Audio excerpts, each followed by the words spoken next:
maybe. Can people hear us? If anyone's in chat, please let us know if if you can hear us or not. But I think maybe a little bit low. This is the Nordic Takedown PQ stream for the Norwegian PQ, the last PQ of set 4. My name is Viktor, and with me today I've got Gustav. Hello. And I've got Pontus. Hi. And we're going to try and start bringing you a stream here in just a little bit. But please, Gustav and Pontus, what are we up for today? What will this look like? So we're gonna watch the second PQ in Norway, right? It's in Moss, a location called Tabletop Battle. Slightly outside Oslo, like southeast. I mean, something like that. Yeah. We're looking at 34 players. If it has been some last minute sign up here. So that's 6 round Swiss with top 8 to look forward to today. Indeed. So we might have a really interesting day ahead of us. This will in many ways be, at least for the Nordic countries, this will be very much our send-off of the set 4. And after that, there are no more competitive level events left, at least not in the Nordic region. What have we been seeing from the meta in Scandinavia as of this set, do you think? And what can we expect from the Norwegians? Yes, usually, I'd assume it's pure control heavy as usual, but all the usual suspects. I haven't been following the meta for the last couple of weeks though, so maybe you guys know a little bit more. Yeah, I also feel a little bit off, but we haven't had so many competitions in Sweden. Some minors at some cons, I think. But the last big one must have been the Stockholm PQ. And there we saw Vader Yellow take it home. Yes. Yeah, true. Yeah. I think if we look to a broader Scandinavian meta, we did have the Finnish as well as the Danish PQ after the Stockholm PQ, I think. Wasn't that? I think it was a couple of weeks later. Yeah, Danish. Yeah. Was that they were the same day, the Finnish and the Danish day. PQs. Yeah, they were. But I think what we've seen as this meta has progressed is basically that everything has been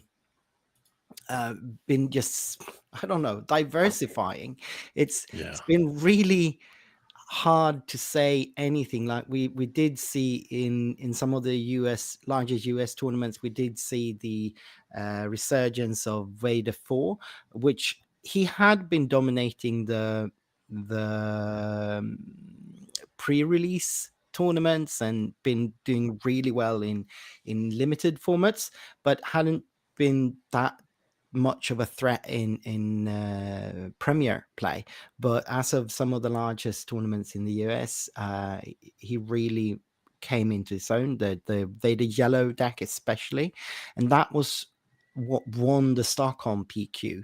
I know. So we've seen the diversification of the space decks.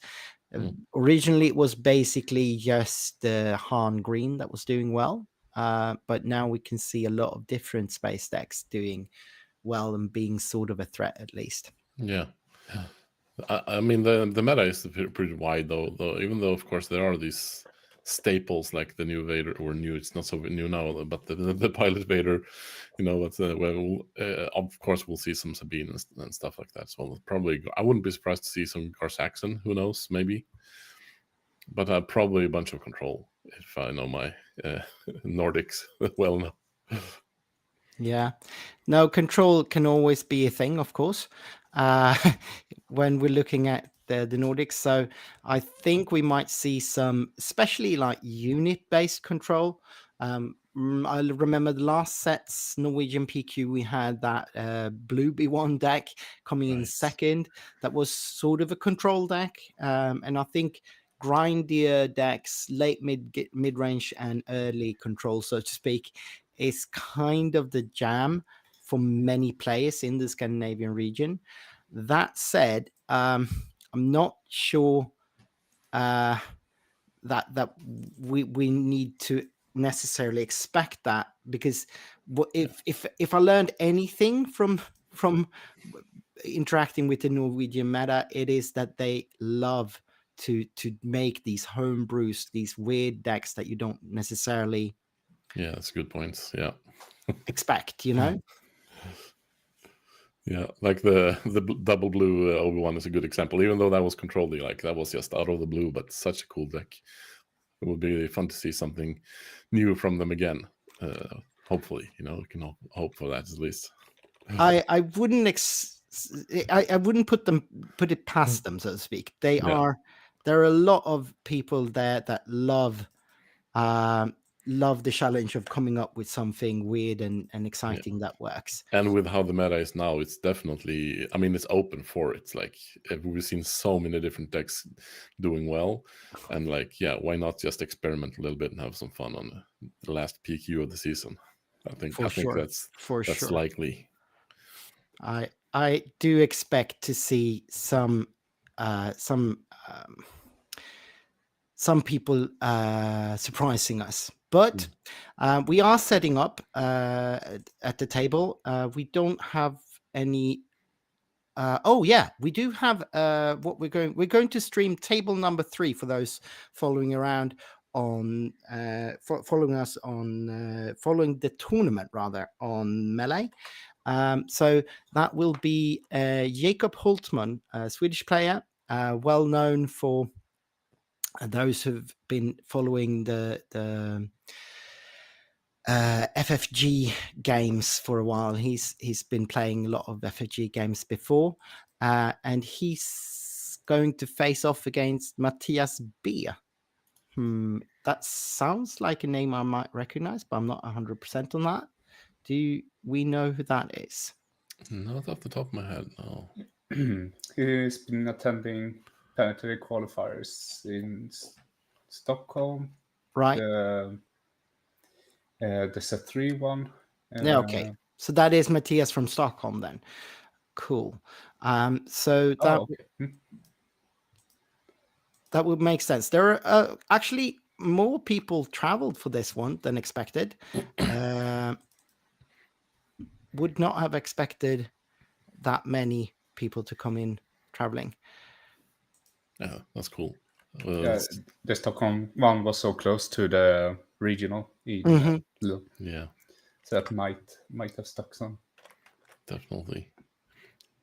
And as I said, like the last big tournament before the season for most people, probably, you know, because the after the Galactic, I believe this season is over after the Galactic. Isn't that how it works? That Galactic is the last tournament of the season, and I think in some way it's also the first one in the next season. Oh yeah, it's like a hybrid almost. That's true. Yeah. Yeah. We also know there's a German one today because I'm so humble. Adam is attending there, and if I remember correctly, he said he was going to do another one. So probably somewhere else here in Europe before they close or before set 5 releases. During his vacation or whatever. What was it? Something like that? Yeah. Yeah. So they're setting up on the table. Yeah, I'm just having a little bit of problem with the overlays here. I'm trying to get everything to work. You guys keep people entertained while I try to fix this. Yeah. So we're looking at watching a Bosk Blue game versus it looks like Luke 4. No. Is it Han or Luke? I can't tell. The quality is a little... I thought it was Luke, but Han 2 Data Vault. Yeah, Han 2 Data Vault, yeah. Yeah, now I see it. That's for sure. Yeah, so they've started looking at their hands. I guess we can talk through it, even though we don't have a picture. Just have something. You see, who do you think is favored in this matchup? Ooh, that's a good question. Probably Bosk, I'd say, but this Hantu deck is such a wild card that if they can get the tempo they need, they might be able to rush them enough. But I don't know. It's probably Bosk, I'd say. They have so much control early and like stabilizing with a lot of healing. I don't know. What do you think? As a Hunter player, I think it kind of depends which cards you run, mostly in sideboard. But it's doable to win this. Like you have great cards that like choose sides. They can steal Avengers and other cards. You also run the crates. If you run a bit more 2-drops, 3-drops, you can go pretty wide. Cards like not the green walker, the red one that enters ready. It's great in this matchup as well, just to get that damage in pole. So we will see here. Yeah, that's true. There's quite a lot of reach for in those Hantu decks. So let's see. We're starting with what is that? Can't see what he just played. Yeah, he played Sabine using Hans' ability. It looks like the game is already aware, so you have to. But he played 2 resources with the ability, so it must be 3 cost. Is it the space? Red? What's it? Red 3? Which one is it? Red leader, maybe. Red 5. Red 5. Yeah, I have a hard time remembering those. Could be Red 5, I guess. Hopefully we get a little better quality as the stream stabilizes here, but we'll see. We'll manage. Yep. P3 for Merciless Contest is the name, right? Yes, Getting rid of the Red 5. And Han answers with some using ability and playing Poe, the green one. So he probably don't wants 2, I would guess. 2 different ones since he's playing against... and he has no tokens. Oops. Yeah, you can put Poe and get rid of all the damage on the X-Wing. It's cannot create. But since it's blue villain, I think he wants 2 units out. Yeah. We can actually see a little bit. Bosk has a takedown and the power of the dark side in his hand, I see. So, yeah. I mean, of course, the Han player doesn't know that, so he must make some assumptions here. But, yeah, let's see if he can find some tokens. Should have thought of that before sitting on the play, I guess. Yeah, the biggest issue could be that since if he doesn't use Poe as a pilot, he comes in with 1 HP. So if he has some bounty on hand, he's put it there and deal that last damage. Oh, it looks like he did put it in as a pilot, actually. Yep.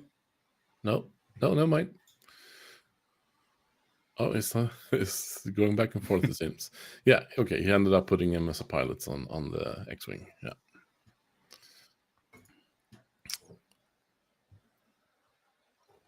And that's the second round done. You can see Reinforcement Walker in Han's hand. And what's it called? The Walker that comes in red if base is 15. Guerrilla Attack Pod, I think. Guerrilla Attack Pod, yeah. Yeah, I didn't see any other cards really, but I'm assuming we see a Power of the Dark Side first thing from... Oh, Takedown, actually. Okay. Yep. Yeah, more efficiency with the resources, I guess.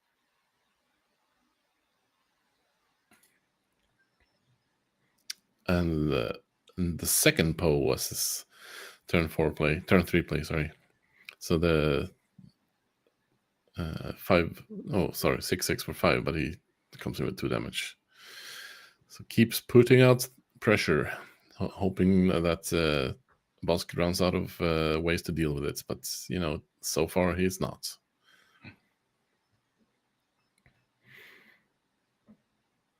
And that was the 4th round. Quick one. Now the resourcing. No, sorry, 3rd round. Now they're going to the 4th round.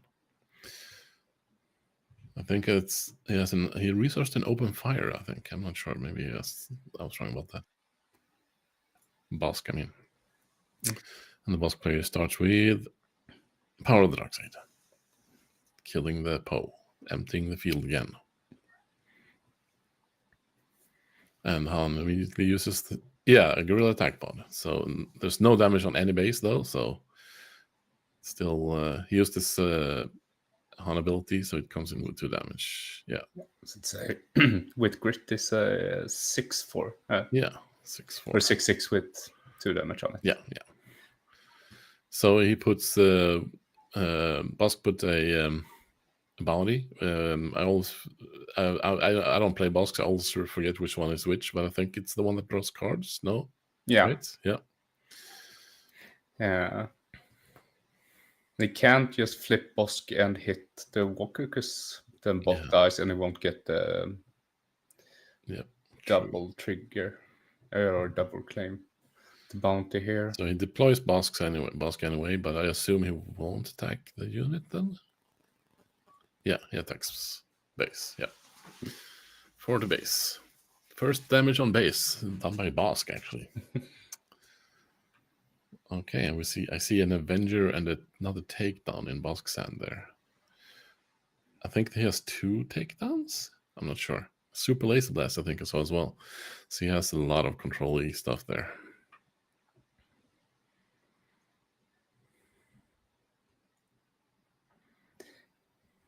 Yeah, but Bosk has been playing pretty Bosk-like so far, getting rid of everything on board.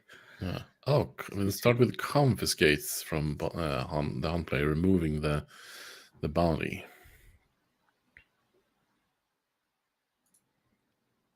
Makes a lot of sense. You don't want him to draw more cards. And takedown from Bosk. Yeah. But no bounty, though, which is, of course, what he really wanted. But he did prevent the 6 damage, or potentially more, I guess. Get an Echo-based defender without Han ability. And Bosk just kills it.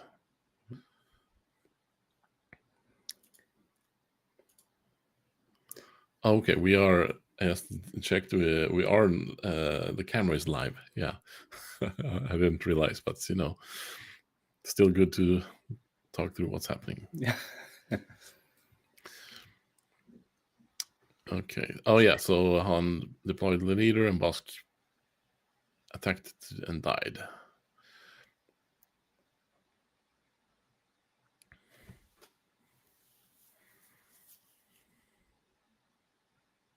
Yeah, this is definitely going according to how Bosk wants it to go. That's for sure. Even though he would have liked, of course, to get some bounty off, but he still has cards in hand. Oh, that's... What did he just do? He took a card back from his resources. That looked a little sketchy.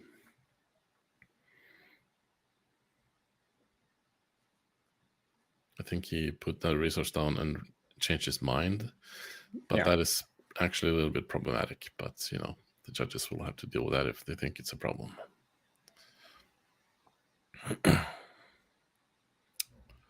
Yeah, I actually had one of those situations on my latest showdown.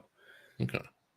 But very much like you need to be able to prove which resource, which card you want to change. Which you can't prove, basically. Unless you're like holding your hand on it while you're thinking about it or something like that. Oh, well. So the Hunt player's having a hard time deciding. Let's see. So Bosk's first. I believe he's going to start with killing the Han, I assume. Maybe not, actually. Paradox wouldn't work. Right? Or did I mix it up? Okay. So that's Childson. So let's see. What is that? Power of the Dark Side, Super Laser Blast, and the one that takes control before killing something. I always forget the name of that one as well. Yeah, I missed the last one. But we have a 5/5 shards on board right now. Yes. We're still 1 turn from adventure, right? Or 2 turns? 2? That's think? 9. There's just stalling till he can get that live. Yeah. Another difficult decision, it seems, for Han here. He's thinking about this.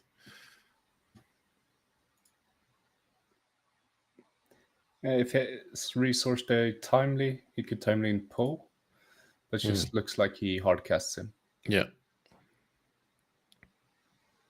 Did he have space 6 for Poe? Yeah. 1, 2, 6. He did. He gets a row of Han. Yeah. Did you see what he used? I couldn't tell. Glares. Power. Oh, it's power on the dark side. Yeah.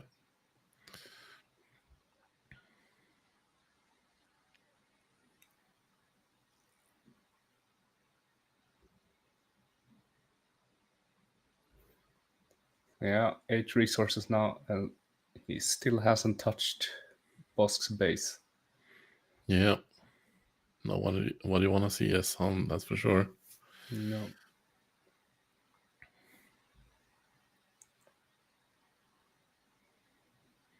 And yeah, blue leader. Blue leader, yeah. Taking care of the childs and trading.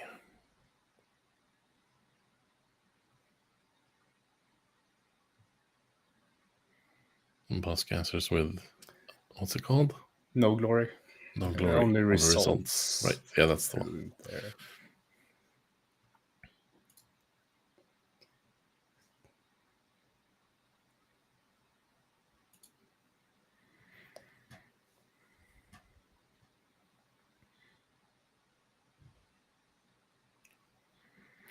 Yeah, I'm wondering if it might even be the right play here for the home player to concede and go to the next game with the sideboard. I'm not sure. What do you think? You played him more than me, but it looks like this is almost unwinnable from this point. Like, right? I mean, I guess you can always hope that Bosk runs out of removal. I haven't seen crates yet. I don't know if he mainboards them, but as soon as you get there and start... Yeah, that's a good point. Start dealing damage. So I don't think it's... Yeah, that's true. There's a lot of heavy stuff you can come up with. And if he can't deal with it because he does run out of removal, then yeah, that can snowball. And there's a crate. He drew a crate from the reinforcement walker. Han can go very long in this matchup. If he also runs home ones, he can get stuff up from discard pile. Like on what is it, on 9 resources, he can pull the post back in action and stuff like that. So no hop is not out yet for Han. That's a good point. Yeah. Oh, and he claims using none of his resources. Oh, okay. So he's gonna play Avenger, I would assume then. Because now it's 9 resources, right? Or is it 8 actually? He might be having to play Super Laser Blast? No. That would be premature. 9. Okay, he's playing top targets. That's the one, right? Yeah. Which I always forget which one is which. What is it? Doesn't that heal your base? Top target heals base for 4. Okay, so he's... or he can heal a unit as well. Right. So he's gonna let him swing before it kills it, so it can... Yeah, okay, sure. Makes sense. I think he wants to play the crate first. Yeah. Okay. Yeah. So he has Super Laser Blasts, and I think, yeah, he's playing it. Yeah. Now he also has damage on Super Laser Blast. Yeah. So he's gonna do great damage. What's happening with the great damage? Nothing happening with the great damage. Nope. I mean, he did play Great Dragon. Yeah, he did. Yeah. It should be 8, and also the heal for 4, but... Yeah, But he can do... No, that's true. Yeah, he can do the crit. He can choose him to do the crit damage before the heal. Yeah. So there should be 4 damage on the base, Yep. realistically. Unless Great Dragon is optional, maybe? Great Dragon is may effect. You may. Yep. Yeah, okay. So he missed So the he missed window it. there. Yep. Okay. Well, that's unfortunate for him. Unfortunate. Well, it is only 4 damage, so maybe it doesn't matter, but, maybe it will.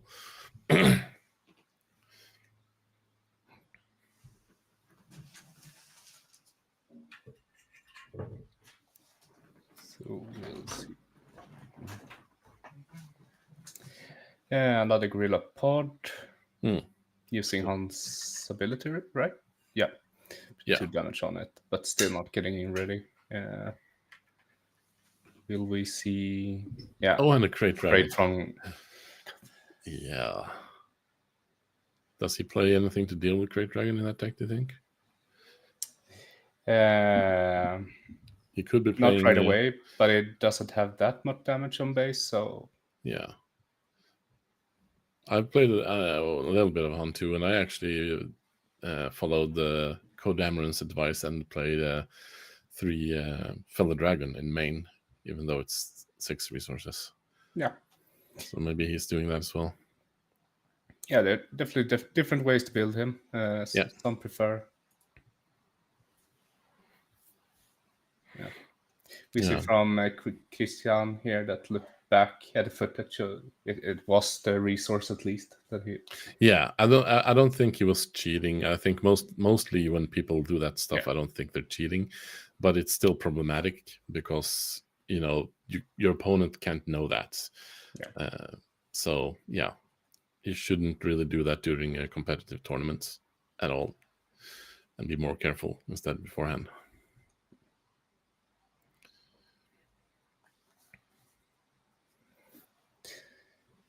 So the crates dealt with. I actually missed. How did it kill the crate? I actually was not paying attention fully. Let's see.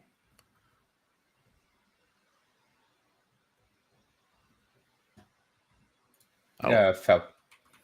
Oh, it was fell. Yeah. Okay. Hammerhead dealt 3 damage to Pershing. Yeah, that makes sense. Yeah, one of my favorite cards in this deck. If you run Mothmas and get to draw a lot of cards, also with the walkers. It's very nice damage to have. Since you're running so many units. Yeah. Probably not Super Fires, but some do. See, and we have Lompike is the name, right? Yeah, Lompike. Yes. Giving shields. This is a grindy and interesting match. Yeah. For sure. So the Pershing was definitely something that Boss Grid wanted. He was a little low on cards and still isn't. I mean, he's got some cards, but having that, I mean, he's gonna net 1 extra card because of the Hammerhead, but that's a huge deal in these grindy games. Yeah, and sure, home player didn't deal that much damage before, but Boss also have ways to heal his base. Yeah.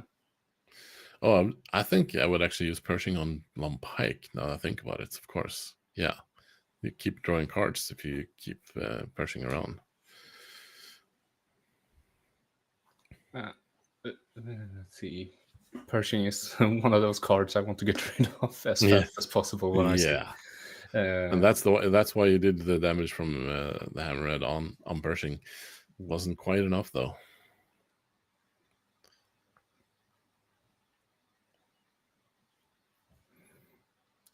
Yeah. Matthias contemplating what to do. Yeah. I see that he has another Fellow Dragon in hand, but I don't think that's useful right now. But yeah, I don't know what else he has. Can't really tell. It's 5 or more, right? Probably keeps those Yeah, for yeah. another crate or Avenger. Avenger, yeah. So he's paying 7 for Radis. Ooh. Interesting. Yeah, that's a card I started seeing popping up. Yeah. Remind me how it works?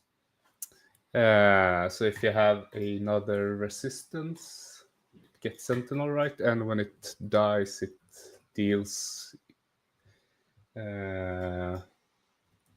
damage equal to its power. Oh, and now he played Bounty Hunter Crew and took No Glory on the results back, which is pretty good against Radis. And he uses it on Radis to kill the Hammerhead. Yep, that's unfortunate for Han, having his Radis used against him.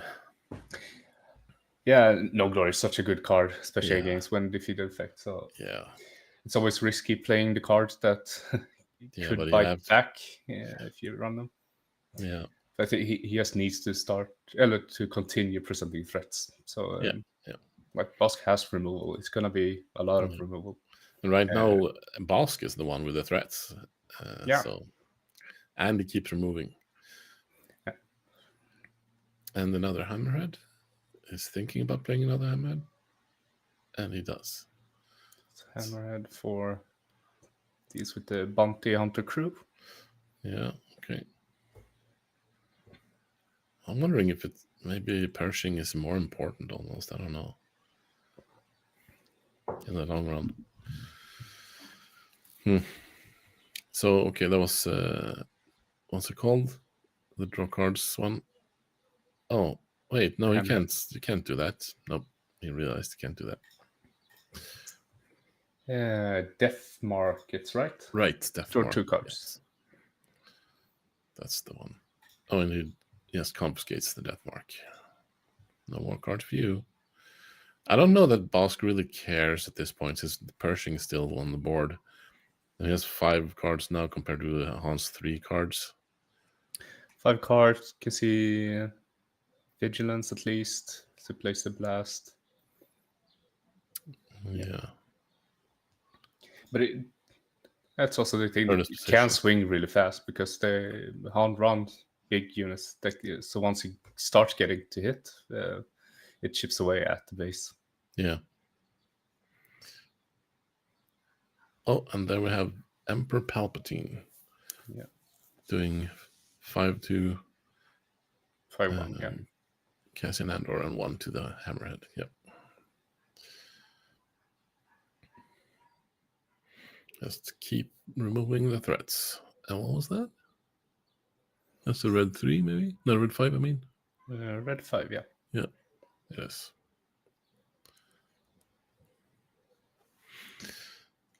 Perrin's position to kill the red 5.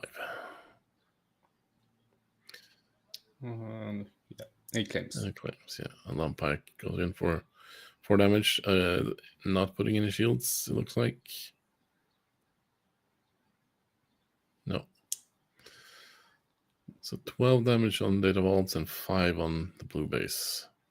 Remnant Science Facility or something like that, it looks like.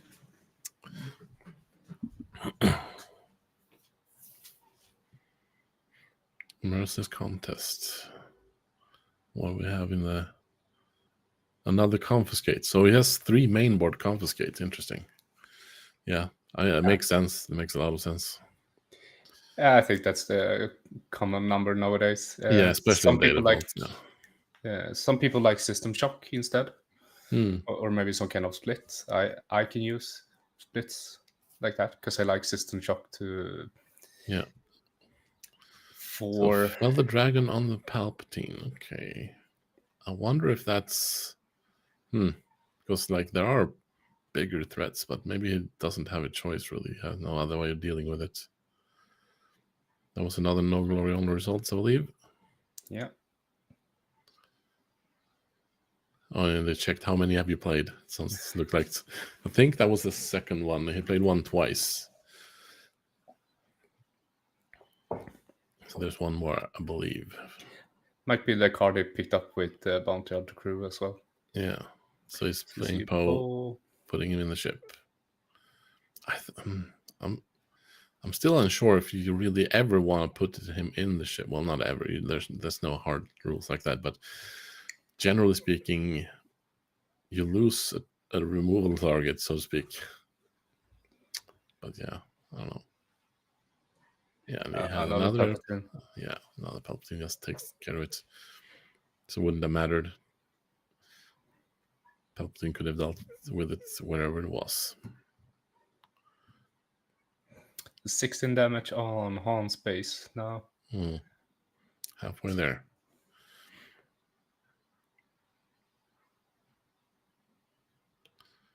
So I wonder, like, how many cards do they have? 3 and 6, yeah.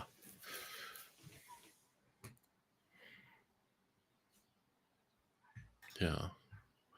This is both players have been playing well, but Bosk is just getting the things he needs to take care of the threats and just slowly building a board, starting to deal the damage he needs. Yeah.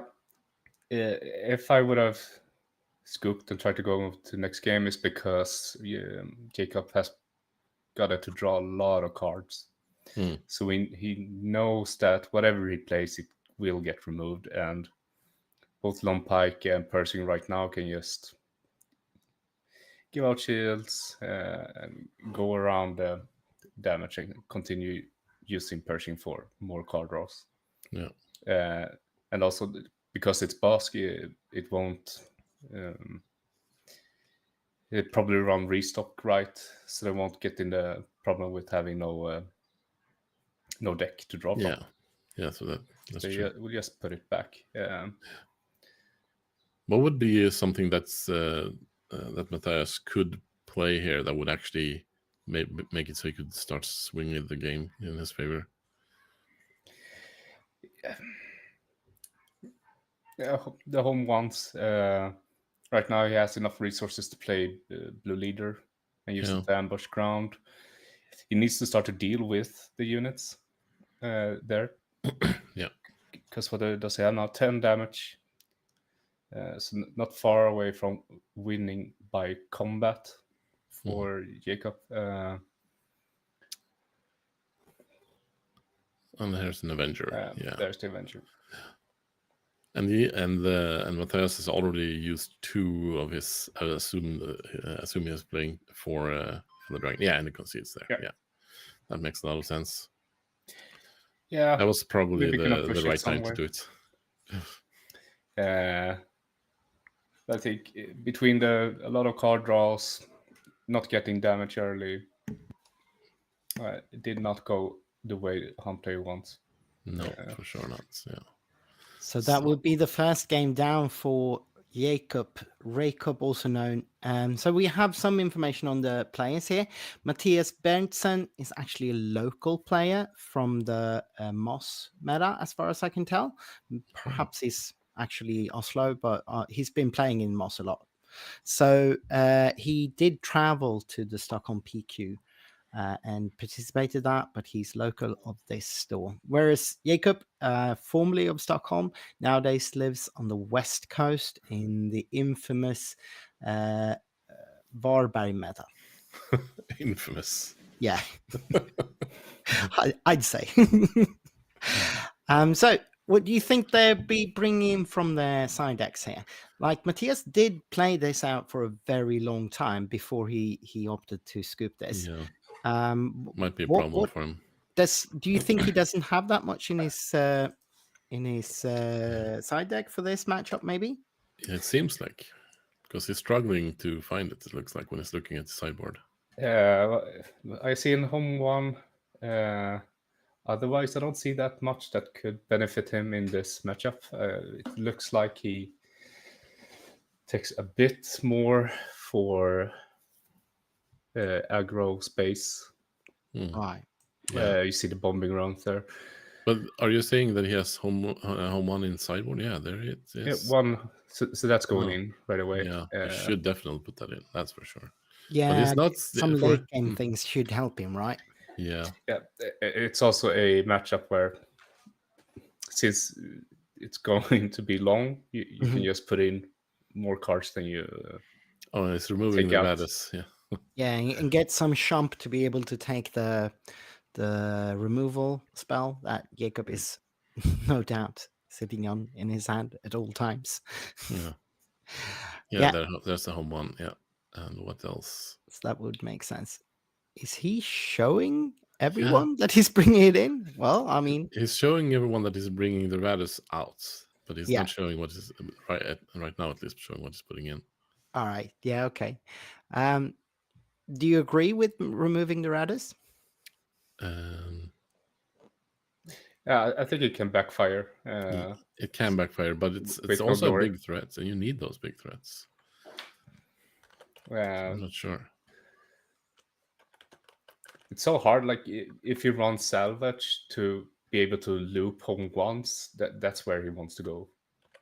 I think, but I haven't seen that card, so I don't know even if that's possible for Matthias. Good point. There's always some cards off, some cards there. They can change the tide on what your deck can do here. But yeah, Radis, I think it's a good card to pick up because no glory, only results. Yeah, for sure. You don't want to give too many of those targets for that card. And if you manage to go wide and go Radis, and then you steal it and defeat something big from you. Yeah, that's devastating. Which is basically what happened in the first game, or part of the thing that happened. Yeah.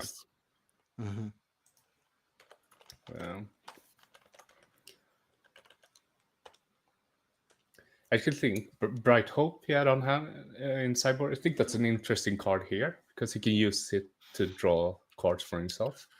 Yeah, that could have been and also pick up cards with bounties on it. So that may be something I would have good point put in. I don't think he put it in, right? He put one home one and yeah. What was the other one? Did not see. There we are, Momothma. Yeah, he probably also run Bright Hopes, in main. Yeah, there's even a Bright Hope there. Maybe not need to pick more. I would definitely consider the Bright Hope here for sure. Wait, is that a rebel? Yeah. Oh, okay. Cool. Yeah, I would probably have picked Bright Hope to be able to pick up Momothma if and when she gets a bounty on her. Maybe he already has a Bright Hope in hand or something. Hammerhead is mainly a removal thing, and it's like Bosk Blue. Yeah, sure, you want to remove Persing there, but I think it's more thinking maybe big threats. The biggest, he just wants to put out a big threat every turn, and that was the one that was best in his curve, maybe. Yeah, gap in his curve at that point.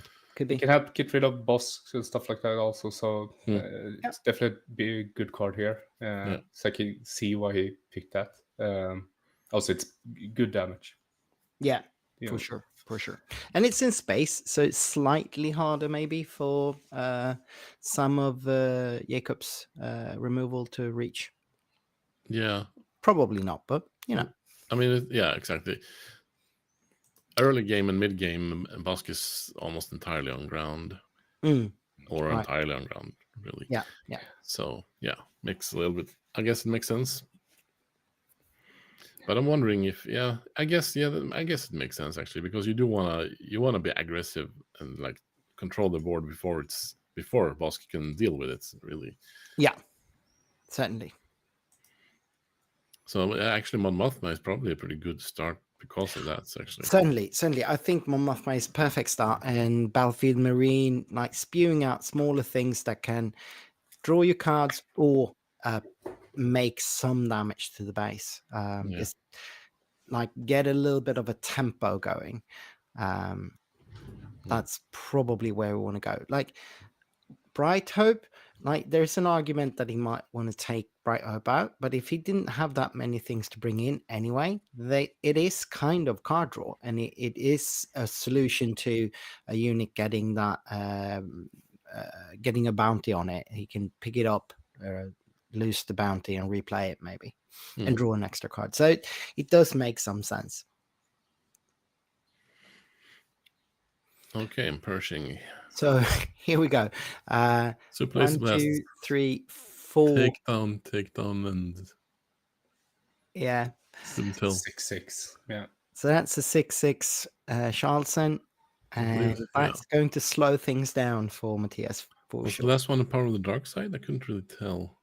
It was a little bit of a glare there, so it's hard to make Oh out. no, it's 2 Super Laser Blasts and 2 takedowns. I'm pretty sure. Okay. I'm looking Yeah. at the stream. Yeah. Yeah. Cool. Well, I mean, that is certainly disheartening for later on in the game, but for now, Matthias can keep building an armada of smaller things. I think he's got a wing in hand there, and that's indeed no. He's okay. So this is cool. Look, Yeah. he's drawing a card off of that. Don't forget to draw a card, Matthias. You Yes, are he is allowed to forgetting. draw a card. That is actually something come his on. opponents should remind That him was of. the point of playing that.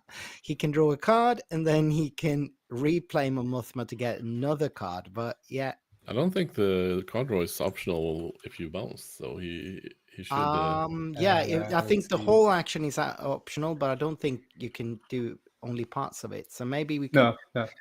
He has to draw a card. No, he has to Yeah. draw a card. Yeah. So we will let the judge know. It doesn't necessarily mean that there will be any correction to it, but maybe.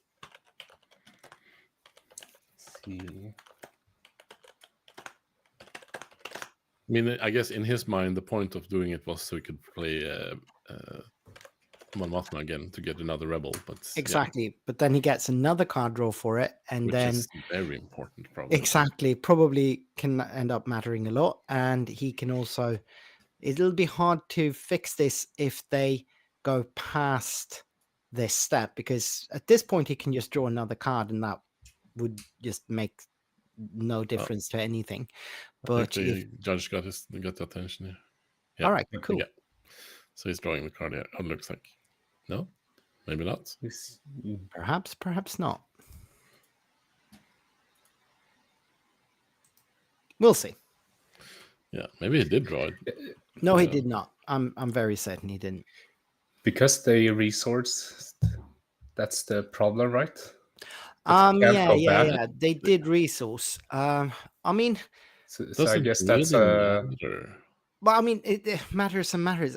He resourced before he drew his second card of the resource step, I guess.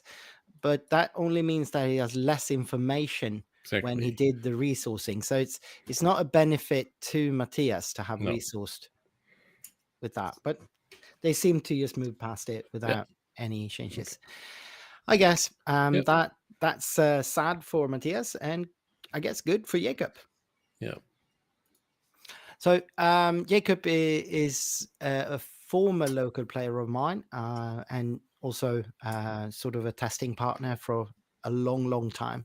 So I know how much he loves these grindy games, but he doesn't like to win them from his opponent having missed a trigger or something like that. That's not fun. He loves these grindy games. He plays grindy mid-range or grindy control decks, and both of the Jacobs that are in our testing group have been sort of working on Bosk Blue for a bit in this meta. So this is sort of where they are at right now with this deck. Yes, so many cards down. What Matthias just did is kind of a fun play. He plays Wrecker and destroys one of his resources, but if he runs Sham, he can get that back. Exactly. And I think I saw a Sham in Matthias's hand there before, so I think he does. Well, take down on Wrecker. So Jacob is now a part of my local group. Yeah, exactly. Yeah. So meet him time to time. We talked some about today, yesterday. So I knew he would bring the Bosk. Yeah. But he's been known to run a bit or a different character deck. You've seen on Sabine and we got him to switch Django, to Sabine Baba. Early in the meta for the Cantina Brawl and such, but that's not really Jacob's playstyle. He is much more of a grindy player. He's not necessarily a control player, I don't think, but just being able to push into the later stages and use the deck construction to its fullest. That's what he likes. Yeah. I think he also was on Kira. He's been dabbling with that. That's certainly the style of deck he likes. So let's see here. How much damage? 5 damage from the... Yep. So there is where the not getting the card from picking up Mothma hurts. Is that where I killed Bosk? Yeah. He would have had one more card in hand and Bosk would have been gone. But yeah. Is he removing Pershing here? I think you have to, right? Yeah. No, yeah, he's just doing it himself because he has no other place to put it, and then removing Bosk instead. Yeah. Not drawing that card paid. It might be turn out to be a huge mistake. I think so. Yeah, that could be very punishing. Like Bosk getting to stay on the board there for a little bit, and then actually making that damage to base. Yeah, and just the resource of having that card, so to speak. Yeah, also for sure. An open fire. Open fire takes out Han leader unit there, and then Right Hope strikes for 2 to the base. I mean, he does have 2 units that hasn't been dealt with, so for sure. And the Hammerhead is nothing. That's like you said, it is fairly large, but Power of the dark side. Power of the dark side will remove the Bright Hope. Yeah, and we are at 7 resources now. So we're 1 resource away from those 2 board wipes. I think, he has to keep putting pressure, though, because... For sure. Yeah. It's a rough situation. It's a huge problem that Jacob is so much ahead. He's 10 points ahead. At this stage, that's a problem. Well, he's not really 10 points ahead. He's only 7 points ahead. And now less so since the Hammerhead got to swing. But still, Which one was that? I think it was Deathmark, the card draw one, the red one. Confiscate. That's good. That's exactly what Matthias wants there. Of course, Jacob still having a very healthy hand, and there is Cham. Like you said, certainly one of the resource. Yeah, getting the resource back. Yeah, I think Matthias is very more happy with how this is going so far. Than, for sure, this is looking much better than the last game. Yeah. Then we see Mothma again to draw a card. See what he picks up. A Luke? Was that a Luke? I don't think so. No, that would be weird. No, it's a Cham. It's not a Cham. Yeah. I don't know why it looked like a Luke in my mind for some reason. And he is picking the Cham up. I mean, yeah, sure. Rebel? Why not? I didn't realize. realize. Oh, he's rebel, but he's not heroic. Yeah. Fitting. Isn't it? Yeah. Well, so they both have fairly healthy sized hands at this point. Drawing into a pole there might be very, very important, but he knows that Jacob has 2 board wipes in hand, and it's very unlikely that Jacob would have resourced. At least he's certainly kept 1. We can see that. No, he's kept both of them. He's kept it, and now he's playing the first one. Yeah. So that's yeah. So that's the first one. Yeah. Yep. But as we talked about before with home 1 play, I don't think he's that sad to see cards getting into. Oh, there we have. Great! This is very important. That is cool. So, like, what cards does Bosk play with that can deal with that? Any of the 3 cost removal spells. Is pretty efficient here. So you can use either of them. Results as well. Yeah, no glory, but no glory still triggers, right? Yeah. So he does take 5 damage back from that. Yeah. So in that case, Fell is actually more efficient. True. Oh, Fell. Wait, what do you mean? Oh, because it's 4 damage. Yeah. Yeah, true. But Merciless Contest and Part of the Dark Side would be optimal. The most efficient ways to deal with that. Doesn't look like he's got it, so he's doing Avenger instead. Very much so. Doesn't he just kill the Avenger? He can. The Avenger costs 9, so if he's killing the Avenger, he's losing out on 1 damage. So it's actually a little bit more efficient to put it on base. He can't kill the Avenger. Craig can only deal damage to ground units. Oh. I keep forgetting that. Me too. Yeah. I actually talked about it yesterday with playing a game against a friend, like, and I forgot it again. Yeah, I got reminded last week when playing, so very easy to forget. I think you might want to put it on crate anyway, because you do want to have that.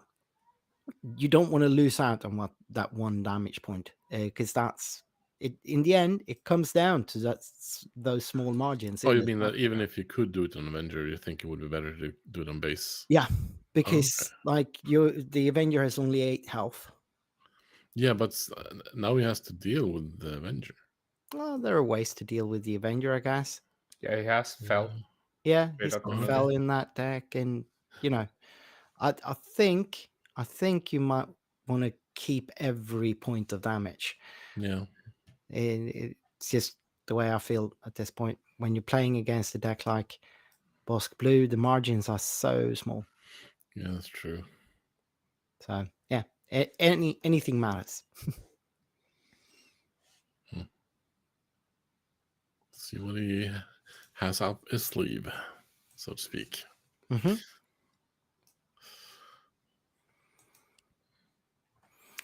Yeah, they're giving you a good think though. Yeah, so he has multiple choices. I think he has Cassians in resource row and some smaller units, so he can try to get around. He goes for damage on the Avenger instead. Yep. And something else? What does he have? 4 left? 3 resources left? 3. I can see blue leader on hand. I think he's probably thinking, should I ambush with the blue leader or just play blue leader? Is my guess. I'm not sure though. Yeah, he ambushes. Yeah. Okay. I don't know if I would have done that. It's a tough not one, though. easy. Yeah, it is tough. I guess no. Yeah. If you don't do that, then Jacob would most likely have attacked it next in his first action. No, he'll attack the hammerhead. Why? Because he wants to remove the hammerhead, not the small. But if Matthias would have played the blue leader and Jacob wanted to kill them both, then he would attack the blue leader and take 3 damage instead of the hammer and take 5. But he's not going to get to kill them both. Matthias would just pick the blue leader as the. Sorry. Yeah. So he needs to attack the hammerhead. Yeah. Matthias will pick the hammerhead as the on attack, and then he can strike with the blue leader in the next turn. Yeah. So he shouldn't have ambushed probably then. Yeah. I don't think he should have ambushed. He would have got slightly better result without ambushing. Probably. There's also the chance that Jacob would just hit base though, in that case, because that would have made sense. All right, so getting Poe pilot in. Why are they ready? Yeah. Leaving him on ground, it looks like. Yeah. That makes a lot of sense as cannon fodder. But he doesn't have far to go now. Jacob doesn't. He's only 11 points off. Yeah.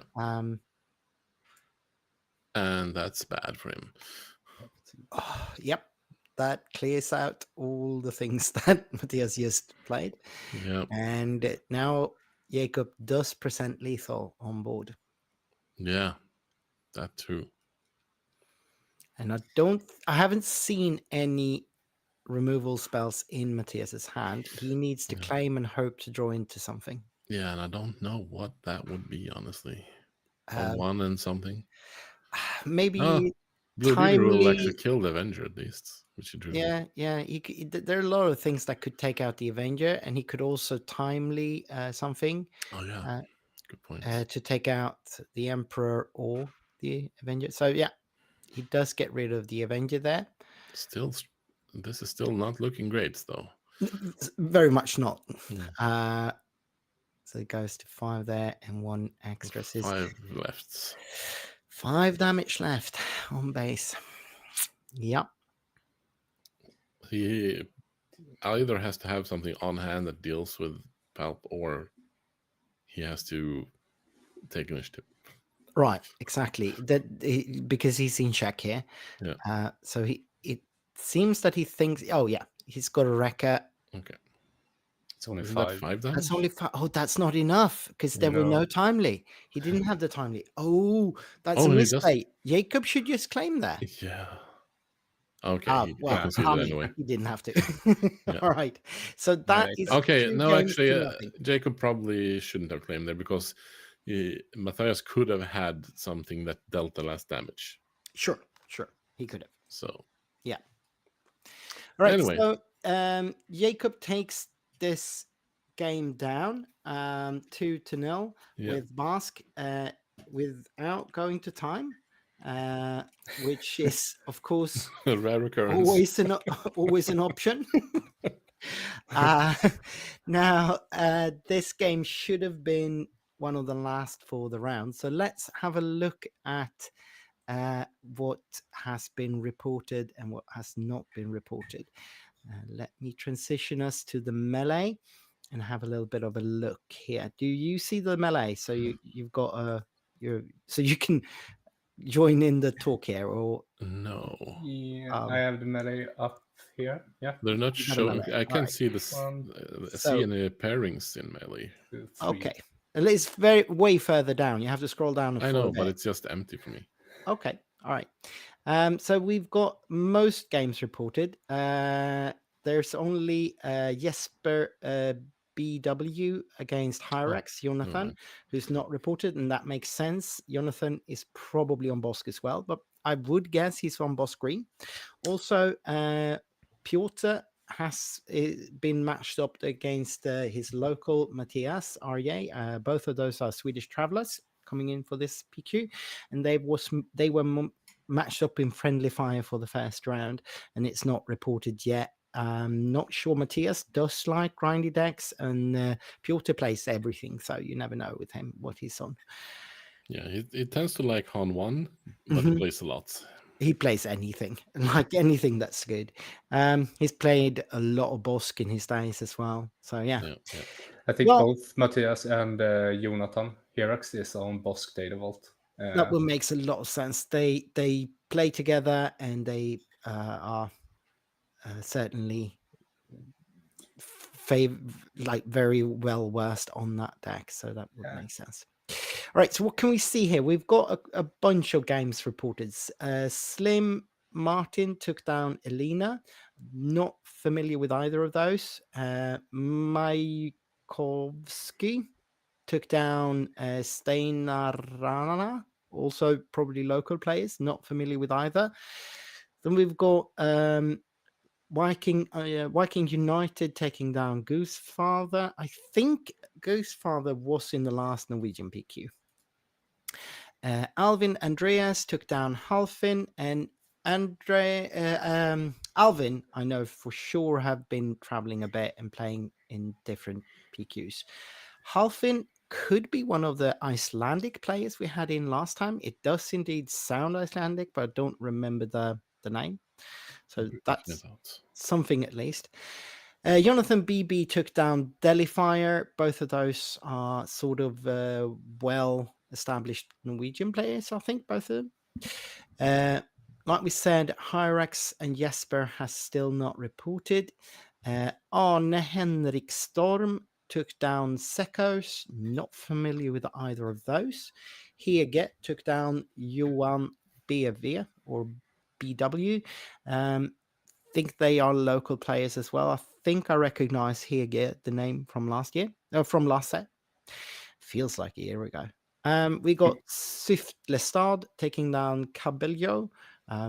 Not familiar with either. And we've got Triquetra versus Lillegut, and Triquetra took down Lillegut. Lillegut was in the last Norwegian PQ, I think. YOLO Dog 2000 took down Maddingston. And then friend of the podcast, Kamalesk, Alan, took down Cluster Skull. So Alan is up one. I'm super curious to see what he's on actually this time around. He's known to be making interesting decks. Tower Hillier, also a well versed player, been around playing in many PQs. He's did defeat Gashbud, maybe. And our own Jonah Nicholas did take down Mega News. Mega News also being a well-established player. I think he's Danish to be. I think both Tower Hillier and Mega News might be Danish actually, but I'm not 100% on that. Could be. Could be. So yeah, that's what it looks like right now. We don't have any standings as far as I can tell No, yet. but there's still 2 games being played. Exactly. So that there shouldn't be any standings coming up just yet. So this is what we got at this point. I am going to try and get you some meta analysis and graphs for in a couple of rounds or so, but not just yet. We can't do that, but we will be getting you some graphics for this in a little bit. Maybe we should leave you with a test screen for now and come back when the next round is getting closer. Yeah, and don't forget, if you want more of this, subscribe to the channel. Always. We are always casting all the best and biggest tournaments in the Norwegian, Swedish, and Danish metas, and we're hoping to expand into Finland as well, so that we are truly the Nordic takedown. Right. See you in a bit.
And we are back. We are watching the players set up, but we just don't have all the information yet to bring you over there. But we will be getting Kamalisk, it would appear.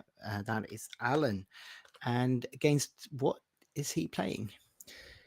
He is facing Thrawn Data Vault, playing against. He himself is playing Lando. It looks like it's a good, nice showcase there. Mhm. Lando 4. Lando from set 4. That is fun. Yeah. Um, As expected, something from Kamalisk, and he also has that gorgeous Porg playmat. mhm. It says event exclusive. So could he have been on the UK GE competition in the end of May? I think they had some Could have event been. exclusive stuff there. They did in the UK Game Expo. Yeah, they did have some Game Expo. interesting. There. Yeah, so that could definitely be the case. It wouldn't surprise me at all. But yeah, Alan Orlando Data Vault. That's really interesting. And then we've got Martin on Thrawn Blue. So this will be a grindy game, won't it? Yeah, I think like having seen some from 4 in action, it can go pretty fast, especially if you get the Cobb Vanth double claim, Mm, double trigger from Thrawn, getting some extra minutes out. yeah. Lando can go very far into a game. Yeah, I mean it is what it does. Let's just get us over there and have a look as they are shuffling up now. Yeah. So drawing opening hands there. Anything sticking out to you? Not right now, because how Lando works. He goes with low cost units, I think, to get that shield. I would assume, yeah, to be able to afford to pay for it. So can we see Yoda, Battlefield Marine?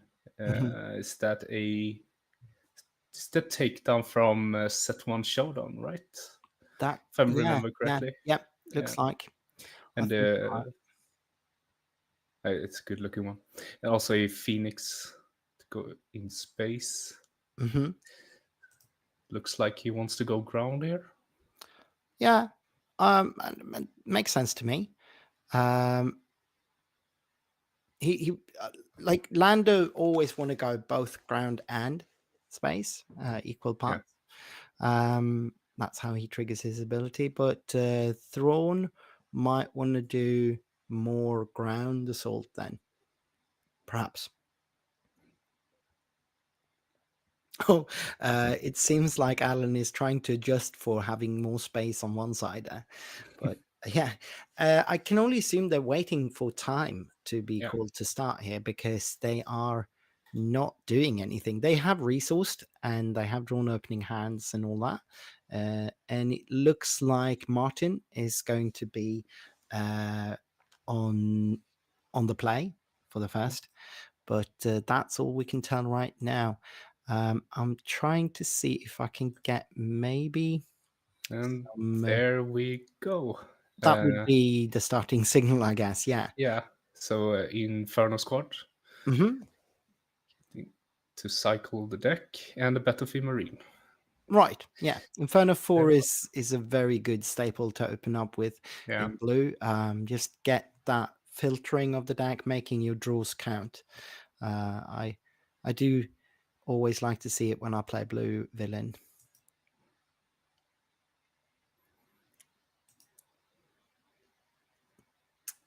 So this is table number 1 that we're watching. And yeah, I guess Alan is starting to try and subscribe to those top tables already from the get-go. So Martin plays, what's it called? The shuttle that draws cards? when defeated? I can't remember the name of it, but yeah, Yeah. you can hurt it when you play it, and then you can draw a card. But Inferno is just going into that and filtering another 2 cards. Both of them seems to have gone on the bottom there, maybe. Yeah. And Yeah, then let's see. Martin draws into something that he might be more happy with.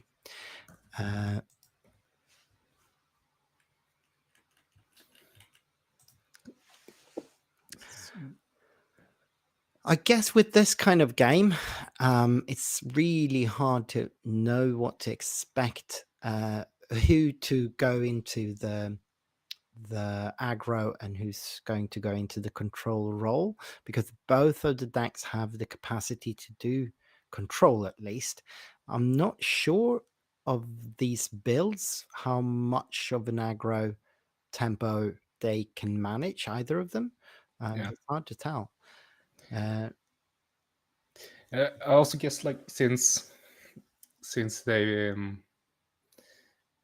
blue can take care of shielded units Mhm, with the removal, mhm. it is not as important to deal before he gets to use Lando to get shields out Exactly, for yeah. Martin. I think you're correct. I think that Alan isn't as depending on that part of the ability right now as he would be otherwise. Is that recruit he played? Yeah, that's recruit. He's looking at top 10 cards, I think, 8, 10. And he's picking one. It has to be a unit, and then he can draw it.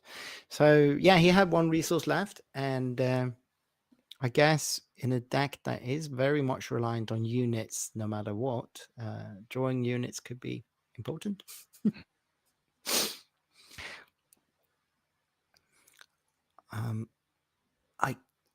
That's another of those Gamoran Sentinels, I think. Gamoran Guard or whatever they're called. Yeah. That he resourced there. Hmm. You're striking with Hera. Oh yeah, that's Hera. That's the weekly Pilot play. Hera. Yeah. Pilot Hera. And that is a takedown. Make an opening. Right? Oh, make an opening. Yeah. He also gets to heal too. Yep. This is nice. And probably very good against this kind of deck. So Concord Dawn will slow down space a little bit, and it does get a shield on it. Shields Not at sure. Moria. Oh, that's just a Sentinel token. Yeah, the new ones. Yeah. Yeah, I don't think he minds getting rid of the shuttle there to get to draw some extra cards. But it's 4 HP, right? So he needs to swing twice. Yep. Is it 2 damage? From the Concorde? No, from the landing shuttle. Shuttle is the 2/4, right? 2/4, yeah. When defeated, draw a card. Yeah.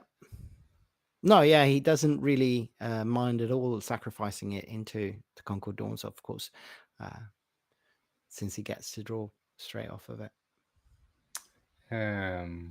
Clear the wing to get an X-wing and a shield token. Right. Yeah, nice. Why not? Build that board a little bit, and the shield helps out. So that's it's always interesting to see. That's not a card I would have expected, but probably should have expected. Just getting more shields on there, getting more units out there. Why not?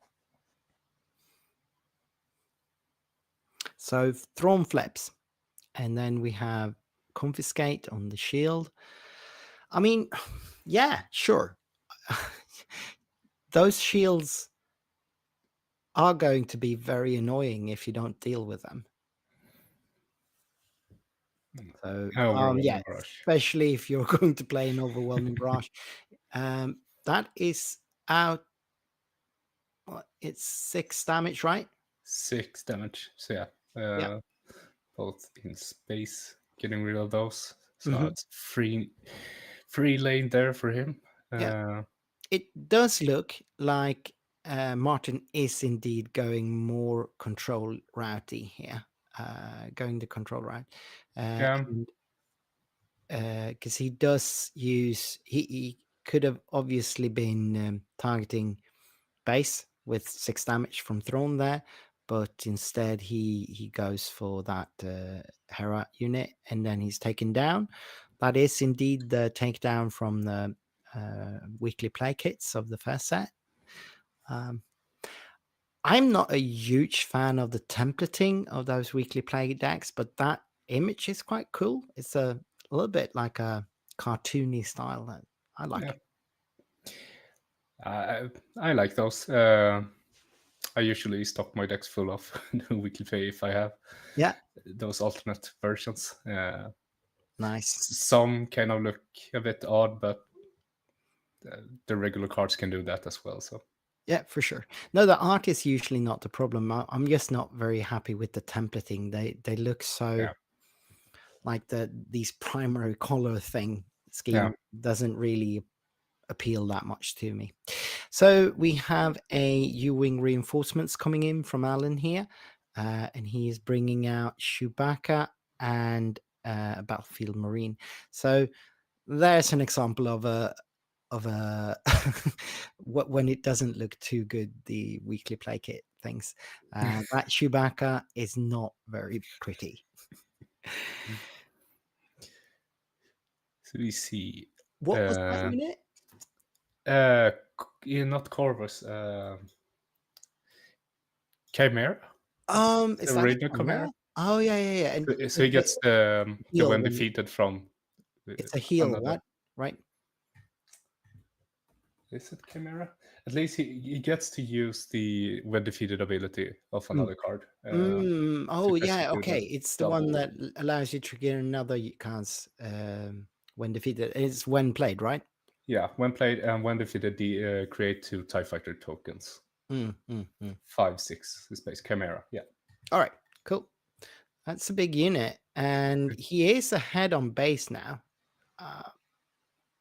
I mean, this is a DV on DV fight. Yeah. So they are essentially none of them started ahead on points. They just made the game go longer. The Data Vault meta is still here with us. Yeah, at least this set through. It's interesting to see in the next set whether or not Data Vault will keep its position in the meta or not. I think some decks are probably going to try and use it still, but I'm not sure if it's going to be as much of a market share, if you will. Yeah, we have to see, but it's still a great base. Like Tarkin Town and ECL has gotten worse with more sets, but there are still relevant bases. Right. Yeah, I'm just a little bit allergic to the extra cards in the deck thing. I really don't like that. So I'm very hesitant to play Data Vault myself. But I mean, results speak for themselves. It does work. In a card game when you draw 2 cards every turn anyway, I guess it's less of a problem. Also, now that we have so many sets, we see like it's not hard to fill 60 main board. For sure. Like I can struggle with filling it actually with removing cards because I want to run more cards. Yeah. So home 1 bringing out the X-wing, I think, that draws you 2 cards, 1 card. Just 1 card, 2 cards. 1 card if you deal damage to it. Yeah. And he did. So replaying Red Squadron X-wing. Right. And widening his board there by quite a big margin, doubling the size. And also, of course, home 1 giving all that restore will be able to mitigate some of what Martin has been able to accomplish so far. Martin just claims without striking with those 2 units. It makes sense. He wants to get home 1 off of there before Alan can use it. I still hasn't deployed Lando, right? No, he still hasn't. And I guess home 1 would be a good target to put Lando on. Making it a leader unit will make it a lot harder to remove. But yeah. Will Now not it's be gone. allowed to do that. Yeah. Exactly. Well, isn't that overwhelming barrage? I think that's an overwhelming barrage, and he is allowed to do that to leader units, but he would have had more HP, so he would have survived it. Lando is +5/+5 if he's deployed as a pilot. Right. So maybe Alan should have just deployed that and not waited. I think that could have been good. Since when Martin claimed, he clearly signaled that he wanted to somehow deal with home 1. I would have definitely considered flipping Lando onto it then, just to sort of bring it out of reach of things like Felder Dragon and some of the other cards that could have dealt with No Glory, obviously. Looks like he has 1 on hand. Mm-hmm. But looking at the Chewbacca to get rid of it. Mm-hmm. Right. And that's yeah, exactly. Yeah. He just talked about it there, I think, just to make sure how it works. I assume, but I thought that looked like Power of the Dark Side. Power of the Dark Side, yeah. Yeah, and Alan just pointed to Chewbacca and said that, yeah, if you play that, I will just take it on Chewbacca and he will remain alive. So Alan did shore up with Bright Hope there.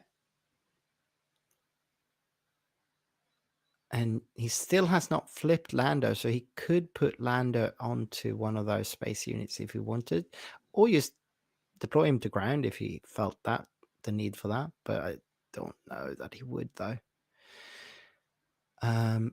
He seems to just be holding on to Lando flip until he feels it's more necessary to do it, where the ball states sort of requires it. So he could get 2 or 3 damage. Let's see, he's on 20, 23, 28 if he flips and hits with Lando and Battlefield. Yep. That's a little bit too far away for maybe doing it. But he is getting there. If he did have any kinds of pump in hand, but I don't see anything that would pump up that damage. But also, he does have quite a board. It might be interesting to flip just to put Martin in check.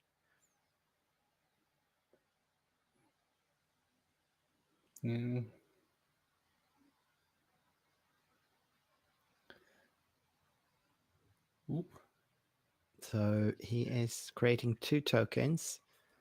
Experience tokens. Because he killed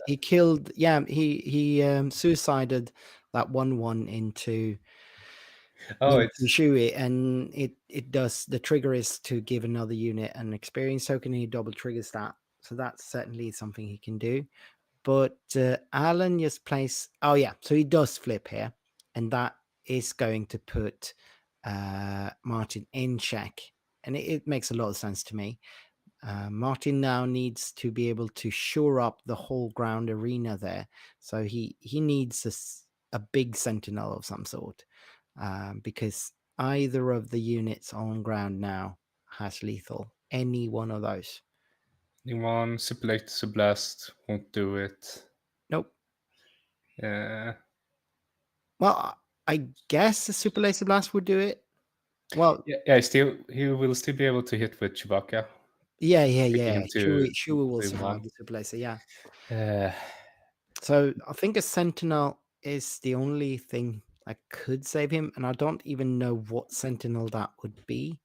That would be big enough to survive that whole onslaught. 7 Something big is coming down. That's a Vader. fade. So yeah, this could be one route to do it. Okay. No, yeah, he realized that It's- Lando has Sentinel and that he needs to target Lando. And I mean, he might find a Sentinel here. If he removes Lando and gets a Sentinel, he could technically survive here, but he does not. Okay. And then Yeah. first game goes to Alan. So he's one up, and we move on to sideboards here. So we are about 25 minutes into the game time, so that's half game time down. What, if anything, can Martin be doing here? Because Martin needs to take down 2 games. Yeah. What do you think? I am not well versed in Throne decks. I don't know what he could possibly have there that could help him out here. If he doesn't run confiscate and stuff like that, but we saw he play at least one. So if he has more confiscate in sideboard, those goes in. Maybe to care of both shields and Lando if he flips.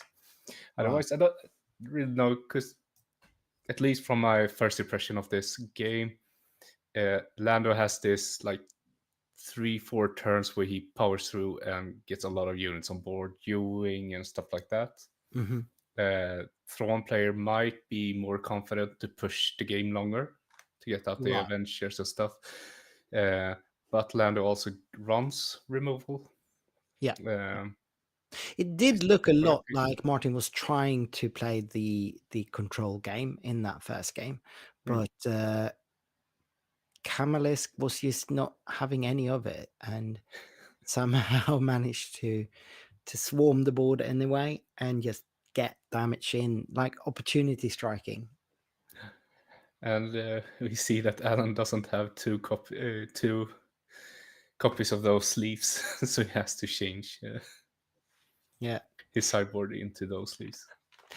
Daniel in the chat says that Chewbacca +2 drop out of viewing reinforcements against Villainy Blue is a strong play, and indeed it is a strong play. I think that's where Alan definitely turned the corner and got, like, having Chewbacca out to sort of nullify a lot of that removal that Martin is running, and then just having enough units on the board to start putting pressure on. I think that's where he started putting the pressure on, at least. Yeah, I think Martin saw his no glory, only results to deal with Chewbacca. Exactly. He needs to draw into it. That's the way to deal with Chewie. Of course, you can, if you're running yellow, there are more ways to do it. But in blue, in double blue, that's the way. Did you see anything that they were bringing in? No, it looked like confiscates, but I don't know if he picked them out or not. I would really would like to see the deck lists. Yeah. We do have them available to us, but I make a point of not looking at them before we get to Top Cut, because then I might slip up and talk about what's in the deck list, and we shouldn't, because the small but still present risk of having a friend tell you what's in your opponent's deck because they watched the stream or something. Well, so we're moving on to game 2 here, and we have about 20-25 minutes to do so.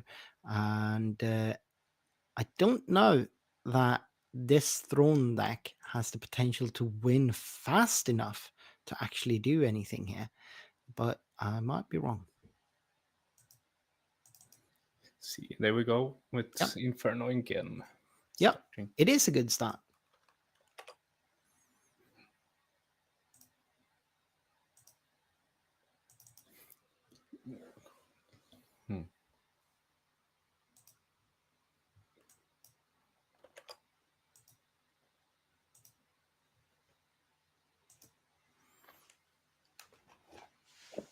And a all right. Hera from Alan here. Yeah, interesting. I mean, he might not have had any other 2-drops. Otherwise, you'd think he want to play as a pilot rather, but I don't know.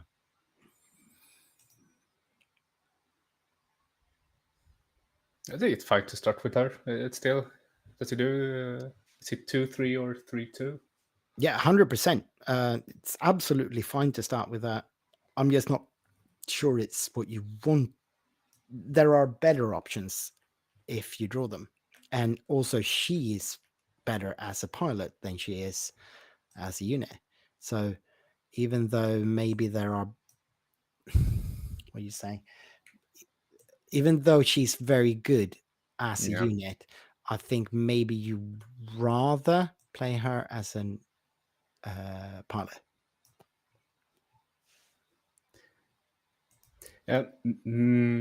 Maybe not in villain at least.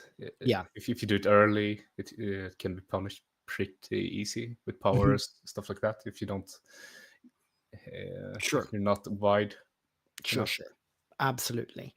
But she can, as a unit, she can easily be powered by Make an Opening that we did see Martin run. So you might be punished either way, Yeah. is what I'm saying. See here, drawing a card, yeah. Mm-hmm. Yeah. Oh yeah, he can put the shield on before dealing the damage. He can do that and just lose the shield. So that's an option. Given that we have a piloted unit on the other side, though, maybe not what I would have done. But also, it might just be the case that Martin is trying to go base here and apply pressure. Yeah. So you see Martin play, forgot the name of that card, but it's also good against shields. Mm-hmm. Doing -1/-1. Yep. ×2. When defeated. When defeated, yeah. Yeah. It's a mech of some sort, I think. Yeah.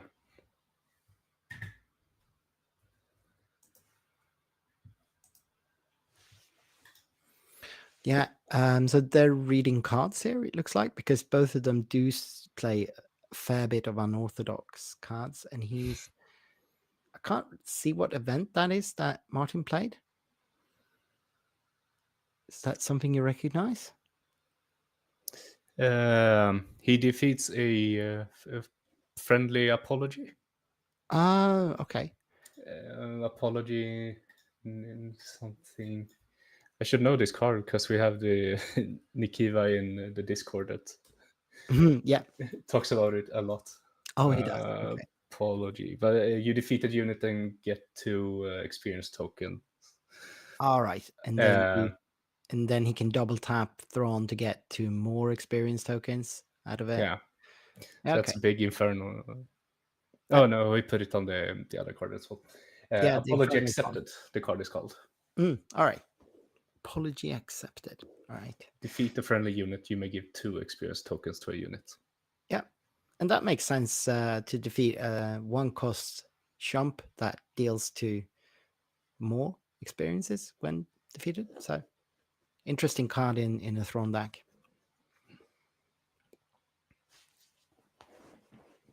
Yeah, feel like Thrawn's already good, and probably only green we've seen risen to higher heights so far, I think. But it's one of those leaders that the more sets, the better it is, and it's always worth looking at in every color. Yeah, that's certainly a leader that people will be checking out every time you get a new set to see what are the new what are the new when defeated abilities that dropped, and what was his position going to be? Early on, we saw a lot of people experimenting with Thrawn red, I think. But I do think that green is probably a better color for him, or possibly double blue. Yeah, red felt like it couldn't win aggro, and to win against aggro, you sacrifice too much across the board. But it's very fun to play, like the Ruthless Raiders, defeating it, dealing 4 damage to unit and base. Yeah, pair that with some of the great exploit cards, right. like Doku. Yeah, that be got able early. to determine when to sacrifice units and still get something out of it. It's definitely appealing, but like you said, it really struggled into the faster decks. Did you see what happened here? He shuffles his whole deck. Right. I did not. I was paying attention to a card site rather. Could he have been playing Search of Feelings? I don't. It's too much glare on Martin's discard pile there to make out what's on top of it. Because he hasn't tapped anything, right? Nope. No resources tapped. I don't know what happened there. Anything. It doesn't seem like it was. I can't see that there was any judge intervention either. So I don't know what happened there. Well, that's what you get for not paying attention. Yeah. Maybe Shaq can tell us. Perhaps someone saw what happened. There. Yep. All right. So takedown on the nowadays big mech unit there, but giving -2/-2 will kill Hera, right? Hera will have 1 HP left, so it's a Oh, she got 3 0-1. HP? Yeah, 2-3. Oh, she's a 2/3, not the other way around. All right, so Healing strike. 0, healing 1. Yeah. Why not? And we get some TIE fighters. Right. The Kajimi TIE Fighter or something that brings out a TIE Fighter token with it. Or is it First Order TIE Fighter, maybe? It's one of Those them. are the 1 costs, right? Right, yeah. Let's see if I can get the... I think one of them is 2 costed, actually. Oh, maybe that's right. It TIE... It's not the TIE Ambush Squadron. Or maybe the one that brings Or- out a token with it. It's 1 or 2 costed. I think maybe 2 costed. It kind of looks TIE Ambush when played, create a TIE Fighter token. Right. Yeah, that's the one. Some others. So 3 costs for Echo Base Defender. That is a card we Shield on it. do recognize. And then just hitting base for, what's that, 5 damage. 4 plus, I don't remember which pilot he put up. Yeah, no, me neither. It hits for 4 with the experience counters plus whatever the pilot gives. I think it's a 1/1 pilot then, because he did just add 5 damage. Alan did play resupply, so he can flip now, and that is the Chimera again, right? Chimera again, and he uses the TIE Ambush Squadrons when defeated to get a TIE Fighter, and uses Thrawn to get another TIE Fighter. Right. So should he remove the Ambush Squadron as well, maybe? No? No, he only uses the... Oh, yeah, he gets uses to the use it benefit. without defeating it. Yeah, that's how it works. All right, so Alan strikes to base with both Hera and Lando. But at this point, Martin is ahead on damage, and he does have a much wider board. Even though some of those units are just tokens, he's got 3 actual units and 3 tokens. So I think Martin's in a much better place than he was last game here. Alan needs to make something happen here. Yeah. He's got a Luke there, right? Yeah, that's Luke. Luke in hand. Double Lukes. He's got 2 Lukes there. And is that Kalis, Agent Kalis, I think, the one that draws you cards as well. Yeah. Yeah. But there's nothing to ambush him into, so I don't think he's going to play that just yet. But maybe a Luke to take care of that large. It wasn't even a pilot on. It was the restore card, right? Oh, yeah. I can't Restore remember 2. the name. Yeah, I can't remember the name of that. It did see a lot of play in that one, but I don't remember the name of it. Devotion. Devotion, yes, that's it. That's the card. Really playing different arenas right now. Right, it's sort of weird because Thrawn has to flip into the ground arena, and there is a sentinel up there. There are actually 2 sentinels up there. The Chimera strikes, Hera strikes. Martin is definitely winning this race. If they just race here, well, I guess with the restore off of Luke, maybe Alan can catch up. That's so there's a lot of interesting units here that you haven't seen in a while. So that is a Tarkin unit from set 1 that allows you to search 6 cards or something like that and grab 2 Imperial units. Yeah. This is not a card you see every day. I don't think I've seen him played like in a competition since Caleb, I think his name is, played his infamous IG deck in set 1. Yep, and he used that card. That's it. So it's lovely to see. So Power of the Dark Side, removing Hera finally, after having stuck around for quite a while. I'm back. Oh, that is Pontus. So you're with us again? Yes. I made some graphs for us for later. So in between rounds, we're going to get a little bit of a meta check-in to see what we have brewing from the Norwegian scene this time.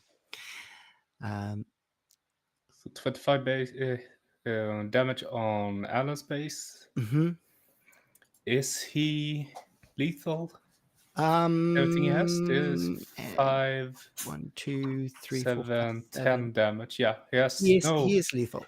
Luke saves him. Actually. Oh yeah. If Luke gets to trigger his restore, he's just off lethal, and that is indeed what Alan does immediately.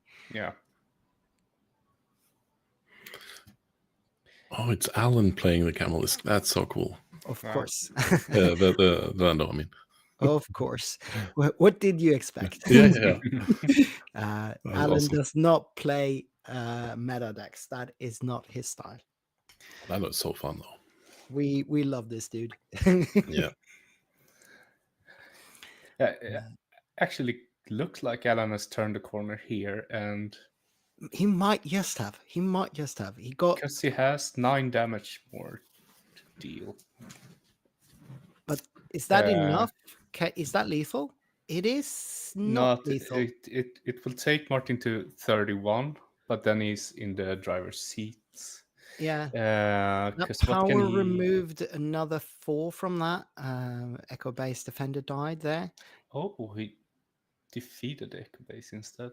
Yeah, he wants to keep Luke around. I get that. It does make sense. He's still got Lando as a Sentinel, so I think that's the right choice. But didn't he have Luke on hand? Yeah, he has a Luke on hand. He's got another Luke on hand for sure. To deal, because if he killed his own Luke, he could have just put it again and got rid of the Chimera. Right. You're absolutely correct. I wonder, or if he has something else in store He could have. for us. He could have. So he is spending a bunch of resources here for SWU. All right, interesting. Just to make sure, I guess, so that he does have something to strike with next turn. Yeah. He's safe from part of the dark side and stuff like that now. So Yeah. So at 20. So Alan has 27 damage on his base, and they are 27 all. And So that's. Yeah, he needs to 1, 2, kill 3, Luke. 4.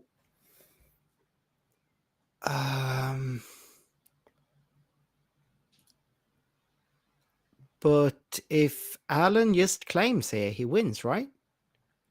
Not if he can kill Luke.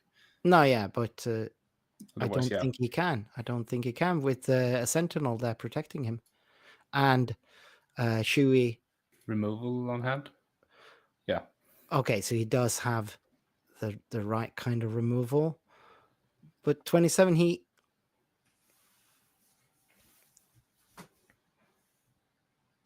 doesn't. Maybe he did lose there. And that might be enough because he can strike with Thrawn. But it's not enough. So Alan still wins, right? Because they both need 2 hits on base, and Alan's going first, right? unless he has more removal, Martin. I mean, Well, wait, with SWU, that's not a 30. problem. No, he just needs 1 hit. oh, He just needs to hit 1, Martin, to win. But we will does probably it hit for see 6? Ewing here. All right, okay. So it hits for 2. Alan Or has for 6. 32 on base. 32 damage. He just needs to hit 1 Oh, spot. yeah. That's 1 more 5. That's 1 So more he's 5. looking for bright hopes, I guess, here. Or Bright hope or bust. Luke will not do it. Blue leader won't do it. Neither of these will do it. Yeah. No. Yeah, that is game 2. So we are 1-all with approximately 10 minutes or so. We do not have the timing correctly, so we don't know exactly how much left of the game, but certainly not enough for either of these 2 decks to actually make it, I don't think. No, have to play fast. And that's not really what we've seen. I mean, even though they're not playing slow per se, they are certainly not. The decks aren't fast. No. So even though the players might not necessarily be playing particularly slow, I don't think they can finish this in what time they've got. It looks like they will try at least. It does. I mean, why not? But this is probably going to be a draw. Yeah. Yeah. I mean, they have to play it out unless someone concedes, technically speaking. So, Yeah. You know. Yeah. I mean, of course, they could just, both of them could just not play, but then they could get a warning for slow playing. Yeah. Oh yeah, you can't ask if they want to draw. You can't do it after you've started playing. Oh yeah. Once the game has started, you can't intentionally draw. And if they were just to sit here now watching this, that would be a warning for slow play, I guess. Yeah. Technically, they could get. Yeah. I mean, it's up to the judge, really. Really, yeah. I feel like if there's a if they put in some kind of fixer on that, it could be exploitable. So yeah. No, I don't. It is what it is. I think this is the correct way to have the rules written. Yeah. But I do think that as a judge, I would not punish them if they were to say that we're not going to actually be able to finish this. We're just going to sit the third game out. I would not give them slow play warnings, and they could just, as long as both players agree on it, then there's no harm. that's the way I would, as a judge, that's what I would do. But I'm not a judge, so the problem I think is that like how do you know that both players are actually okay with it? Yeah. So like if someone's like, hey, we can't finish this, shouldn't we just wait it out? And the other one's like, no, I want to try. But like, do you say that then? Maybe Yeah. like, yeah, sure, whatever. Like, Right. so- Yeah. No, there are certainly there's certainly reasons for the rules to be the way they are. So it's an interesting start with Krennic getting the trooper out as well, using when to get the discount from when defeated. Yep. It's then a power. This looks like Alan going space this game, Yeah. and Martin going ground. So they keep dodging each other. Yep. But neither of them have any units that will actually be able to do harm to the bases. Yeah. So, like we said, they will struggle to be able to finish this game. Most games, well, about half of the games have been reported. This suggests to me that we have a control meta.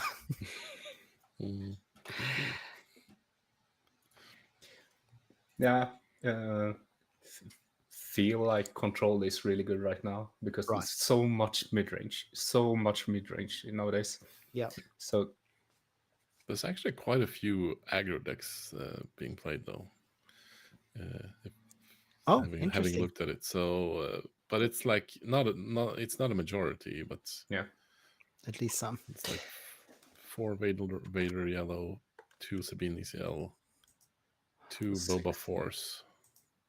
We will show you some graphics in just a little bit, but some teaser. Quinn. Early Chewbacca here. So he defeats. Apology accepted there. Getting 4 experience counters. It should be right, yeah, 4. So that's a very experienced technician right now.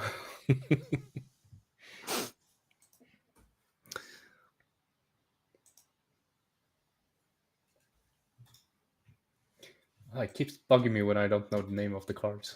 Right. I'll bet. Let's see here. It's Desperate Commando. Right, that's the one.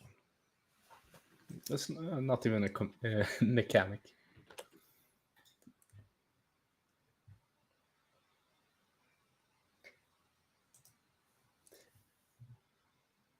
It's a powerful blaster in his hands right now.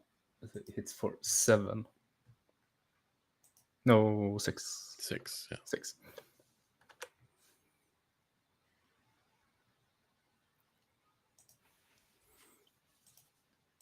Actually dodges the takedown then. Also. Yeah.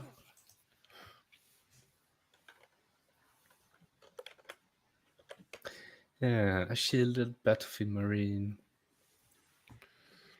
6 to base. So he's not using dice now, he's using the tokens. Oh, he changes. So let's see. I missed how Chewy died. Was it no glory on the results or?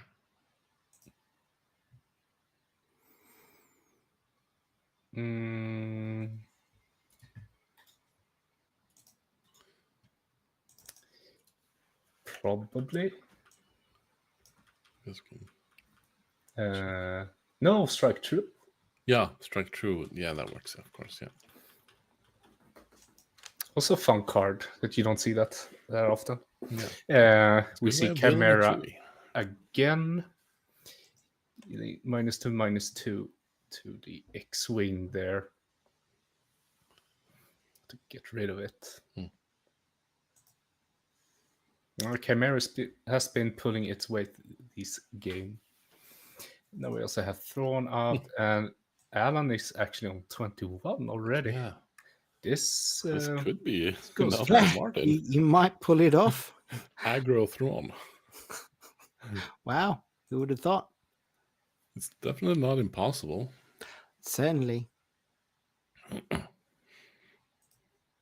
It's still 12 left though, so and there's plenty of healing. Well, there's a bunch of healing at least. It could be done. Ewing reinforcement. Good one. C probably want some ground sentinels here. Lando flips on 7, right? Not 8. 7, yeah. Yeah. He's a 7 flip. Yeah. So probably gonna see him protect ground now. No Luke probably would have been good for him. I wonder if he's playing any ground vehicles. Blue Leader is kind of a ground vehicle. Yeah, that's true. But he Heavens. can't get to the ground right now. No. It's a nice option for Lando to have the option to get on the ground as a pilot. I mean, I agree. I guess maybe he runs walkers. Yeah. If he's comfortable with waiting until flipping Lando on it. With 21 damage on base. Right.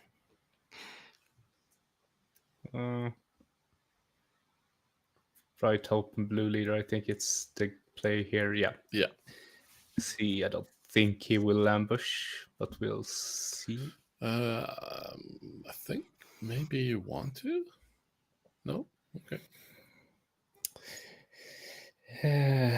Chimera is 6, so it will die if he uses the ambush. Right. Yeah. Yeah. I kind of think he wants to save it as well, so he can start going for base. Because if he wants to have a shot right now, he needs to start. Right now, it Going looks for base. like Alan is working towards a tie, and Martin towards a win. Yeah. Yeah. Honestly, Yeah. with a tie, with a amount of time left and only 1 damage on Martin's base. Yeah. No, it's rough, I guess.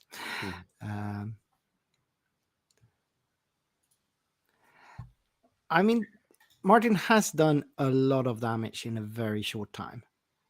Yeah. But, and he removed one of the sentinels. Yep. 1 down.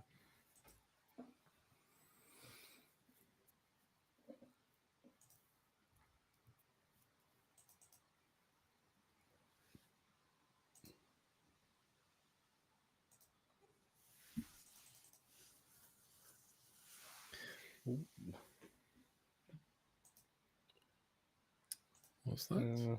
Devotion. Oh, devotion. That's the devotion. Yeah. There are certainly some interesting cards in these decks.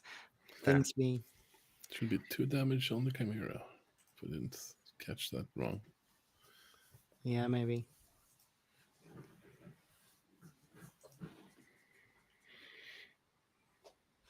C5 on Throne. Not tapping. Oh, yeah. To me, this is very interesting in another way as well. If Martin is able to keep this tempo, if that's a possibility for his deck, wouldn't he have been better off trying to do this all 3 games? Probably, yeah. I think so, but maybe he's not. It's not comfortable doing it. No, like haven't played the matchup. Yeah. So he kept testing his ways. Right. It did That's pay so off. weird. How come he hasn't played this matchup? I mean, isn't this what you test into most? Well, if you know Alan is coming, you better make sure to test a bit, everything. Yeah, the people in Westeros have been playing this matchup actually, because I Really? also play Lando. All right. Lando green as well. Yeah. Redemption on hand. Yeah. Starting to heal a lot if he needs to. Do we have the time on? We do not, but there cannot be a lot of time Redemption left. stalls a lot at least. Yeah. It has got to be. He definitely wishes he had one more resource so he could use the shield on it. Yeah. But I mean, nevertheless, Healing 8, yeah. Healing 8 and putting a sentinel there. really good. Yeah, with this amount of time left, given that Alan clearly is just trying to draw this game, Yeah. like, given that it seems to me that he has more or less accomplished what he wanted anyway here. Hmm. I'm not sure why Martin is trying to tap his data vault, but I mean, sure. Well, and that's 5 to base, 6. Yeah, 6 to base. Puts him It's on 20, 25. 25. That is still Hmm. there's still a bit to go, you know? There's still 2 damage that should be on the Chimera that isn't there, but hopefully it doesn't matter. Yeah. I'm kind of surprised we haven't seen Martin play anything over 6 resources, right? No, No we have not. Adventures. Yeah, Haven't- yeah, Vader. Vader for 7, but that's the most expensive card we've seen him play. I Yeah. mean, I assume he is playing Devastators and Avengers, but maybe he brought them out. But they did not sideboard between round 2 and 3, right? No. Yeah. And for round 2, he certainly was playing the control player. He was not trying to rush Alan the way he's trying now. Maybe that's what happened, and he realized he could rush and took the expensive stuff out. But he did not sideboard anything between 2 and 3. I misunderstood you. Sorry. Okay. So was it never there, or is he just not drawing it? Maybe he's just resourcing it. Could be. Yeah. Hard to complain if that's what he took out, because he's been doing 2 great games here. Yeah. And if they would have played a little bit faster, it looks like Martin would have taken this, and we'll see if it goes to time or not. But Right. Home 1. seems to be the right play. Here we see Bright Hope, or maybe Red 3. No, Red Leader. I mean, Blue Leader. he has 1, 3. Sentinel up in space. Yeah, that's probably better right now. Mm-hmm. Yeah, he has the Conquer Dawn, or no? Oh, Blue Leader. Oh, it's enough to kill that, and he heals. Heals So, 1. So So now he has Devotion is +1, right? So 6, 7 damage. It would not be enough. Yeah, it just keeps him alive with 1 HP left if Marty gets to hit with everything. And there we have the barrage. I think that's GG. That should be. So he did pull it out. Wow. Is it? Right? Maybe? Yeah, so now it's 8 to base, 2, 3. So 3 more damage to... Yep. Wow. Wow. Cool. That's Did not great expect play that. from Martin. Yeah, Right. really.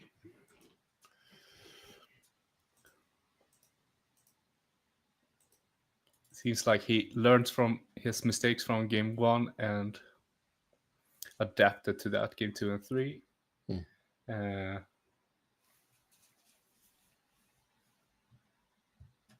I'd also like to give it that they don't, like, they played pretty fast this last game, so they managed to beat it out and not get a draw. Let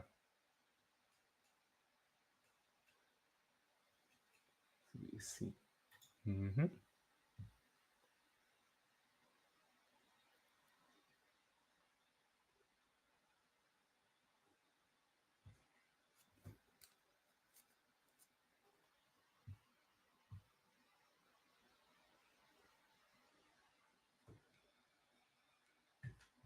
Still 3 not reported. Still 3 not reported. We'll see if... Viktor, you're muted. Oh, maybe he's talking to someone else. Yeah, okay, He's he's on muted. the phone. Yeah, I think he's on the phone or something. Anyway. Oh, okay. Yeah, he's not aware that he's muted. He's showing the stats and can't hear you, Viktor. what do you have here? Well, let's see. So here we see the graph. Yeah, right. Do you have the exact numbers? Because it looks like Boba for Boba for the most represented deck. We have a Leia. That's nice. Yeah, a Leia red. GI green. Yeah. Ooh. Oh no, it's just a color graph. GI Grand Inquisitor. Yeah, the colors aren't matching. I threw this together real quick here, so the colors don't mean anything. Please go through it. Nice to see. So like this is just a graph showing all the leaders represented. So we have quite a wide, like the basis we have a different graph for. If we get Viktor back, you can switch in a bit here, but we have the most represented leader, if I remember correctly, was Vader 4. Yeah, the numbers aren't there. Oh, there's actually Boba 4 and Vader 4 seem to be equally represented with 4 each. Yeah. And then we have Han 2 and Kira with 3 each. And Bosk. Right, Bosk is also 3. The Bosk is only 1 Bosk blue, though, interestingly enough. Yeah, Jacob stole one. There's a couple of Data Vault Bosks as well. Talked about that before. Know that both Matthias and Jonathan took Bosk Data Vault with them. You say Vader are all Vader for yellow? I believe so. Yeah. I can check here. There's some yes, all of the Vader 4s are yellow. Yeah. Yellow. And Boba 4 could be Data Vault or I think next year I have the coming as well. Table here actually. So the Boba 4s is 1 Data Vault, 1 Nabat Village, and 2 Data Vault, 1 Nabat Village, and 1 yellow. It's a little bit Nabat different. Village, oh. Yeah. Just looking for that combo, more like it. Yeah, I don't know which combo you are looking for, but it's definitely interesting. Oh, okay. Probably some early sneak attack with. So here we can see the different like decks, so to speak, with the base and leader combos. Oh, and Viktor dropped out. Okay, we can continue. So here we have it. Boba 4. Yeah, the colors are a little weird here, as you can. So ignore the colors; they don't mean anything. Yeah. But for this, it's almost maybe better to show like the table. If, but I guess we can just go through it. Let's see if I closed that one. Okay. Oh, so what is now you could hear me, right? Yes. Yeah. Now we can hear you. Welcome back. All right. Good. Not sure what happened there, but yeah, this is what we have of graphs, and I heard you all along, so good job. Let's see. We might want to look at the. For the decks, it might be better to have like the table with the numbers. Yes. Actually. So here is the table that you made, where we can see the absolute numbers. So yeah, that should be visible on screen now, right? I mean, it's a little bit of a lag for us seeing the stream. Just talk it through. So you have Vader 4 with yellow base. It's represented by 4 people. That's the top deck, and that's what you said earlier as well. But we do have a fair bit of Kira DV, Boba 4, Bosk DV. All of those are represented by more than 1 player. Han 2 Blue have 2 players on it, and Quinlan Talkingtown, as well as Sabine ECL, both with 2 players each. And then there's a lot of different things going on. A GI security complex is fun. Newsom played it during set 1. Yeah. There are some interesting decks here for sure. We do have both Ray Colossus and Ray DV. That is certainly a grindy style of play. I'm not sure what's happening with Pontus here. Maybe he got muted as well. No, I think I'm still here. All right, you're here. Just my camera. That's. I think. It's doing weird things. Yeah. All right, so we do have a new players arriving at the table but we still haven't got any confirmation on which players are going to get. Oh, actually, we might. We are going to get to see Jon and Niklas on Sabine DV against Sindre on Boba Pilot DV, possibly. Could be Data Vault for that one as well. I'm going to set that up. Could you talk us through that interaction a little bit, if maybe you have some insights? Sorry, I was what? Which players did we have? So we've got Jon and Niklas from our own podcast here. He's on Sabine Data Vault, and then he is going to face off against Sindre. I think that's a Norwegian local on Boba 4 on possibly a DV deck. That's certainly looks like a Data Vault deck. Okay. What can you make of that? That's I mean, like, it's a tough one, honestly. I think that's an interesting matchup. I feel like actually, I don't know. I haven't thought about that matchup before. I think Boba might have a slight edge because of the indirect damage, but I'm not sure. Maybe I'm thinking of it backwards. It's exact opposite. So, like, indirect damage, as an aggro player, you probably like it. You don't really care. You just put it on your unit so they don't die and still get to hit. Data Vault gives a little bit longer reach, so they could go further. If it is Boba Data Vault we will probably be looking at trying to get some good overwhelming barrages to strip the board. So I think it can be pretty even. Probably Data Vault is better than ECL here. I think it depends on the build of the Sabine deck, and the Data Vault build prioritize having sticky units, like lots of HP, and I think that's horrible for Boba Fett, because Sabine can be as fast, but can handle the indirect damage fairly well, I think. Oh yeah, okay. But a lot of Sabine builds, on the other hand, doesn't run the bigger units, and then they will actually have a problem into Boba. Yeah, we'll see. It is definitely Boba Data Vault, by the way. So I checked.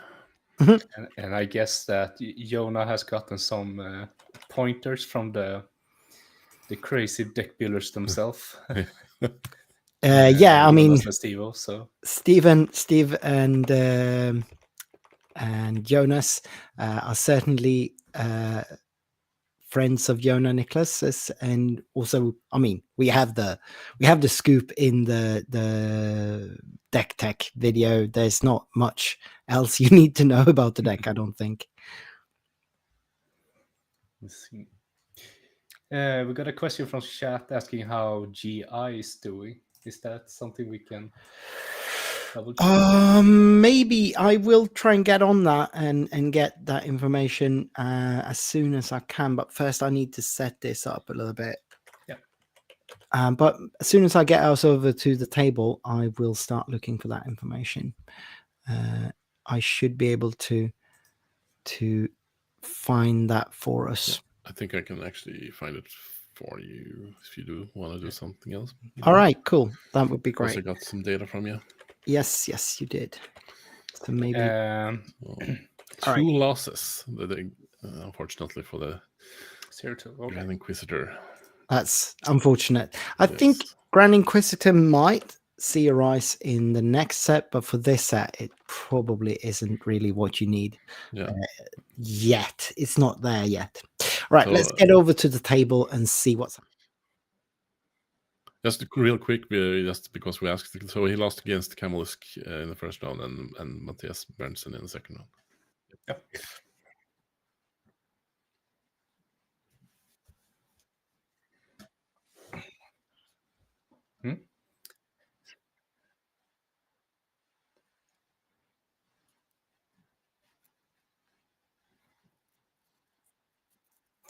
Boba player took a mulligan. It looks like Jonah is waiting for him.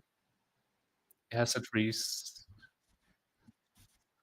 No. Let's see. He said Sindre took a mulligan.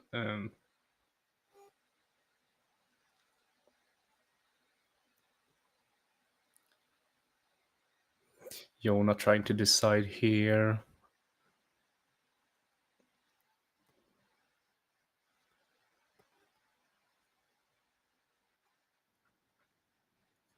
Jonah hasn't.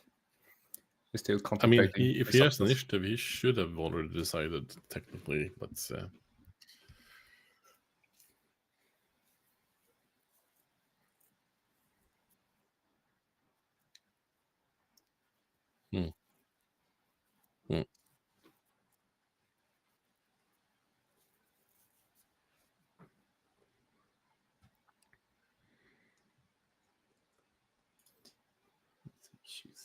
here. I mean, resourcing is always the hardest part with playing Sabine.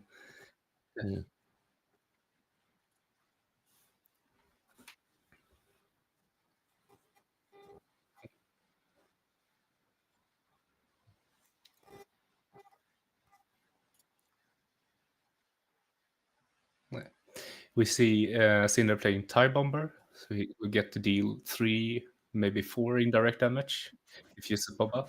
Yeah.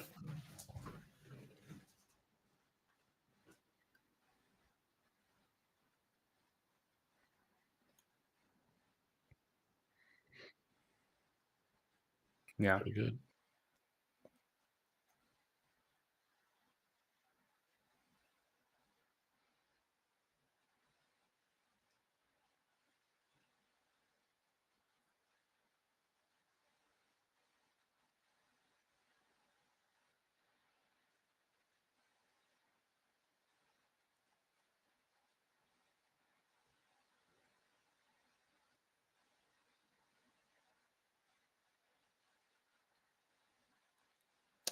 Resupply. Oh, interesting. Yeah, it's backwards. Yeah. Yeah. So Boba player deciding to ramp. That is interesting for sure. It's a bit risky when not having a big unit, I think. But we'll see. It makes me wonder what type of deck it is when you're playing Boba 4 with the ramp. Actually, haven't thought of it really. I've only seen the yellow versions. Yeah, so the MC Raider, I think the card is. So he's looking to get a big barrage off. If he pulls that off, it's 7 damage. Boba Data Vault is, I would call it a bit tempo. Because he can go pretty fast, he can control. Like, he wants to set up that forward state that we see so many other tempo decks do. Able to do that. But also run late game cards. So mid range maybe is the right word. So Just Jonah straight. made an interesting move there. He didn't resource this turn, and they used Cham to get a resource. I think. No, wait, No, the no. ramp. Yeah, of course. It was a free one because of the ramp. Wow. Yeah, it punishes the ramp with Cham. Yeah, that's a huge punish as well. Like getting extra resource with getting a 5/4 while Sindre only got to pay 3 for nothing, basically. Can we see a barrage on hand? Yeah, I'm not sure. I don't see. Oh, that's an even bigger barrage if that happens. For getting rid of Cham. I don't see a barrage, but I'm not sure.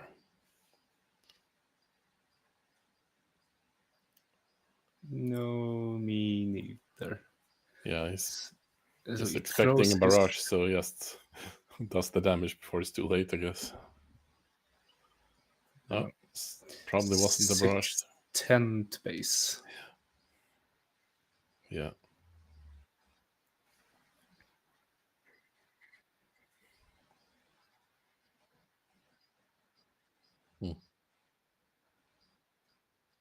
Yeah. Open fire to get rid of Sabine. Starting to save up some.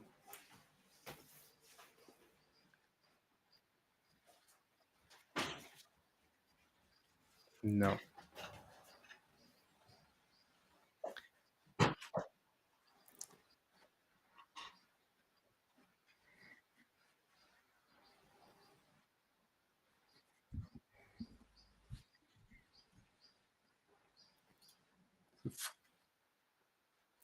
Oh, for sure not. There's the Yeah. pride. That can be punished if he gets, but he needs a timely. Yeah, that's what he sacrificed. Oh, he plays all his blue leaders. But it's still not dead. 1 damage left. Oh, is it dead? 5. It shouldn't Okay. be. Maybe we missed something. 5 plus, is it 5 from Boba? That's 4 from Boba, I think, actually. Yeah. Yeah, that would yeah. be. Oh yeah, it's +4 +4. I thought it was +4 +5. So yeah, that's enough.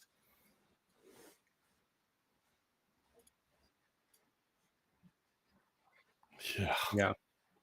Ouch.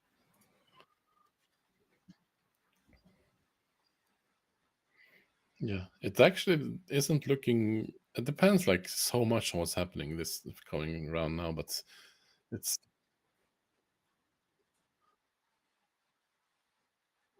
Mm.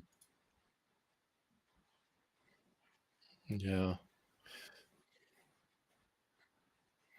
No, it's actually 5 damage here. 3 indirect, 4 indirect if he wants to.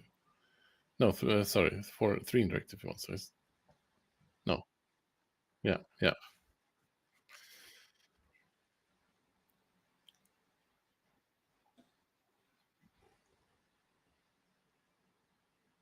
So let's see what he has in store for us. Radis. Yeah, that's really good, yeah.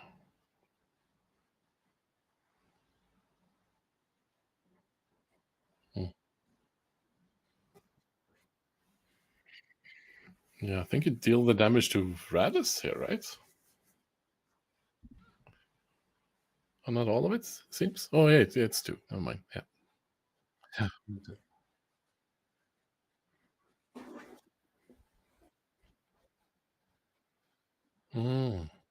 Good point.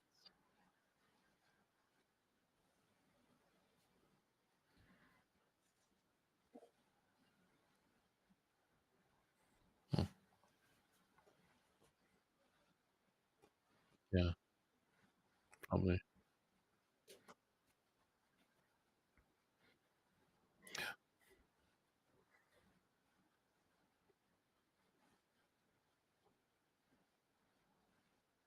The trades there, yeah, I think that's also right, yeah.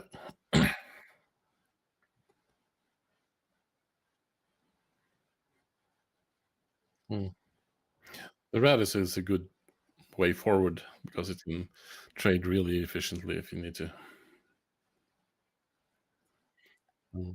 Oh, Wrecker and Poe.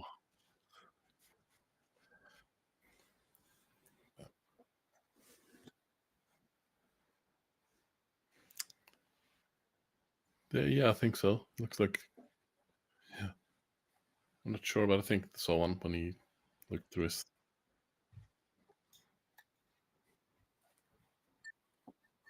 Probably, yeah.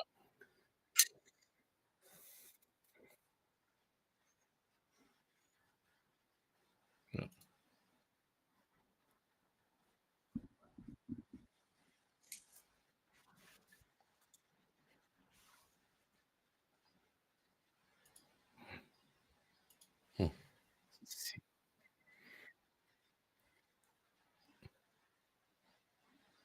Yeah, that's definitely something that Boba can do. Yeah.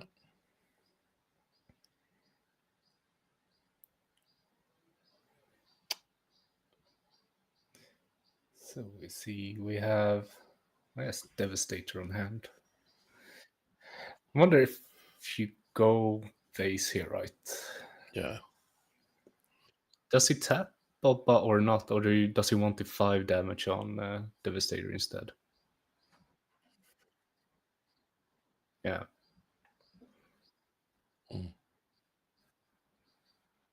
Yeah.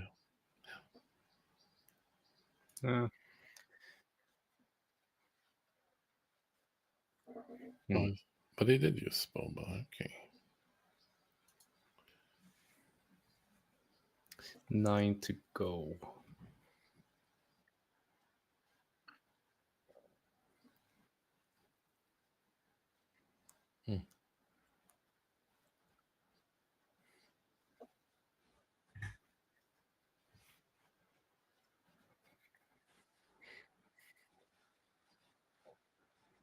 Ooh.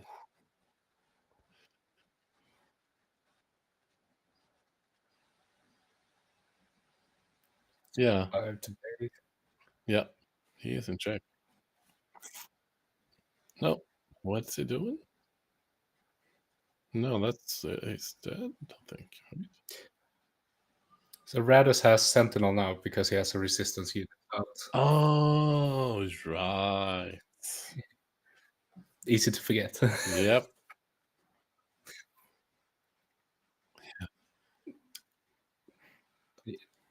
Radus can take out both Devastator and Fire Spray if he wants that. Red 5. Yeah, red 5. So, oh, that's huge having the Sentinel on Radus. That's really huge.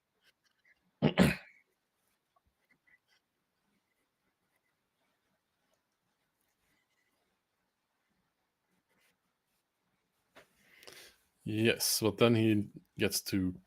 Isn't it enough to kill the Devastator? Is How there much does Radus do when it dies? planetary bombardment? Yeah, that's Oh. game. Oh, that's game. Yeah.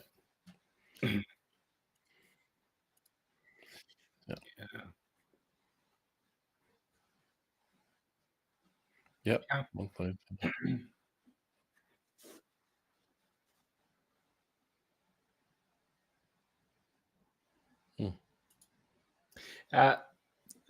Throw in 3 blue leaders into the Boba unit. It's probably not what you want.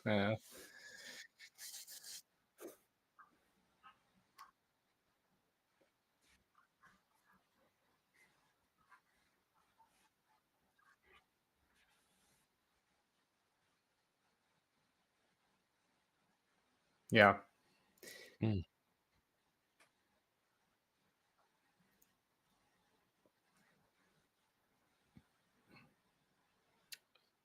Maybe it wasn't the time then, since that would have been an option. I mean, yeah. Is there?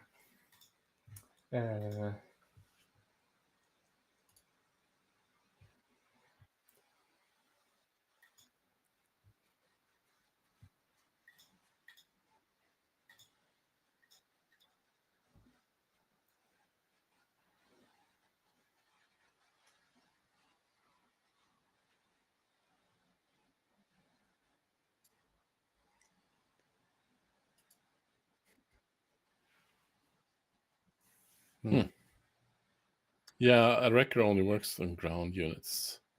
So sure. Yeah. I think it's still like because Syndra knows that it's in there, and Boba can pretty easily lane dodge the ground, avoiding it.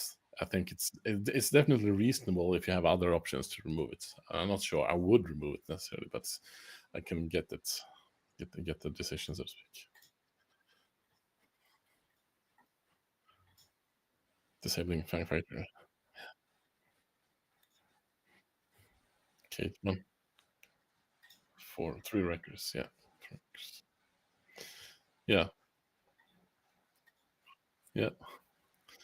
Maybe we can ask Joan afterwards, like his reasoning behind that decision, because I'm not sure I would do the same, but since it's like lane dodging from Boba is a possibility, then yeah, sure. Yeah. What was the green card? I couldn't tell. No, it's another Radis. Was it? I think it's another Radis. Yeah. Yeah. Yeah.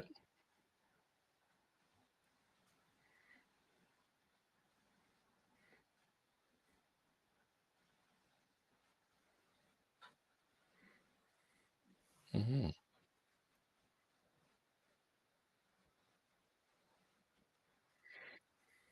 Mm.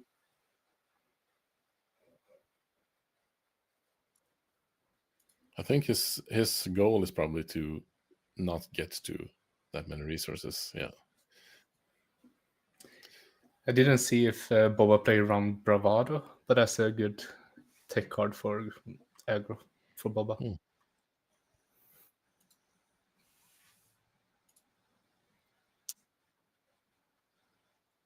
Yes. That's fine too.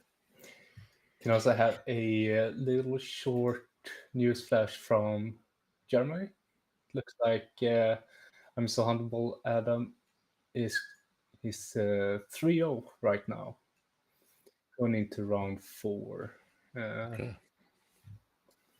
It's a little update. How's it going for him?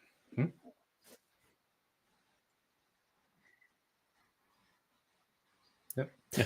Let's see. Mike Likane asked if it's that Jonas from Team Enigma.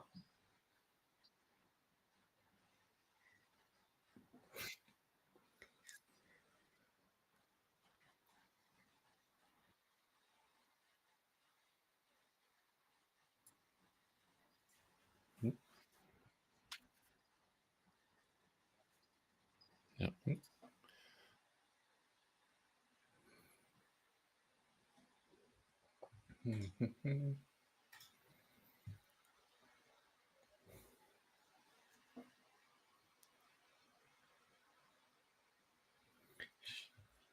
Oh.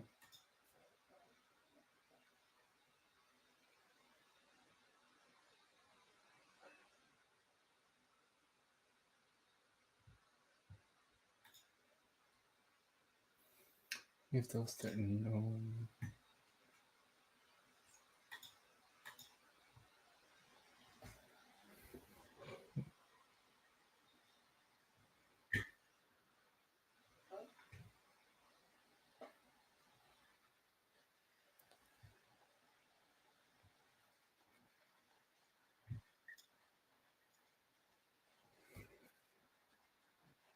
Yep.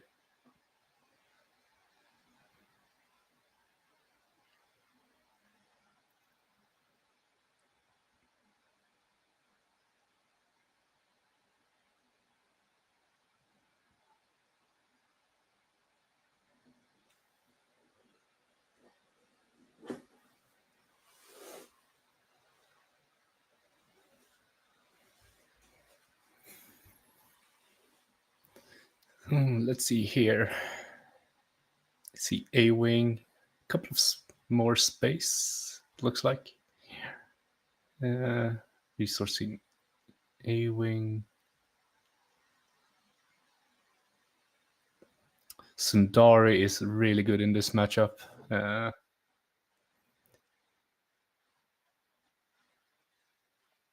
Mm.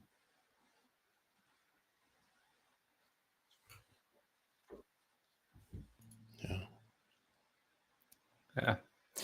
Looks like he's resourcing one of them at least. And Yeah. probably keep both as well. Yeah. It feels like a really good card in this matchup. Looks like he wants to open with the A-wing or the Phoenix. Yeah, Phoenix. And we're a hit here.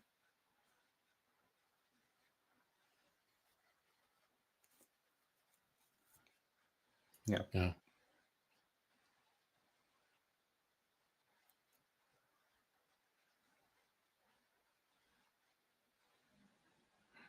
So let's see. We see a resupply on hand if he wants to ramp this time. Yeah.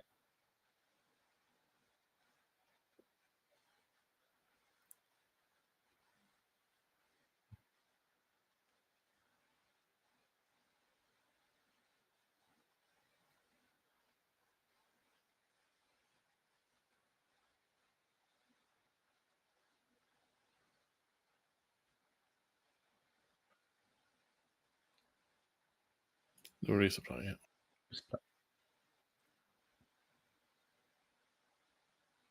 And Jonah took the initiative, yeah.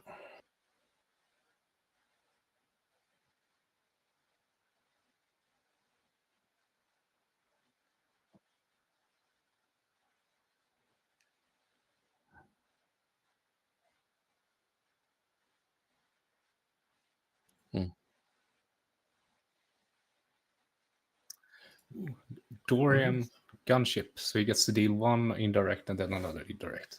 Okay. 4/6 space. Let's see here, 3 more to base. Right,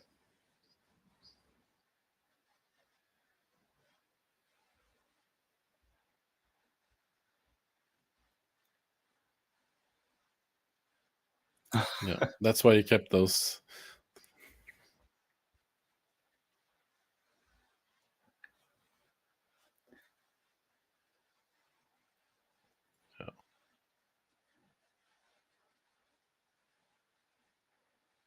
Yeah. Oh. He was considering, yeah, he's resourcing Cham. Oh.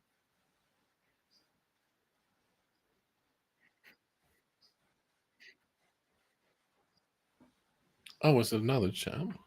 Could be. So it takes away the Phoenix, both of them, but probably see a disabling here, getting rid of Boba. For sure. I see an overwhelming barrage on his hand. I think he should have played that before. Definitely.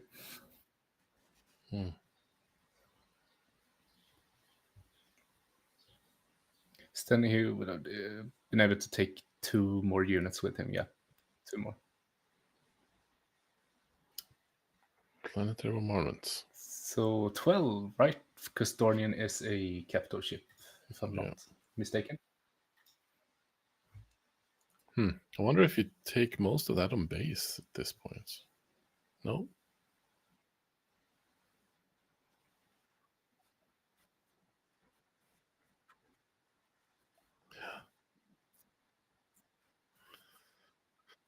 Yeah, devastating, potentially.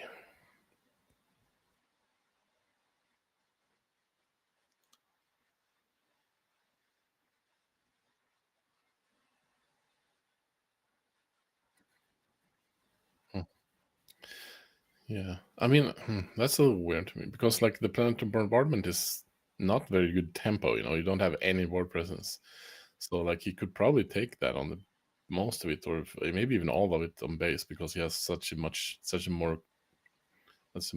bigger board, so to speak. Now he's vulnerable. Yeah, and now he's really vulnerable to like IG or to OB.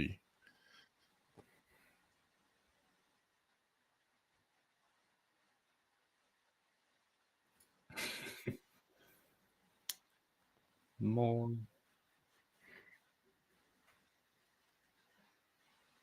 Yep.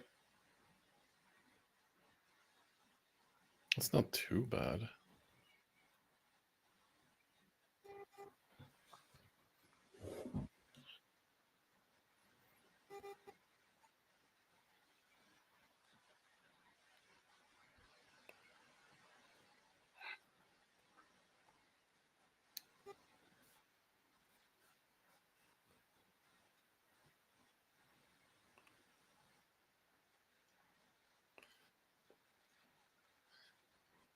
Is he playing a 4-drop and a Anketsu maybe? Just to have more presence on the board, maybe? Yeah. But he is at 25 on base. So if he keeps pushing, that might just be the plan here.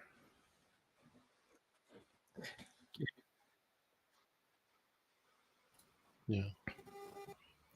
But it could swing really quickly. Yeah.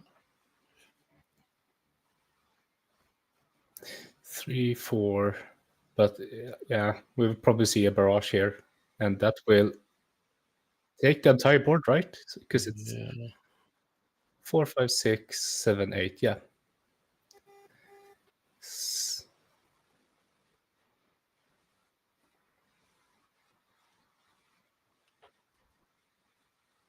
Yeah. But at the same time, you can't play around OB all the time. Like, oh, he's not even playing OB, so maybe he doesn't have it. So Ooh. He might have resourced it. He had it on hand before. that would surely have been the best play if he had it. No, he doesn't. Yeah, he doesn't have it, I think. Yeah. Yeah.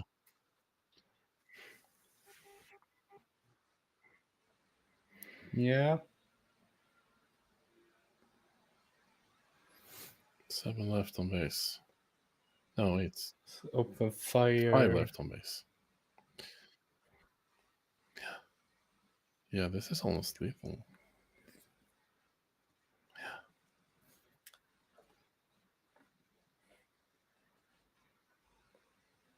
Yeah. Yes, some plan.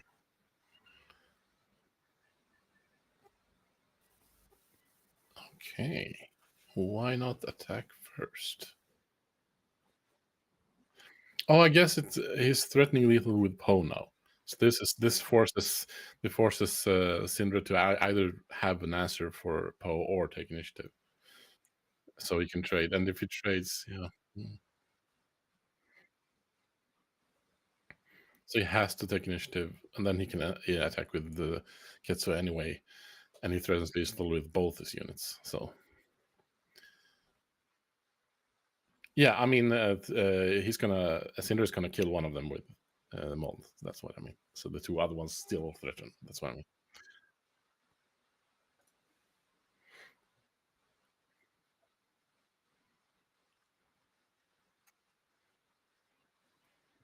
Yeah. Yeah. Point. So let's see. So at this point, is OB enough here? Yeah, isn't it? 9. Yeah, it is actually. No.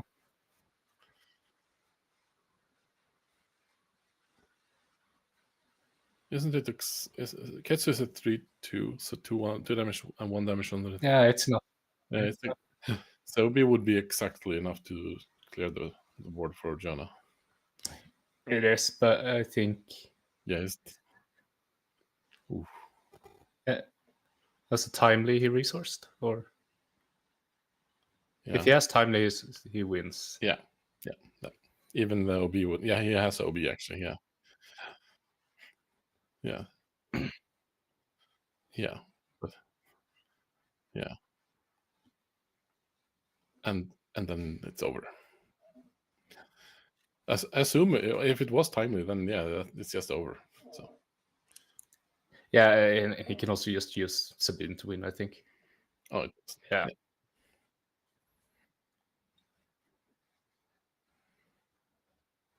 3.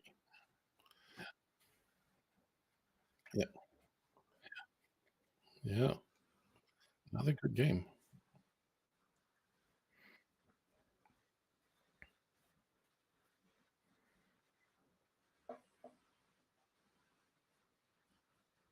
Yeah. I think it's very close.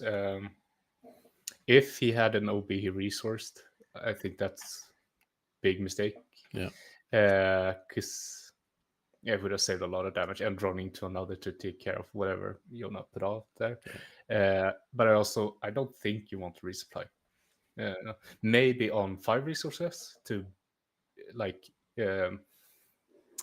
bait out Jonah to play out all his resources so he can get the swing with Boba as well, or not getting him removed the same turn. I think you rather play units or removal instead of ramping here.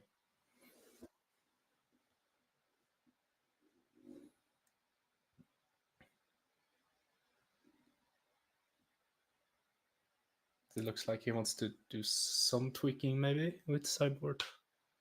Syndra.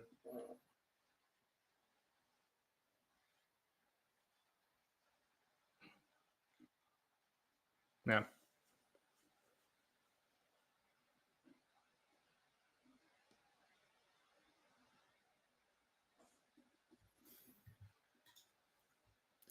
We'll see. Mm.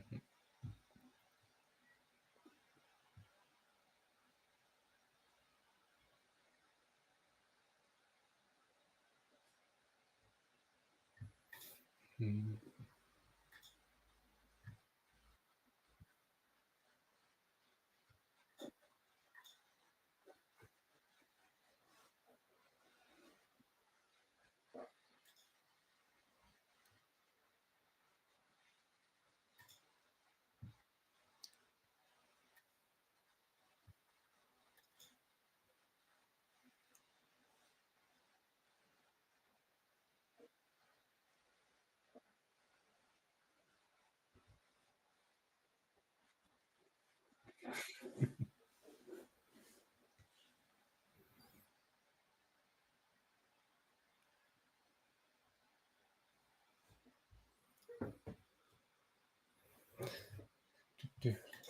Yeah.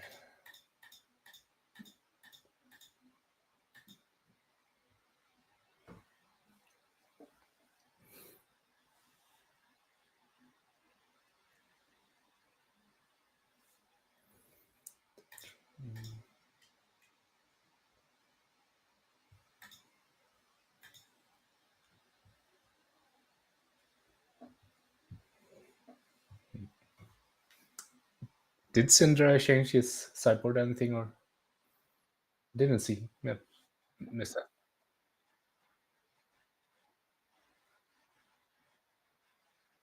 Hmm. Yeah.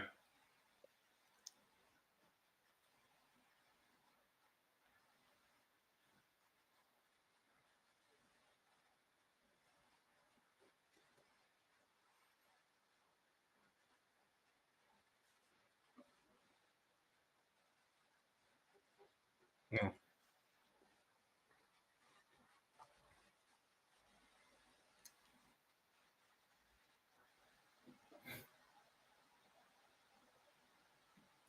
Yeah, you don't need to do Yeah, like hang on.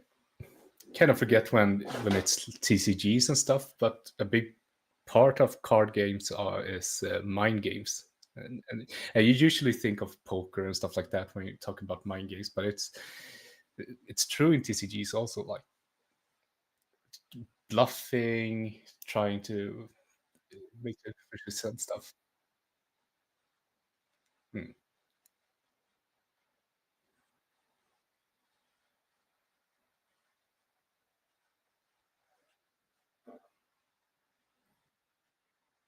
Yeah,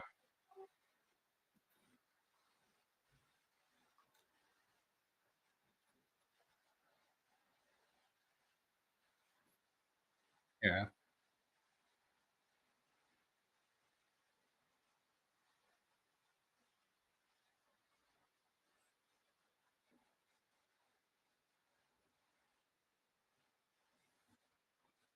Yeah, and similarly, calling that bluff. If you yeah. like, yeah, he's playing as if he's got the OB, but I don't think he has.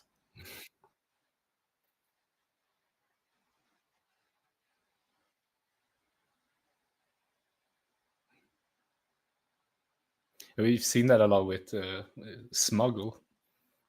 Like, always look at your resources.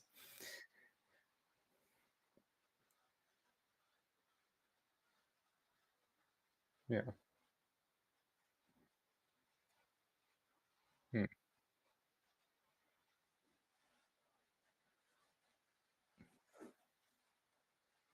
Hmm. Oh, that's interesting. It takes initiative.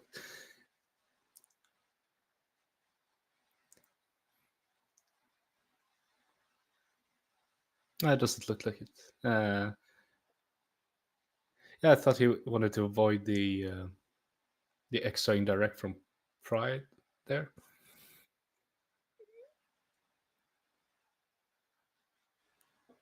No. Yeah. Blue leader, yeah.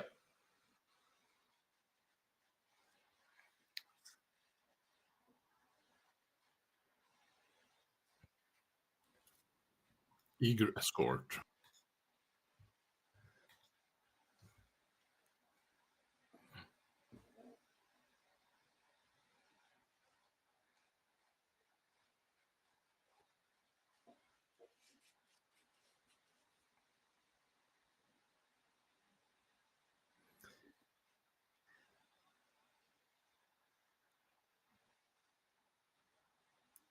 Doesn't really matter, I think, because otherwise he...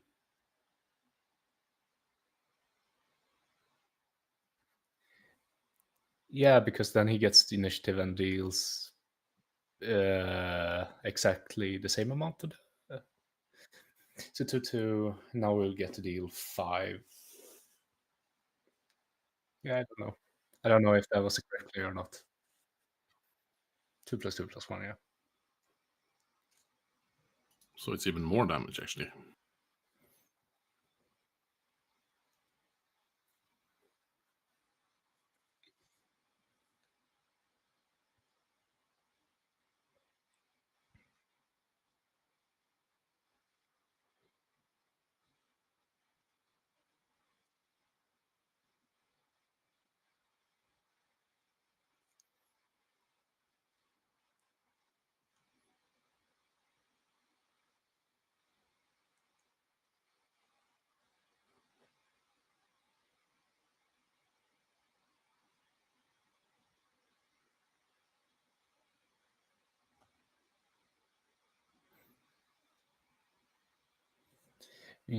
Sham for 4.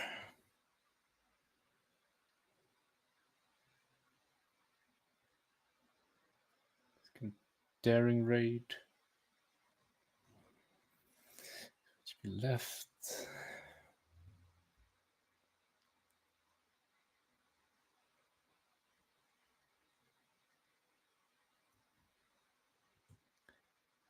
And Jonah claims.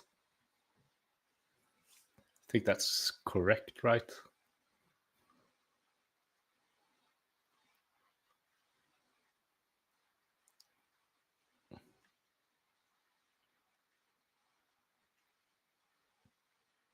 Yeah.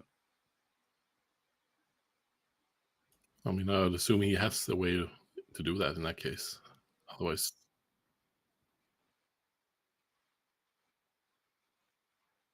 yeah, no.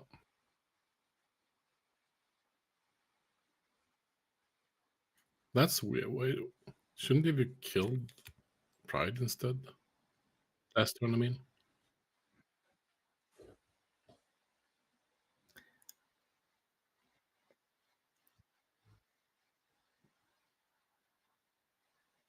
Yeah, but Sabine could have killed Pride last round, and then it wouldn't have mattered. No. No, 3 HP, right, on Pride. Oh, yes, of course. Yeah, okay, then I get it. Yeah. There we have Poe.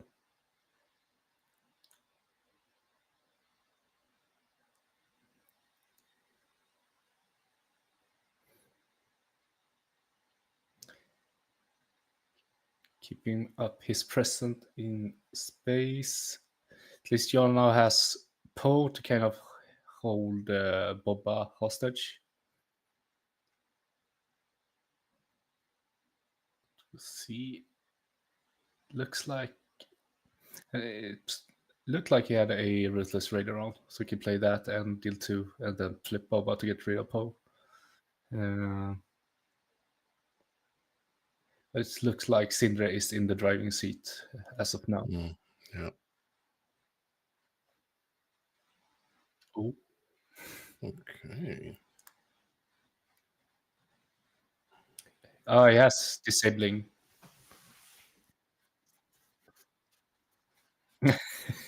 I would consider playing Boba on ground here, honestly.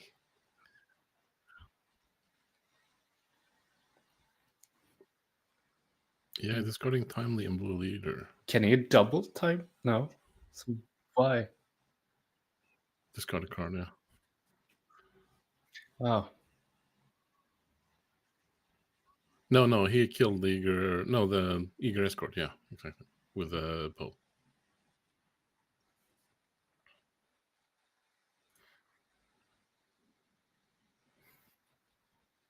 Yeah. And that was a Kylo's TIE Silencer, by the way. Though he hasn't got resource to play it, so it doesn't matter.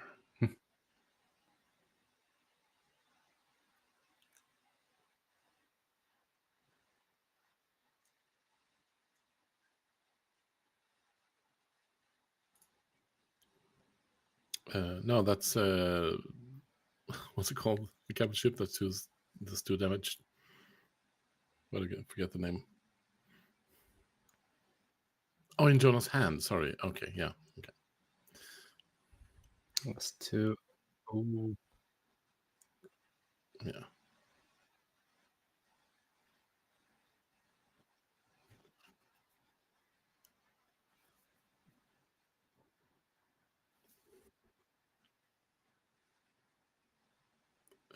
Yes. Yeah.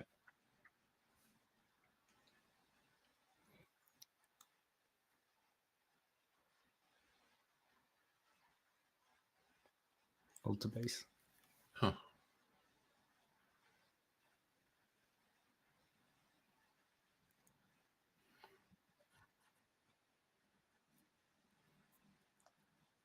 Red 5. 5. Yeah.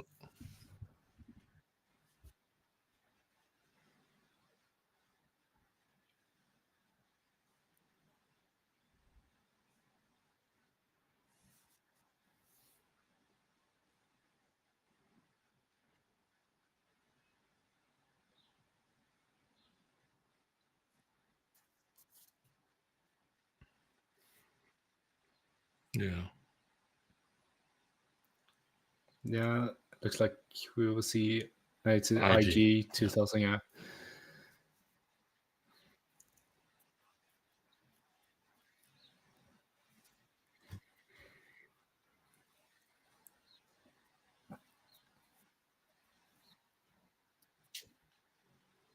Yeah.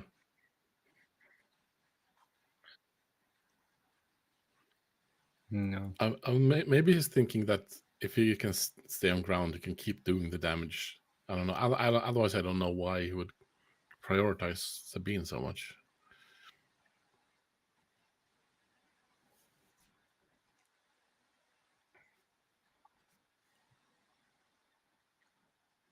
Yeah.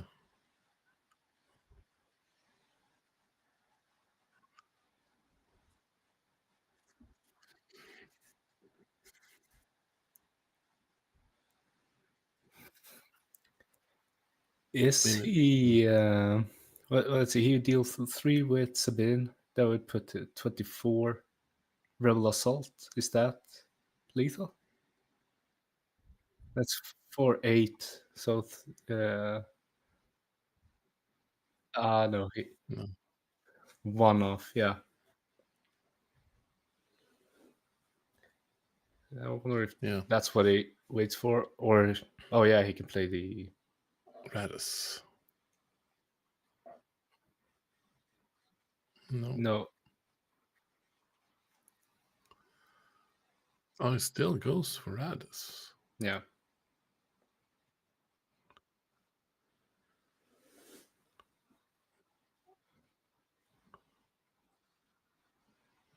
IG 2000. Huh. Yeah. I don't think he has it though. No, it's Sundari, Yetsu, and Yeah, there's a Sundari Peacekeeper. Getsu.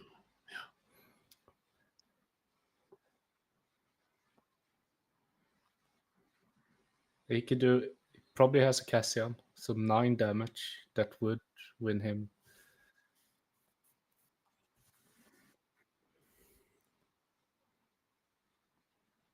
Yeah.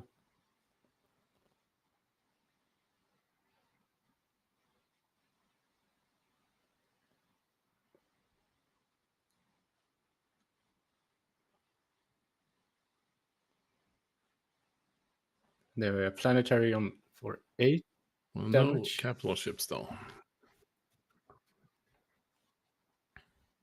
8 is a lot. He has to put some of it on Sabine now, right?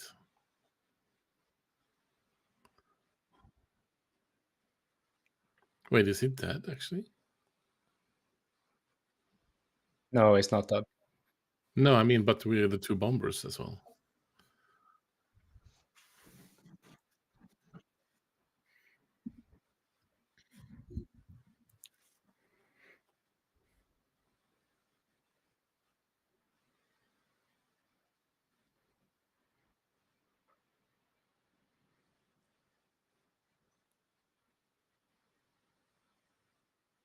He has 2 actions and he can't put anything there.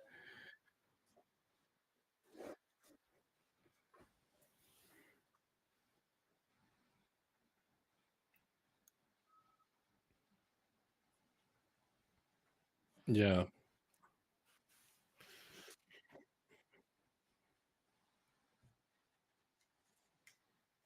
Yeah.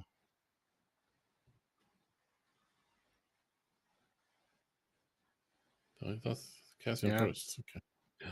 I thought that makes him open to like a daring raid or something. That's killing Sabine. So. Yeah. Yeah. Yeah. Wait, see, maybe doesn't Sindra have any cards? Yeah. Oh. Yeah, absolutely. Yeah.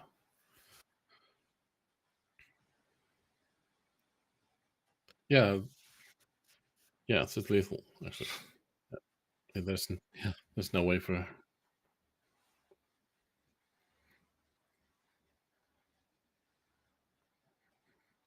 Yeah. Yeah. Yeah. Well, let's see if they That's agree clutch. with us. That's clutch. Maybe maybe we're missing something. I don't know. Yeah. 6, and he can just put everything on base. So it's nothing he can do, and he has no cards on hand, right? But it's 1 extra from Boba as well. Yeah, it doesn't matter. So it's 7. 7 would be lethal. Yeah, so he just puts 1 on Cassian. Yeah. And then he can just. Doesn't matter. Yeah. Yeah. Yeah, for the first.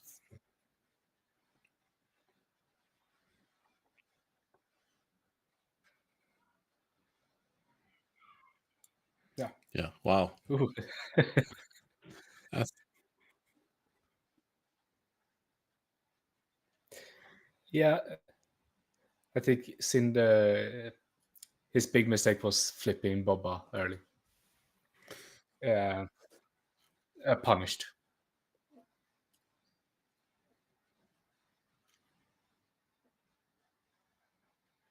Hmm.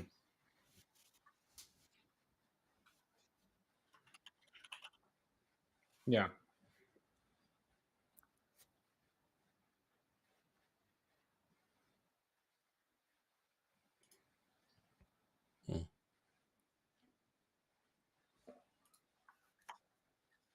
At what the standings look like right now. And so I'm showing you the melee, and I'm going to have a look at. First, we're going to have a little bit of a look at what's been reported. Let's update this. So we've got a couple of games still going. This is indeed a grindy tournament. Jonathan BB won, Majkowski won, Hyrax took down Matthias Arji, more friendly fire. Viking United got a game. Puck Fatin, yeah, sure, took a game. Yeah, Puck Futin. Alvin won. Alvin's one of the young guys, I think. He's a teenager. Gash Blood took down Goosefather. Matthias B took down Halfin. Lillegut got a win there, as well as Delifire. Kamalisk still playing. Elena took down Meganews. Tower Hillier, who is indeed a Norwegian player, did one against Steinarana. Not sure what that is. And Sekos won. So standings after round 2 looked like this. So it's hard to tell too much from standings in round 2, but Jonah Nicholas remains undefeated here. Jonathan BB, I think, remains undefeated, right? Yes. What else do we have in much matchups here? Majkowski won his game. So he's also undefeated. Where Jacob, did he lose his game? He is not He's reported. still playing. Yeah, he's still playing against Slimmy Martin there.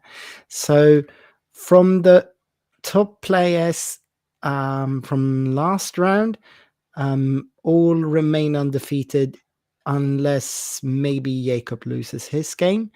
Triketra lost now to that is Sindre that just lost to Jonna Nicholas, and we don't know about Slimmy Martin. He's playing Jacob, and Hege lost to Maikovsky. So we could have 4 undefeated players going into round 4.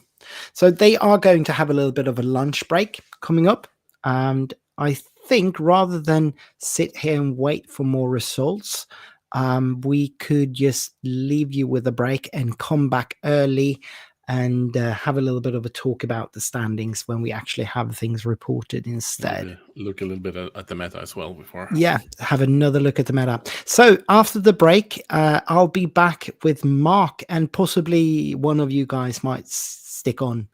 We'll see. All right. Break for a little bit. See you in just an hour or so.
Hello and welcome back. I don't think I'm now. You should be able to hear me, right? I think I'm audible to our listeners now. So we're back. We're preparing for round 4, and we're not absolutely ready to go with the table yet. People aren't sitting down just yet, but we have a new guest on. We've got Mark from Unlimited Power TCG. Welcome, Mark. Good afternoon. Thanks for having me. Thanks for the invite, and it's great to be here. Cheers. Yeah. I remember working with you for the Minneapolis RQ, and you did a tremendous job on the Sea Raptor channel there. What else are you up to? So I run the Unlimited Power TCG YouTube channel. We primarily do or did tournament coverage and results for the UK scene before things like Decklist started getting inputted into Melee and they became more accessible. And now SWU Competitive does an extremely good job of collating all that information and making it available to the public to view, see, and review. So now I do much more of an update on the SWU scene in the UK and whatever fun stuff takes my interest on the channel itself. So I did a deck tech recently on Luke 4 Red, which I'm currently playing and enjoying. Beyond that, I just get engaged with the community as and when and wherever possible, really, because the community is what makes it enjoyable. The game is good, but the people is what I'll keep coming back for. Right. Yeah, certainly. This community is just amazing. We'll have a quick look at what standings look like right now. Mhm. So I'm not sure if everyone can read that, but the top 4 players are undefeated. So we've got Jono Nicholas, Jonathan BB, Maikovsky, and Slimmy Martin undefeated. So Jono Nicholas is on Sabine DV. Jonathan BB and Maikovsky are the players that we are going to get to see streamed here now. And I can't remember which is which, but I think Jonathan is on CAD Talking Town and Maikovsky might be on Vader Yellow. And then we've got Slimmy Martin that we saw in, I think it was the first round with Thrawn Blue. No, Thrawn Data Vault, right? Thrawn Data Vault, yeah. Yeah. So those are the 4 undefeated players. So we're going to get to see CAD Talking Town against Vader Yellow. What can you make out of that matchup, do you think, guys? I've heard a lot of Vader players say that they hate the idea of running into CAD, and from playing Luke into similar matchups, I feel much the same way. The amount of control they can get with the pings, the bounces, the McClunkies, the waylays, anything they can do to keep the board build up from happening is great. You need to stop the ships from being there so that they spawn more fighters. Having said that, you've got to be able to plan to go into this match. So it'd be interesting to see what the Vader player has in mind for running into CAD and maintaining control and stopping from having that tempo-ridden roughshod all over him, I guess. Yeah, the CAD player will probably be able to mitigate how big a clone combat squadron gets, which is very important for. Yeah, the main trick you do so is by taking out all of the non-token ships as soon as possible. And the Vader player tries to mitigate that as much as they can by playing as many one-drop ships as they can on turn 1, which will help keep a little bit of board presence going into turn 2 and then onwards and start the machine grinding, of course. I can see the Vader players there rocking his PQ top 4 initiative tokens, so props to him for having done well enough to have earned one of those. And also, CAD probably runs Bamboozle of Color. This is also one thing that can take care of Vader piloting a ship. Yeah, he won't be short of yellow cards to discard to be able to do that quite happily. Exactly. He might also It's be not running even the Fang Fighter from the red as well. right. I mean, Bamboozle is not even really off color when you can play it without the with the special cost thing. All right, let's get to the table.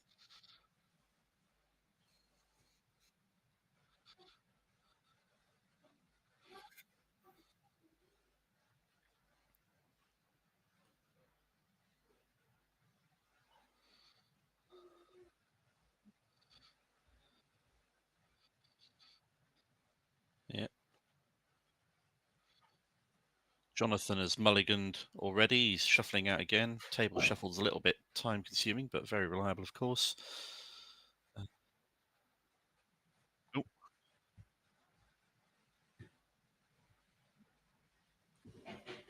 No See, worries. get some words from the chat. Hyperspace Cube says, I'm so conflicted. I love both leaders. Yeah.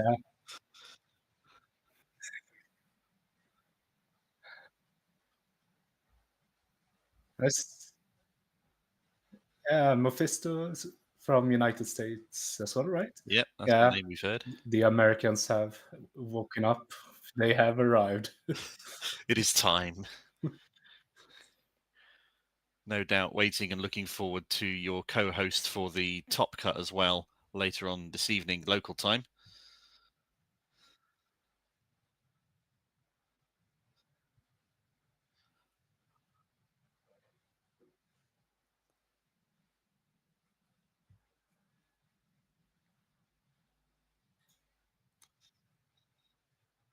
Mm-hmm.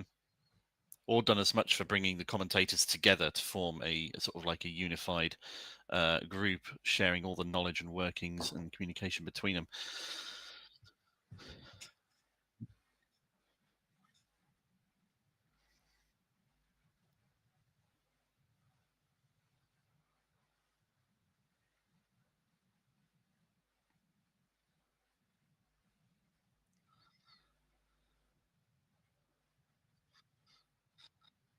Oh, yeah, it kicks you off after that time period. Yeah, that's fallen foul a few people. That final was peak commentary. Right, it kicked off That's with a fun. Greedo play from Jonathan, looking potentially with one resource left to McClunky it or claim and keep going. No, he's claimed, ready to keep going. We've got is that a Kijimi patroller, the one who gets raid when there's a token on board? Is it that or the first order TIE Fighter? I may be mistaken. You're absolutely right. Can't quite tell.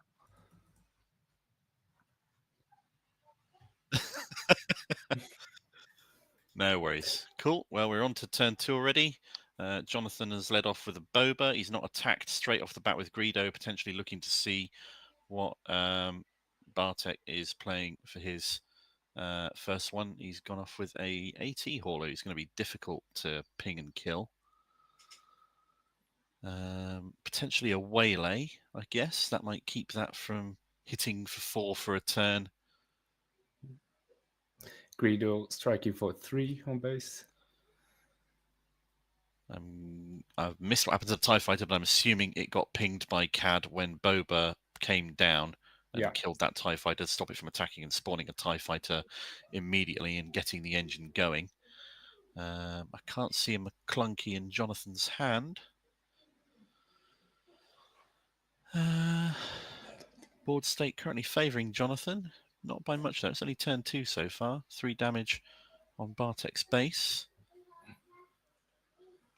Jonathan's got 5 less hit points to play with, however, running Tarkin Town with 25 hit points compared to a Cunning 30 base, which is what I've seen the Vader yellow shell play with most often. Not seen it run the AT hauler very often, to be fair.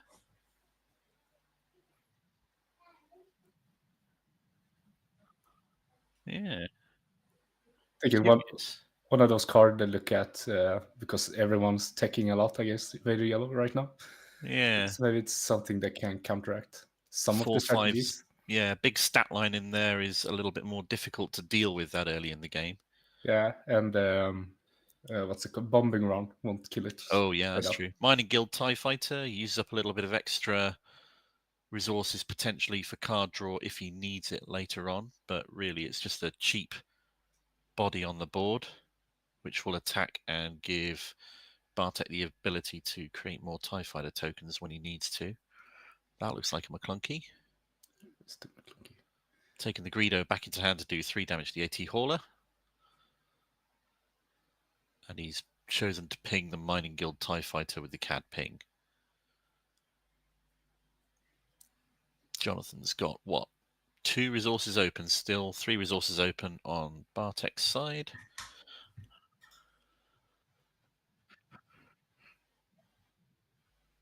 I can hear you. I can hear you. Let me check. No worries. Hello, chat. Please tell us if you can hear any of the words Viktor has been saying over the last 10 or 15 minutes. It would be very much appreciated if you can do this. We don't think you can, but we're not sure. We can't tell.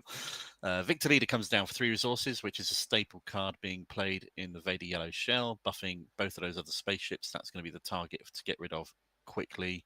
And that's been captured by Relentless Pursuit on the Boba, giving Boba a shield and debuffing all of the other ships.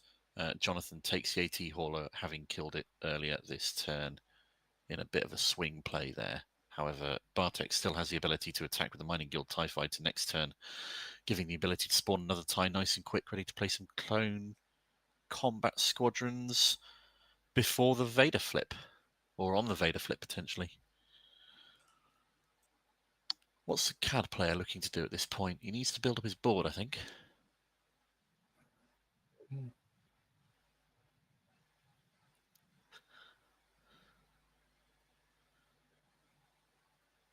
The AT Hauler could come back to the Vader player's side if Bartek chooses to focus it down. You know, a little bit of back and forth there. Then they're both on 5 resources now, approaching. They're both going to deploy their leaders on 6, or could potentially deploy their leaders on 6. CAD might be looking to go into Ruthless Raider on the 6 resource turn, but on 5. Can't quite see what he's got in his hand there. Probably a bunch of tricks and controlling things, because should know how dangerous the Vader Yellow can be once you get it going. Oh, captured the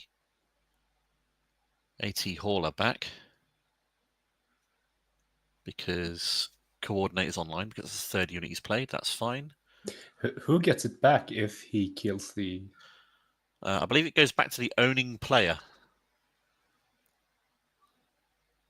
I may be mistaken, but I believe that is correct. I think that's what they are discussing.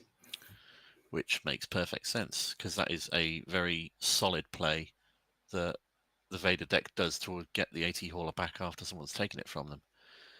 That's a Succus, right? Or is it Forlom? Yep, 6/6 Succus hasn't ambushed in, A, because it hasn't got anybody to ambush, and B, because Forlom's not already in play.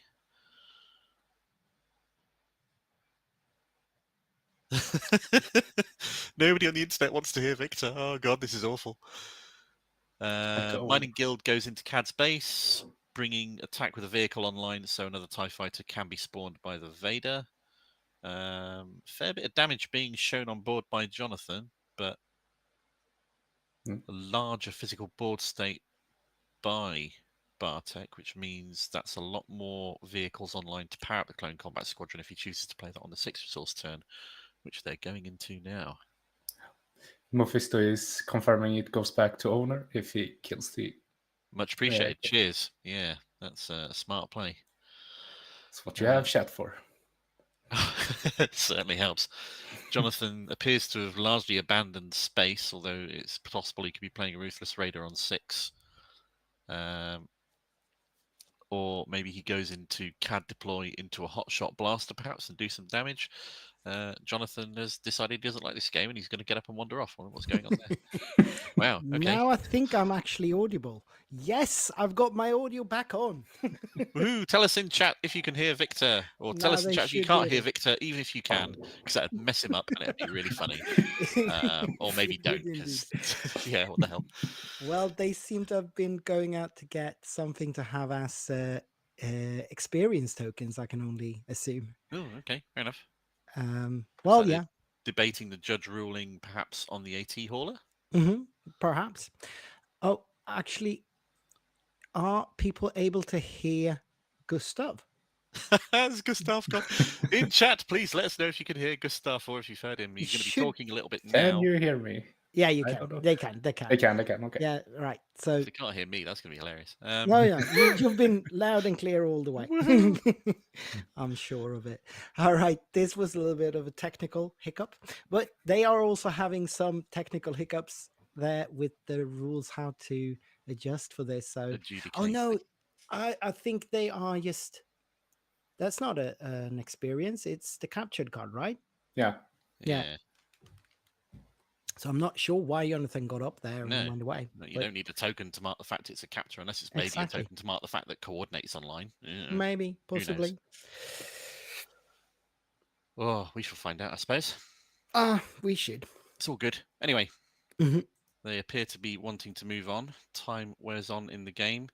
Indeed. What happens to the AT hauler is of critical importance to both players at this point. A 4-5 vehicle represents a massive swing both sides. There's a lot more raw stats and power on the Cad Bane side than there is on the Vader side. But that's about to change with the Vader flip, especially if he plays a clone combat squadron, which Jonathan has to be expecting. Mhm. Because Certainly. then he'll have... oh, good God. Vader spawns, what, 2 TIE fighters if he deploys? Yeah, he does. So that'd be 6 plus 6 plus 6 to a clone combat squadron Indeed. if he deployed into space and spawned those extra 2 TIE fighters. Right, yeah. Given the clone That's, combat is that's already not 3-3, nothing. that's a 9-9 spaceship in space. Yeah, that's a beast. That is a beast. Yeah, I don't know what we could possibly see from CAD to be able to come back from this. Yeah, you're not going to be able to waylay Vader's ship, assuming he deploys onto a ship because he's a leader unit, of course. Of course. I'm not even sure Relentless Pursuit works, but it might work. I don't remember if it can target a leader unit or not. Yeah, I can't say I know for sure. It feels like it shouldn't be able to, but I'm not entirely sure. It feels like one of those things that should have the text non-leader unit on it. It is. It catches an enemy non-leader, so it can't. Yeah. Okay. Right. So his ability to get rid of Vader on a spaceship is going to be limited. Yep. Yeah. Assuming he deploys it on a spaceship with a decent amount of hit points and not just a token. But even then, the amount He of could health even go Vader to ground, I guess. But he could, but he won't get the extra TIE fighters if he does that. Exactly. And I see no reason not to just put him on one of those walked ships. over by the Zuckus for running 6-6. Exactly. So there's certainly no good reason to do that. Well, they're racking up their resources again for the... Oh, here we go. Cunning. Yeah.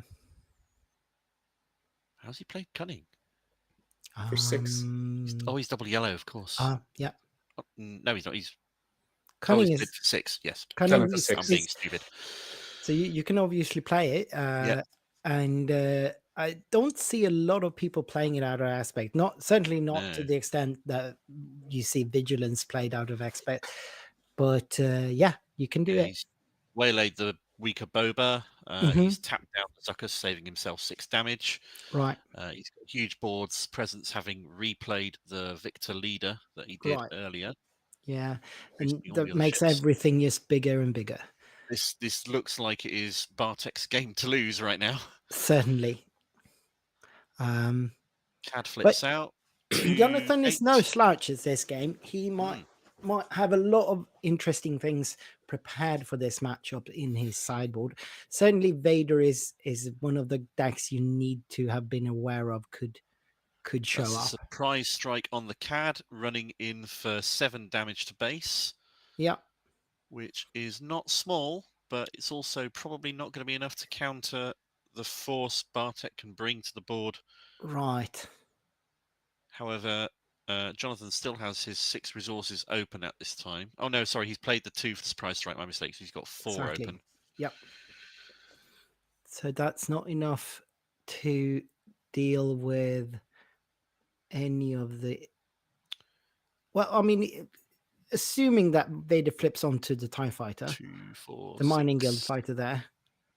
He's got 6 damage from the ships that are ready, plus Vader's attack bonus. Yep. Also, he hasn't even... I mean, he's just going to take his time here.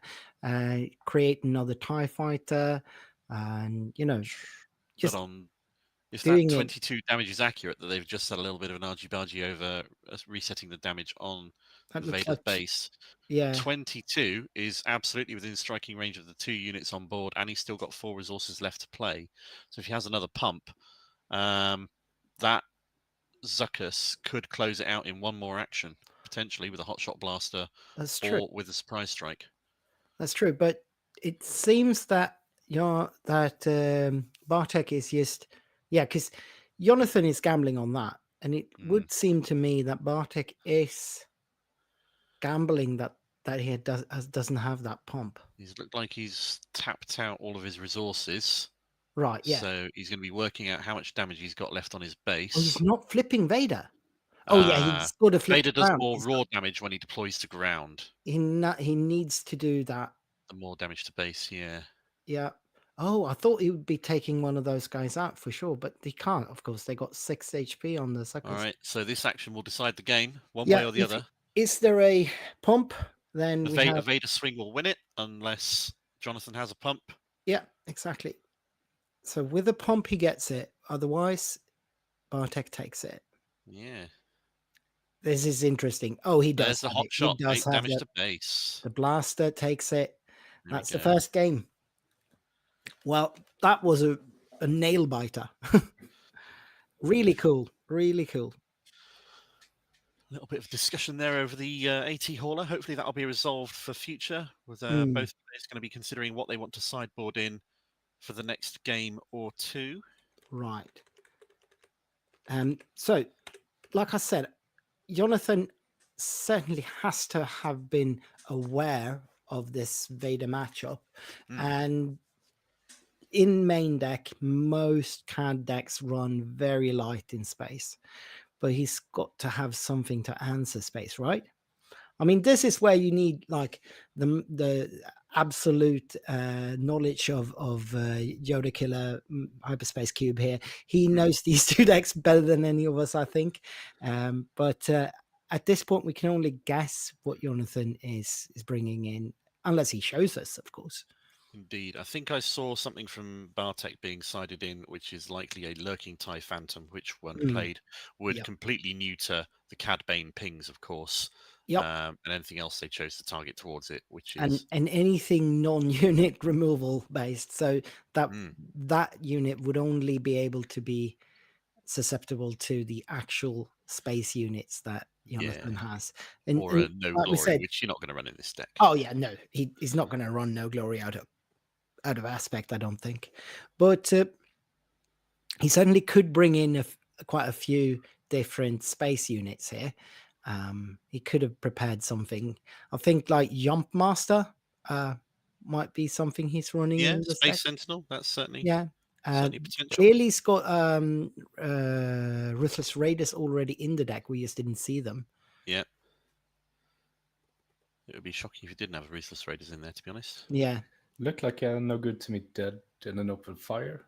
That would certainly be good. I don't know if they run Bombing Run, if that's something Cad would think. Frozen in Carbonite has potential if he's got that in his side. I doubt, though. That doesn't feel like a CAD card, but maybe. Potentially some more upgrade removal, but then again, he didn't see Vader being played. So no, yeah. Perhaps he's... I'd assume that against yellow decks, you're very cautious to deploy Vader as an upgrade. Yeah. Given that you can play, even if you wait till they are tapped out, they can still bamboozle you. Yeah, and it'd be a rare deck that didn't have upgrade removal at least in their side, so you've got to be taking that into account with whatever decisions you make for your sideboard as well. Whether you gamble on putting more in. Or just taking it out completely, hoping you'll gain an advantage that they've got upgrade removal in for no benefit. Yeah, exactly. That's certainly something I would consider if I'm playing a Vader deck. So Carlos mentions IG 2000 here as something that might be brought in from side deck if it's not already main decked. Absolutely, good shout. Get rid of some more of those tokens, which is great, but also ping some damage onto the other non-token units to make them more easily removed. Yeah, exactly. Yeah, I think IG is probably a very good card against Vader. And if you have prepared for the Vader matchup, that could definitely be something you kept in sideboard for it. I think IG is actually a good card in CAD either way. Like it could definitely be a main deck card in a CAD deck, a CAD talking down deck. Either of them could potentially just try and race in one arena or the other. Hope they can outrace their opponent and run tempo plays to slow them down. So that is also definitely a strategy they might choose to do. Both of these decks are fairly fast and actually quite equally fast. definitely a problem though that Tarkingtown is only 25 HP. Indeed, yeah, it's a massive downside, especially when you've been used to playing against 30 hit point bases max for the past however long, and then suddenly Data Vault springs up all over the place. This set in the meta, and the 8 hit point difference is It does make a staggering difference. when you're not prepared to go into it. But we've had it for about the game's been out for about the set has been out for approximately 3 months at this time, so Yeah. the meta's fairly solid and well known at this point. Right. And that's when the Norwegians come in with their Lando decks and whatnot. Plus, you also tend to see, I've had experience how PQs and events and store showdowns later in the season, people tend to go for more, whatever, let's play something fun and weird and off the wall. It's near the end of the set. I might have got what I wanted, I might not. Let's just see how it goes and have a bit of a laugh. Yes, certainly people that already have their Mm. buys, second day buys and everything, and aren't as much relying on finding that now, could definitely see that they are just YOLOing it. I expect to see a fair bit of that tomorrow here in the UK. We've got a PQ going on today here in the UK in Sheffield, which is I think about 60 odd players, and there's one taking place in Cheltenham tomorrow, which was about 70-75 players last time I checked, that I'll be going to. So that'll be my last chance to get a day one buy before Vegas. Interesting. Yeah. I've given up on getting a day one bay. I'm looking at it that I get to play more. Oh yeah, absolutely. Obviously, if you have a day one buy, you can always play in the special tournament for that. But yeah, it's not going to make any difference to how the weekend goes anyway. If any people who are lucky enough to be going to Galactics, anyway, right, they're racking it up. They've got their hands. They've chosen what to resource. They do a bit of mulliganed. Yeah, Jonathan is still considering. He's got another 2 of them in hand. Oh no, he already did. Okay. And is that? That's a 1-drop Republic Y-wing. Yeah. Versus a Greedo. Yeah, that's good. The Greedo did the CAD ping onto the Y-wing, which has been Tarkingtowned off the board. But that does mean Bartek has a TIE fighter on the board to begin the turn with next turn, do some damage into base and attack and trigger the Vader ability. Yep, certainly. There's 2 of them in Jonathan's hand, so he might just I think I can see a Prestige Mist Hunter in there as well. I might be mistaken on that one. Yeah. So he's playing. That is one of that's the Prestige Mist Hunter. Yep. Who does the CAD ping to take out the TIE fighter and is ambushed in return by the 4-1 ambush green ship to get that off the board. Yeah. Greedo doing 3 damage to base. So, given that we've been seeing a lot of grindy games, it's kind of fun to see the pace of this game being completely different. Oh yeah. It's a much quicker affair than what we've seen so far. I love these. You think it's nice and fast and or slow, and then everything's jostling for position, and suddenly you're on 5 or 6 resource, and it's like, oh, they're within lethal range. I am right cards. Yep. Where did that come from? That's a Bazine play from Bartek. Looking at a no good to me dead. Can't quite see what the middle card is there. Taking out a Bosk, I think, which makes sense. Although the Bosk would ambushing in, I suppose he doesn't want the event damage from events being played with Bosk on the board. Exactly. So we've got Adam, I'm so humble, in the chat for a little bit here between rounds, I can only assume. He is playing his own PQ in Germany. Awesome. Trying to keep up with that as well, seeing how he is one of our own hosts for the podcast. Cool. He is 4-0 at the moment. He's still 4-0. So they are on a break then, Very I nice. can only assume, since he is not playing and talking to us in the chat. We've got a mercenary gunship on board for Bartek, which is the card that can be stolen if you want to play 4 resources, I think it is. Yes, that and is. We've got a Forlom on Jonathan's board and a Greedo, so that's 7 damage on board from Jonathan. A lot looks of like damage. Fairly. Yeah. But Bazine can take Greedo out trivially if she wants to. Certainly. Which is why he's attacked with Greedo first to get the damage in before Bazine takes it out, which makes perfect sense. Certainly. Also, he's got all his resources open, so he could ambush a Succus at this Succus, yeah. point.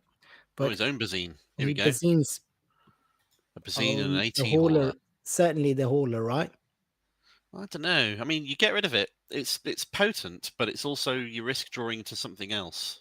Yes, that's Um, true. But it's one of the hardest space units for him to deal It's true. with. Yeah. So I definitely take my chances Yeah. on that Bazine one. gets rid of the Greedo. Right. As expected. And Greedo Pink can only target ground units, if I remember Is correctly. correct, yeah. So there's no reason to do it. No point whatsoever. I'm so humble. Adam corrects us. He's actually 5-0, not 4-0. Oh, Nice. Well, so he had a Ooh. quick game then, I assume. Forlorn Hot Shot is 6 damage into Oh, Bartek's nice. face. And that is putting That's- the pedal to the metal. Yeah, that's a 15 damage commanding is bit of board halfway presence. there. Yeah, halfway there.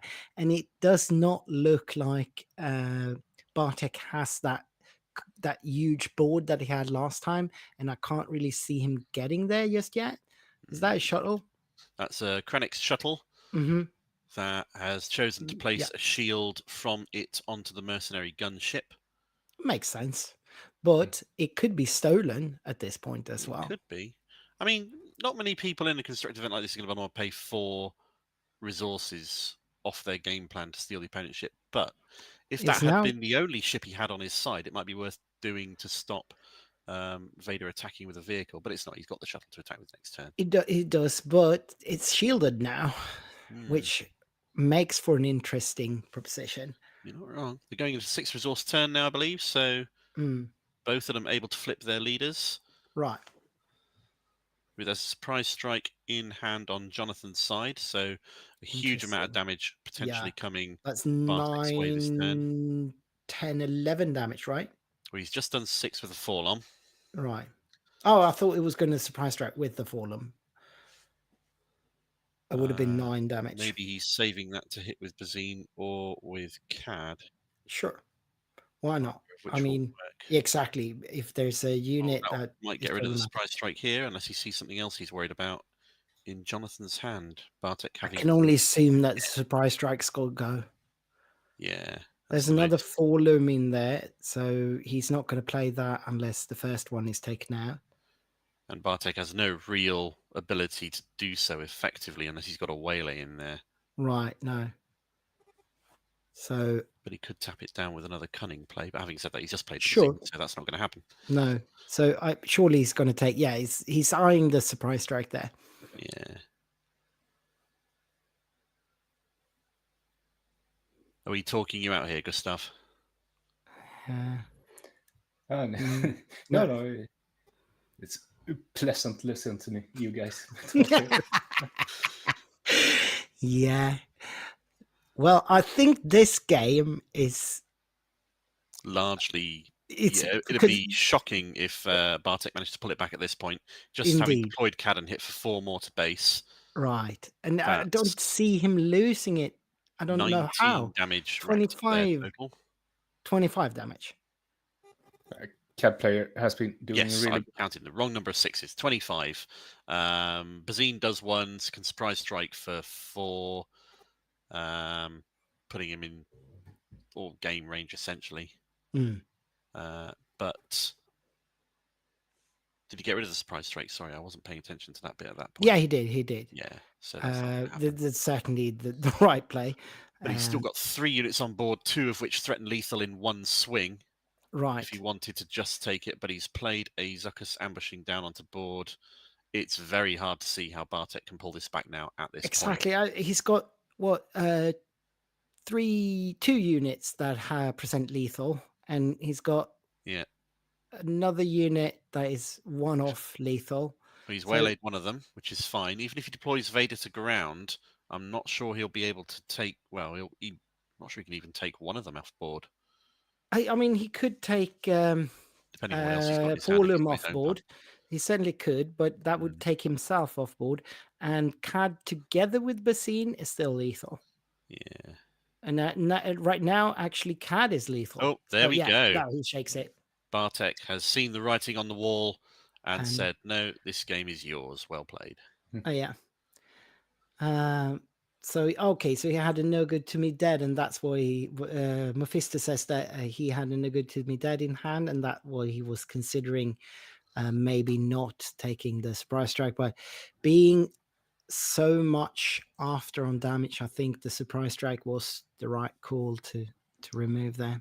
Indeed. The Vader units that it plays early on are all very low powered individually until you get the buffing mechanics online from them, whereas a lot of the CAD units that you get to see from turns 3 and 4 onwards, they're pretty pokey in their own right. Indeed. CAD has a higher potential for early just pressure, whereas Vader usually takes a little bit to get going, but then it's just crazy. It bursts rather than spurts. Well, Jonathan advances to the next round with another win under his belt. Indeed. Congratulations. So that was a really interesting game. I did enjoy that tremendously. I did not think CAD would take it so easily in the second game, but apparently he just drew the right answers, and it seemed to me that Bartek wasn't getting the cards he needed. Yeah, entirely possible. If you know what to target and what the danger cards are, the key cards that buff the Vader deck, and you ruthlessly prioritize dealing with them as soon as you see them, then you can neuter it relatively effectively. For sure. We do have some new graphics presented from Pontus here, who's our graphics master. So let's go over to the browser and have a look at a little bit what the meta looks like, especially since we've got a few new viewers popping in here. So this is the melee standings. I haven't updated it though. So this is standings after round 3, but we've got just a few games reported yet. Let's see what we've got. Yeah, that was over relatively quickly as far as games go in a 2-0. Yeah, thing. but Jonah Nicholas did beat Slimmy Martin as well, so he remains undefeated and will have to face off against Vader, I can only assume, in the next round, since those two would be the only two undefeated players at this point. Other than that, we've had a few games reported on the lower tables, as you can see, but what I'm interested in bringing you is this graphic. I'm not sure if you can see it, but it is a graph where you can see the leader base combination for, I think, I'm not sure. It feels like there's some of the ones missing here, right? Decks that in round 3 standings have 6 or more points, I believe. Oh, description on there. that's So that's what it that is. would have been undefeated going into two Not- wins. Two going wins into or round more. 3. So these are the X1 decks going into round 4 from Indeed. after round 3. So we had Boba 4 on Data Vault, 2 of them, and we had Vader 4 yellow, 2 of them, and then we have a mix of things. We've got Jacob on the Bosk blue there. We got I think that's Hyrax on the Bosk Data Vault. I think he's actually undefeated. He's got a draw on his resume, I think. We had this Talking Town. That was the CAD Talking Town that was undefeated, and a little bit other things. Also, we've got this graph of the entire meta, I think. So here is what we've got represented in the field today. And Boba 4 is the most represented leader, but with a different basis and combinations. Curious. Vader, He's not been a popular or exceptionally highly representative deck in the jump to light speed meta. Seeing him so well represented here is interesting, particularly where in the last slide that you showed us, it was with Data Vault, and right. most of the Boba decks we've seen, or at least that I've seen, have been Boba 4 cunning decks rather than anything else. So it's interesting to see what they think Data Vault brings them, aside from obviously the 33 hit points. So I've actually had a bit of people talk about that, and that the Data Vault version is the more stable version. Okay. And I think the reasoning is that being able to ramp can be very important, and can make that burn so much more stable That's because fair. it's Yeah. essentially a burn deck. You're ramping into your Devastators, your Planetary Bombardments, your Ruthless Raider, all the Exactly. bigger stuff that can do that. Yeah, I can Right. see that. And you get a little bit more time to do it as well, given that you got that extra HP. But I think the most important part of it is getting access to the green ramp, I think. So yeah, You're probably playing that the green capital ship that ramps as well. yeah, That'd ramp you I- into your 6 resources, which is your Boba flip. So yeah, okay. I'd assume that's the case. So yeah, I think So just a quick look at the SWU competitive. The Boba Data Vault has won 4 PQs. right. Oh, really? Yes. Wow, So okay. it I feels need to like get the more version. on board on that one then. That's Yeah. flown under my radar. I think that's the most stable version of Boba. But again, Boba is not maybe what you consider the very top tier. It's just below there. We're smattering around there with maybe Anakin and some other decks that just can do really well in the hands of a good player. And But of course, Green Villainy brings you in such toys as Overwhelming Barrage, that card that nobody has heard of at all in the meta. no, in the last yeah, year and a no, half. that's absolutely unheard of. So we have an interesting field, as always in Norway. There's Björn Lebowski asks, so yeah, we are on 33 players, I think. And that means we are doing 6 rounds of Swiss with the top 8 cut going on.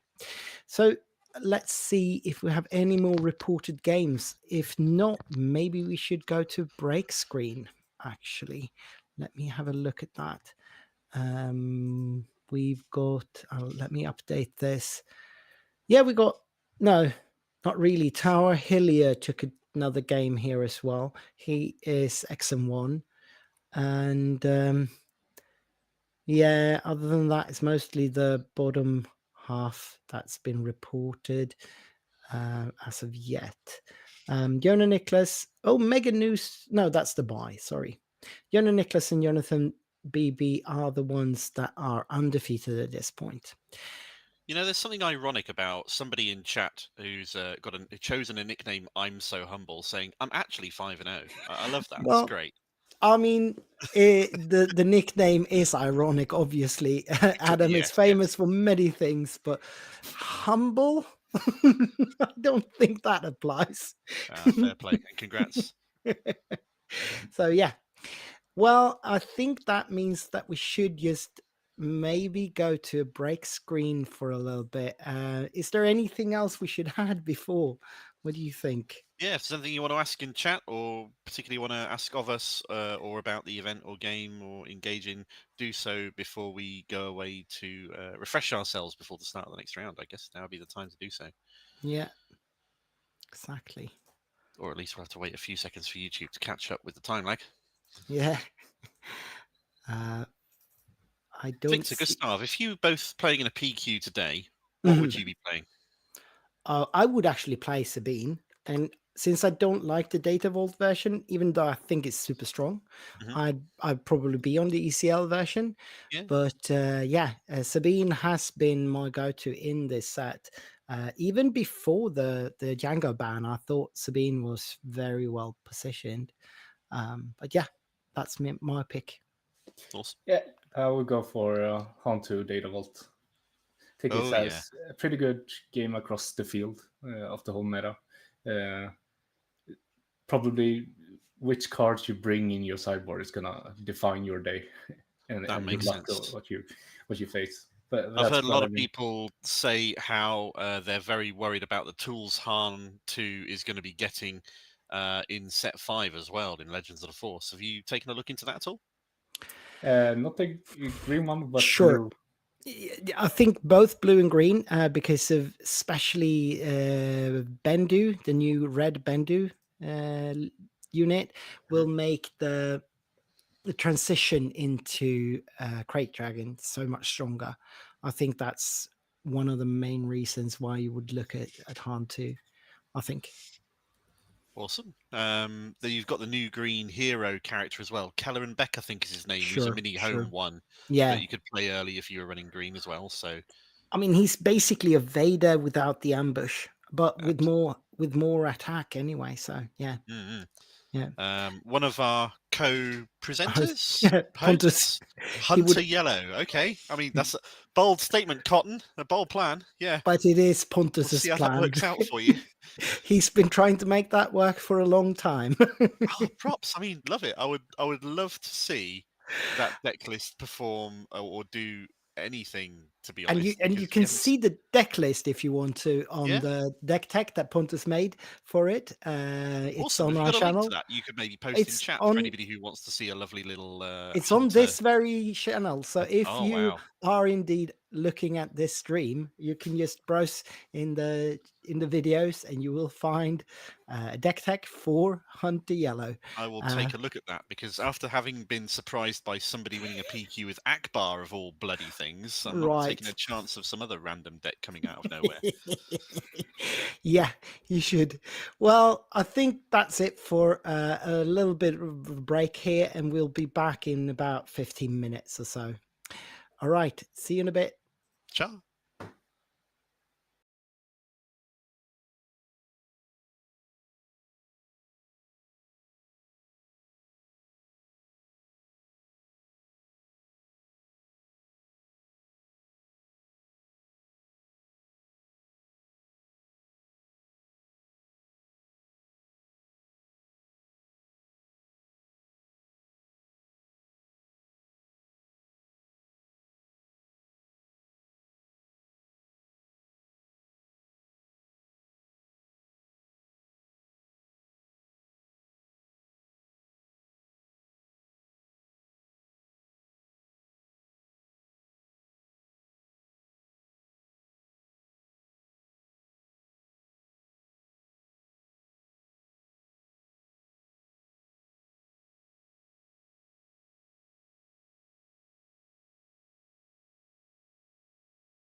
And I think we're back. Hopefully people can hear me. It looks like you should be able to hear me now.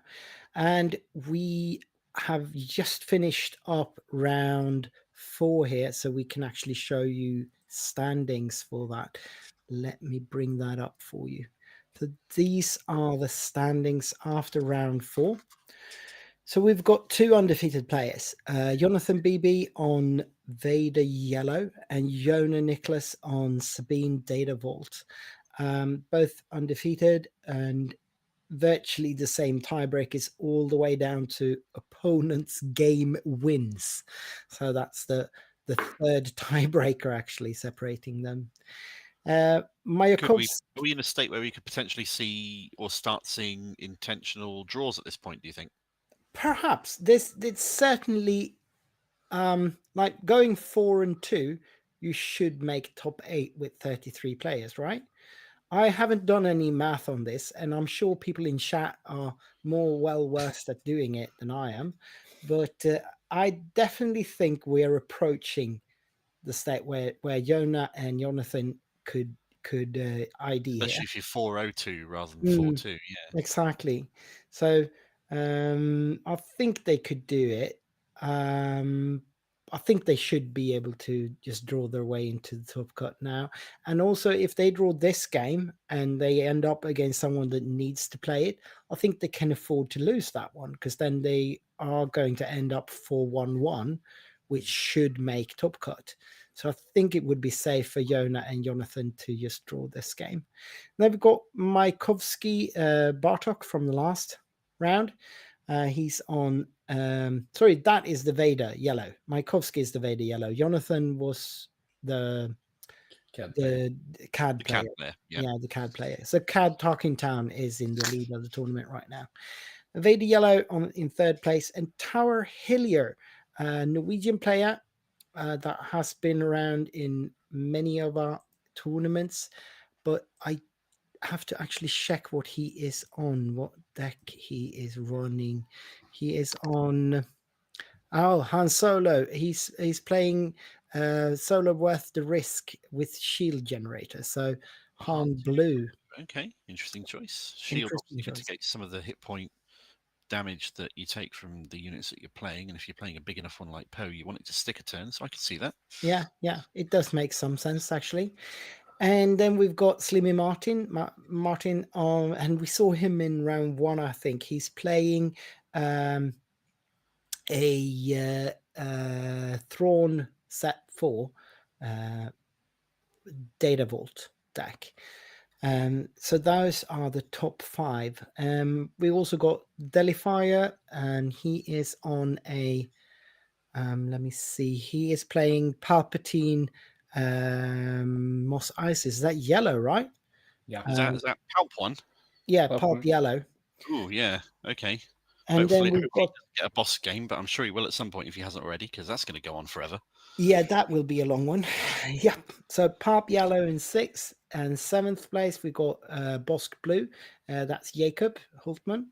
And then we've got Gash Blood in 8th place. He is on, let me see if I can bring that up. He is on Kira Data Vault. And then we've got Hiege in 9th place. He is on Sabine ECL. And then in 10th place, we've got our youngling, Alvin, who is playing Boba Fett for Data Vault. Awesome. So, yeah, those are our top 10 right now. I don't know exactly if all of those top 10 is actually in the running to make top cut, but I don't think it's impossible for any of them to make. Yeah, still everything to lose and win with 2 rounds still to go. Yeah. Likewise in chat, if you've got any particular preferences on who you want us to show off, then do say so. We might not listen to you, but it's good to hear if there's anything you particularly want to see. You fancy, yeah, please do let us know. We do have the graphs of what the meta looks like. We haven't got any updates on the we do. X1s. An intentional draw has happened at table 1. That's Oh, interesting. they did do that. Yeah, that is not too surprising in my opinion. So here is what the deck the bases look like. This is what kind of bases we got. So the most common base is actually Data Vault, but it is closely followed by yellow 30 bases. For some reason, the yellow bases are purple in this graph, and the Data Vault is yellow. You can't tell yeah. PowerPoint or Excel to just do it helpfully, can you? Oh, Yeah. no. There is actually more Talking Town than ECL in this tournament, and we also got a fair amount of straight 30-point blue bases, I think. Well, I mean, we have players sitting down at the top table here.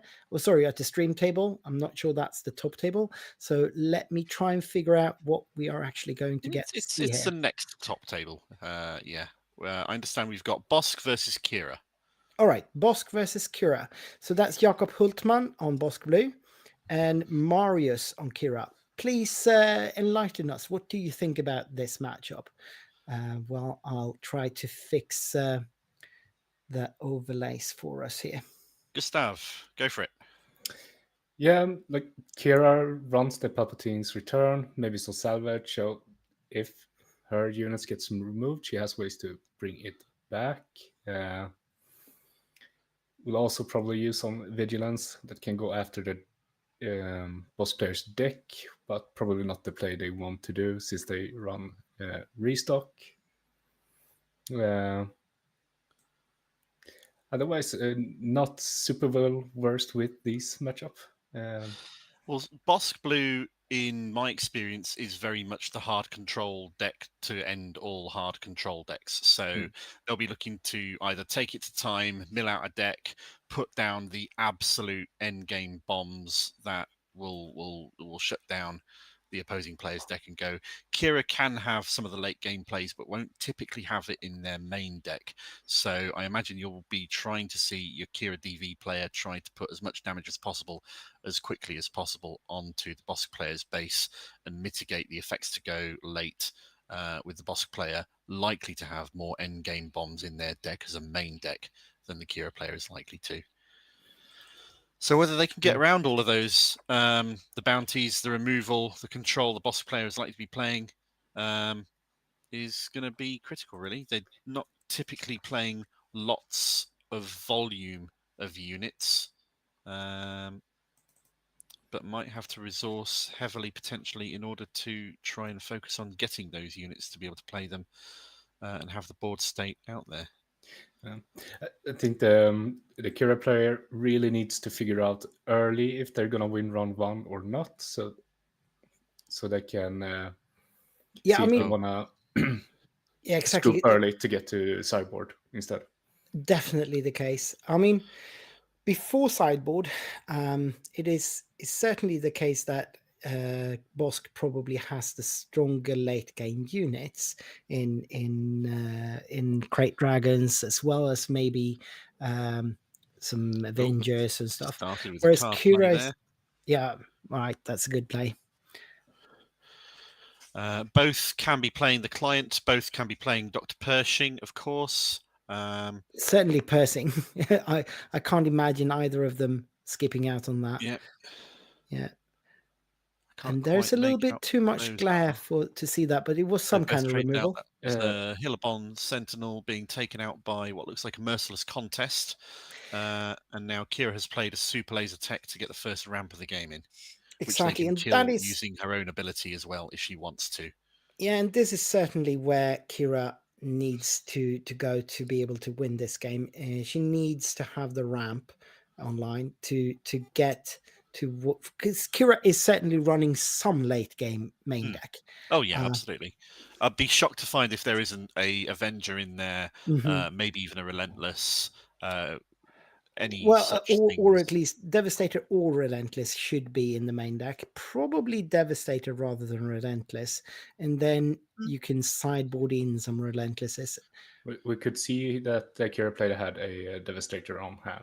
All right, yes, probably those are in the main. That makes sense. Looks like, is that a takedown and a crate in Jacob's hand that I think I could see there for a moment. Could definitely be. So both players stacking up for the late game already. And that's Jacob a death mark. plays a bounty. No, I think that was a death mark, and that's of course, exactly what Jacob wants on that. Yep, unit there. because he doesn't have to kill the super laser tech because he knows that Marius is going to want to kill the super laser tech himself, potentially. I mean, he might just keep it around, Yeah. and just have it as an insurance against the. Oh no, he's Oh got no, he straight away. doesn't. Yep. Yeah. Using the cure ability to pay a resource, put some damage on it, which kills it before it gets a shield, but then goes in as a resource, which is fine, Right. taking you up to 5 resources already. So Yep. he could, if he wanted to, flip Kira this turn. No But reason they've to. both chosen to pass and go on to the next round. If he would Next have turn. had something to play for 4 there, maybe he could have played that and flipped Kira. But just having a lonely Kira out there to be powered of the Yeah. dark side away, that's just not the way to It's go. not great. And OB being less useful for the Kira player in this matchup because the Just- boss player is not yeah. focused on creating a board state in any way, shape, or form No. to be gotten rid of. Exactly. Yeah, that's definitely a late game only card in this matchup. You're only interested to ever use it on your devastators or such. Against whatever likely crate or other big blue star destroyers your opponent is going to be playing at this point. Exactly. Going on to 7 resources for the Kira player, 6 resources for the boss player. Both turns racking on very quickly as both players eager to get to their late game, it seems, rather than Marius focusing on piling damage quickly with units as much as he can. Looks like he's confident in the state of his late game. Yeah, but I think like Marius needs also to just be cautious to play one big bomb. So Vader is the one he wants to go with because it brings something with it. Because Yep. being able to remove your large threats with the 3 cost removal is just too efficient, and Marius can't feed that machine. He needs to bring out things, so he can find something here like I don't know if so Another he's super bringing more laser. ramp. That's great because Okay. if it dies, it's just not that bad for him. Exactly. And you got to walk that line between, if you want to walk the line between making your opponent want to super laser blast everything you've got on the board or not, but which both players could be running. The boss player is likely to be main boarding super laser. The Kira, Certainly. it's a kind of an even guess if they're going to be wanting to do that or not. It's certainly in the deck, but whether or not it's in main board and how many is more of a question. Whereas Bosk is obviously playing at least 2, probably all 3. Yeah. He's got a perilous position in his hand that I can see there on Jacob. Which exactly. you got to imagine is going to be going onto the Vader, but also potentially the super laser if No, it's Marius just chooses pinging it. not to. You can just use a Bosk ability to bring it out. Makes more sense. I'll do that. Now Vader is open to the. Oh, did he claim? Oh, He's all tapped out. He doesn't. Well, clearly doesn't want to deploy his Kira yet. Put some damage into it with Bosk having deployed. Yeah, he does have a snook in hand there, so I think he's just playing to the. So okay, Jacob took that back and went to base instead. I think you can do either here, but that's why, yeah, there we go. That's fair. And it looks to me like Marius is not drawing into any of his smaller units to secure. No. Jacob's for that. death marked 2 units successfully at this point. He's not double claimed the bounties on them, but he's still been drawing off of playing those death marks, which is invaluable. Oh, he did double claim this one. Oh, did he? I didn't Yeah. think he had Boss Scout at the time when that got He flipped Boss. killed. Oh no, yeah, no, it was Vader he killed after Bosk flip. So yeah, you're right. Oh, and Power of the Dark Side Bosk. So Bosk has been deployed and killed. Kira at this point can still be deployed whenever Marius needs it. Both But of I them think going Marius into is large playing amounts of this resource. correctly. There's no need to deploy Kira when you don't need her. She needs to make an impact when you deploy. Just striking 4 at base is not it.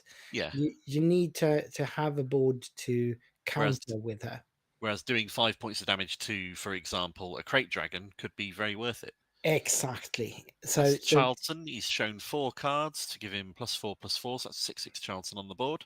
Right. But again, could be. Oh, so he's answering that one instead with Kira. I'm not sure if I agree with that. But yeah. All right. If he runs the Kira in to kill Oh no! Open fire So takes this out is the why Kira. you don't do that. This is why you don't do that. There's so many ways to use remove Kira there. Yeah. I don't think 3 damage on a Charleston is But it's worth. also a tactical choice. You got to make the opponent have the right removal at that point that can get rid of them. And But Jacob's been playing something quite like a bit. 12. That's half of Jacob's deck can It's true. answer Kira fairly efficiently. Be it mercilesses or Yeah. So flipping powers, Kira naked into takedowns. that was just too much of a gamble. I don't agree with it at all. For just 3 damage on the Charleston, that you can't really trade with your Kira into anyway. He should definitely have played the Sentinel before he played Kira. He had a perhaps 2-drop Sentinel. He could have played that already had first. that. Yeah. Okay, fair. So that's Sentinels taken down. leaving free to do 6 damage to base with the Charleston if he Mhm. wants to, and if Mhm. Marius doesn't counter that with anything. Marius has what 3, 5, 6, 7, 8, 9, 10 That's resources at the probably moment. a Playing 10. There comes the Devastator. yeah. That is the Devastator. He's been Being holding on to countered by that. a power. Yeah. Power of the Dark Side cleans that up. Yeah, So that's gonna very probably efficient play from Jacob. He hasn't been able to damage base just yet, but he is not paying a lot to remove really a lot of what Marius had been presenting. Marius, on the other hand, has been very reserved with playing out his cards, so he's got a pretty healthy hand there. Going into 11 resources with potentially running a very fine line between baiting, bringing out the removal, and not. Exactly. Devastator saved him taking 6 damage to face from Charleston. For sure. And presenting a threat that had to be dealt with and removed.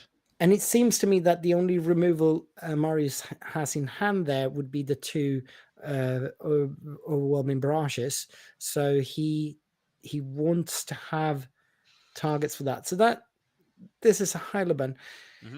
It would have been very much more enticing to have that together with the Devastator, protecting the Devastator, right? Yeah, from single target removal at the very least. Mm-hmm. Still, he paid all 10 to play Devastator last turn.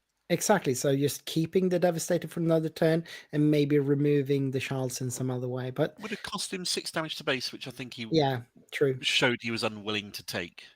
It seems that way. The ability of the Kira player to heal is potentially a lot less than the Boba player in traditional deck configurations that I've seen. There comes the crate. Mm-hmm. Going to be doing a lot of damage. However, Marius chooses to answer it. Right. And he's paying 8 to answer it. No, 9 to answer it with an Avenger. So he's taking 8 damage to base, I assume. Yeah. But kills the crate in doing so. Yeah. Well, I mean, he has to take that off the base. Oh, absolutely. The crate is clear and present. Mm-hmm.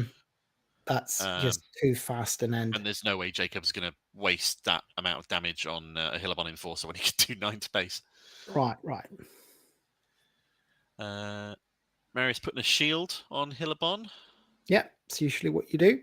Buffs it with the grit, so it's hitting a little bit harder and has a shield. And So he's also got another body on board to protect his Avenger.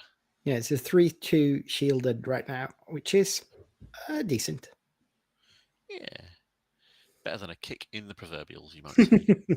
And for once, Marius is actually presenting a board state. Yep. Oh, that's a super laser. Here we go. Coming down. Here we go. So no more board state. Yep. We're not risking that. And he gets to draw a card off of that as well. However, Marius Seems still like all Jacob of forgot his to. resources open, of course. Yeah, and Jacob forgot to draw a card. Yep, or he was not reminded to if Marius felt inclined to remind him that he could have claimed the bounty on the Hillabon Enforcer. Snoke comes down. Yep. And he's protected by... Can't really make that. Is that an Inferno? Oh, yeah. Yep, nice obviously bit of by the trigger. Yeah. He's put them both to the bottom. One of them was a super laser blast. I didn't quite see what the other one was. He's drawn another. No. The super laser went to the top. He drew it. Oh, did it? Oh, my mistake. Yeah, and he put the unit on the bottom. It was something. Okay. All right. So Jacob has, is that 12 resources? And Might I well think be. It's a yeah. little hard to quite see how many That's he's got there. 5, 5, 6, 6, 7, 8 7, 8. for a palp. Yeah. I think that's Pulp palp. unit. Yeah, that's pulp unit. And he's got 3 opens. He's only got 11 resources, if Yeah, that is who indeed 3 just open. shoots Snoke dead, which is Mm. as it should be, you know. Mm. The game Yeah. Yeah. And is that gotten rid of straight away with a no glory. no glory? No glory. And that Placed is on board by something a shielded shielded. something. Looks like a client, I think. Yeah, could be a client. Couple of damage to base of the Inferno because there's nothing else better to do with it at the moment. Obviously, No. he doesn't want to take initiative rather than do the damage with the Inferno. Exactly. Jacob is all exhausted out with his resources at this point. And he does have a crate in hand there. And Marius has, what, 6 open resources? Potentially play a little bit more. And that is, Something that's ambushed in to take the shield off. I think that's a mole. It's a callus, isn't it? Oh, Agent Kalis. Yeah, for the card draw. That's good. Yeah, that came out of the Minneapolis region, if I recall correctly. Yeah, We it's saw one that of the techs that newish tech Wu was using. because you're going to be murdering a lot of unique units, so it makes perfect sense in that regard. Right. And it's got ambush, so it's Yeah, just always interesting to have an ambush unit. It's a little bit expensive for the stats, but I think the developers are valuing card draw much higher than what most players are. most Yeah, players bring in. Oh, sorry, since go on. you, oh no, since you draw 2 cards, it becomes different from other TCGs where the card draw is amazing instead. So it's not as good in this game. I mean, it is good, but it's not the end all be all as it is in many card games. No. So Vader takes out the client there, and he gets to bring something with him. Makes sense if he's got anything nice and cheap. He's got at least a Hillabon So, Enforcer kind and of another one- Inferno. The Inferno is that probably a would bit make of a sense. waste. Well, he gets to trigger the first Inferno, so he's get a double Yeah, fair filtering. point. Ooh, Death Trooper. Yeah, Why nothing not? to target it with though. So No, he'd just be shooting his own unit. Oh, but he has played the Death Trooper anyway, seems to. taking the damage himself on the Death Trooper. Yeah, Fair he enough. has to trigger it, but he can't hurt anything on the other side. Yeah, he could have put a little bit of extra damage on Vader to keep Death Trooper alive a little bit longer, but obviously he's chosen not to do that. Yeah. Which makes a degree of sense. He hasn't attacked with Inferno. No, it's still open.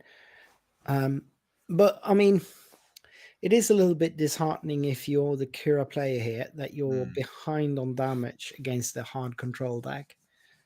13 on the Kira's base, 4 damage on the Bosk base. You do have a little bit more health on DV than Bosk does on The regular blue whatever there. blue base that is. I can't quite make it out, but it's a 38.1, so it's fine. So you'd think that at least that the advantage currently is with Jacob. If it does go into an endgame mill state, then Marius will die before Jacob does. But Marius has a board state presenting 5, 6, 7, 8, 9, 10. Is it 10, 9 or 10 damage? Something like that. 3 If plus 5, Jacob rolls 8, a full 9, board 10. state. 10 damage. Yeah. Yep. I think. Looks like a vigilance in Jacob's hand. Right. And he does have that other board wipe in hand as well. Yeah, and another crate, as you mentioned earlier. Not like he's short of tools to play. He has tapped down 5 resources. Looks like he's going for the no glory to be able to filter his own deck. Okay. Yeah, why not? For the long game view, that's fair. You're kind of resigned at this point to the game going to the bitter end. He's put 1 card to the bottom and 1 onto the top. And Marius claims. So it is interesting whether or not Jacob is running resupply is the name of it, maybe restock in main deck, because he has drawn a fair bit more cards than what Marius has, and so he will go to the mill state earlier if that is indeed where they're going. But of course, we haven't seen one single vigilance played yet. Yeah, all else being equal. There's a super laser in hand on Jacob, I can see there. I think there was one in Marius' hands since before, right? As well. I seem to recall such. They Both might of them trying to both play have the it. long game and fake out what they think the other person could have in hand versus immediate gains. And Exactly. the immediate gain is 5 damage to base, which is, Yep. yeah, Not perfectly fair. bad. Not bad. Gotta close it down. So 7, 8, 8. That's another pulp then. Yeah. 4 damage to Vader won't take care of Vader, will it? 6. 5, yeah. 5 to Vader, 1 to five, Death 1 to the Death Trooper. Yeah, that's enough. We have Comes in, I'm murders so humble his from wave the defense. chat. Says that's how the matchup goes, to be honest. And he also said Bosk has more potential to kill than Kira. Kira has 10 more cards, more happy to Yeah. kneel in game 1 than Bosk. Right, yeah. I agree with that. Bosk Of course, usually it will does increase play better. Vigilance main deck though, so Bosk would be able to take the mill from that card. Yeah, maybe Whereas close the Kira- gap. Exactly, and Kira doesn't always play Vigilance main deck. Granted, a lot of them do, but not all. Okay, he's playing little units and buffing them for a little bit of extra damage output hmm rather than play a big unit. So And that is also a Hyler burn, so he's Yeah. giving Jacob some more cards there. Jacob is killing merciless it. to get rid of it. No hesitation. Nice Mhm. cheap removal. And they missed the card draw again. Again, yeah, Jacob is just not drawing. Maybe he doesn't want to. It is entirely possible it's a conscious choice and not a fact that it gets missed in the heat of the match, both of which are equally likely, I would think. Yeah, probably. But I think at this point they have pretty decent sized stacks of cards there. I would assume Jacob would have drawn if he just remembered. I think he just forgot. Fair. Reinforcement Walker has chosen to take the card in hand rather than to heal. hmm And Which- yeah, he's only got 13 damage on that base, and it's a Data Vault base, so I think I Versus agree with 9. that. Yeah, they're roughly equal on health remaining, if Yeah. you look at that as a measure, Yeah, within a point or two's difference. exactly. So yeah, that isn't that a Vigilance in Jacob's hand? yes, it is underneath the Super Laser Blast, so he could play that when he That is wanted 4, to. 5, 6, 7, Playing 8. a lot there. No, Oh, that's he's laser blasted the Reinforcement Walker off the board. must have been the only removal he had at his disposal then, because I don't think he would have Indeed. used that otherwise. But he could have potentially played the crate to attack and walk over the Reinforcement Walker Right. in the long term. He's chosen to do some hard removal instead, Yep. saving his big units for either a future purpose or maybe just to resource them in the sake of if he is going for a mill long-term strategy. Yeah. I think that Morius claimed there, right? They just forgot to move the initiative token. You might be right. I confess I wasn't paying attention to that exact part that time. So I guess we will see who plays the first card of this turn. Jacob does. He is smuggling something out. I guess it's a Lumpike. I can't tell at all from the art. It is quite bright. You're absolutely right. But no, a Lumpike makes sense. How much did he pay for it? He paid 5, so that's almost certainly a Lumpike. Yeah, 5, 6, 7, 8, 9, 10 being paid for a Devastator. Taking the Lumpike out. It was definitely a Lumpike, and it's definitely now an X-Lumpike. Yeah, an X-Devastator as well. Power of the Dark Side removes the Devastator. And yes, I think there are about as much cards in the discard pile as there is in the draw pile of Marius, and I think Jacob might have a slightly bigger discard pile than draw pile at this point. So halfway to mill condition. gone on to more turns of ridiculous amounts of resources, where Yeah. somebody plays something and the other person kills it, and then somebody plays something and the other person kills it again. I mean, Unless who they can is more luck likely out to into win not here? having to do that. Yeah. Who is more likely to win at this point, though? Because somebody probably should scoop. That's my estimation is that this is long enough. Perhaps. Oh, there's that of vigilance. Yep. That is the first vigilance of the game. Coming out of the Kira deck, he's chosen to mill Of course he is. because he knows he's got that 10 card size advantage in his deck. And another probably 5 or 10 cards advantage from Jacob just drawing a lot more. Jacob, at this point, can either choose to continue to play the same game as he has been, or try and play some big, heavy. Oh no, he goes at a vigilance and mills. He's milling back. Returns the favor. Yeah. And those are some big units. One Snook, one Relentless. That's important. Yeah. And I think I saw a Vader in there as well. I those are agree. Relentless and Vader are probably some of the best cards in this matchup for Marius. Having Although one Marius, of each as you meld. mentioned, I think earlier, could be running Palp's Return to bring some of that back as a bit of recursion. Definitely in sideboard, possibly even in main deck. There's a Maul come out for Marius there, I happen to see. And I think a Death Trooper as well. One of those cards have more impact than the other. Yeah. A few Super Laser Blasts have been played at this point. Yep. So wide board removal might be something that is lacking. Indeed. I think did Marius play his? Did Marius play his Super Laser Blast? Not sure. He did have one in hand earlier. I can't remember that he played it. Marius goes with a Death Trooper to bait something out.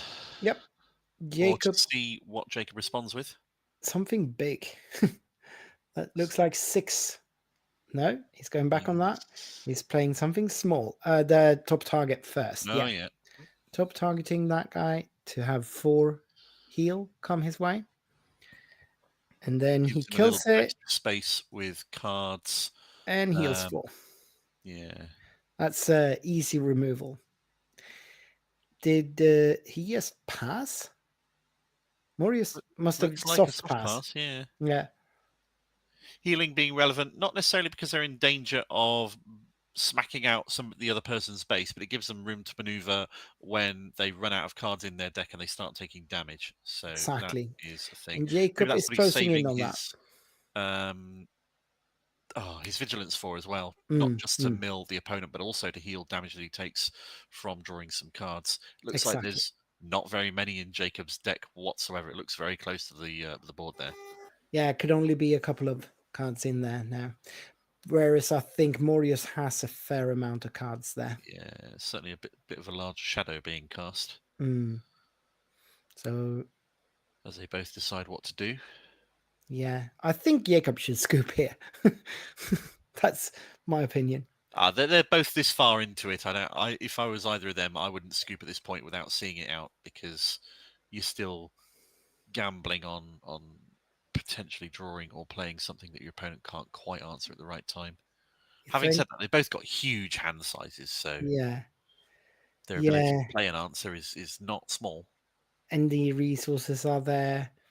It's just that's a gamble on something with a too poor of an odds for my taste. I'd rather sideboard a bit. I think we've seen Jacob running Bounty Hunter Crew main. Not sure. I didn't see it, no. How much time left in the match? So we can't have that much. We started this game at maybe 25 minutes has gone. So okay, only 25 minutes. So we got a perimeter sentinel on the ground, which frankly is just a body to potentially do a little bit of damage and soak up a little bit of removal. Yeah. Not something that could be killed by a vigilance and its current state. No.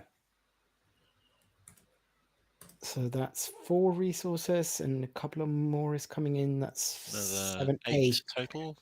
Seems like it could be Another power. a alt, Not maybe. Revenger. That's a crate. That is the crate, but it costs Oh, more. there we go. Yeah, There's a no, knight. Yeah, that's nice. fair enough. So crate dragon, yeah, why not? Like this could be Jacob saying, "I've had enough of this. Let's play something big." Oh, Power of the Oh, Dark Side and Power Death. of the Dark Side, 3 But to it's gonna base. cost you a little bit of damage. Yeah, but not that much. No. That's well too little for a crate. And That that's looks like some a other vigilance. removal, I Or is think. it Merciless, maybe? No, that's Another Merciless. Merciless, Yeah. yeah. Put us back to the no board state that Mhm. control players love so much.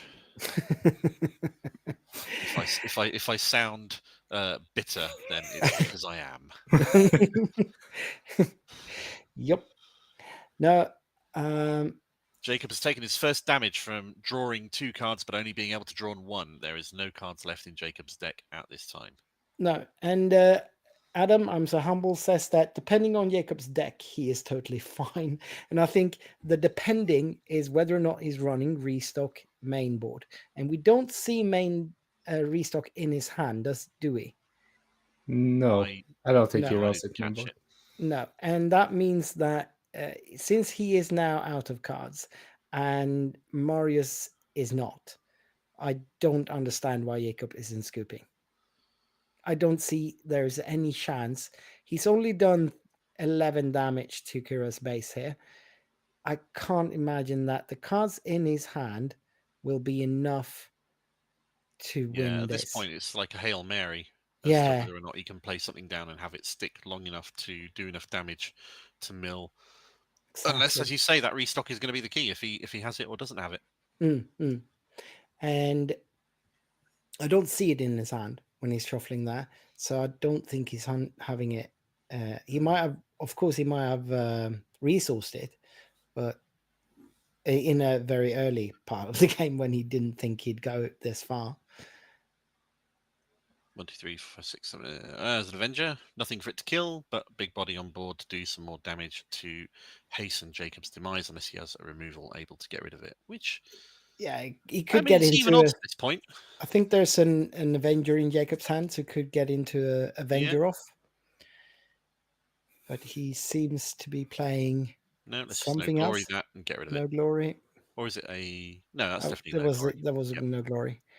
Keeps the Avenger. 1, 2, 3, 4, 5, 6. So he's got enough to have played the Avenger, I think, if he wanted to. Yep. But no, they've gone on to the next round. Right. Another 6 damage taken by Jacob to base. He does still have a Vigilance in his hand, if I recall correctly. He could be running one more there that we haven't seen. That's it. Yeah. Yeah. He's Mill healing some, heal 5. some. 1, 2, 3, 4, and 5, and 6. So Most of the units, Yep. 1 removal card in there, I think I saw coming out. yeah, But he's still not getting. he's within a getting stone's low, throw. but I think he has at least 2 cards there. So Hmm. he'll be fine for another round. That's the 11. Sentinel, the Dark Trooper. 11 damage on Kira's base versus only 4 damage on Boss's Jacob's. base. Yeah. But 6 resources exhausted yep. in order to play. Another Vigilance. That's the There's Vigilance, third yeah. one. That's the third. So we 1, 2, 3. can. And Okay, then that's built out the rest of his deck. that's 12 damage, right? No, you don't take damage to base because you're not drawing. You're discarding from deck. You only take Oh, damage when you draw from your that's deck true. and don't have any Yeah. cards in there. Yeah. If you're forced to discard from it, you don't take the damage to do so. Right, you're absolutely right. So now they are both in the same situation here, and I think Marius have quite a lot more cards in his hand than what Jacob does. He does, but there's also 11 damage on Marius' base, and it is likely that he has less healing available to him than Jacob does. True. Yeah. So Jacob might actually be able to pull this off, but he's only got something like 5 or 6 cards in that hand of his. And Marius has at least 8 cards in his hand. I think maybe closer to 10. It comes down a maul. Yep. Marius looking to make use of the cards that Jacob has, probably playing lower powered ones than he has potentially access to try and bait out the removal Yep. and leave out whatever units he has. And we know Morius has kept that blast, super laser blast, so he can reset the board if he needs to. 17 out of 23 is 16 damage. Mm. So that is 3 turns. 3 turns. But it's He is- important that Morius is presenting 10 damage. Yeah. Of Oh, course, nope. no, There Jacob it is goes. super blasting it away. Yeah, he can't allow those to do No, damage and even no, the gap no. between what they have available to them. Exactly. Jacob still has at least a Avenger in hand. Mhm. Marius plays another Maul. Does he Jacob have probably any doesn't other have enough. removal, or does he need to claim here? 1, 2, 3, 4, 5, 6 resources open on Yeah. Jacob's side, Yeah, which is enough to play removal if he has it, but I don't think he has with only, what, 3 or 4 4 cards in cards. hand? Yeah. The Avenger is the closest thing to removal I can see there. Yeah, and he can't afford it with the resources on hand. No. But he's playing something. A What is restock. It's a restock. There we that? go. A restock. There it is. Oh, there we go. That is seals the game. super important. That is super important. Yeah. So he is. This is the point where Marius scoops Yep. if he doesn't have any other answer, because this is now a recurring loop. Yeah, and he can bring in that crate, for instance, and some He just board needs wipes. more vigilances and the restock, ultimately. No, the vigilances won't help him because milling won't do more damage. No, but they'll it can just heal. Yeah. Yeah. But a board wipe isn't too bad, and Yeah, maybe super laser. maybe a 3-cost removal spell. Yeah, looks like he's eyeing up the Merciless for exactly that purpose. Yeah, that would make sense. Well, that's Or a takedown. It's not like they're short on resources. No. Osman, I would love to disagree with you, but you're absolutely right. This is this is not. I'm not saying it's not exciting to people who enjoy this kind of game and enjoy playing it, but it doesn't. It's not my taste. It's not your cup of tea. But then again, you've got to know it to be able to face it and deal with it, really, don't you? Yeah. So we've brought back a restock of Vigilance, a Super Laser Blast, and a crate into his hand. Well, soon to be into his hand. Oh, yeah. Do we think that, because this is interesting though, do we think Morius has another Vigilance? He's only played 1, I think. In his main deck, probably not. It's I mean, possible. Often you would play 2. If you play Vigilance in Kira, you often play 2. How long is it going to take Marius to see the writing on the wall at this point, perhaps, or does he still think he can pull it back? If he's got a Vigilance, he's probably trying. But if he doesn't, yeah, because then he can mill out the restock. No, there's no Vigilance in that hand. I don't think so. And that is a gunship he's playing, right? It's at the top. No, he's played no B. An OB for just 9 damage boosting it. based Yeah. with them all. But that's going to die, I assume. Yeah, it's not living long Avenger enough. takes that out. Yeah. Marius still deciding whether or not he wants to continue. No, he's going. He is still going. Playing another unit. Yeah, no glory. Get rid of the Avenger. Mm-hmm. Resetting it back to the no board state. Still a few resources open on each side, but not loads. Quite a few on Jacob's side though.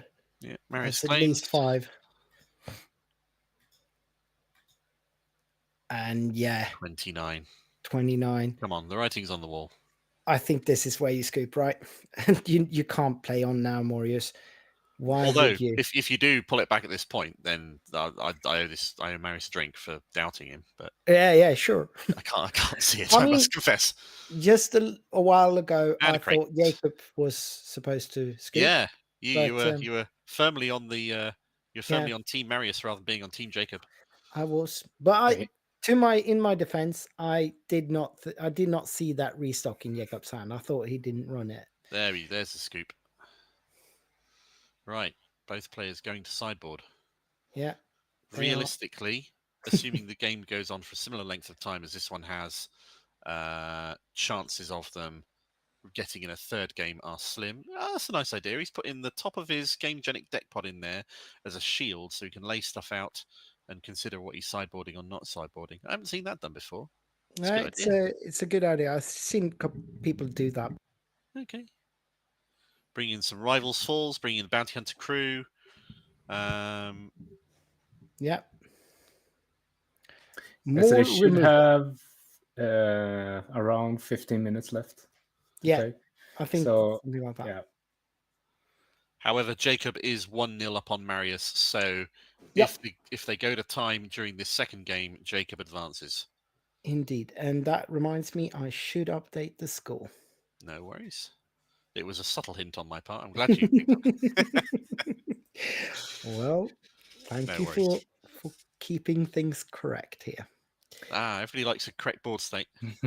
Right. Even if it's in the overlays. There we go. We can have a little bit of news flash from the German PQ as well. Go for it. And good guess if you guess that I'm So Humbled has gone into Top Cut. You have guessed right. He took an intentional draw. And that's why he's hanging out in our chat. Yeah. Yeah. You see this? You see this right now? This is my shocked face. Hmm. I appreciate the audience can't see that right now, but trust me, it's very similar to my normal face. Indeed. I paid no attention and had no sight whatsoever on what Marius sideboarded in there, but we can guess as to whether or not he's tried to go more early game and aggro approach or to try and compete more in the late game. I think if he's got the ability to go more early game, that's the better choice. But I don't think he has, because he was already running the Hyla bands, and that to me suggests that he was kind of pre-boarded to deal with Sabines. So I'd rather think he'd be running some more late game stuff. Yeah. We only ever saw one vigilance, and it's very, very high likelihood that he would have more vigilances in his sideboard. Yeah. He might also have some more relentlesses in his sideboard. And he might have put a restock in his sideboard just on the off chance, which could be tech. Not always in the Kira sideboards, but it could be in the Kira sideboard. But definitely vigilance. He might have one or two more vigilances in sideboard. And he Hard might control has not been very present in the wider UK global meta that I've seen at all. So I have no idea what it's been like in the more mainland European meta, whether or not that's something that you guys have had to pay attention to. I don't know. Hard control has not been super... Okay. So this event's a bit of an outlier in the presence of more hard control decks then? I would say, yeah. I think the French players still runs a but lot they're of a bit French, aren't they? But also to point out, Jacob milled out Marius's two of the vigilances. Oh, he did. Okay. So he did run 3 in main deck. Wow. Interesting. At least one he milled out. All right. Not sure if he ran the full 3. Marius keeping late game in his hand, keeping his reinforcement walker, and I think a Avenger in there. And that was an Arquetan assault ship, or whatever it's called, the one that has ambush and creates a resource. Which is a great card. Yeah. In the right environment. Definitely is. Oh, that hyperspace reinforcement walker is so pretty. I do like that. Yep. He's resourcing the Hylaban there. Yep. I can't make out what that is that... that must have been a Pershing. It's attacked with. Oh, no, it's Pershing. Yeah, that's going to be a Pershing. You're absolutely right. Put damage on it. Draw a card. Drew into a super laser blast. He did. Jacob right away settling into the let's get ready for the late game as quickly as possible, because he expects that is where this game is going to be fought again. Certainly. Or to be fair, he doesn't have to win this second game. His win condition can be, let's time out this game, and I've got 1 win on the board and Marius has none. Exactly. Which is... He just don't want to lose this game. It's not a tactic a lot of people like, but it is absolutely a viable win tactic. As long as you're not stalling by taking more time than you Yeah. need to I play mean, your you don't be a face. dick about it, No, basically. exactly. As long as you're just killing just doing what the deck does naturally, killing And neither everything of that them in a hits the board. position where I think we would, or they're visibly slow playing. So No, exactly. Both of them are playing fairly fast, which is what you would hope to expect from top level players. Yeah. And then That's a Palps Jacob's game return. plan is just An to OB. keep the board clean. Super Laser Blast in Jacob's hand. Right. He is resourcing that open fire, I think. Palps return going to be a critical card for Marius in this game. Yeah, that's probably something he brought in from the sideboard. He's sideboarded it. He's resourced it. Oh, he resourced it. Oh, yeah, it's a little bit too early for it. But that could have been a very important card late game to be able to make those relentlesses last for a bit So that's longer. a Devastator. That's a power. That's a Reinforcement Walker. Yeah. I would have resourced the Overwhelming Barrage. Yeah. That's probably the least impactful card in his deck anyway. Unless he thinks he can use it as a 2 damage pump, potentially. Potentially, yeah. That's true. They're still going to navigate the flip turns, but they're on a few resources already. Is that 4 or 5? 4 or 5? 5. Oh, he's brought Bosk out, so yeah, Yeah. there we go. We have Barry Everson from the chat telling us that these are the best matches to watch, in my opinion. I love control mirrors. You do you, mate. Awesome. More power to you. Yeah, I think this is a far more interesting matchup than some other control mirrors that you might see. Like Palpatine into hard control is much rougher, and Bosk into Bosk is just a snooze fest. Kira into Bosk, it's actually a little bit interesting because they are trying to control obviously both of the decks, but they have different approaches to doing it, and yeah, I actually like it a lot more. Was that a power of the dark side that he chose to kill his Bosk with? I think He killed Pershing with. Oh no, he killed Pershing and Bosk is still on the board. My mistake. Fair enough. Because otherwise Bosk would have gone into his discard pile, and that would have been a mistake. But that's fine. Moving into 6 resources. Right. And even though he didn't mark it, Kira has been deployed and killed. Oh yeah, very quickly. There's a restock, which has gone onto the top of his deck, seen through use of Inferno 4. So we can identify that restock has been put into Marius's deck through sideboarding. Yep. And unless Jacob chooses the very right moment to mill it off now, that's going into Marius' hand. There's no real reason why Jacob would do so at this point that I can see, unless he plays a hunch. Yeah, but he has tapped enough resources out that he can't do that, as far as I can tell. Also, it would make me question whether or not Jacob is cheating. Well, people play hunches, you know. Yeah. It's a game where Han Solo exists. Yeah. Another unit comes out. Is that a Childson? Yeah, it is. Showing one assumes at least 4 blue cards. Yeah, 4 it's blue Vigilance, Super Laser, and 2 of the cards that I can't quite make out. To make a 6/6 Charleston. And that is an Avenger and a red card. No, probably it had to be a blue one, but it was some reddish on it. Maybe an Inferno. Yeah, could be. Maybe. I guess we'll find out. Or a takedown. Inferno's got 2 attachments on it at this point. Yep. One of them is a bounty. The other one is a shield from Akira. Right, yeah. Damage and buff. Overwhelming barrage to take out the Bosk. Right. In order to not make him able to double tap it when he kills the Inferno eventually. Indeed. Because having that sort of size hand advantage is always good. How about 6 damage to base taken from the Charleston? Yeah, Jason Meyer in the chat says that he doesn't mind seeing Kira lose. She's strong enough in the rest of the meta. Yeah, he's not wrong. I'm about 50-50 on being happy to see both of them lose at this point. I've a special sour taste in my mouth from a few hard control matchups. So Yeah, I am one of those players that Well. really don't like playing into hard control. I'm just really bad at it, even though I prefer playing Sabine, which Mhm. technically should have a decent matchup into it, but I'm just it's really bad difficult. at If it. they know what to do, then Yeah, then they and can. I'm just really make it bad hard. at navigating it.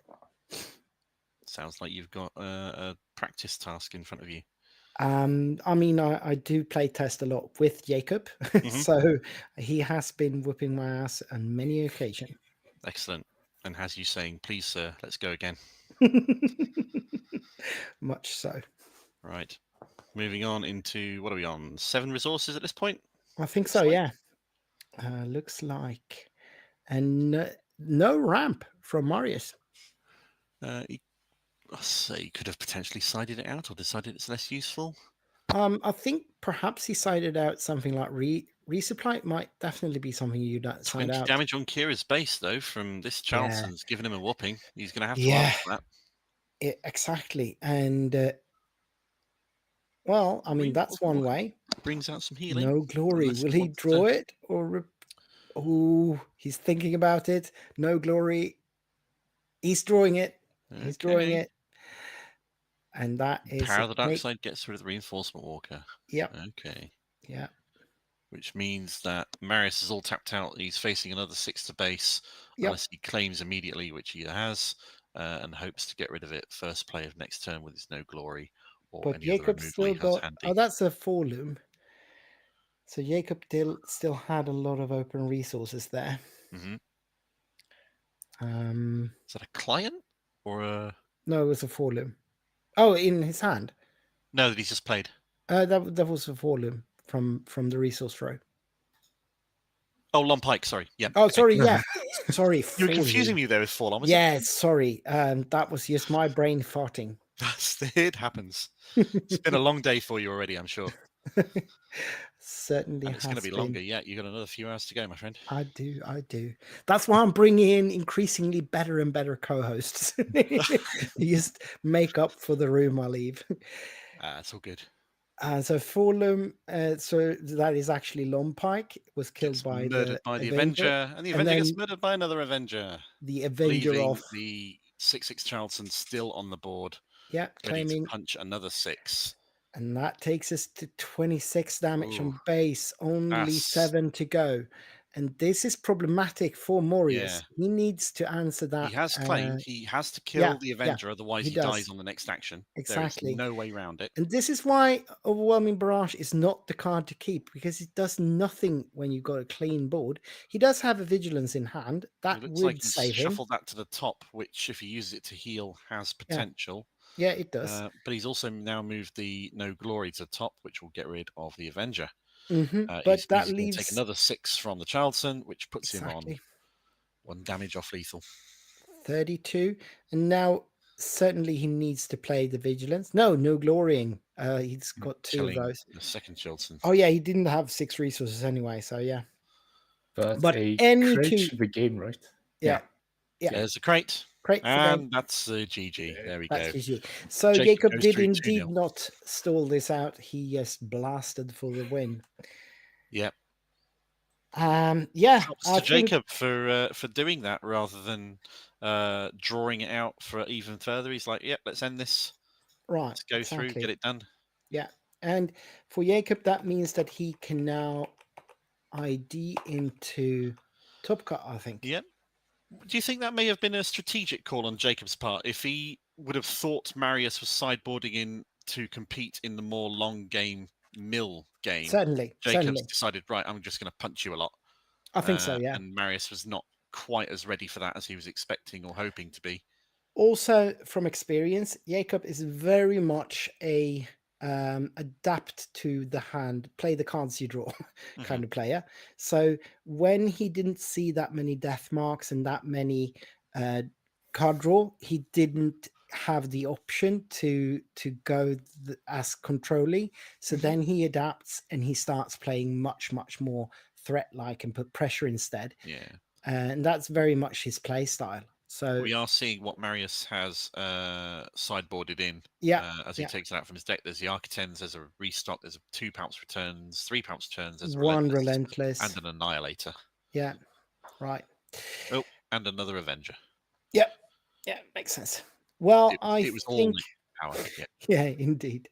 I think we will have time to take a short break, but before we do, let's have a look at what Melee can tell us, what we can glean from Melee. Let me put that up here. Right. I need to refresh here, I think. And that was round 5. So we have a draw between Jona Niklas and Jonathan, an intentional draw in the top table between Jonathan and Jona Niklas. And then we've got Jacob defeating Gashblood here, and Slimmy Martin not reported into Hege. We got Alvin, was in 10th place before this, playing against Delifire, and Delifire took that down. Tower Hillier lost to the Vader Yellow deck of Maikovsky Bartok. Hyrax lost to Viking United, and Matthias RJ from our podcast lost to Puck Fatin, or whatever you want to call him.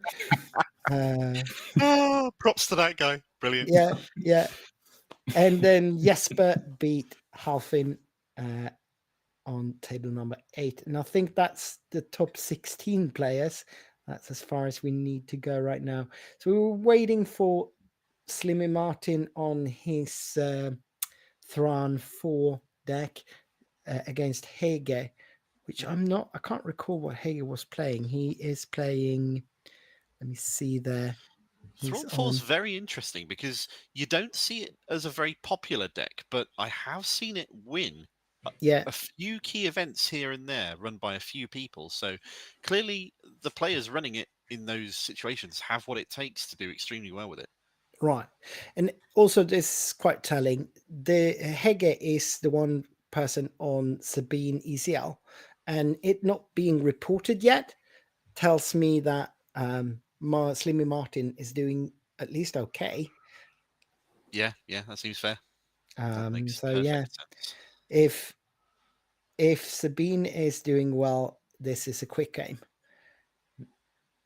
Well, I think that's as far as we go before a little short break here. So anything you want to ask before I put us on that said little short break? Again, if anyone in chat has any requests or interest in the sort of matchups you want to see in the next game, do say so. We were not going to promise that we're going to pay any attention to you, but at the very least, it's good to hear what preferences or wishes, and we can take those into account in what we can show you in the final round of Swiss coming up after this short break.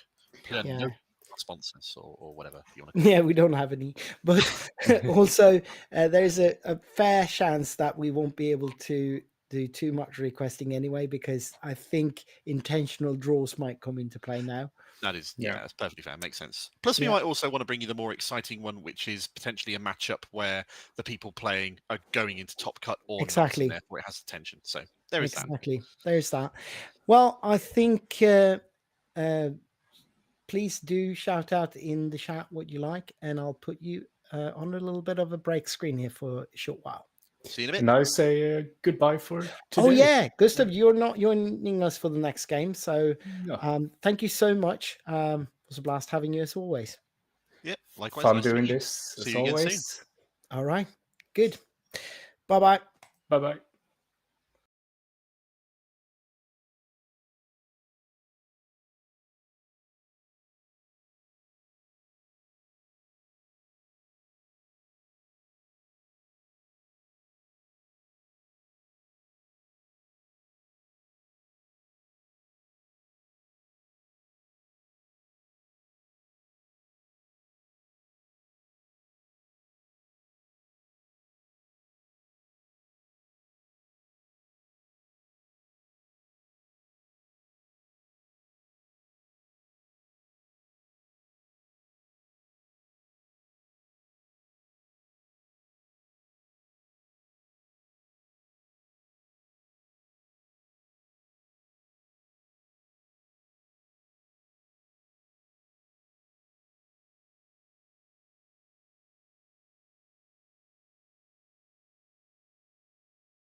And I think we are back then.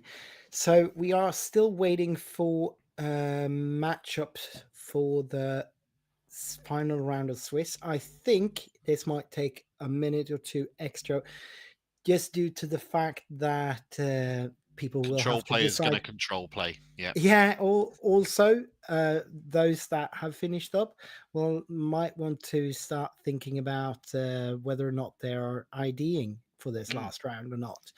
So we do have Pontus back with us. He is a little bit busy trying to fix a couple of graphics for us to show you, so that we can bring you some interesting order and understanding of what's going on in this event. But while we're waiting for that, let's have a look at what the melee page looks like right now. And while Viktor pulls that up, let's do some usual YouTube shilly crap. There please are do. 39 of you watching. There are 22 likes on the stream that I can see. 45 watching. That means around about half of you, at a bare minimum, have not liked this stream. So if you want to support the Nordic Takedown podcast, please do throw a like up. It'll help it. It'll share it around some more people. Subscribe if you haven't already. You'll hear this from every YouTube video you watch. I know, I hate it, I annoy it, but it really does help and support. And if you want to support and you enjoy this content and you want to see more of it, quality commentators, quality streams, games, all this sort of stuff, support your content creator and help us bring you more of the stuff that you enjoy watching and listening to.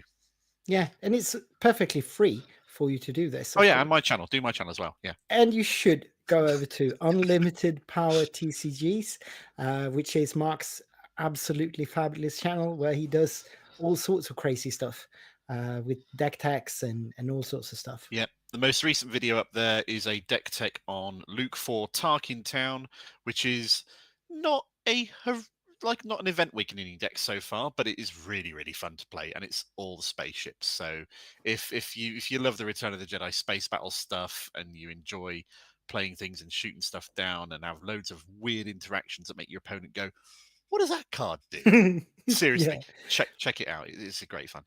Yeah, you really should. It's a really good video, and most of the content on that channel has been tremendously fun to watch, in my opinion. So definitely pop over to Unlimited Power TCGs and give that a like and subscribe as well. Well, let's look at the standings, because we do have everything reported. So these are the standings going into round number 6. We're just about to get pairings, and then people deciding on IDs and all that jazz. But we do have Jonah Nicholas and Jonathan BB that was intentionally drawing in the last round. So they will be matched up into other players now. And we do have a fair bit of people on 4X right now. We got Makovsky, the Darth Vader player, Bartok, I think he used as a name when we had him on screen. We got Delifier, who plays Sabine ECL. He's 4-1 as well. And we got Hiege. I can't remember off of the top of my hand what Hiege was playing again. Let me check that out. Hiege he's on Sabine Wren. Oh, Hiege is the ECL player. So my mistake. That means that Delifier is indeed on something else. Let me see what he's on. He is on that's the Palpatine player. Delifier is playing Palpatine yellow, 30 base. Hiege is Sabine ECL.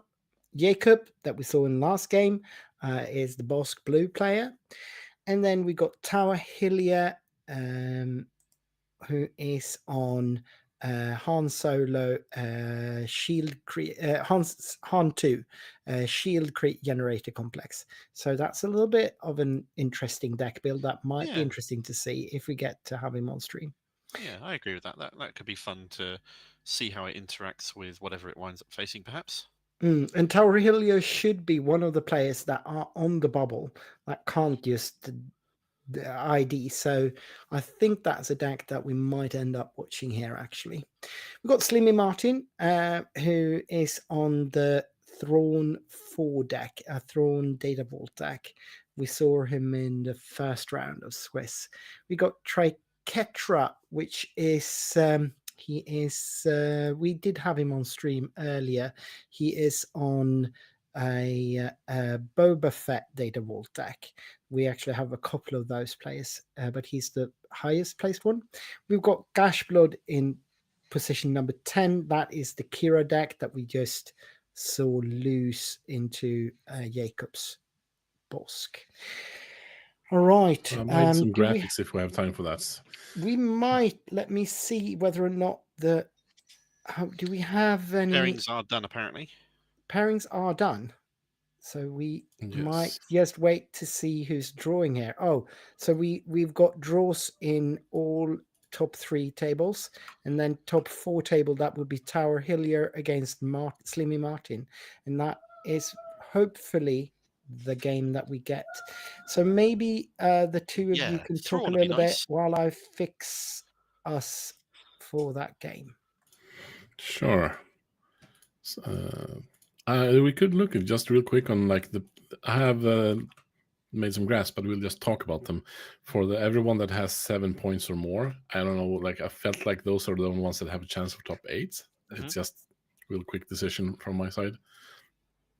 So we have 3 Bosks, 1 Boba 4, 1 Vader, 1 Huntu, 1 Sabine, 1 Kira, 1 Cad, and 1 Palp 1, and 1 Thrawn 4. Which is still a really wide field when you Yeah. think about it, compared to the ridiculousness that we started out this set's meta with Django and ended the previous set's meta with Django and Boba when that was happening. To have what is essentially 1, 2, 3, 4, 5, 6, 7, 8, 9 leaders in contention for top spots is still very, very good, even if 3 of them are Bosk. Yeah. That's interesting, though. I'm going to continue to let my prejudices get away with me on this one. Because only one of them is blue, though. That's fair. That's fair.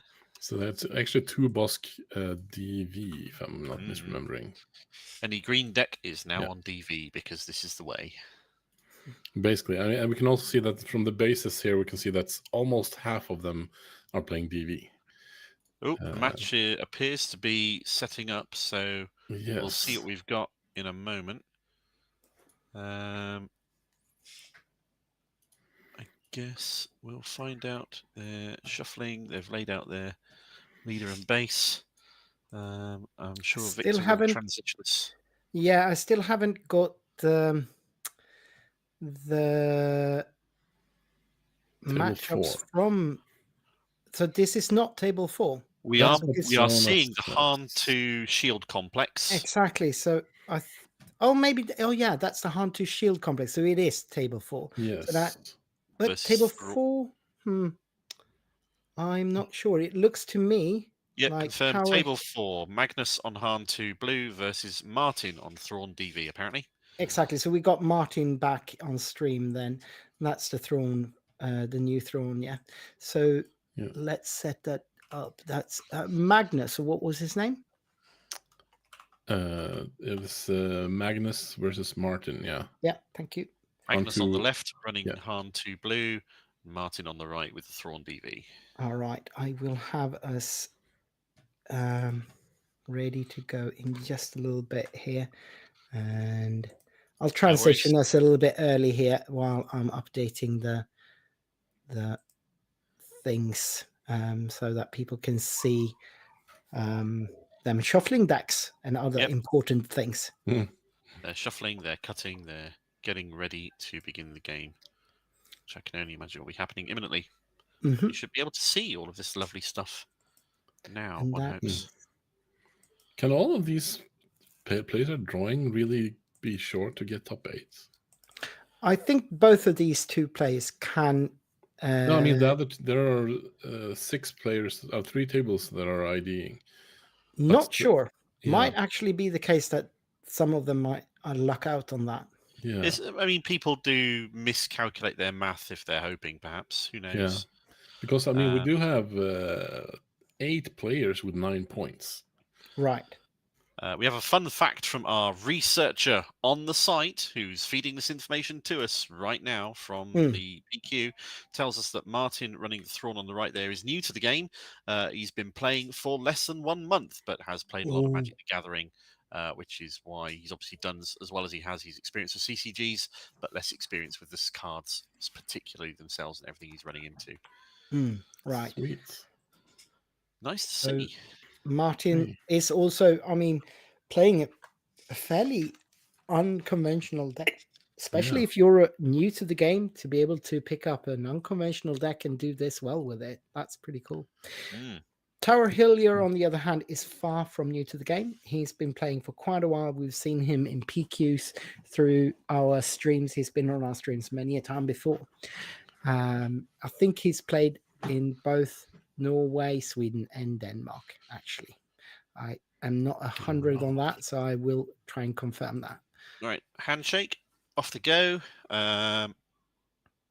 Oh, that's Martin has the played the card that when dies does -1/-1, yes. and Sabine. Magnus has led off with the Sabine Wren. Gone straight into turn 2. For those who may not be familiar with Thrawn, Thrawn allows you to double the effect of any when defeated ability that a unit uses on your side. By So that exhausting. could be used to do -2/-2 and potentially kill Sabine if he were to run that unit into her. But he's played a veteran thingy that when dies gives an experience to a unit when defeated, which can also be doubled by Thrawn. So he's building up the when defeated synergies quickly here on the board.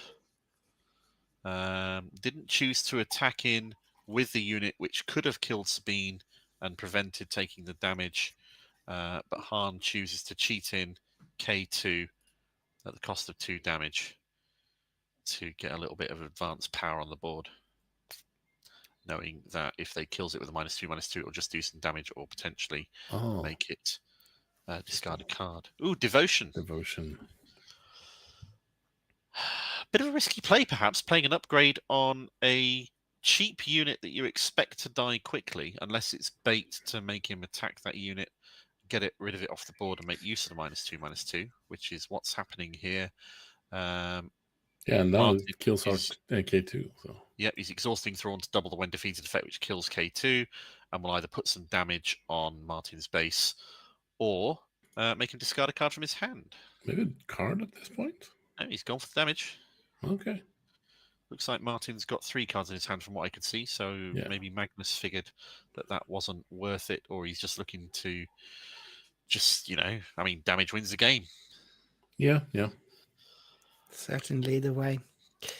Looks like an Obi-Wan in Magnus' hand on the left there. There's a Luke, I think, at the bottom of his hand. That is for sure. And a Yoda.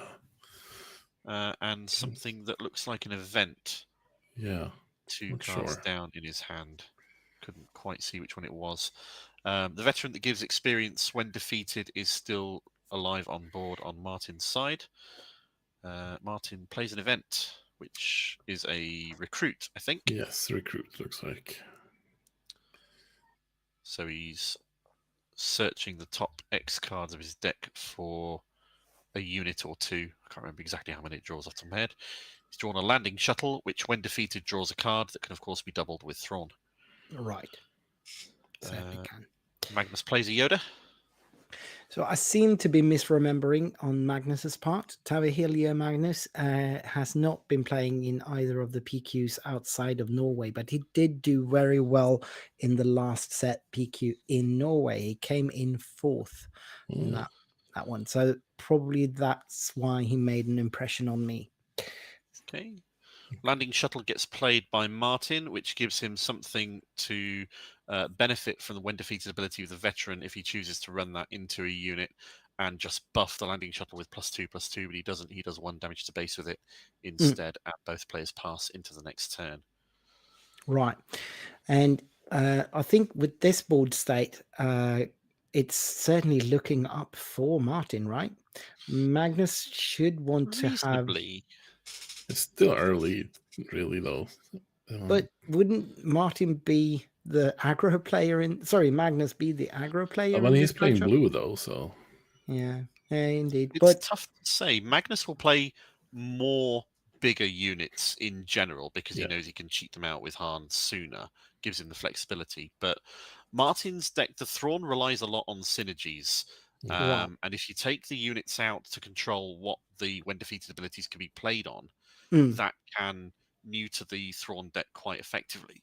But it being green, there's a lot of the potential synergies in here. Val can give a unit +2 Yeah. 4+4, I think. Certainly. Cobb Vance can make you draw and play a large amount of units. Yeah. A lot of stuff to extend it and go wide. Indeed. Krennic Yeah. can let you play your when defeated units early, although we haven't seen a Krennic yet, so that's unlikely. Chimera is not going to come out this turn because he's only on 5 resources, and he would have had to have 6 to do that. Chimera, particularly good in this case, because he could then activate either of the when defeated abilities on the landing shuttle or the veteran, Right. and then double it with Thrawn. So he could, if he played a Chimera now, which he can't because he's only got 5 But resources. next round he can. Yeah. Yep, he can just draw 2 cards or give one of the units on board +2/+2. Right. Or the dark side. So we did see Martin in the first round of Swiss, and he did opt to play very controlly in the 2 first games against Alan Kamalisk. And that proved to be a somewhat hazardous way to play the deck into to Alan. So for the third game, he played much more aggressively, and then he won that game pretty handily. So Yeah. I think if Well- indeed Martin is as green a player as we've learned now, maybe he's learning as he's going. Oh, yes. Yeah, could be. For sure. Yoda gets buffed by Obi-Wan being taken out by the power of the dark side. Yoda attacks into base, heals a little damage, a little bit of non-existent damage, and Martin has run his veteran into Yoda to get the veteran killed and put +2/+2 onto the landing shuttle. Right. Magnus has deployed his leader, Han 2. Yeah. Thrawn deploys on 6, so he can't deploy this turn. But Magnus pulling away on damage to base here. Yep. And that's kind of what I expected. Even though Han 2 is not like a rush deck by any measure, it's certainly a value deck. It's trying to outvalue your You opponent. play big units, you're going to do big damage if they're Mhm. allowed to live, which Exactly. is difficult not to. Thrawn Green can be playing powerful removal cards if he chooses to in his deck, but by doing so, you could potentially miss out on some of the synergies that Thrawn could allow you to do. Right. Starting with the Thrawn here. Yeah. Interesting. Just flipping into. I think I saw a takedown in Martin's hand, but maybe he wants to save it. Thrawn has a big health pool, so he might be baiting somebody attacking into Thrawn rather than putting damage into base, but Magnus doesn't take it. He just runs straight into base with his +2 boosted Yoda, healing another 2 damage as he goes. And that makes a lot of sense. And that's overwhelming barrage, and that's why he did it. He wanted the bigger unit. There's more power on the landing shuttle at the moment. It is? Yeah, but I thought maybe he wants to kill Yoda. Yeah, he wants to kill Yoda as well. Or if Magnus plays something big now, he's got a 6 attack unit that can deal with it. Indeed, on the ground arena, which is perfectly fine. And then landing shuttle can just attack for a bunch of damage into base. Yeah. Which is necessary and required. See what Magnus chooses to respond with. He's got all 6 open resources at this point. Martin only has 1 open remaining. Yep. Magnus has no board state. Well, no, he's got the Yoda there. He'll be plays Yoda, Cham. And that's Cham giving him. Is he able to trigger? No, he's not. There's been no ramp taking place on Thrawn's part, but that does present a 5/4 body on the ground, which will put in a lot of damage. Thrawn goes into and kills Yoda. Kills Yoda. Right. Because you don't want that restore lingering any longer than you have to. Certainly not. And given that Yoda does present 4 damage plus 1 restore, it's the same kind of swing, but you take less damage back. So to have gone into the next turn without the landing shuttle. Oh no, they haven't quite gone into the next turn yet. No. So that was his Magnus claiming, and then Martin drawing prematurely. No, he didn't even draw. So he definitely just didn't. reached off screen. Something is fine. Yeah. So that's a Cassian Andor going into the resource row for Magnus on the left there. Yep. That's perfectly which is valid. One of the best rebel aggression cards. If it's not the best, amazing, amazing every card. red hero deck going. Yeah. It is so versatile. It can do so many things that those decks want to do. It's card advantage. It's open like burn from nowhere, while it's also a great health pool. Yeah. It's rebel traded. Trading there was a little weird to me. Sham goes into Thrawn, which removes Thrawn's ability to double a when defeated effect for Yeah, but this this turn turn. at the very There's least. 5 damage. She misses the base, That's a though. Krennic, I Yeah. think, a shielded Krennic. They're on 7 resources, so Magnus has No, looped yeah, this is why, because he to wanted to Murder have a Krennic. unit killed so he can trigger Luke for more. Yeah, That's Yeah, why. well, but he it killed doesn't it need the minus 2-2. 6, -6, but I suppose he's hedging whether or not he uses it on something else, which is Right. fine. It's But he's fair. chosen to get rid of the Krennic because of Krennic's ability, I would assume, Mm. to allow when defeated units to be played cheaper. Yep. Yeah. Which is basically how Oh, another most of the devotion. deck. That's, That's another boosted land. devotion. And we saw that in the first game as well. We didn't realize that it was devotion indeed that he was playing, but that's so you got 2 devotions on there now? Yeah, no, there's No, 2 to experience and a experience. Yeah. devotion. And on 1 that devotion. landing shuttle. Okay. Yeah. Right. So maybe Magnus looks for a Poe at this point, Yep. and something to try and get rid of the upgrades and deal with it. Yeah, but those upgrades are not that valuable. I I mean, of devotion course is they're going good, to be but annoying. +1, that's +1, true. That's and the true. restore 2 is tasty. The restore yeah. 2 is the big deal. Yeah. Yeah. It's not raw damage, but it is damage differential given the damage Exactly. they both have on It's their a- bases. But Yeah. Luke being sitting for 6 and restoring 3 each time is clear, and he's obviously one of the best cards in the game, Yeah. Certainly is. and is horrific. How big is the shuttle? 6, 7? No. It should now I think be it's a 6, so 2, 7, 3, 7 4. with the devotion. Oh, Yeah. Crate comes Oh, out. Crate Dragon. Crate Dragon. And that that is a must answer. And that Yep. means that Luke probably won't be answered and can swing in. Probably, Indeed. yeah. And Martin is likely to have no glory or some other hard removal cards in his deck, but he's chosen to OB instead as a cheap Ooh. removal option. He takes out Luke because Luke is free to attack and the crate is not, but that does leave the crate and its ability ready to do damage straight into Martin's base every time he plays a card. Yeah. And also the shuttle couldn't take out the crate with Overwhelming Barrage. No. Yeah. It was 1 damage short of doing that. So it does make sense to take the Luke out when you can. True. But And it's also 5 he might damage. have a Power of the Dark Side.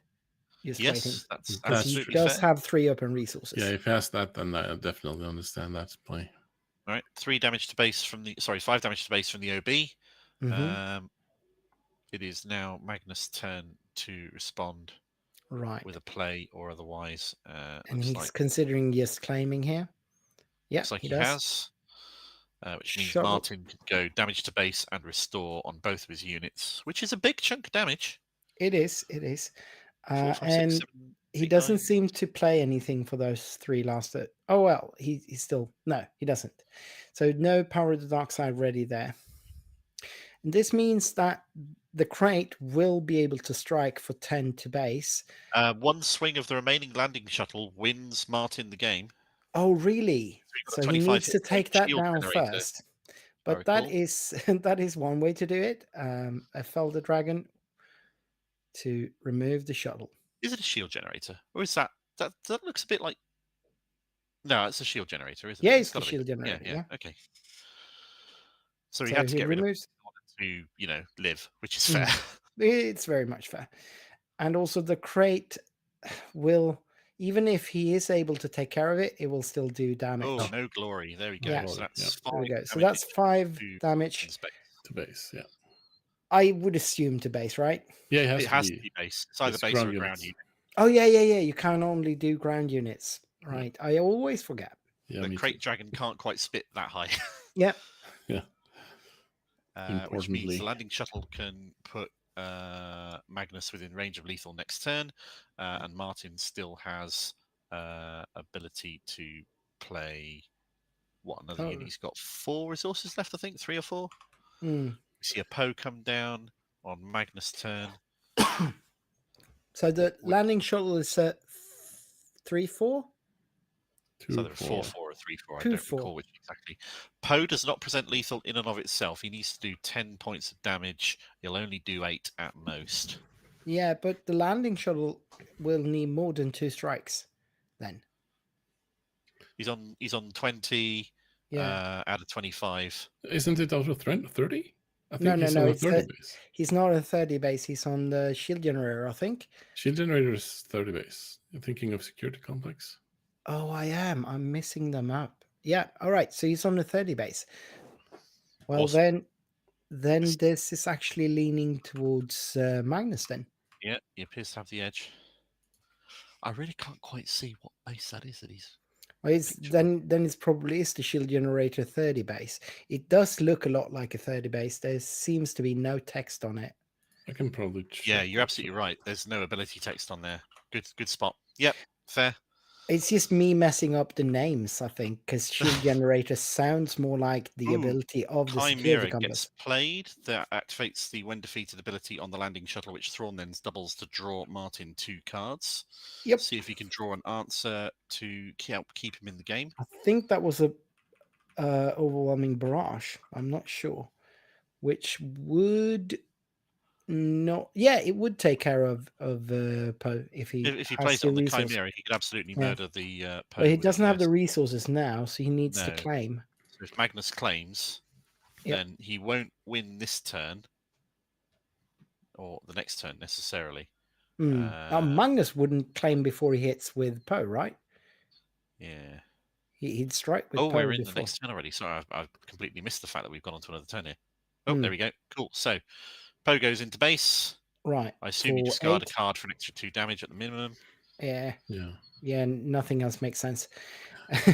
So he's doing 8 to base. Which puts him 2 off lethal. Right.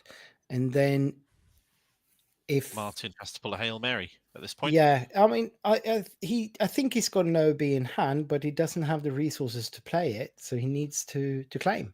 He's Hmm. in check, so he's claiming, and that means that Magnus can just play And that's Out all. Cassian for the win. Cassian for the win, and that's it. Yeah. Which is why Cassian should always be the first card in any Yeah. Red Heroes deck, right there. Yep. And yeah, Oh, like we wait. said, it's such Oh wait, a he's versatile. got he's playing DV, so it's not Hang on. dead. Oh Oh. yeah, no, right. He is on DV. There is. Oh, Oh, but what happened? huh? What Oh. happened there? Has he scooped? Okay. No, If it is DV, then that's a scoop. Yeah, that's a scoop. He's on 31. Which means But he he drew can't cards deal- to see if yeah. he drew an answer. And All right, makes sense. be So, able to kill so either he of needs those to units. answer both of them, and that's a tall ask. Yeah. That's 11 HP between them, so the overwhelming is nowhere near enough. And I don't think he's running that many other area effect or multi removal cards. No, you've got potential for Super Laser Blast in there, of course, but OB is always the key one that you'll find in any villain green deck, Right. as it should be. This is the way. hmm And I think I saw him draw one, but again, that could have dealt with the Poe, but not with the Poe and a Cassian. Oh, did he play a second Cassian for the win? No, I No, don't think so. but he had Chat one. seems to think he did. Oh, did he? Oh, maybe he did. Okay. He could have, but even if he didn't, just having that Cassian open there, it being 2 damage off of lethal. Oh, sorry, being on lethal, but 2 damage off of yeah. winning. Either Cassian or Poe can win. And even a Sentinel won't win him the game because then Poe can just attack into it, discard a card, and do 2 to base. So there's really no stopping it outside of Super Laser Blast in that case. Yeah, and Martin chat is very absolutely kindly right, showed so. us 3 CR90s being put into his deck. Well, Right. assumed out the sideboard. They're a 6-drop Yep. healing capital spacecraft Right. that, when defeated, heals the base that can be doubled through Thrawn, and I think has Restore 2 on the ability as well. Yeah. Interesting. Right, so Magnus is 1 up on Martin, going into the next game of this final round of Swiss before the top cut and the Norway planetary qualifier in the Jump to Light Speed season of Star Wars Unlimited. Yeah. And I should update the score. Here There's we go. some very shiny Nordic takedown mats being done there. I do like those. They're very clean. Isn't it? Yeah, we Yeah. like them a lot. We actually sold out, I think, only a couple of months after printing Awesome. them. So we're gonna print some more. Yeah. Uh, Make them available on the Nordic Takedown merch store. if we had one, but Sometime yes, in the future. at some point there will be. If You if, can- if some more of our 80s, 90 people watching this stream right now like this stream and subscribe to the Nordic Takedown channel, which you're watching right now, you could, of course, contribute towards these wonderful people having a merch store that you can buy these wonderful mats from and help them in their content production. And there's Patreon as well, I believe, right? Yep, we do have one. I think we have like one member. Yeah. Push it more. They didn't bring me on to shill for them. I'm just doing it for free. It's all fine. Okay. There's a rebellious hammerhead. Looks like a couple of K2s in Magnus' hand there. He resourced at least one of them.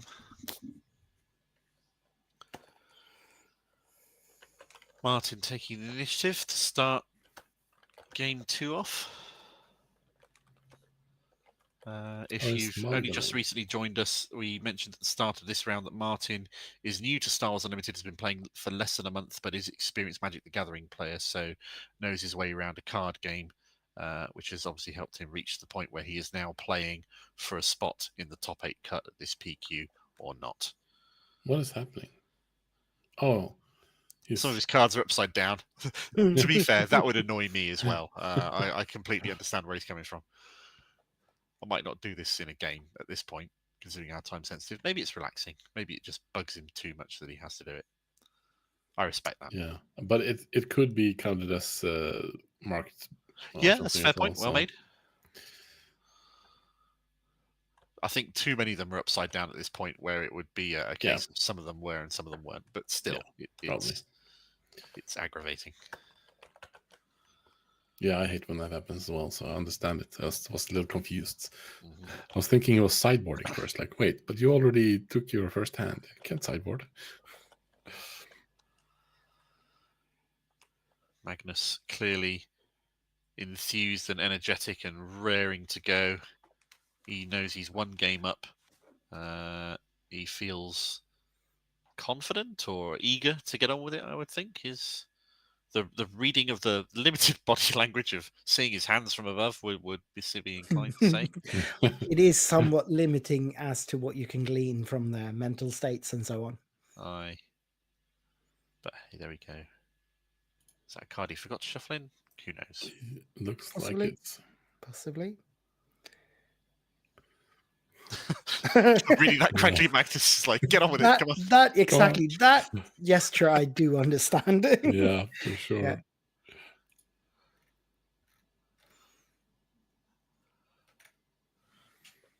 I hope it's not getting to Martin. That would be a bit too far, perhaps. But then again, maybe he's feeling the pressure. Yeah. I mean, to be fair, Martin is taking quite a lot of time here. So yeah, he is. Well, I mean, it's understandable. So I'm not blaming him. We draw the 6. Game 1 was over relatively quickly. They're not. I don't think they're rushed for time, especially. No, they should have all the time they need to finish this. Neither of these decks are like super ultra hard control or anything. Like it can be grindy for sure, but I think they can manage. That is a blue card that, when defeated, gives a shield to a unit. If I think you need to have give it to another blue unit. Yeah, so yeah, a little bit restricted in that case. And that's a Sabine unit being played by Magnus. Yep, Sabine Wren. Yep. Classic turn 1 play for any red heroic rebel red hero deck. Yeah. Rebel heroic deck. I know what I meant. Mm-hmm. Distant Patroller, yeah. It gives a shield to a blue unit. Right. That can be doubled with Thrawn to give 2 shields. Yeah. Right. Either to the same blue unit or to 2 different ones. Yeah. Right. Pretty good. But you can... there's another landing shuttle. Mm-hmm. Which we saw got beefed earlier. That can benefit potentially from the distant patroller's shields. Also a very versatile card. Like being able to draw in a deck like this is always very strong, of course. Not a lot of raw power, however. And no. Magnus is playing powerful cards with Sabine, cheating out a Kanan early. The damage output these cards have will rapidly outpace what Martin has on the board right now. Yeah. And Kanan will also heal at least 1 or 2 points of damage every time it attacks. Almost always one. More because Sabine is a Spectre, so he's going to be Yep. discarding more cards Right. off the top of the deck. Definitely. So that synergy is what I believe Magnus is pointing out to Martin and making sure there's not a gotcha taking place there. Yeah. Which is cool. Yeah, certainly, yes. You don't always see a lot of synergy, like the Spectre texts are usually not that much But perhaps in this relevant. case, Magnus knows that he's got a Sabine and a Kanan in hand, so he deliberately chooses to play them in that order, just to get a little bit of extra value out of the cards that he's playing. Of course. It looks like he's playing a red Squadron X-Wing now, or deciding whether he wants to or it's not. the one that draws I think it's card. resourcing. Yeah, just considering resourcing it. That's fair. But it's because he's got Yoda in there, which is probably more valuable to him. He doesn't necessarily feel he needs the card draw then at this point, I would guess. No, and Yoda is pseudo card draw anyway. Yeah. As it stands, Magnus is vastly outpacing Martin in terms of damage on board. Right. So we'll have to Even see what though Martin it's play 3-2. Looks like a Krennic. Krennic. Yep. Which will allow him to play his next when defeated card this turn at a 1 resource But, discount. Sabine Wren can just take care of that. Yeah, cleanly. Sabine can just murder him. She'll kill the shield off and kill Krennic in one go. Exactly, as most clean as you can get.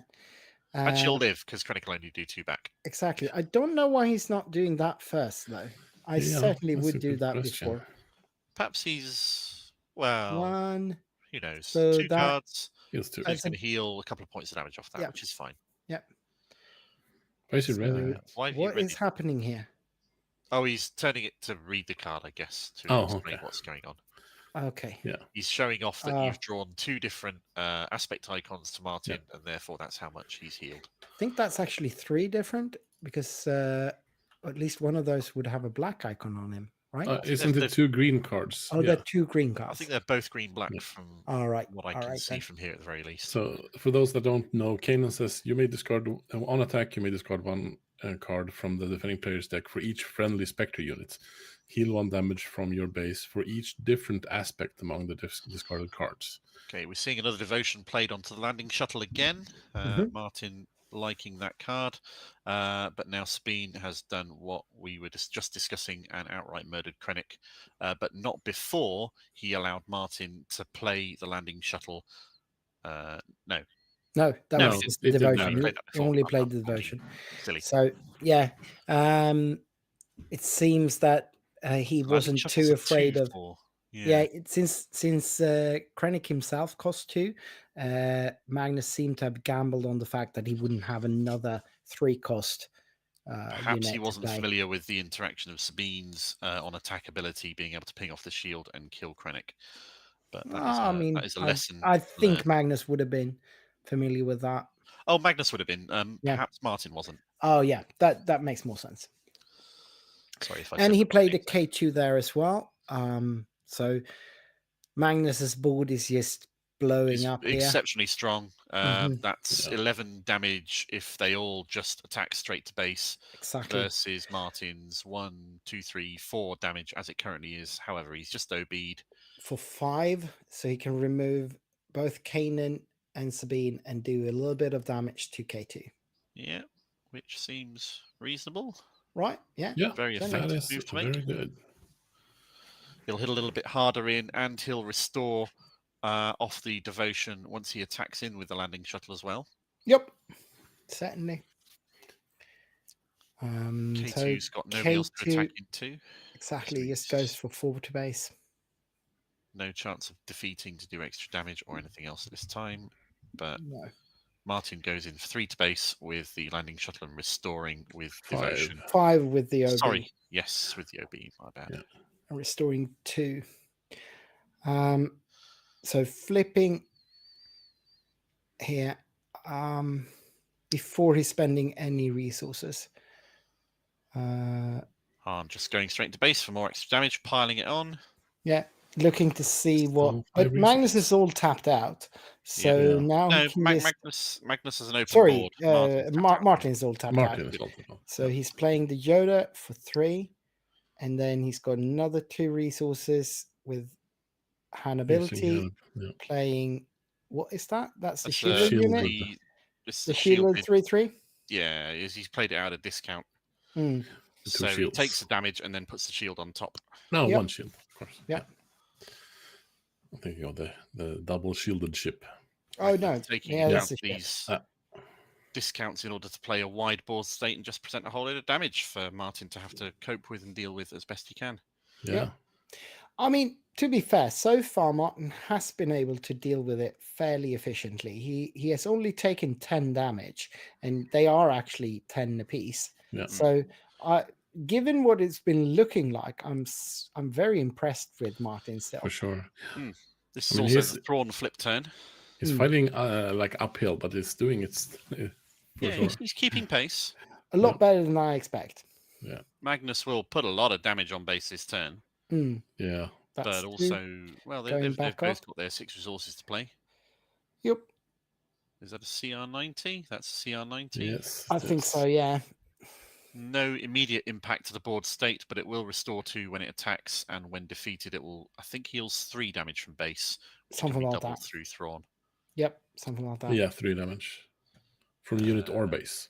Thrawn deploys, he's not going to immediately die, except he is, because Magnus has been holding a Rival's Fall in his hand, which kills Thrawn. Immediately. Just dead. Makes sense. Right. Yeah. Not- Another. And Thrawn's now. not a massive deal to potentially Yeah, use no. a Rival's Fall on, but I mean, still, it prevents him from being able to double trigger anything. only turn. this turn, yeah. Yeah. But there's also, there was nothing that was going to kill any of Martin's space units either. So he wasn't really at No. risk at double triggering this turn. But it Not prevents really. Thrawn from removing any of the, just attacking and killing Yes. any of the units. Though, if you Potentially keep- getting rid of Yoda, putting some damage on Yeah. harm, starting Right. to remove the ground arena. You're absolutely right. Yep. So here's where Martin could potentially do things like, if he's included something like Merciless Contest in his deck, Mm. he can play that to deliberately kill the CR90, double the heal effect, and kill a unit of on Magnus's side. Yeah, that feels like a last-ditch effort, but Yeah. it's definitely a I possibility. mean, killing your own units is never good, but if it would heal you 6 to base, there's a time when that might be a play. For sure, and especially after it's already hit, because Yes. it does hit for 4 and restore 2, right? Yes, Two. that's right.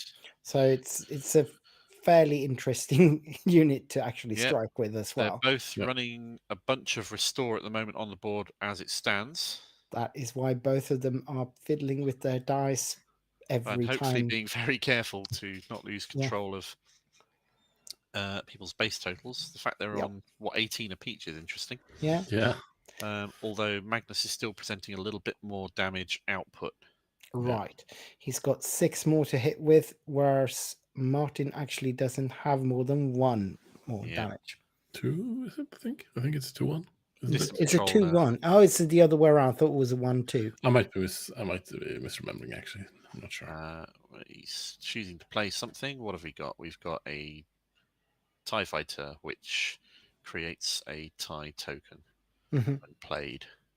Yep. I'm not sure if that's the one that also does when defeated. I can't quite see. I think from that here, one does it when defeated. Yeah. which would make sense on its inclusion in the Thrawn deck. Mhm. Some more damage to base. But Still it is hard racking up presenting. now. It is. Yeah, racking. it's looking like we're definitely in the end game now. As The recruits Yep. to dig looking for an answer, I guess. it's I kind of a can last only ditch see. hope to try and dig for Yeah. an answer, given there's only 8 damage left on Martin's base, but he does still have the restores on the landing shuttle and CR90, so he could eke Sure. out turn further.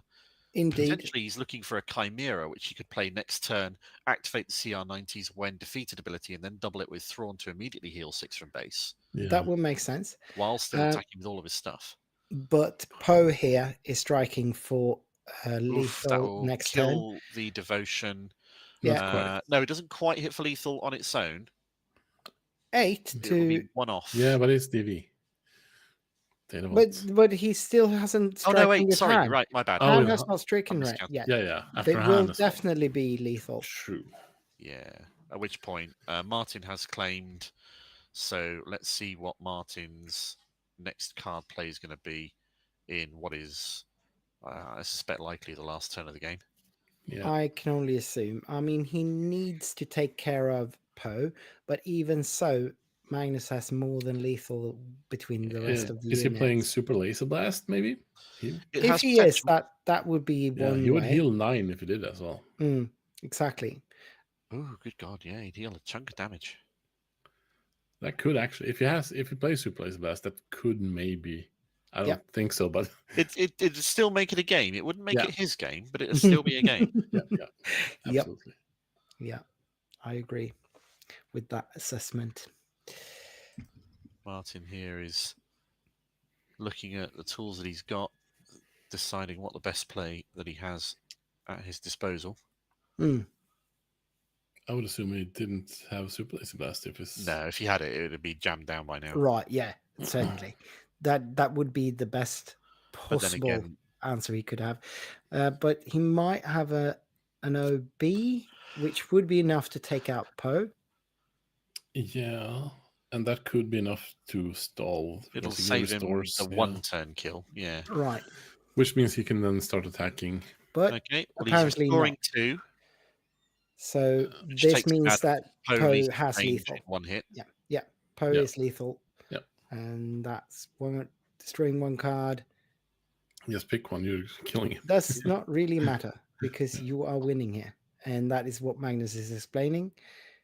So 8 to base from 26 means 34, which is one more than what DV can take.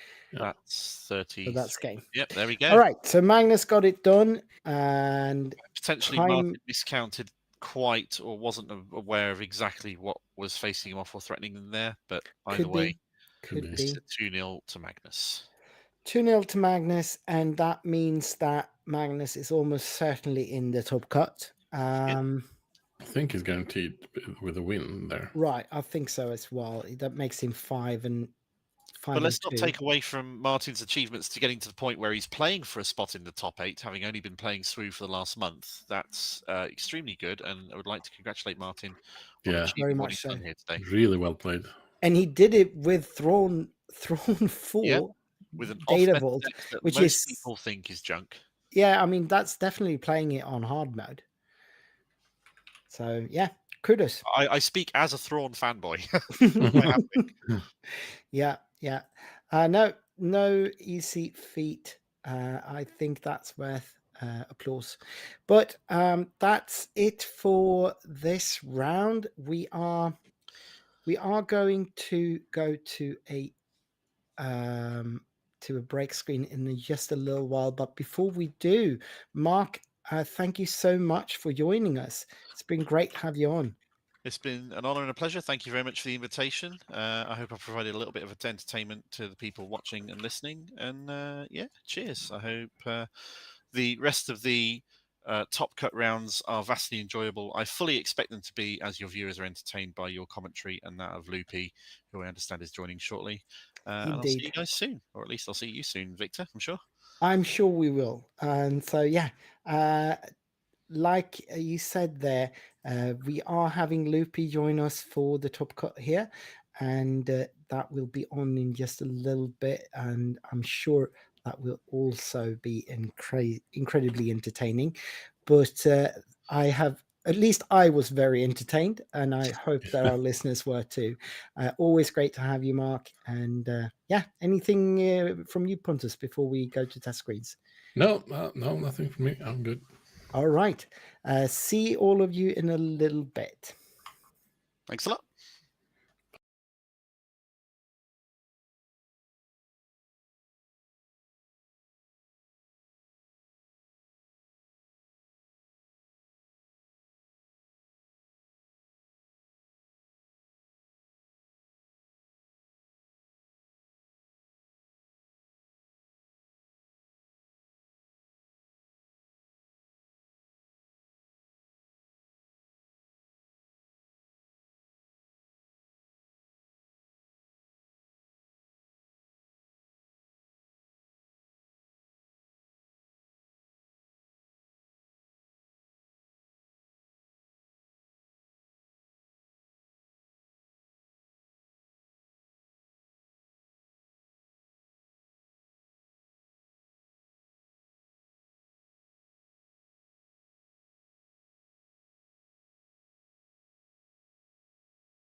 All right, we are back. We are still waiting for the final pairings and to see what we get to have in our streaming table for the top 8. We're also waiting for our guest to join us. He seems to have been having a little complication there. We are waiting for Loopy to come on later on with us, but he might not join us until the next game possibly. But we do have some interesting things to show you for what we can expect for this top 8. Pontus, what is it that we're watching here first? Well, I'm not sure which one you're showing first. I am showing the bases, the Bases. circle graph for the bases. Yes. So this is the graphs for the top 8, like which bases are represented. So we have 2 data vaults, 2 yellow bases, 2 blue bases, 1 target town, and 1 ECL. So it's quite a spread there. Very cool to see. I think it's almost more interesting if we look at the leaders, though. And that's coming up here.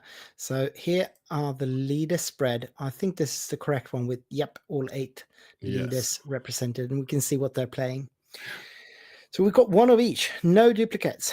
So we cannot bring you a exact absolute mirror, even if we tried to. Yeah, very cool. The only leader that's represented twice in the top 8 is Sabine. And that's 1 Sabine ECL and 1 Sabine data vaults. Right. And those decks are similar, of course, but they're not the same deck. They do run some different things. So if we remember, this is what we had going into the field. There were 33 players, and this is what we had as of what leaders were represented going into the wide field. There was quite a big spread already from the beginning, but now going into the top cut, we have an even wider spread. And like you said, we've got 2 Sabine leaders. We've got 1 Bosk, 1 Vader 4, 1 Han 2, 1 Kira, 1 Cad, and 1 Palpatine in that top cut. So we're not sure what game we're going to be getting here. Have you any word on that? No, I requested Sabine DV versus Han 2 Blue, but I'm not sure that they are seeing my message there. So we'll see. That'd be an interesting matchup to have on, actually, because Sabine DV is played by our own Nordic Takedown host, Jonah Nicholas. And Jonah Nicholas has yet to win a PQ. He is one of those well-renowned players who's been doing well in a lot of tournaments, but he just hasn't been able to pull it off in a PQ yet. Yeah. He was close in the Copenhagen PQ of the last set. He ended up second then, but he didn't manage to pull it off then. So here's his chance. Let's give a little bit of a look to what the melee looks like, because the melee looks like this. Right now, the standings are what you see on screen. I hope that's what you see on screen. I'm trying to have it. Yeah, you are viewing the standings there. So we after 6 rounds of Swiss and a bit of DVing IDing. We have Jonathan, who if I remember correctly, plays Cad Tarkingtown, going in as King of Swiss. And we have Jonah Nicholas on the Sabine DV. Second spot. Third place was Maikovsky or Beltram, something. I didn't write it down. Can't remember. He was playing Vader yellow. Yeah. We've got Jacob Hultman, who's playing Bosk blue, and we've got Delifire on Palpatine yellow. We've got Hege on Sabine ECL, and we've got Tower Hillier that we saw just last round, defeating with a regular Han blue deck, defeating the Throne 4 deck. And then in the last spot of the top cut, we got Gash Blood, who I think is on the Kira deck. Yeah, Kira DV. Yeah, that's true. Yep. So Jonathan we Watson are can't indeed. start in town. Yeah. It looks like we are getting the match that we requested, which is Han 2 Blue against Sabine DV. And that is actually an interesting matchup to me. Yeah. What do you think about that matchup?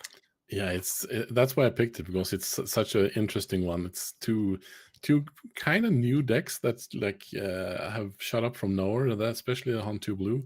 For me, at least, I've seen it pop up in some tournaments, but it's pretty recent. And Sabine DV since Lille, of course. I'm not entirely sure. I think it's going to be an interesting one. It could definitely be an interesting matchup. I know that Han 2 Data Vault into Sabine DV is slightly favored to the Data Vault, but to the Han 2 player most of the time, because they can outvalue Sabine in many ways. But it's a close one, so I'm not sure if that's the 3 extra HP, how important they are, because Magnus Tower Hillier is just running a 30-point base there in the blue. And also with the blue cards, he is more reliable, of course, because he's only running a 50-card deck. But is he going to be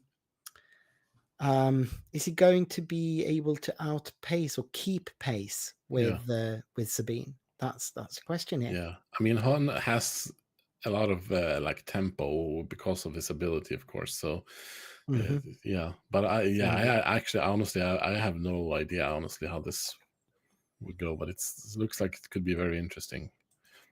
Yeah, please chime in if you have any thoughts on the matchup. We're all eager to hear what you have what you think about it. It might be one of those matchups you know exactly how they play out, and then please enlighten us.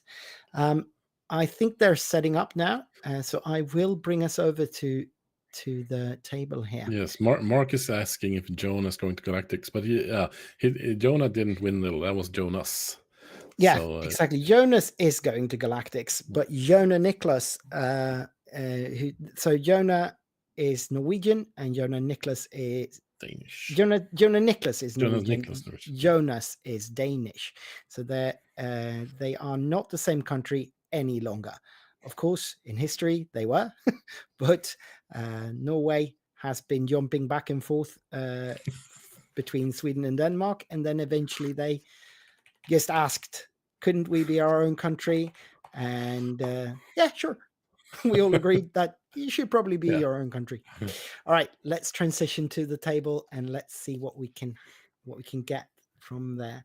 So we've got Magnus again on the left side with Han 2 Blue, and we've got Jonah Nicholas on the right playing Sabine Data Vault. Yeah, it's kind of hard to see that, but yes, it's in fact Sabine Data Vault. Yeah, we seem to have got the glare all focused in the middle on the right side.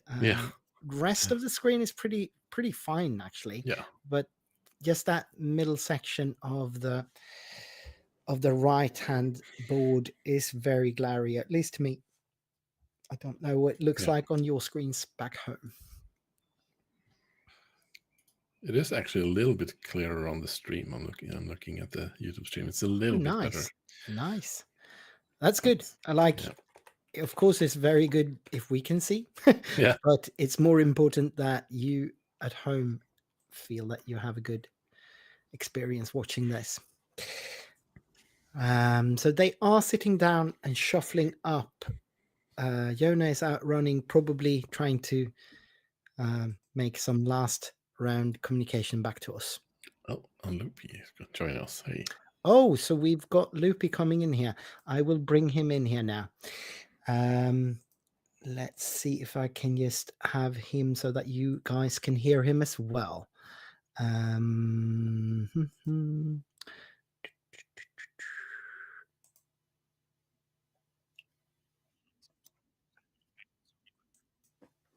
we are live, but I'm not sure they can hear you. Maybe they should be able to hear you in just a little bit.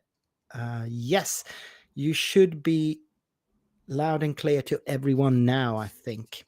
just give it a try. What's up, Star Wars Unlimited fans? How are things going? And is it Moss, Norway, where this is? Indeed, Moss is a little town just south of Oslo, a satellite town, I guess, more or less, which have a very lively Star Wars Unlimited community. So they decided to put the PQ there for this. Yeah. Yep. This So go yeah, around. I mean, and that's common. I mean, we use the word suburb often. Mm.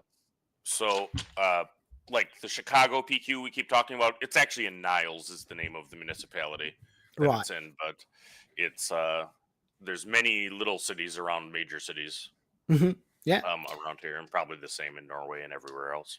Indeed.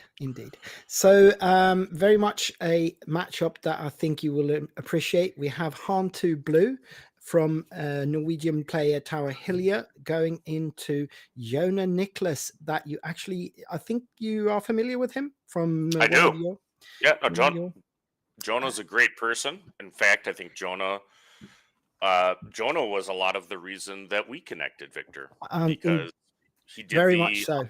Han Green Masterclass with us. Mhm. You know, it's funny that he's playing here now. I know he's been on different decks, but we just released the Han Green Remastered Right. today. Yeah. So and Jonah I particularly felt for, because we did that Han Green class Mhm. and we were having technical issues throughout recording. So it ended up being like 30 some clips due to some connection problems, but I think Jonah ended up staying up till like 2-3 in the morning. No, the guy is a trooper. He's just always putting in the hours. So no, shout out to him and getting it. And yeah, it's a good deck, and he's playing. I see one of the players is playing Sabine Data Vault. I don't have that the is full Jonah overlay. Nicholas. That is Jonah Nicholas. Yeah, and you might have figured out that we do watch the stream through Ninja. So if you enlarge the table in Ninja, you can see everything real time there. Yep. Good. Yeah, I think they are getting ready to go. They are studying the deck lists here, and having looked at these deck lists a little bit, I can tell you that there is nothing too fancy about either of these decks. Nothing that stood out to me, at least. I don't know. Yep. So Sabine Data Vault or not is a fairly aggressive red-green heroism deck.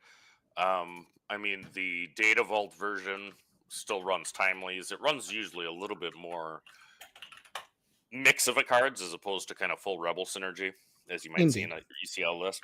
Right. Very much so. Han2 Blue was my primary deck in set 2. So yeah, I know. I played a lot of Han2 Blue. Right. Your player here. Yeah, I forgot. I didn't catch the name when you said Magnus, but he runs with the nickname Tower Hillier, and he actually came in 4th last time around in the Oslo PQ that we casted a couple of months ago. I recall. In fact, I tell that anecdote, directly. So I was watching with my wife as we were getting ready. I tuned in probably 20 minutes ago, and I saw Magnus on screen, and I was hoping he would advance. He did. Because that is a name that just is distinctively Norwegian to me. I've never met a Magnus in real life, but it's kind of cool. Very Scandinavian. I think it's equally common in all 3 Scandinavian countries, but definitely Norway and Sweden, it's very common. Right. So they're looking at the different deck lists as top 8. I mean, these are both great players for sure. The Magnus or Tower Hilliard is his nickname, but he's looking through the Data Vault list. I think that actually on a Data Vault Sabine list, there probably are more moving parts than you would see in an ECL list. ECL kind of has like 40, 45 cards pretty or so set, that are pretty that you're wrong if you're not playing. So there's only so much to move around with Sabine. Han2 Blue can be all kinds of things. Shout out, there was a Canadian player from the Snow Troopers that top 8'd Minnesota Regional. Yeah, he was the last non-American standing.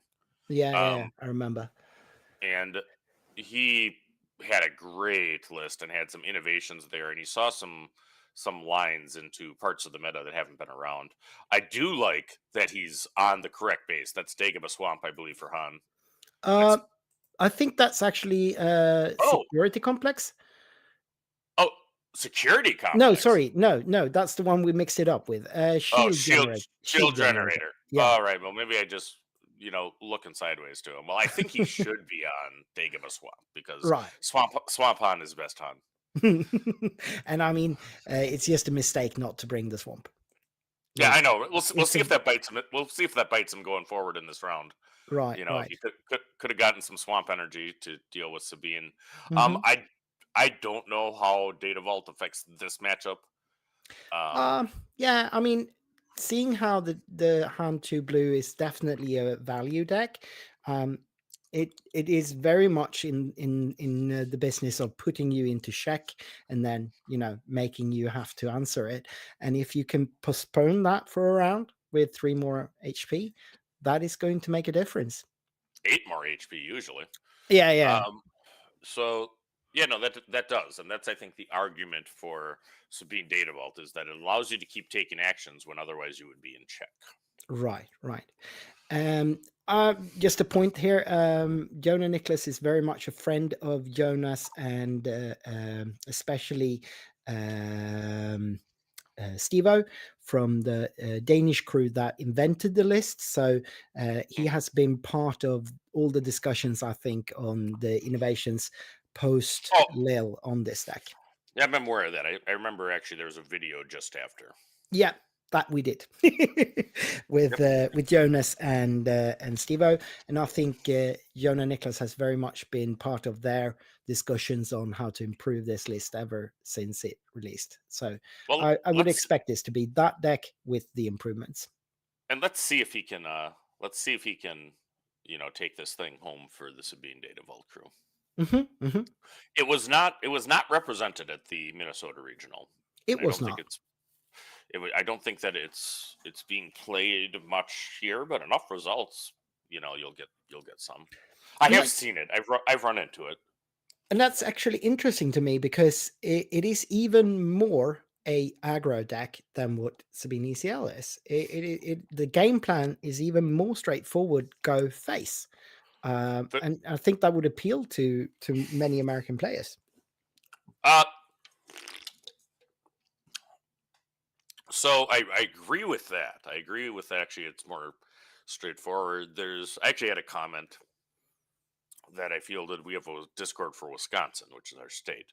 But I had a comment that I fielded about, just Sabine players are going to have to learn how to play the game. I actually play Sabine ECL, not much. I played it once in an event, but I do play it. I think it's a great deck. It is not a straightforward deck to pilot. There's a lot of nuance in Sabine. There's a reason why good Sabine players are consistently in the top of the heap, and there's other Sabine players that you feel like you're doing it because there is a variety of different lines.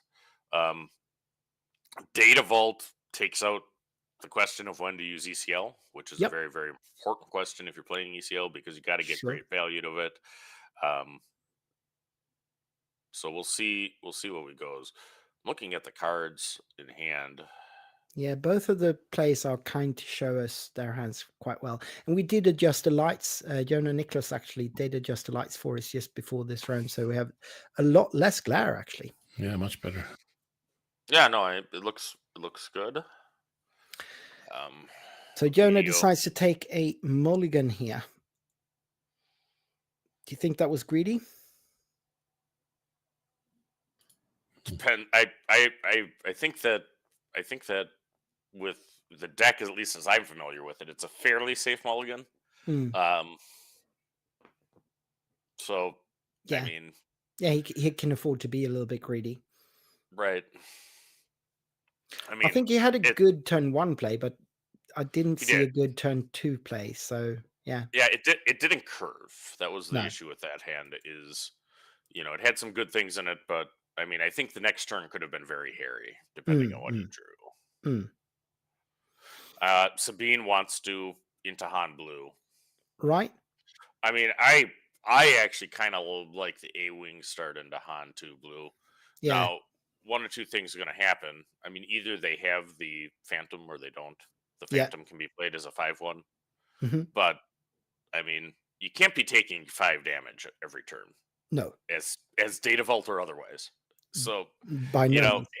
having a space start is good because you might have to deal with that. The biggest thing he can really play on the ground, that's the Outer Rim Outlaw, which is going to be a 3/1 Mhm. shielded. Yeah. So I mean, that's a lot less scary than the 5/1 in space, and it's going Indeed. to be a green squadron, or excuse me, a red Phoenix squadron, Phoenix Squadron. because the Phoenix is green, the Yep. green is red, Yeah. red squadron actually is blue, Yeah. and then somebody screwed up designing red 5 because I it's think actually so. Yeah. Yeah. So we can see. He's resourcing the Fighters for Freedom. Interesting. I guess with the shielded unit striking for 3, but it would have survived that. I think that's a sticky unit he would want to have out. But maybe I'm wrong. Maybe he has a different plan for us. It would seem. that That is sham. That is Just- sham. Well, that is red 5. That's That why is he red did it. 5, and that's why, because red 5 is even better into this. Interesting. I didn't even see red 5 in the deck list. Maybe I missed it because I was just checking the deck list to see if he was running red 5, because that would be such a good unit to play into this. Are you staffed his coverage for the event? I Victor? am. Could He is. Could you put in the chat, download the entire standings after the round, after the Swiss, and put that CSV in the chat for me? I'll do some things for you. Sure, I can do that. Standing after this round. Yep. Yep. After Swiss, and then I'll call the match. And who's my co-caster we're joined with? So this is Pontus that is joining us as well. Hey, Pontus. Pleasure Hello. to meet you. Yeah, you too. All right, so the action is fast and furious. Mhm. It looks like we have a total of, 9? It is now 7 damage on Han's base. Sabine has taken 12. Still has all of the resources and the Sabine flip this turn, though. Okay, Phoenix Squadron, A-Wing attacks for 3. That's K2, right? Yeah, I think so. Yes. Yeah, it is. Yep, and K2 without the damage on it, because didn't want it to be killed by red 5. The Outer Rim Outlaws, I think the name of that card, can be killed in 2 actions with Right. red 5. Yeah. But Well, I mean, that's still, it's still, he's pinging off the shield with the first one, and then he can use anything else to do it. But he can also do it in 1 action with the Sabine unit. Yeah, but that seems And like now- a waste. I think you still ping here. Right. Yep. Yeah. You have a little bit of damage on base. You're going to go a little bit more up. He's going to go to 14 damage on Sabine's base. Right. 13 taken. That's okay. That's actually, I think that's good position for Sabine at this point. He has all kinds of cards and a Rebel Assault in hand. Oh, he goes with a shield. Hmm. And 1 to base. Interesting. Yeah. That's what he did.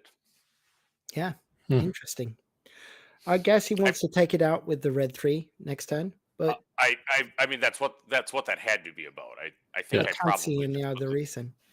I put the 3 on base. I think if it's me. Yeah, And me I- too. You have the Sabine unit, so if he doesn't with the first action attack and kill the Sabine unit, the regular one, that could have killed the one with the shield. I mean, yeah, yeah. So now Magnus is on the button instead, and he can attack with it before. If he just no other reason, he can also play the Hammerhead and just kill the. No, he's only got 2 cards in hand. Okay, yeah. So just attack with it before he can use red 5. Yeah. But He needs to.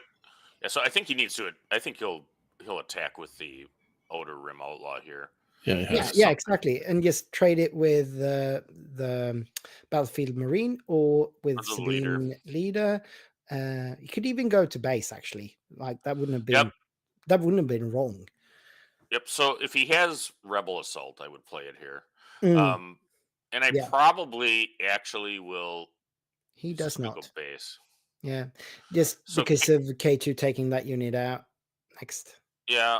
Oh yeah, Sabine can't be attacked. No, yeah, he can't. She can't.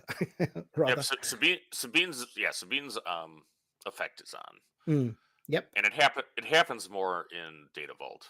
Much more, because it often goes much more wide.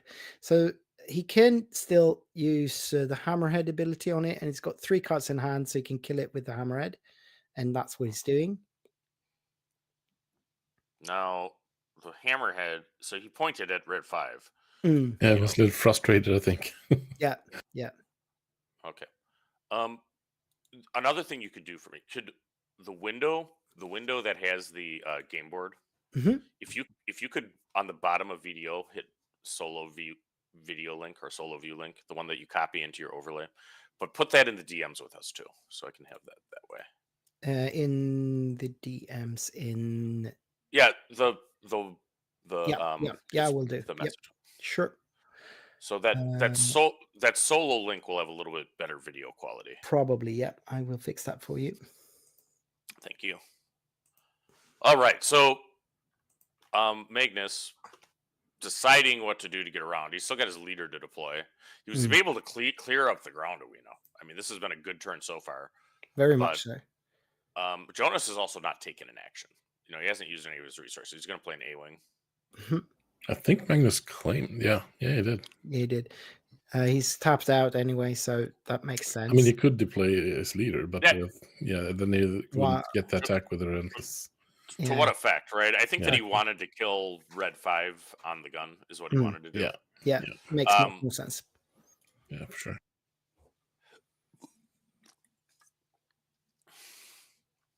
Han 2 is maybe surpassed Han 1 in how much it's being played. I think since Code Amaranth's win and the subsequent videos he made for it, I think the popularity has definitely gone up. Right. And then Blue we're looking at too. Han 2 Blue is getting a lot of help for set 5. I think so, yeah. Absolutely. You're seeing that all over the place. Just Bug though is one that's crazy. Yeah, I think Han 2 Blue has the ability to use the Force units much better than Han Green can do. And with Bendu and then Crate Dragons, it's gonna be strong. All right, Casca goes to base. Yep.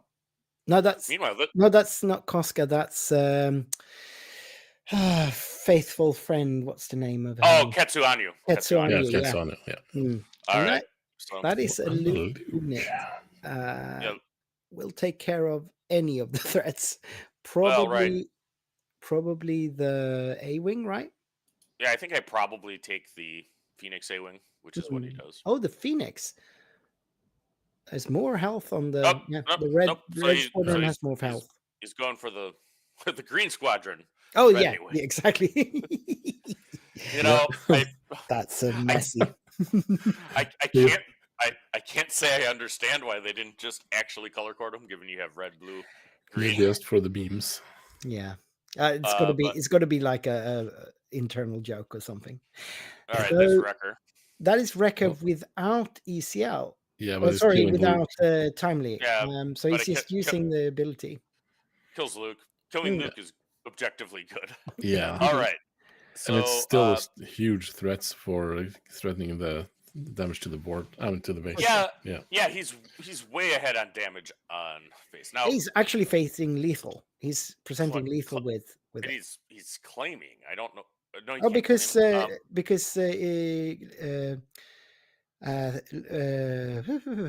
Wrecker is lethal in one attack. Yes. So Magnus has to claim.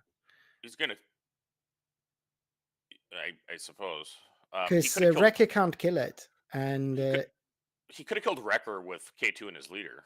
Was my thought, but oh yeah, he could have done that. Yeah. That's true.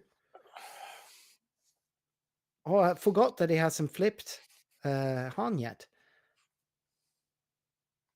So did he draw into something that could do it? What Can't is it? tell. I mean, can't tell.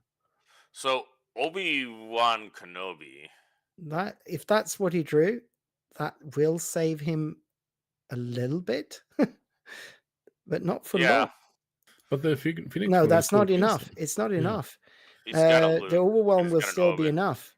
Obi-Wan has only 6 health, so Wrecker will overwhelm for one. and then Yeah, even the Phoenix Squadron is enough. Ketsuono can just run past him. And All right, so Phoenix Jonah Squadron- takes game 1. Yeah. Yeah. Game 1 to Jonah. Handily. Very much so. I did check actually, and he was running the shield generator base complex, shield generator complex, and it says in this deck list that it should be, but it doesn't matter. That's a little weird. There we go. I just got. The video is much clearer through that solo, so I should be able to go through. Good. Yeah. So both players are going to sideboards now. I mean, we're in the top 8. Do we know the buy status of the 2 players? Does one or either of them have one already? No, neither of them have a buy. So Magnus played last set in the PQ in Norway and got 4th, whereas Jon and Nicholas actually washed out a bit in last Norwegian PQ, but he did take silver in the Danish PQ last set, so he got close, but no cigar. And then for this set, he hasn't actually competed in any of the other PQs. He went to Lille, but he didn't get top 8 there, so you know. He is 6-3'd the first day, so he was bobbling out. Yep. And obviously, that was the largest event ever for Star Wars. I think Lille was a fair amount higher than what Minnesota was. Yeah, about 250 players more. Yeah, something. Yeah, Richmond was pretty close to Minnesota, and it's in a populated area. Right. Yeah, I mean, Minnesota is a little bit of a vanity placing of the of the SQ because of their headquarters being close. Oh, yeah. I mean, it also has some advantages though. It's obviously good for me, as I live in the Midwest, but for sure. The amount of PQs that are on like the U.S. East Coast is similar there. I mean, and there's a lot of PQs in Europe, though. I think European players, if they want to travel, have the ability to go to many, though they may be in different countries. Which is interesting. Yeah, exactly. Yeah, most of mainland Europe the distances aren't very great. Yeah, so you can travel. And I respect. I now have good visual quality. That is definitely Dagobah Salt Swamp. That is there. Yep. So perhaps we need a deck check on the base. Yeah, I mean, because of the strength of the Dagobah Swamp. They really need to address that, right? I mean, yeah. I mean, it's a significant advantage being on a swamp as a blue base as opposed to any other base. So. Absolutely. I mean, and when you have declared to your opponent that you're going to be on the weaker base, and then you bring out a swamp. I mean, we should just get Thork spun up on a video right now, calling it out for competitive integrity. So if you hear me, Pierre, I expect this on Monday when you call out the Dagobah base. Mm-hmm. All right. Yeah. So the scandal. The scandal. Right. All right. So Jonah's there. One thing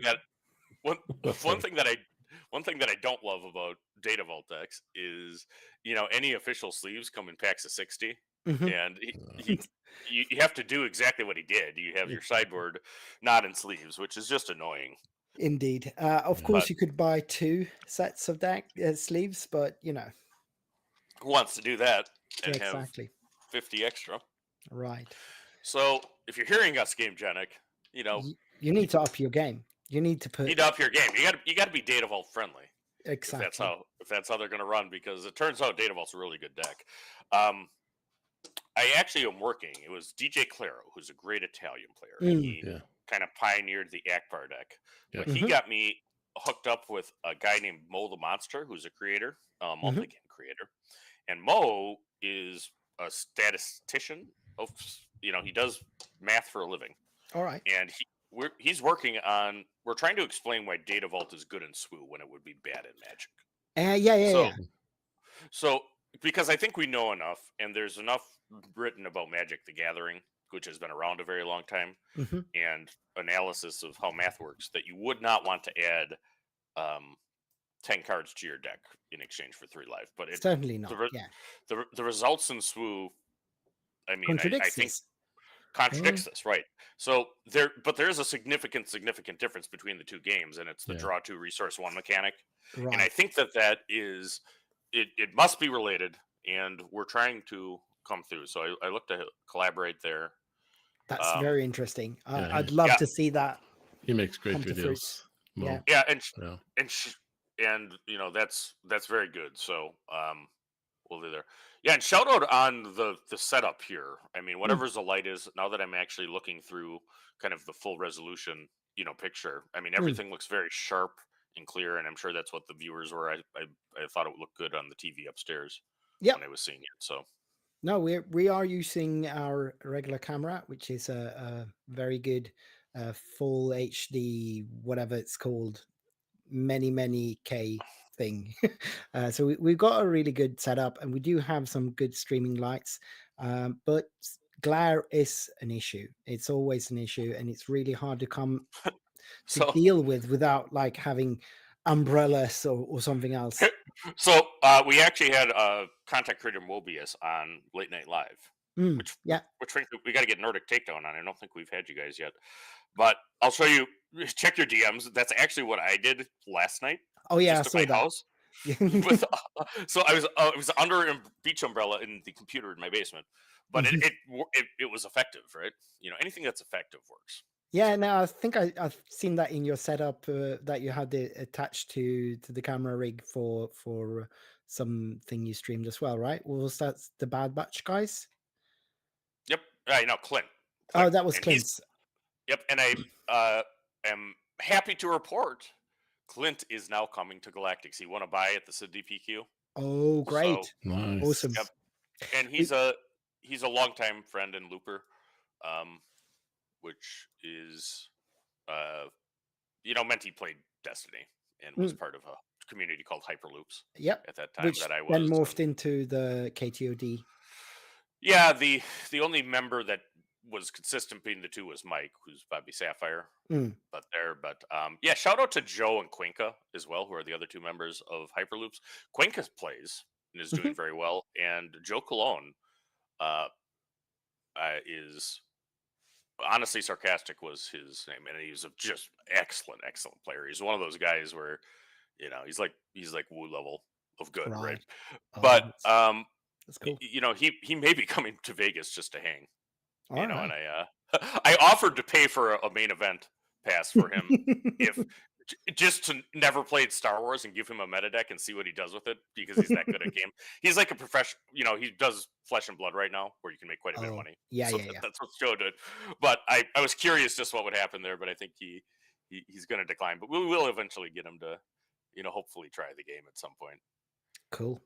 We do miss hanging with the guy. All right, so the Sabine thing puts the first blood on, and we are off. We have Luke Skywalker opening for Sabine Data Vault and Sabine Wren the unit for Han. Indeed, and that is, I guess, as even first turn as you could possibly have. These units will trade evenly with each other either way, and it's just.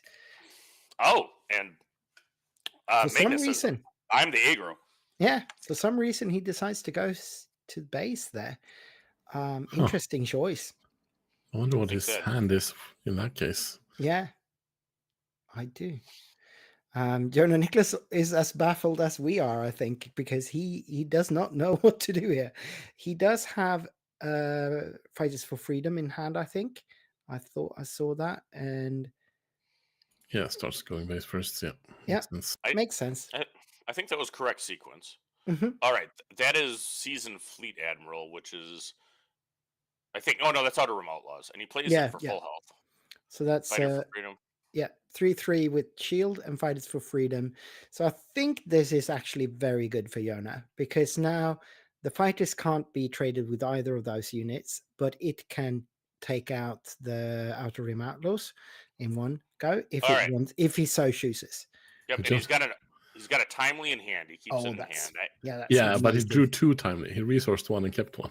Oh, he drew a pair of time. All right. Oh, that's still good. That's I mean, still very yeah. good. I mean, timely is maybe the best card in the deck. It is. Now Magnus decides to trade with his Sabine unit. When he can actually get one into, and that's what I thought he should have done last turn. And I don't hate just taking the Fighters for Freedom and clearing that Outer Rim Outlaws. There's not that much. That's not a bad play. Yep. And that's what he does. So, that's what he does. So right, he stays on board. I mean, he can't really punish it immediately, right? He needs to punish it with something like a Poe on attack. Yeah, exactly. And I don't think he's got anything that can actually do that in his deck. He's not running daring raids or anything like that. So Poe is the best play you can do here. Well, and he's also he's going to run out of cards, right? I mean, you use too much Poe, you run out of cards. Let's see what happens. He's going to ping. So goes to 7 damage on Jonah's base, 6 damage on Magnus's. Sabine flips. Doesn't have a Dark Saber, apparently. 3 to base. And then he can play something red, I can assume. Yeah, K2. So that's a ping from for fighters, and he has something that can deal with the Poe if it gets the chance to. Yeah, I think that the play for Magnus here, we'll see what he does, but he needs to activate Poe on the gun, I think. And I mean, he can actually take care of 2 of the units at once if he does that. I think he should go into Sabine and clear out the fighters with just discarding a card. That would be my play, because then Wrecker needs to go into him to clear him out. Right. And that will be only 201. And of course, Wrecker ability. Yeah, so he's doing something in the lines. Yeah, he's taking out the fighters with the on attack. Right. It would look like. He's like a little hesitant on exactly how to do it, seems. Oh. Yeah, no, so he does. I think he does the correct play. I think he's attacking Sabine and killing fighters. And that's exactly what I wanted as well. Yeah. And that is what I would do. All right, so now he's got to do 2 damage to that Poe. Right. But then, so of course you can throw K2 into him. It's not bad play, but I think he wants to get more out of the K2 and just go base with the K2 at this point. Probably, yeah. I don't know. He can't let Poe live another turn. So it depends if he has a different answer there that he wants to. But the advantage of K2 is you get the overwhelm and the you get 5 damage to base. Yep. But he could have no, he's on 5. He could have used the blue leader instead if he wanted to and kept the K2. Yeah, I like blue leader though to clear whatever he plays next. For sure. Like so there's Han. There's Han. So now you can blue leader into the Han leader, and that wouldn't clear No, it wouldn't clear it, but it wouldn't clear it. Do you even do that? I think maybe you just want to keep the 5/5 on the ground. Yeah, you might not even ambush here. That's actually a good point, and I think that's actually exactly what he does. Right. No, he is ambushing. Yeah. He is damaging him. Okay. So now Han can trade with blue leader, which is what I think he should do eventually. But hammerheads instead, which is even better. Just clearing out. That's really, really good. So he's getting there. He throws the 2 damage at the blue leader, and then we have Han coming in. Magnus has done an excellent job. You do not want to be Sabine on 6, looking at no board. No, sure. And he's got a 5/7 with 2 damage in the space arena. That's not an easy card for Sabine to deal with by any means. Nope. And let's see. This is a great matchup and a tense game. Indeed. Know their decks, and good players. This game 2 does not look very much like game 1. Not at all. I think that we know that the Sabine player has access to 2 timelies at this point. So there are ways for Jonah to come back here. There are actually many ways for him to do that. Yeah, especially with 2 timelies. Exactly. But he's considering resourcing one of them now. Interesting. He wants to keep all the cards. Yeah. I think he wants to build a board. So he's playing. He's playing one of them immediately from there. Okay. And then what 4-cost unit? 2-cost. So he's Sabine. Sabine. Yeah, with the ping, he takes out and stays on the board. That's actually very good. That's really nice. Mm-hmm. And he's got 2 more units for that Battlefield Marine that he was considering resourcing, but instead kept. That makes sense. That's not bad. Yeah, I was actually thinking about that too. He must not have had a timely turn before when he had that outer rim outlaw with the 3/1 shield, because timely Sabine to clear one of those is actually a pretty good play. All right, so Battlefield Marine comes down for Sabine. The other thing is he's regained tempo. Yeah, in that he'll probably be able to be on the gun this time. Open fire kills Sabine. Yep. But that's also not. That tells me he might have another one of those outer rim cards, right? Because other than Sabine's ability to get shield, I think typically you kill that. He's Yoda. Yeah. Yoda's pretty good. Yoda with restore too, you kind of have to deal with. All right, I think that other timely is going to come into play right now, because I saw Poe Dameron drawn. He should be able to go to 7 here, and he should be able to timely from the row the Poe Dameron. Yeah, that's awesome. Yeah, I see Jason Meyer say, does this Sabine DV even play Darksaber? I haven't seen the exact no, list. No, it doesn't. It doesn't. It's not as common in Sabine Data Vault as it is. Definitely, the Scandinavian DV does not. Maybe other people do it, but it's just too risky a play, and they want to go wide rather than tall, so they don't. Yeah, we just had, and that's true of all of these, right? We just had the Sabine remastered. Yeah. With Chrono and Will, who was the champion of the Richmond sector. Chrono actually broke the deck. I mean, I don't know if people know that, but I remember when that happened. Everybody was on Sabine Yellow, and then it went to ECL, and then actually some of the stuff there, it had Steadfast Battalion at the time. It didn't have Poe and Wrecker yet, but then it got Poe and Wrecker in set 2, which just then put it on a whole different level. Yeah, no, Chrono and Justin in KTOD was definitely the pioneers of the deck, and very much their early town halls discussing the deck was where I picked up much of what I needed to know about the deck. So this is indeed timely Poe, I can only assume. He's going to kill Yoda, and then let's see what he does with on attacks here. So his other cards are, I believe that's Valiant Assault Ship, right? I think so. And no. It's the Orbiting K-wing. Cruiser. What's the name of that? Senatorial Corvette. Senatorial Corvette. That's right. Right. Senatorial Corvette. I knew the stats. It's the 5/4 Saboteur that discards. Yeah. But Yoda draws a card. He doesn't allow Jonah to draw a card with the Yoda action. Such ungenerous Jonah play. tossed the blue leader to do 2 damage to the base there. Well, he's got it. He's got to catch up. I mean, I don't hate that. I just saw Cassian in the row too. So, Luke immediately answering Poe there. Yeah. Well, I mean, that was bound to happen. Yeah, I guess. All right, 3 to base. So 20. And I don't hate a claim here by Magnus, because what you're doing for sure is you're losing the 5 damage from the Rebellious Hammerhead, which isn't great, but you're ensuring that Luke swings, and Luke is a 9-point swing in the game. It does 6 damage to the opponent's base, 3 from your own. I think that's actually more important. In the end. Yeah, I agree. I think this was good. Well played by Magnus. He definitely knows how to prioritize his moves here. All right, so and then Jonah, he's going to be on the back foot here, because he's got to assume that Luke is going to swing. Yeah, and he's really then got to answer the Hammerhead, because he's at 16 damage on base. Luke will take him to 22. And reduce Dagobah Swamp to 18. Yep. And I don't think you can allow the Rebellious to go then for 5, because you are in check. Yeah. On a deck with no restore. I mean, exactly. what the difference is this. One of the biggest differences this goes to the long game is Hantu Blue has a lot of restore in it, and Yeah. Sabine Data Vault simply does not. No.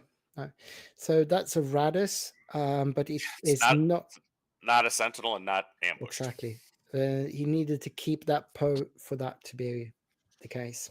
Yep. And there's not that many other resistance cards in that I deck. don't think he's got any. I can't think of any other resistance in that deck. One of the ships.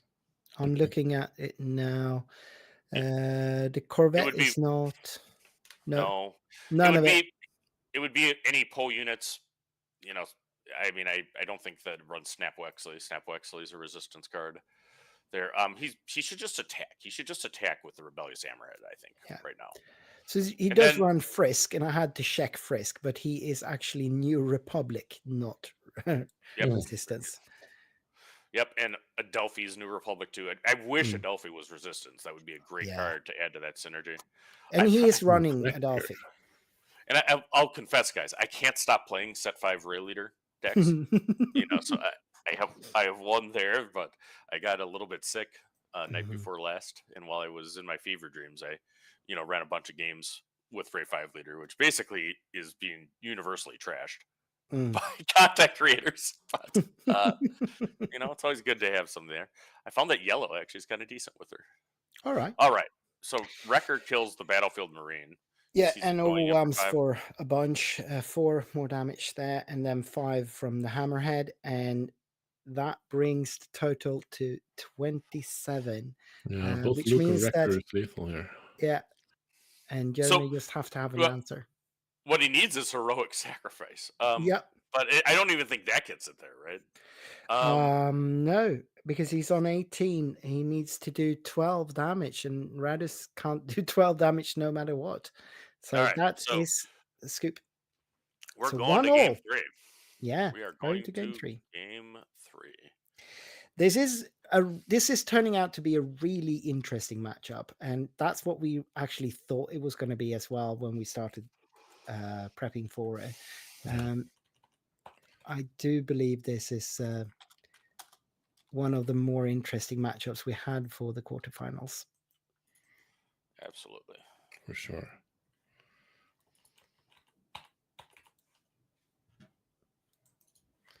So the other quarterfinals that we're not watching is Cad Tarktown versus Kira Data Vaults, Vader 4 versus Sabine CL, and Bosk Blue versus Palpatine Yellow.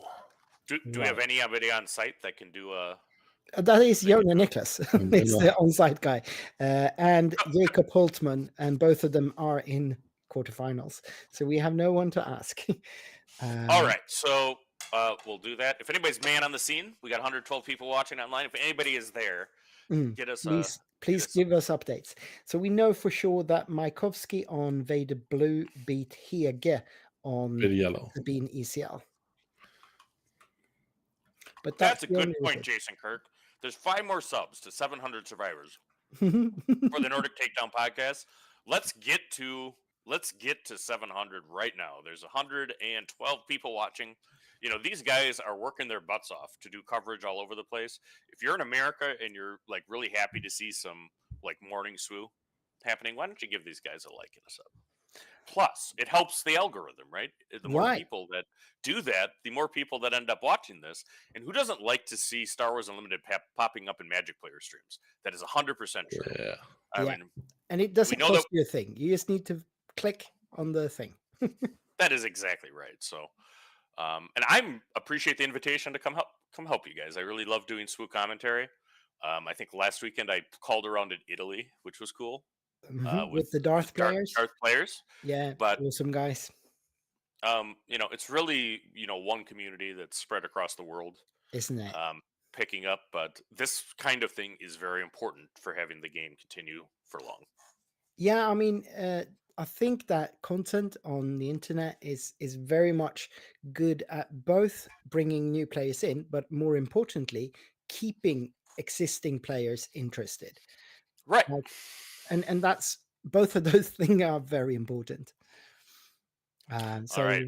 please support your local podcasts and your local people that cover things where you are, and please help out with all the coverage by just clicking likes and such. And anybody looking to cover Star Wars Unlimited, if that is something that you're trying to do and you're trying to get set up, come on the late night Discord. Let me actually put the invite to that in the chat here. Yeah, you should.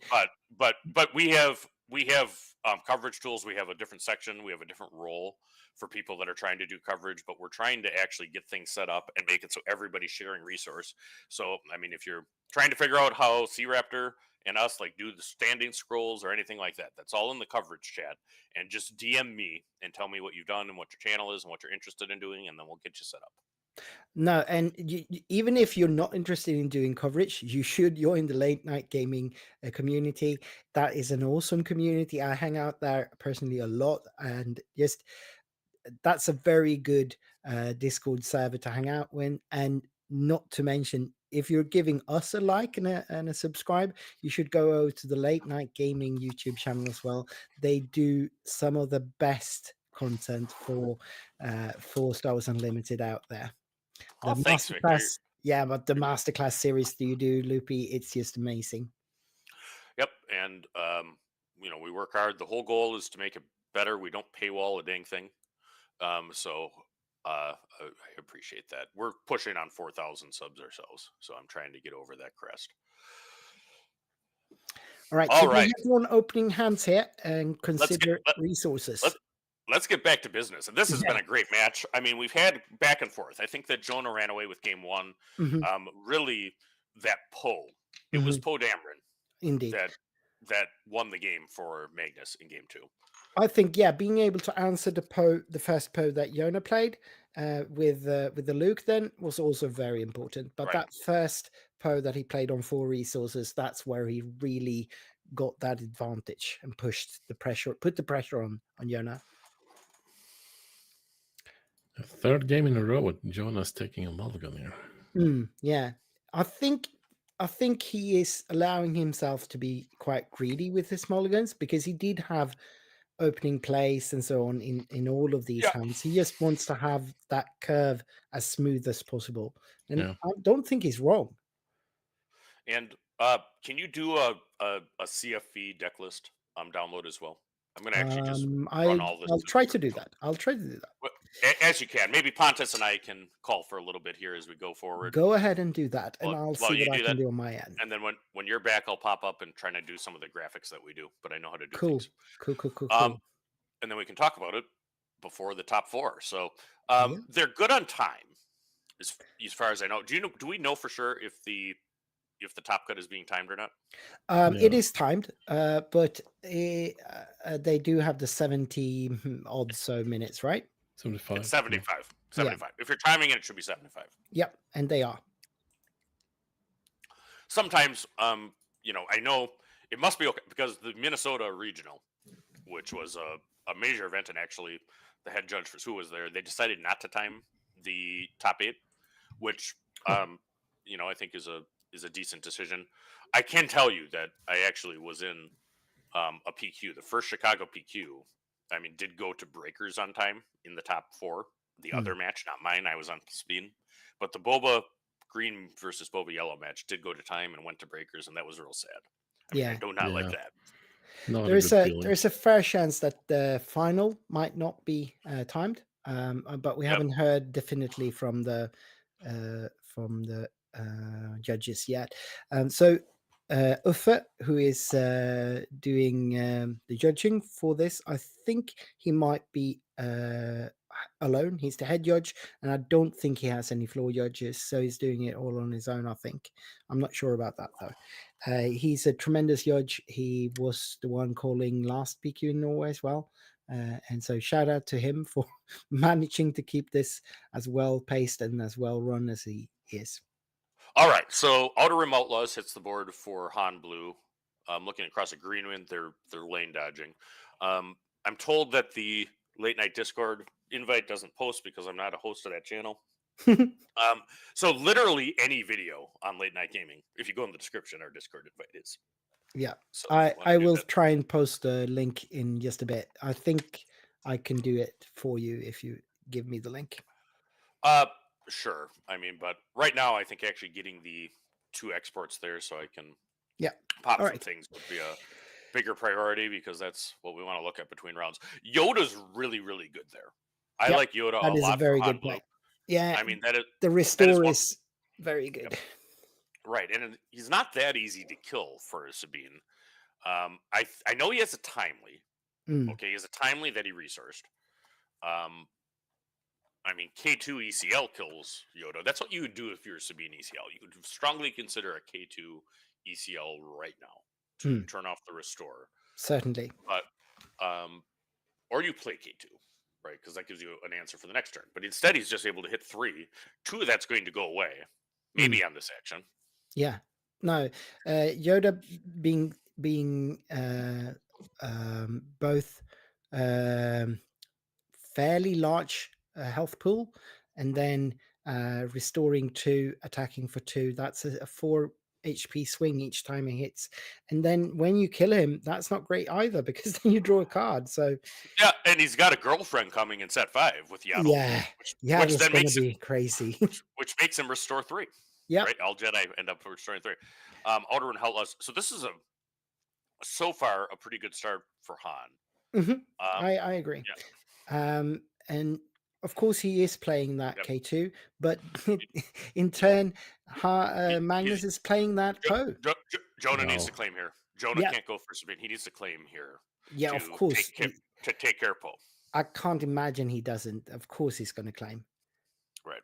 Well, I mean, he's tapped out. It doesn't feel good as Sabine, but I think it's that Sabine the ping best. is.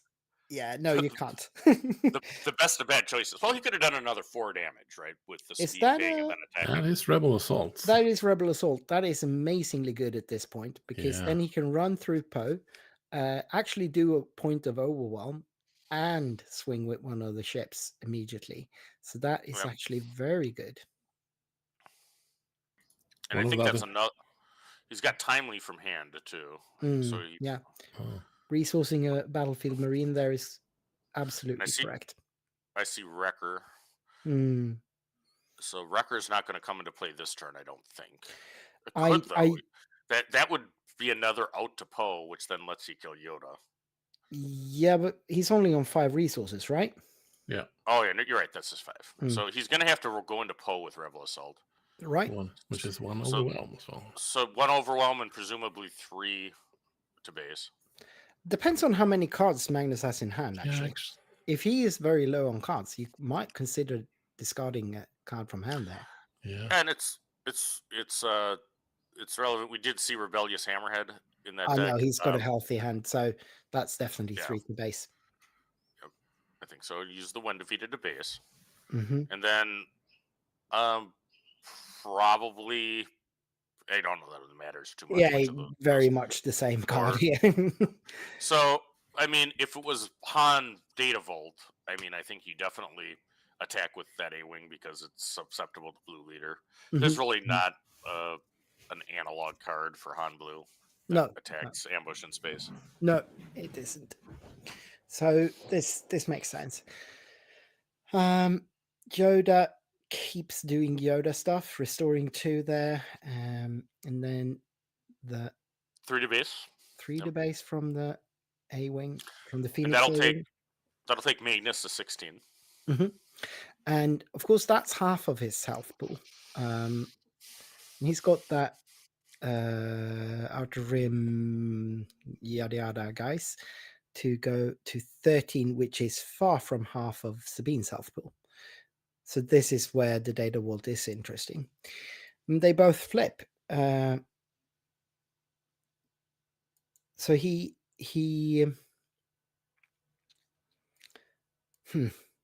still got 4 open resources. He's not running a lot of Rebel synergy. So why is he flipping? Well, of course, because he wants to see what Magnus is playing before he spends his own resources, I guess. That makes sense. Just basically stalling. But then he could have even pinged with Sabine before he flipped. Just stall a little bit further, if that's actually what he's doing here. But he is spending resources now. No. He used Han's ability to play that pose, so that's one resource left. Right. Huh. Why though? Oh, because he's got force a throw. force throw. Oh, that's very That's good. That's that's very good. That's a good reason. Yeah, a very good reason. Yeah, very good And reason. he does have Yoda on board, so this is problematic. So he Timely. decides to discard gets the timely. timely. Yeah, I and mean, I think that's the only one. Yeah. yeah, force throw is not great into Sabine, period. But sometimes can come up, and sometimes you can catch it with a wrecker. Exactly, and at this point, it was good, not for the damage it does, but because he gets that timely out of hand. Right. Yeah. So one less timely to deal with. Yeah. Which certainly would know. Jonah is thinking through. Was not expecting that. No, I Han don't leader. think anyone was. Han leader is deployed. Hmm. Han leader is definitely one of them. One of the least important leaders to keep alive in the game. He's Yeah. kind of he's a liability if he's out Mhm. in some ways because if he's killed that turn, you can't use his ability, which is pretty important. Yeah. I mean, he needs to get to 6 on board. And it's very rare that you can double use his ability on his flip turn. I mean, there are cases, but usually you can't. So just flipping him is rarely important. Of course, you get 3 more damage, but those swoop racer fellows will just dump their whole hand if yeah. Han's out on 5. So. Yeah, they will. They will. So yeah, 3 today's there from Han. Yeah, no, Han and Magnus has to be feeling, pretty good about his position pending. Is there another rebel assault in his hand? Ooh, the Adelphi is actually pretty good. That's there. very good here. That will allow him to take care of Poe with Sabine, or just base. I mean, he's got to do 10 more damage. Right. Adelphi on Sabine does 5 of it, and then on the other hand, Magnus has to do. He's got a more threatening board for sure. But I mean, 17. He's got to do another 16 damage to base, damage. Which is exactly what it can do, actually. That Poe. Yeah. It's about actions though. The Adelphi is good because of the action economy. Oh yeah. And I think I Adelphi Sabine leader to base is what I do. Yeah. Yeah. I mean, we'll see. He's Adelphiing. That's a weird choice. Yeah. Why? So he does 5 damage. So he's in 2 actions from winning right now. Yes. But there are several cards that could take care of Sabine. Yes. Yeah.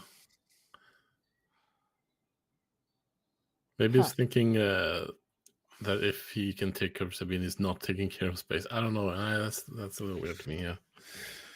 I think because the alternative would be to try and remove Poe, because as long as Poe gets to swing, it can kill the Phoenix. The Phoenix on attack with his on attack. So having the Poe be able to take out both Sabine and the Phoenix Squadron, you'd rather have it take out Sabine with its actual attack than go to base and take out the Phoenix Squadron. I think this is actually very good play from Yona. He's baiting him to go into the Sabine unit here. That's good. Because then the red 5 will take out Poe with its on attack. But Jonah has lethal in 2 actions. Not if he kills the Sabine unit, right? Yeah. He does? Yeah. It's 5 left on base, and the 2 units hit for 5.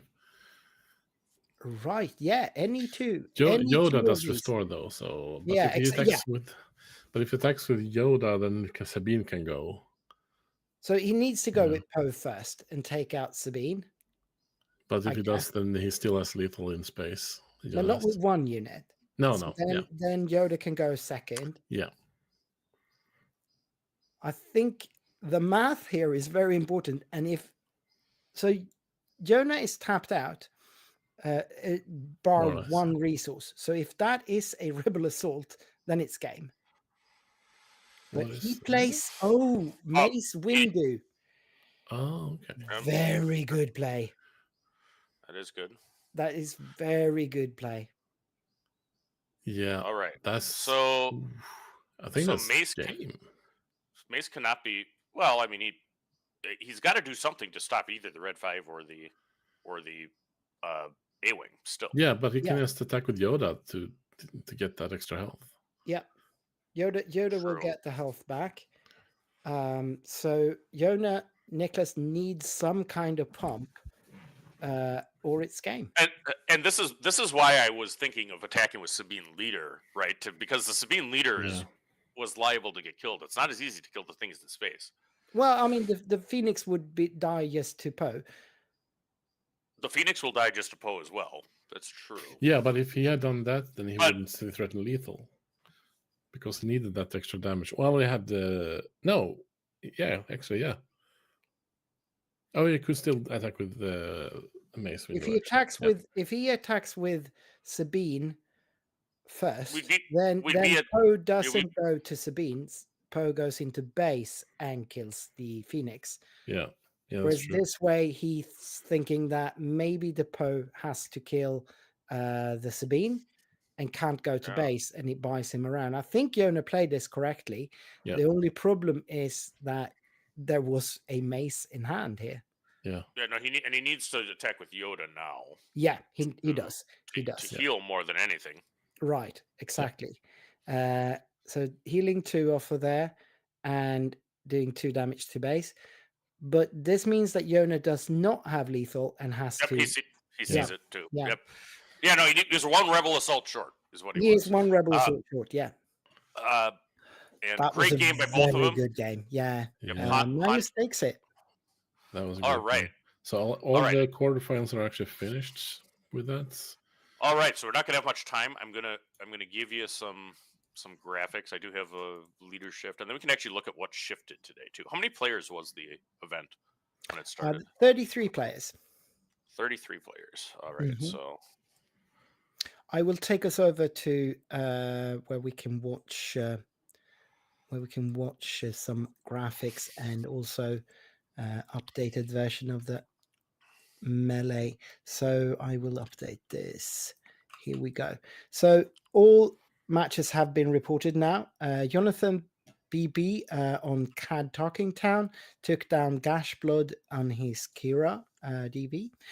Delphir took down Jacob Holtman. So Delphir was playing Palpatine Yellow, and Jonas Joe is shaking his head and shaking the Mace Windu unit there. Yeah. Dang you, Mace. yeah. Maikovsky got a win with Vader Yellow there over Sabine ECL. Yeah. So for the semifinals, we've got Cad Talking Town, Han 2 Blue, and Delphir was on Palpatine Yellow, and then we've got Vader Yellow. Vader Yellow. Let me bring up a pie chart for you here. Popping these out. Hold on. Let's see, where is my cursor going? This is what I want to do. So I want to change this into... So this is what we had going into Top Cut. And this is a pie chart of the whole field, I think, right? That's the whole field. Yes, I'm going to do the shift in a second. Right. So we've shown versions of this before. You might be familiar with some of this. So we had a pretty diverse field, I must say, going into 33 players and a lot of different, no leader represented by more than 4 players. I'd love to see that. Yeah. It's nice to have a diverse meta, for sure. Right, for sure. And most represented leader was actually Boba 4, but those were quite different decks, quite a spread of Boba decks. The I most believe there were represented- 4 Vader for us as well. Oh yeah, that's true. Yeah. So the most represented leader base combination was Vader Yellow, right? As far as I can Right. recall.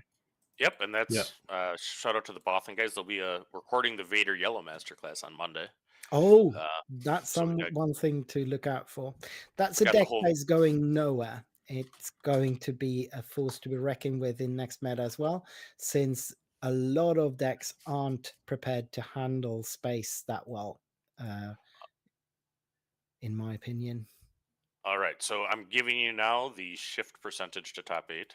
That's interesting. Yes, As please. opposed there. So that's there. Let me Hmm, pop over to the I will. other tools we have.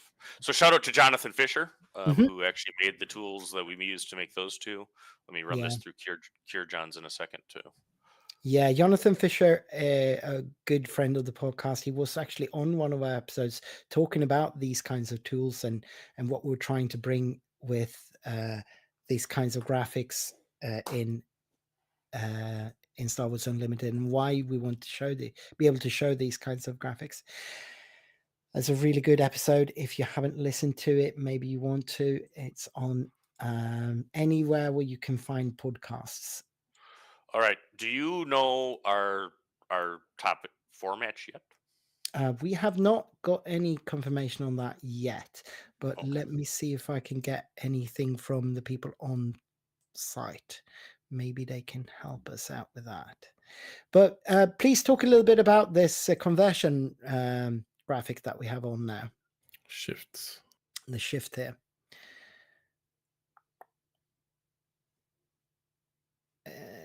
While I try to contact the people. So what are we looking at, Lupi? Oh, you're... No, he seems to be busy with Yeah. something there. But No, I might have just had my my your my mic on mute. microphone. Okay. Yeah. Yeah. So and I did that because I'm eating pizza and I want to hear you Oh, guys. nice. But the shift rep graphic, that's how many of the decks and how well they basically did getting into the top cut from what was there. And we see actually Sabine was the best performing deck, followed by Cad, followed by Palpatine, and then followed by Boss, Khan, Kira. Vader was slightly positive, meaning they have some. It looks like Boba Fett, the most represented deck, was fairly negative. Not a good day for Quinlan or Rey either. No, which is interesting because Rey has been such a force to be reckoned with lately, and just not doing it today. Are there any good Rey players over in Europe? I mean, I've heard of this guy Yosera, that might be considered a good player and a good Rey player, having invented the deck and all that. Oh, I'm gonna have to meet that guy. So we did the masterclass with Yosera and John Tata, who top forward with Ray Datavolt at the Minnesota regional, and I thought it was excellent. And I really enjoyed Yosera too. I mean, Final Fantasy nerds get along together. It's better. Yeah, no, Yosera is such a brilliant guy, but also such a strange and weird guy. You gotta love that guy in a good way. In a good best way. Yep, absolutely, and we'll go, and then Hyperspace Cube. That's actually Yoda Killer in the chat. That So is Yoda Killer. Carlos is a fan. We love to have him. That's the captain of Viktor Squadron, the Bubble Boy from Minnesota. Right. Taker of questionable draws. Carlos. Indeed. But also one of the nicest guys you will ever talk to. Oh, absolutely. So we're looking forward. This will actually be his first masterclass. He's local to me, ish, Chicago, which is about 2 hours away from where I live. So I get to see him with. I love that the US guys have the same perception of distance as we do up here. Like 2 hours is actually quite close, but you'd be damned to try and persuade any other Europeans of that. he's defending his draw. He's saying you got to guarantee the buy, baby. Yeah. Yeah. We know, babe. Oh. We know, Carlos. Yeah, we know, Carlos. We'll give you a virtual hug right now. But yeah. Carlos actually has his own private jet, so he really didn't need the trip, the flight to Vegas anyway. So you can just he's take one actually, of the ties down there. He actually has Viktor leader. He has a tie advanced parked behind his garage, and that's what he's going to be taking to Vegas, going in style. I hope so. All right, so conversion obviously in a tournament with only 33 players and where the spread is as big as it already was, conversion is somewhat less significant, I guess, because of any leader converting will look really good because there wasn't that many to begin with. We got some action, my friends. Looks like our semifinal match is going to be Cad Tarkentown. All right. Versus Emperor Palpatine Yellow. We got Steal Your Girl Palpatine. Yes, in the house. Cool. And this is a deck that let me talk a little bit about Palp Yellow. Please first, do. While I update this. Because I have had to deal with Palp Yellow from the very beginning of the game because we have a player, Rando Mando, is his tag, and he is an Appleton guy. He works at a game store there, but he is an excellent player in Palp Yellow, and good. He's actually working on it for set 5 too. It gets the legacy run and some other things. So this is a very good deck, and I mean it's called Steal Your Girl Palp because it takes your units in various ways and then tends to sacrifice them, for effect. And Cad plays a lot of big units, so we'll see what pops up there. Yeah, Grievous in the chat says love Rando. Who doesn't? He's just a really nice guy. It usually has a kind of a hat like Crocodile Dundee would wear. Not exactly a cowboy hat, but he's usually wearing that when he plays. So if you catch him at an event, he's actually a member of the late night competitive team as well. You have expanded quite a bit lately, right? Brought on a lot more players. Yep. So we actually didn't have a separate competitive team until about a week and a half ago, and now we're staffed up, and I think we have 20 members total, including the 7 members of the content team. Shout out to all of those guys. We're doing well, and we're looking forward to Galactics, working hard on set 5. I still have one more chance to try to get a bye, so that'll be next week, and we'll be covering that PQ.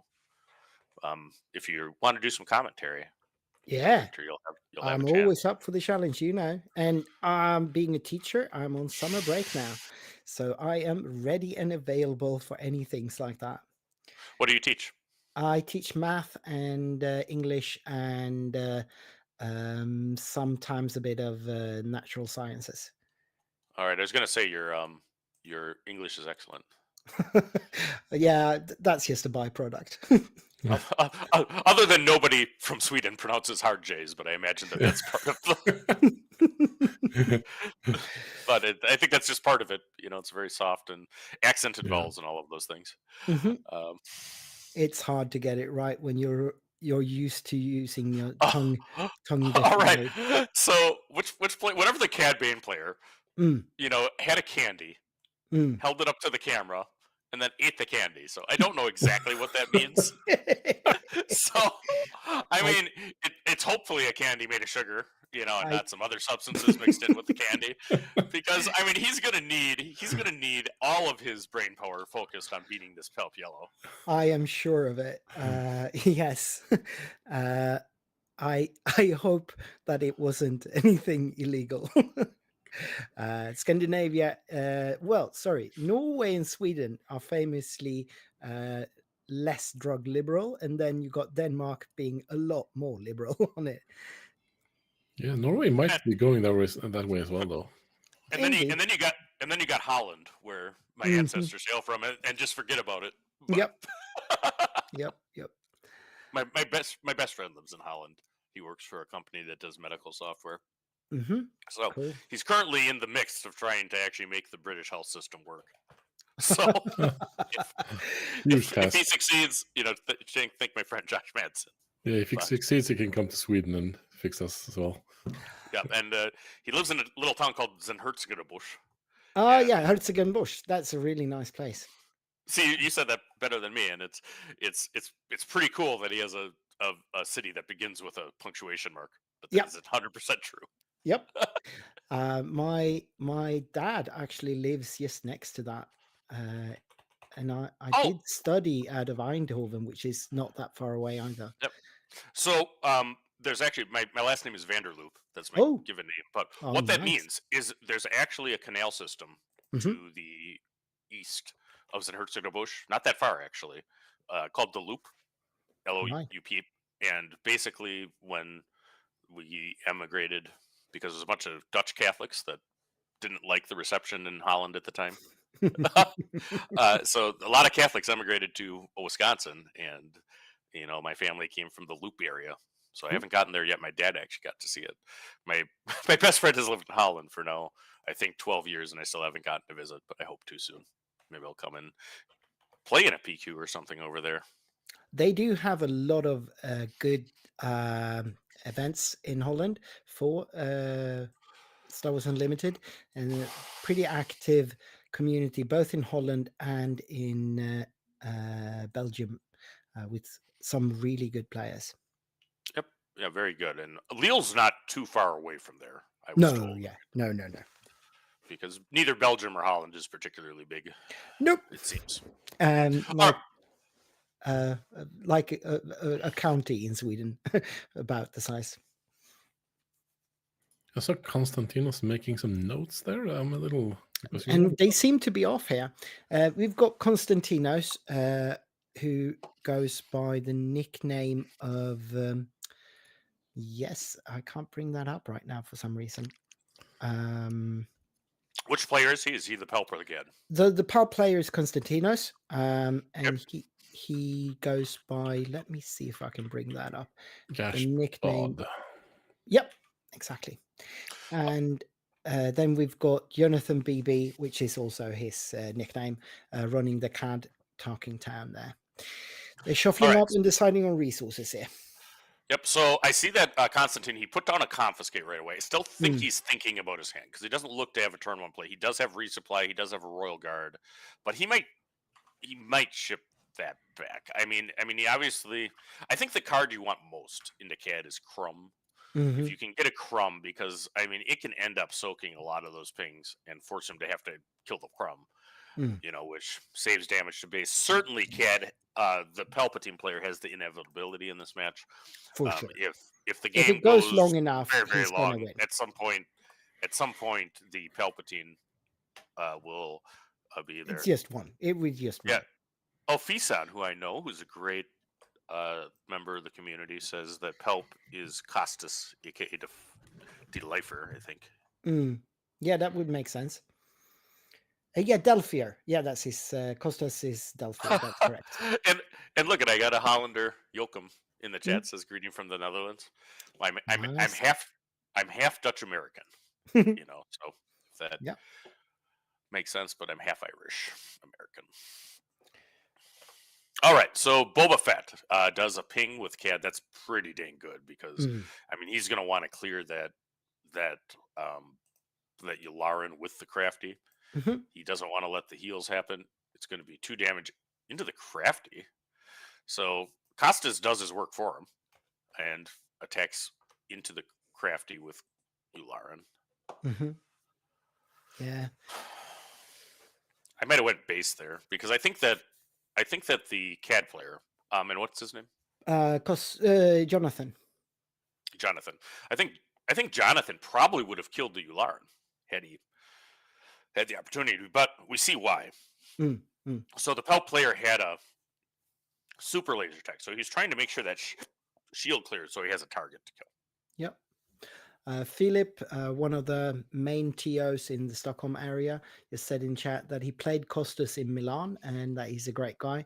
And I wouldn't expect anything else. Like in this community, do you ever meet people that aren't great guys? Like I just struggle to think of a guy that isn't a good person. They exist. They exist. We've had some questionable people. less than ideal shows of sportsmanship at a couple of things in America, but Oh, it's by far the exception, not the rule. isn't it? Um, I mean, I struggle to think of a person I've ever played in this game who's been. I mean, everyone hasn't been super accommodating or super nice, but no one's ever been a dick to me. It's always been fairly. Well, sportsmanship has always been there. Yeah, absolutely. And like I say, when you're at the events, I mean, it's extremely rare to have it in person, but I'm aware of a couple of incidents where, I mean, I felt that a player was there. All right, so Palp has gone to 7. Yep. There. And that's All right. really quick. Yep, and he takes the forlom, which he absolutely had to do. Mhm. He needed something that wasn't going to be a Zuckus ambush right away. So I Exactly. like the change of heart a lot here. He's going to Very be good. able to also sacrifice. He's going to be able to put 4 damage into Boba Fett, I think, with Yep. forlom, and then he's going to kill him with the Pelp and With the Drug. pulp, yeah, exactly. He's still got one open resource there, which is just enough to be able to kill it. And also, I mean, he's on 7 resources. He's flipping next turn. Yep. No, he needs to just time. He's only taking 10 on base. Mm. Cad has to do here. Cad can't ramp. Cad, that's one of the biggest weaknesses of that deck. Mhm. It's in yellow red, so there's no ramp available. But he does have the Tarkin ability available still. Sorry, the Tarkin Town ability ready, which is absolutely necessary because of the Boba flip. He needs to be able to answer that. Yep. Grievous sorry, mentions the Moff Gideon there. Oh, this is gonna be a sneak attack raider. That's good. That's very good. Clearing out the unit so that Pop doesn't have a target. Representing 8 damage to base, so he's going to actually be able to take him to 18 with the sneak attack. Yep. And also preventing the Pop draw. Yeah, the Pop trigger, which would have cleared out Boba unit as well. So Boba unit stays on as well. Yep. And notably, he still has Tarkin Town alive, which is good and important. Yep. I mean, one of the units you'd be expecting right now would be Vader from set 1. It's not what you want. I think what you want is Maul. But Maul can be cleaned up by the Tarkin Town, but the 6 overwhelms pretty good. You do need to do something on the gun here to remove Boba Fett if you can. But this is also the flip turn for Cad. So he's going to take the Boba, is what he's going to do. Yeah, that makes sense. He can attack with it and then sacrifice it to another ability. Ruthless. Kill but it. Yeah, no, Ruthless takes care of that. I think the tempo of the Cad of Jonathan with the Cad now is just too much for Konstantinos to handle. He's playing a Yep. And don't think about it too much. There we go. So it's reinforcement walker whenever you do that. I mean, in this situation, he needs to heal is what he needs to do. 4 damage into Cad, that's good. Does not sack the reinforcement walker. No, he needs it. But Cad is just going base here. Oh, absolutely. 21. That's his chance to win. He's gonna get run over by a walker at the beginning of the next round. Yep. I think. We can assume that, but the Raider is still there. Raider's still there. So there's 21 damage on Costas's board, right? On Mos Eisley, which is a very sandy choice for. I think Palpatine didn't hate sand as much as Vader.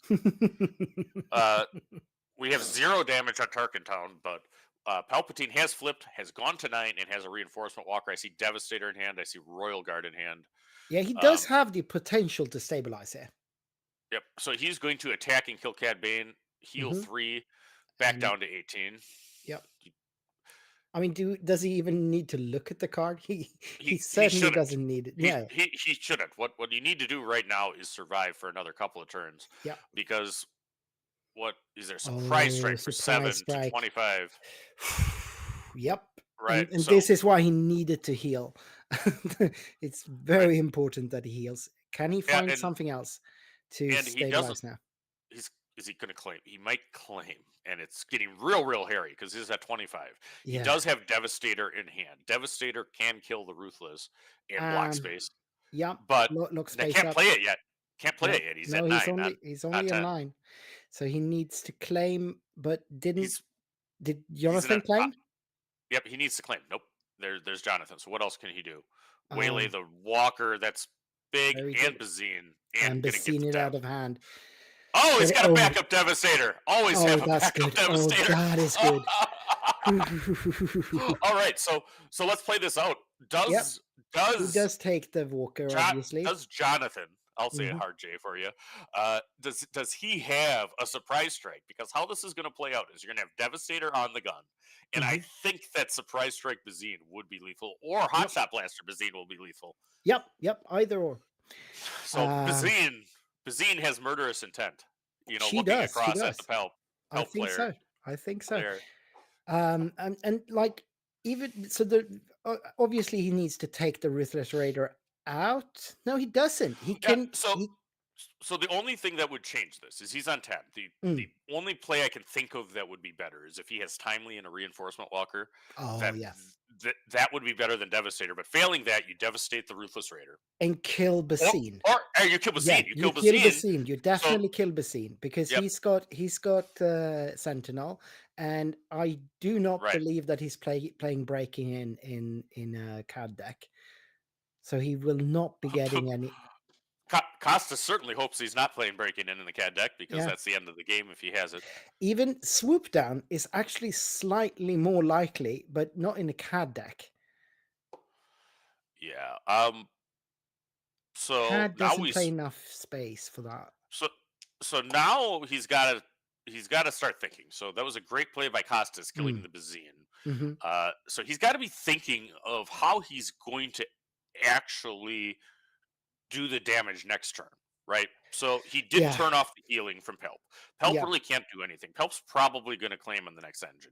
The Devastator is going to take 6 if the Ruthless Raider attacks in any way. I mean, he clearly doesn't have anything that gives Saboteur, or this would be a very simple decision. So that's going to need to do 3 more damage. So he's got to figure out what to do that gives him a chance at 3 more damage next turn. Another sneak attack Raider would be the end of the game too. Oh yeah. So he's got CAD unit now though. It doesn't do anything, but it threatens lethal. But he could have, if he did it after attacking with the Ruthless, he could have captured it. Oh yeah, of course, because of the trigger, the Devastator would have gone below 5. Definitely. Huh. Interesting. So, but he's going to kill it. He's going to kill it because what's going to happen is he's going to Tarkin Town now. Then the Ruthless Raider is going to do 6 damage to it. So killed is better than captured. That's what he's thinking, and that is excellent play by Jonathan. Thinking through it there. Clearly, knowing his deck better than you and me. Got 117 people watching online. Thanks for joining us at the Moss Norway PQ. If you have to ask where Moss is, like I did, it is just south of Oslo. You said.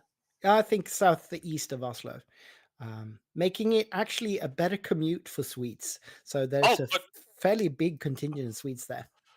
Okay, so now what I was expecting to happen didn't happen. I mean, he didn't.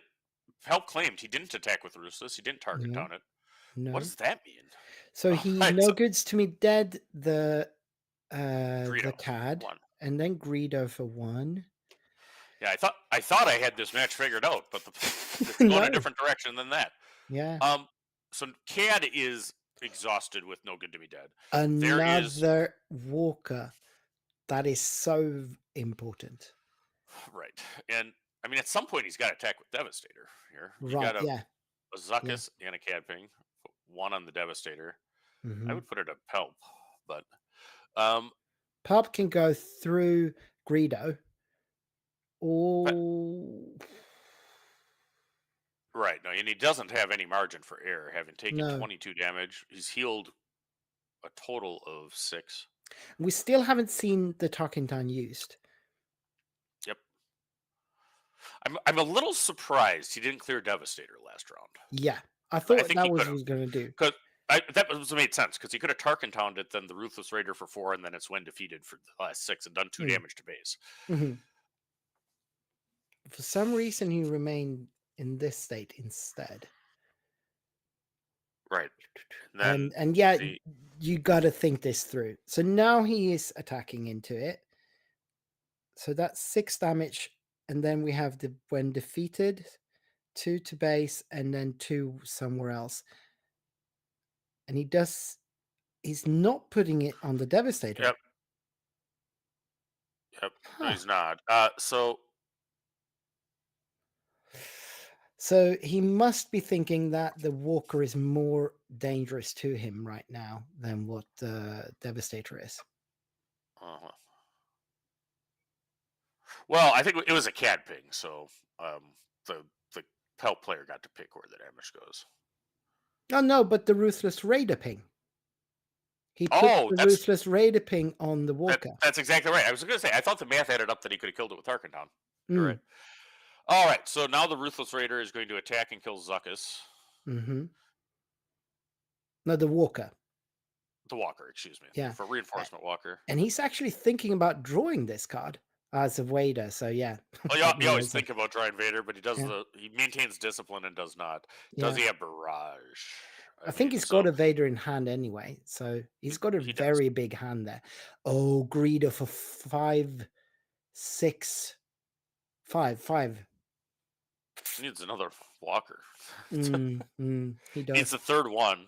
Yeah, but that is also heal. Yeah, Yularen is good. He might have a lot of small cards that he can play. He might. Like a Super Laser Tech is real good right now. Crumb is the best card you can have right now. Because Crumb is a 2 heal. Mm-hmm. All right. He's what killed the Walker there? I think what killed the Walker Tarkin down. Oh yeah, I think he's turning the corner. He's going to go in, ambush Vader, probably kill Greedo, and heal. One's for now, but I mean, you have Yularen out already. Yep. Something like a Crumb and a Poggle would be really good right now, just to get 3 heal. Yeah, Crumb would be really good. What has he got in his Vader pool? I see a Poggle for sure. Oh, Poggle is interesting. Yep, it's a green card, so he has 1. And if he's got a Crumb, he could play that as well now. Yeah, he needs to find a Kawaki and Monkey Lizard in that thing. It's not Crumb, it's ISB Agent. See if he has an event. That would take care of Greedo still. So that's still good. That's actually really good. Does he have an event to reveal? I don't think he does. It seems he doesn't. And then he goes into CAD with Vader. Oh, not having an event right there is backbreaking. Mist Hunter. Yep. Mist But Hunter. he can sacrifice the ISB Agent to get to the same effect. He's going to run into CAD, I think. Yep. I think so. Yep. So Greedo goes to the on attack there, and then Pal is killing CAD. And then did he trigger the Greedo there? Yeah, he did, and he got a unit. So no. Yep, he got no dice. Yeah, playing another Greedo. And yeah, he needs to ping something. Puts it on Poggle, of course, and then he seems eager to use the. Well, he wants to be swinging for 10. He does have to do damage at some point this game, so he's going to give up initiative at the beginning of the next round. Yep. So he is there, and it's because he has a Royal Guard. So the Royal Guard is backbreaking. All 3 ground units are officials because I believe Poggle is an official. Yularen and Pelp definitely are. Definitely. So yeah, no, Poggle is definitely official. So it's going to be turned on, the Sentinel there. Oh, I am loving this match at the Moss. This is a great one. Very good match. Let's see if I can find some more people. Please go ahead. Now, this is definitely a very good matchup, and 2 excellent players navigating this matchup in the best possible way. It making it really dicey, playing it on the edge. Now, 10 damage on that Talking Town will very quickly turn into more with the... Oh, why didn't he capture the Devastator there? He captured, of course, the Royal Guard, but he could have taken the there's only 4 HP on. Oh no, yeah, it's 5. No, the on Royal Guard Guard. has 5 because He's of the got Palpatine. 5. Yes, yeah, and that just clears it out with the overwhelming barrage on the Devastator. I He does think you kill should. Palp. Yeah. Oh wait, no, No? Greedo's non-unit, right? It's not event. I think it's non-unit for Greedo, so he's Mhm. able to kill Palp. That's very poor consolation Yeah. when you're looking down. 12 the gun. damage from. That's actually Well, he's one off go- lethal. Yep, 12. No, he's not one off lethal because Because you have Poggle. you have the hero, right? So let's see if he's got anything he can do to Boggle. Like another barrage is the game, right? Because Yeah, he yeah. can barrage No, Boggle he and just attack hits. for 3. He just hits, and then he plays another Royal Guard, and that's game, right? There's no way to come back from this. I think it's going to be hard. I think it's going to be hard. Yeah. No. He's got Oh, nothing. and that's the downside of playing cards like now there are 2 of them. Yep. His last round, that must have been his draw. He had 2. Now Mhm. there are 2 of them, and that's not a good card in the late game period. No. Definitely not when you need a bunch of threats to compete with a Palpatine. So what a match! Costas is able to take game 1. What did you guys think? Yeah, that was just amazing. Both players played so well, and Costas being able to come back here, just amazing. Love that. So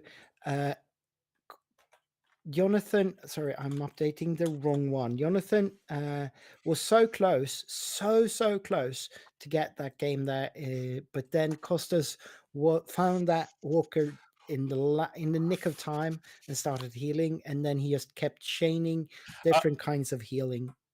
And that's how it goes. I think it was I asked Tim Randomando the other day how many like rounds he has been like consecutively like within 5 points of lethal and like staying alive.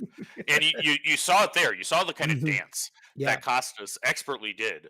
You know, not attacking with the Devastator, keeping initiative, and then finally turning the corner. And there, I mean, we'll see. I mean, I went through and it was so close for Jonathan. Right. I mean, I think it's there. I think for sure, had he had his 3rd Ruthless Raider, the turn that Devastator was played, I mean, he could have gotten there because he could have played that as opposed to the CAD. But I mean, and also like any misplay, any of these plays, just if he did it slightly differently, he doesn't survive. Like we were talking about the Devastator play there when he killed the Basine instead of the Ruthless Raider.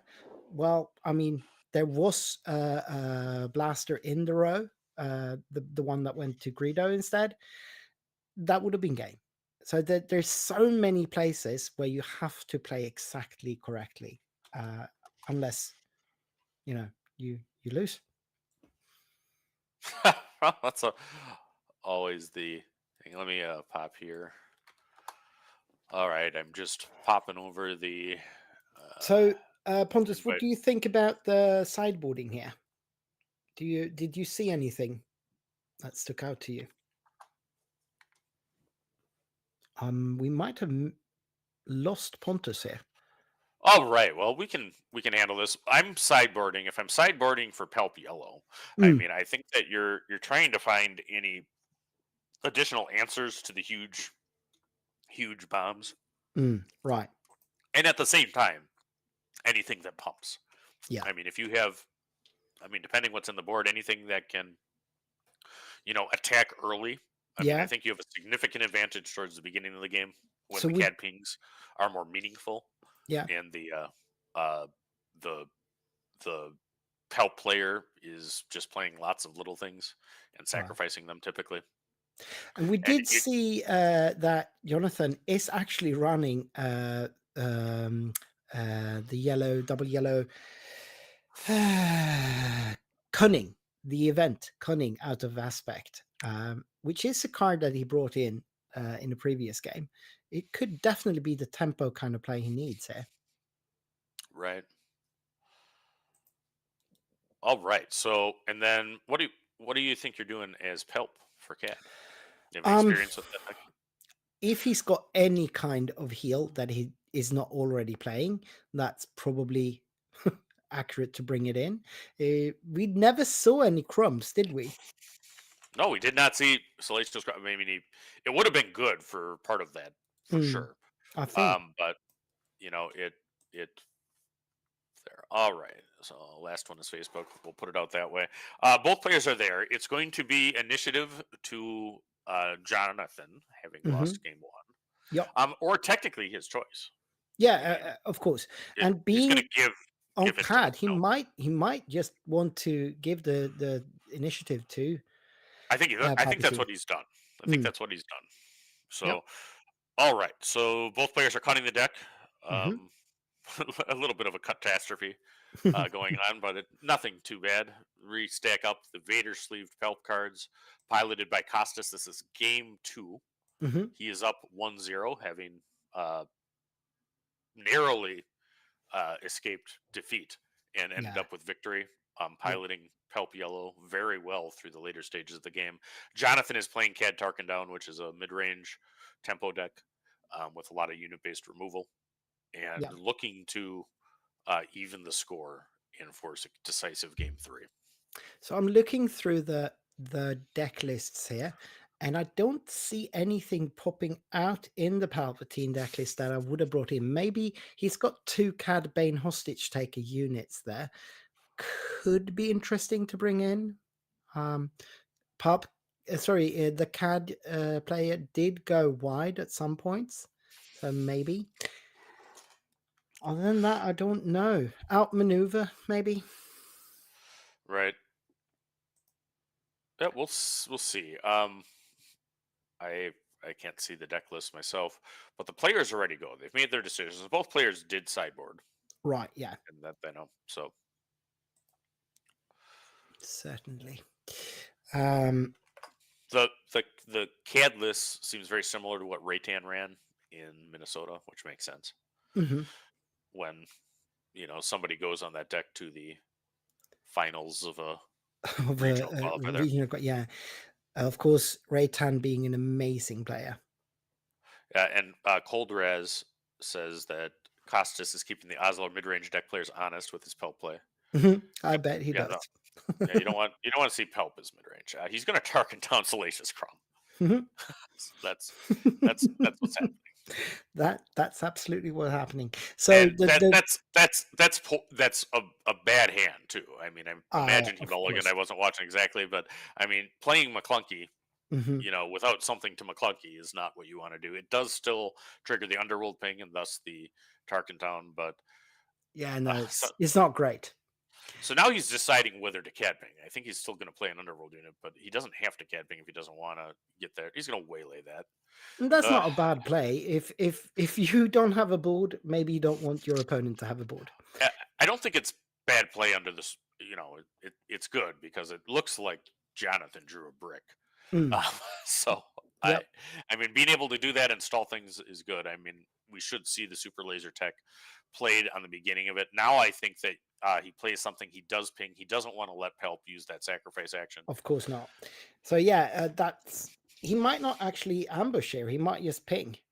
Yeah, I think he just pings. Yeah, that's exactly what it is. So now we'll see. Costas does not have a 2-drop, which is the first good news for Jonathan this game. He does have a 4-lom on board. I can't see his hand well enough to see if he's got Zuckus, but that's obvious. 7/7 Saboteur Ambush will be able to take care of anything in the ground arena if Costas plays it. Yep. Jonathan did run Shamsun Doulas in his sideboard, and I can assume that he brought those in since Harp is a ramping deck. So that's probably interesting. That is a Bosk unit taking out the now only 3/4 Royal Guard. 3/5. So it gets its ability if it sees Palpatine as a leader. Oh, all right. It does. Yeah. So it's always a 3/5. It just it needs an official out to have the Sentinel. Right. That's exactly right. It's not a Sentinel unless there's an official. So that it wasn't a Sentinel as it was played. Exactly. But it was Bosk food. Trandishan. All right. So Costas has ramped to 8. 8 And resources, and that I is think it's going to be an immediate flip. I mean, yep, Bosk just is taking about that Bosk. Bosk is a real tough. Oh, they changed the tokens over. I mean, Yeah, why not? Ruthless Raider is exactly what he needs right now. Right, yeah, taking that Bosk out immediately. But there's 8 resources left. Is it a Yeah, reinforcement yeah. walker? It could be. I haven't seen any in his hand, but I haven't seen that much of his hand anyway. Looks like So it's going to be 7. Darth. Yeah, it's Yeah. going to be Darth Vader commanding the First Legion. Obviously, a very good play. It will be able to take out 4 Loom before it strikes, and Yep. also bring something interesting with it. All right. 3 costs. Going through Costa's hand, he put it down quickly, so he's reminding himself what's in his hand, Mm-hmm. which I see a Royal Guard. Mm. I did not see any for sure. I see a Maul in there. There's a That's a Bazine. That's what he's Basine. probably That's a going to play. very good, very good. And Yep. if he's got, okay, ISB. And did he have any events in his hand? That's probably what he checked then. Yep. So I assume he does, since this is the line he took. But this is a good line either way. He clears out the 4 Loom. He gets to. Is that what event is Cham. that? He It's takes Cad out Bane. the Cad I Bane, think it's but surprise. I think it's surprise strike. yeah, which is quite I mean, it's only on 6 damage right now, so that's not too Yeah, bad. and to answer your question, he did not have an event in his hand for ISB Clearly agent. not. Clearly but not. It really doesn't matter, since he It's a- had nothing to hurt so anyway. Forticad leader. Will Mhm. he sacrifice the ISB agent? I imagine so. Yeah. Wants a card. He's going to put it on the Ruthless. hmm All right, so Jonathan has Cad Bane to attack with and does for 4 to base, taking Costas to 10. Yep. So as we go into the 7 resource turn, so this is the turn 6 of the game. Yeah. Help has ramped multiple times, so as a resource advantage, has 10 damage on base. Darth Vader, Emperor Palpatine, the leader, and Bazine in the ground arena facing off against Cad Bane leader, a Ruthless Raider in the space for Cad. Yeah. And he's got to do damage in a hurry. I know he has a surprise strike. He does, but I think this game is looking very much more controlled from Costas. He seems to have drawn Well, much better. Yeah, no, and Jonathan drew much worse. I mean Exactly. that was a brick. I mean, he doesn't want to be playing McClunky to nothing No, on turn 1 of the game certainly not. to kill a crumb. He doesn't want to be waylaying instead of developing a board on the second turn of the game. But that's just the cards he was dealt, because Exactly. ultimately it is a CCG. Yep. And anybody who's watching this that's a fan of SWU has probably been in the same situation that Jonathan has found himself in. Yeah, when you sometimes you are- just don't get the cards you need And it's really sad when it's in the in the semifinals. decisive match of a big event. It's going to be Forlom to kill Vader. Mhm. So yeah, Jonathan's playing control. And that's not where he wants to be. CAD is not the superior control deck out of these two. Yeah, So not at the end of the game. So we got Barrage to kill the Ruthless. He's going to take 2 more, but that's okay. yeah, We know he's got a Royal Guard in hand that's going to come down this turn. It's going to make it real difficult to get through in the ground arena. yeah. And CAD needs something to play to have some kind of threat. We got a Crumb, And then the Royal a Guard. Royal Guard. Yeah, this is looking very stable from the Costas power play here.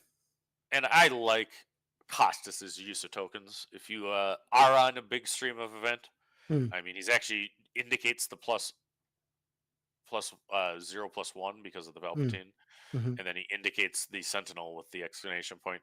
It's Yeah, good, right? he's helping us out a lot here.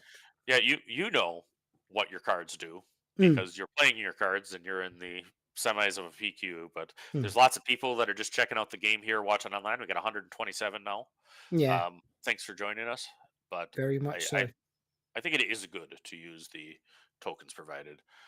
I do have a question from the chat as to the other semi. Do you have any updates or idea? It's No update, but we know what it is. It's Han Blue versus what? Let me have a little bit of a look here. It is Han Blue playing off of Matches. There we go. It is the semifinal is Magnus playing Han 2 Blue versus Bartek on Darth Vader Yellow. Vader 4 Yellow. All right. So the reinforcement walker is played by Costas in the meantime. When we talk about the inevitability, I mean this is what we're talking about. That just feels real bad. Palpatine is probably going to sack into Zuckuss here. Yeah, he does. He does. Yep. And that's okay because That's the fine. reinforcement walker, the Royal Guard doesn't currently have Sentinel. Then No, but there are so many units that can turn that on for him. Well, right, and I mean to the extent that Cad has cunning out of aspect, this is the time. Yeah. To try to find some answers here because that walker is going to be a Obliterate. giant problem. Yeah, it's just so much health on a unit, and when you're not running any actual removal in a red yellow deck, you don't. It's going to be very problematic. Also, Costa's got 2 change of heart in hand here, so any big unit from Jonathan might just change side. Yeah. And he's resourced to 9 as well. Exactly. No Good to Be Dead. No Good to Be Dead is a good start. That's definitely a good start. Keeping that walker offline for a little bit.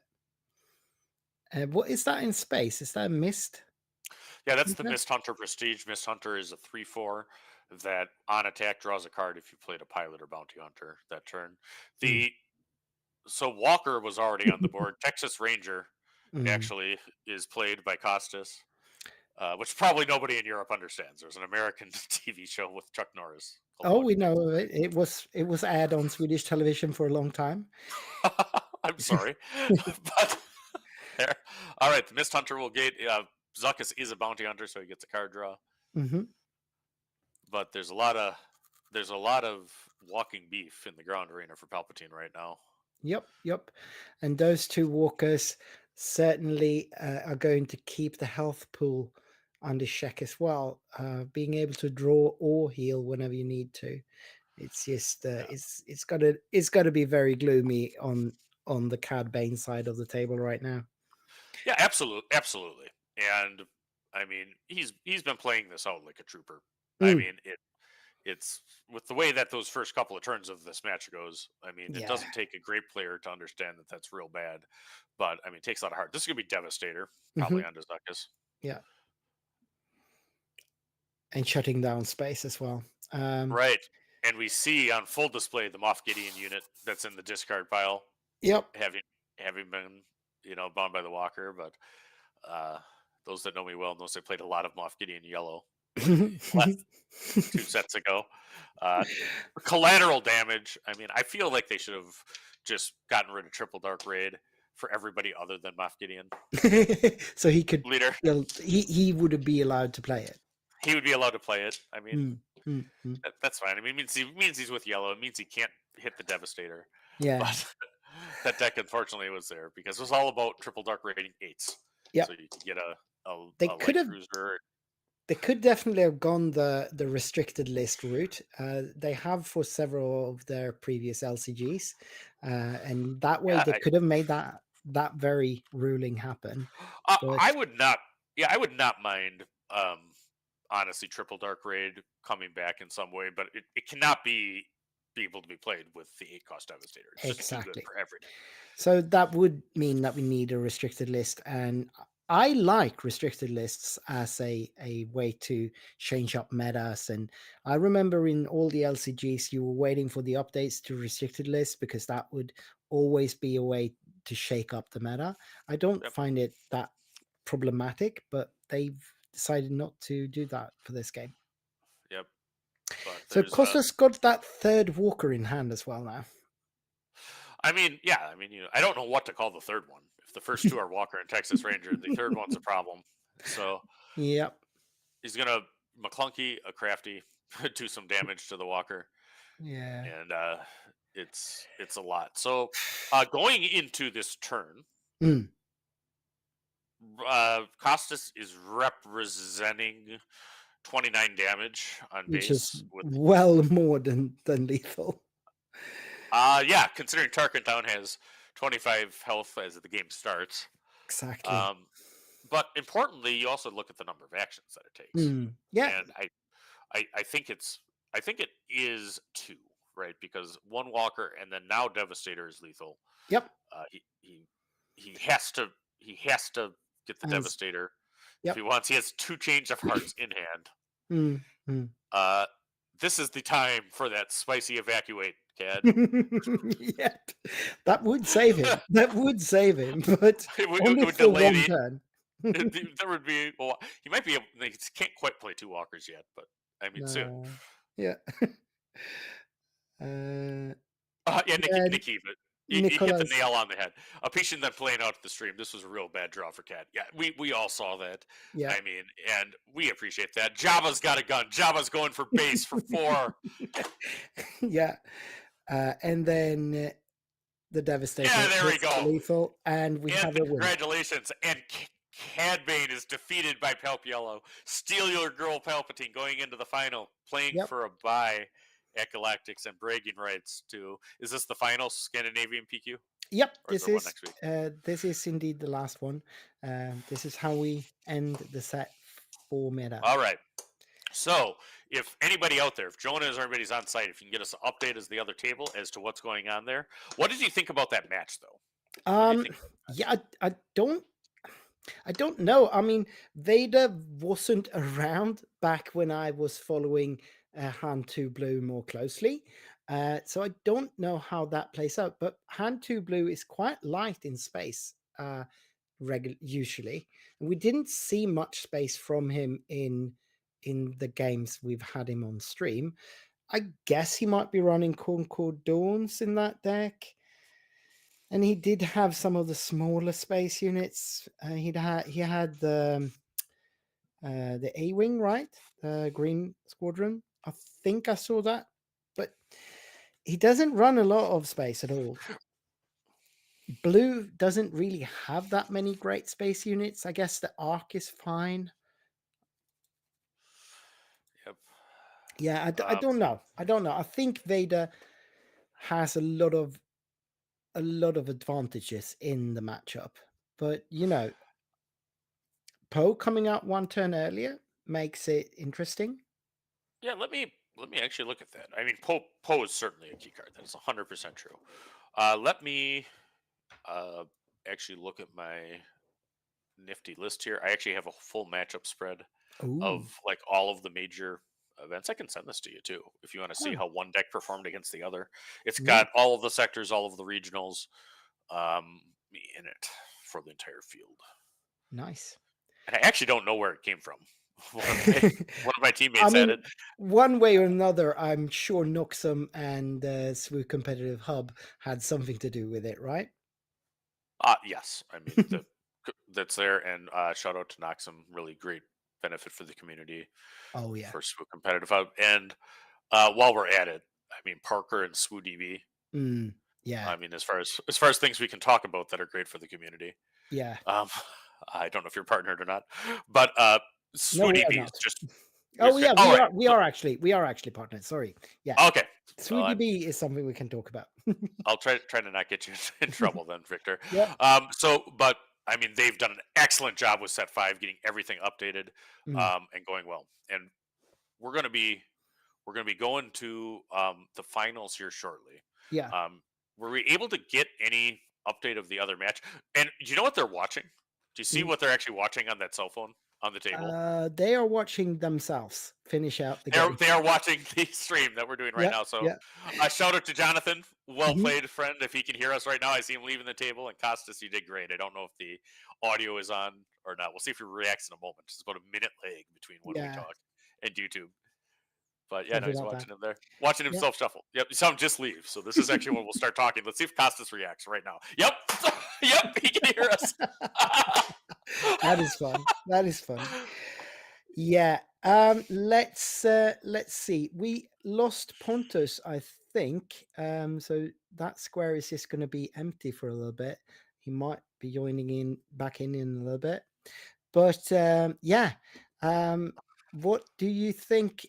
We don't have any reports from that game yet, so that is actually, to me, that signals that hand 2 isn't doing too badly, because if it's going long, my money would be on hand 2. All right. What are they writing for us? I saw them grab a piece of paper here. Oh, we love you guys. We love you too. We love you too, Jonathan. We do love you. Great play here, and shout out. I mean, really, the one behind all this is Viktor, who has put it all together. I'm just filling in for a couple of rounds, but Oh well, I mean, Jon, have to do the right honors here. Jonas Nicholas is the one that put all of this together. He's the one that's been in contact with the store. He's the one that's operating the camera, so to speak. And yeah, like, none of this would happen without Jason, Captain Kirk, who is our the guy that rigs everything, sets up all the technical parts of this. It's his cameras and his lighting that Jonas is using. So we are definitely not a one-man show. The Nordic Takedown, my voice is often the one you hear, but we are a crew. Right. Now, so we still have no reports from the other game. I'll ask if anyone has anything to report to us. Jona and Nicholas are on site. He is currently out of the tournament, so he might actually be able to give us some updates. Absolutely. So, while we're going there here too, I mean, so tell me about what is on the table for post. Well, actually, tell me about Galactics, and why don't we talk about that first? So, I think you told me you were coming, right? I am, very much, and So I've managed to. Looking forward to meeting you in person. I am so much. Hasn't happened, though. We've done actually quite a few rounds of commentary at this point, my friend. So thanks for all you do. And then, but how many players are coming? Is your sense from Europe as a percentage of the people that got buys? I'd say a lot of the people that got buys are actually coming. Obviously not all, but a lot of them are going. A lot of the top players are coming. Of course, there are a couple of quite well-known European players that aren't going. We know for a fact that our friend Thork is not able to come because he is expecting a child the other day. And his reasons are exactly correct. They are very much.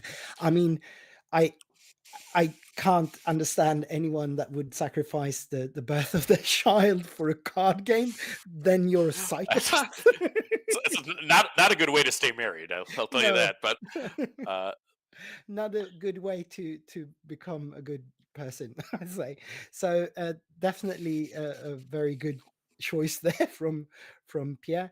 And also finally we managed to get Adam, I'm so humble, to join us to come to the US, because that was not he just got married and they are on their honeymoon right now. And it was very dicey if he was going to be able to come to Galactics, but having won 2 PQs and placed third in Lille, he got the trip paid. So he managed to persuade his wife to actually let him go for a couple of days to Vegas there. So the Nordic Takedown is going to be represented on site by me and Adam, as well as also our crew member Jacob Hultman, who is playing in this tournament. He was the Bosk Blue player. He's also going. He managed to get that sorted out as well. Other than that, quite a few Swedes are coming. We are a little bit of a contingent traveling from Stockholm.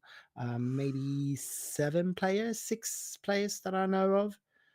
So yeah, there's going to be a European contingent coming. That's great. And there's going to be Aussies there as well. I don't know if I did see that this set there was a PQ in Taiwan that was done with English language cards. Yeah. But I don't know. I mean, it'll be curious to me. I wonder if this game will ever get printed in Japanese and Chinese. I I expect them to print it in Chinese, at least. I mean, Yeah. China is such a huge market. Yep. So, and it's a great game, and I believe that Star Wars has presence in Asia, and it's catching on, somewhat with the movies. Mm. But all right, so I'm glad Yeah. to hear about all the Europeans coming to Galactics. That should be a lot of fun. We have a couple of people confirming in chat here. So Stevo and Jonas, the guys behind the Sabine DV deck, they are coming, and I knew that actually. Jonas obviously winning the Lil is traveling for free, and Steven, yeah, I mean he's also a part of the crew for the Nordic Takedown. He's Yep. also representing there, and Alan Kamalisk playing in this tournament, the Blue B1 player from the last set. PQ. He is coming as well, he says here. The blue B1? Yeah, the Blue which- B1 deck that we saw in the Oh yes, Obi-Wan Blue, the one that played Finn. Yep. That one. I remember calling that match. Yeah. Yeah, shout out to our friend who got Finn unit played on stream at I think it was the final of the PQ. It was the final. Yep. That's actually the only time I have seen Finn unit played. So congratulations. I think so, yeah. Alan has a knack for playing weird decks. Today he brought a Lando Data Vault deck, I think. Lando Data Vault has some things. I did not rate Lando very high as a leader. I do think that actually it was stronger than I thought. I still have a hard time justifying him over Obi-Wan Kenobi because they kind of have similar things that they can do, but the shield every turn is a thing. Yeah. And it's something that you can keep on, and that deck is real trouble if they're Scamless says Finn had such dreams. He did have such dreams, and I mean, you got to play. You got him on the field. I'm not saying that. I mean, he played very, very well throughout. I mean, I don't know what Finn was helping or hurting, but I mean, he was in fact in the deck. All right. He was a unit. Now, when you're talking about Finn, though, I mean, we got set 5 coming around the corner, and I think Finn got some help. He did certainly not get any worse. I don't know if he's good, but I think Finn Leader got some help. Yeah, Finn Leader. Yeah. Finn Leader can do some things nowadays. Now he's got an experience giving puppy if you run double blue. So, yeah. I mean, yeah, for all you master deck builders out there, if anybody can figure out Finn Vigilance, let me know. Yeah, I think that's the kind of challenge some of the Norwegian deck builders really like to dive into. There are some really interesting decks coming out of the Norwegian meta.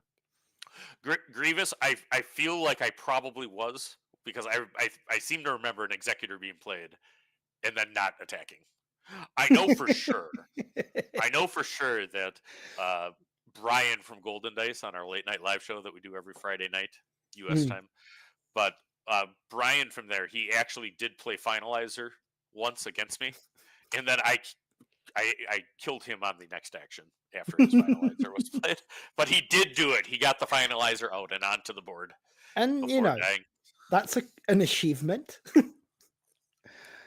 All right, so no updates yet from the next match. Yep. We'll see. I mean, I think it's a pretty close matchup. Yeah, so, I think actually I'll take the time to send us to a break screen just so that I can have a quick run to the toilet. Yeah, I actually don't know what you're doing, and I'll do that, and we will be back with the final very shortly after this. Yep. See you in a bit. Yeah.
All right, we are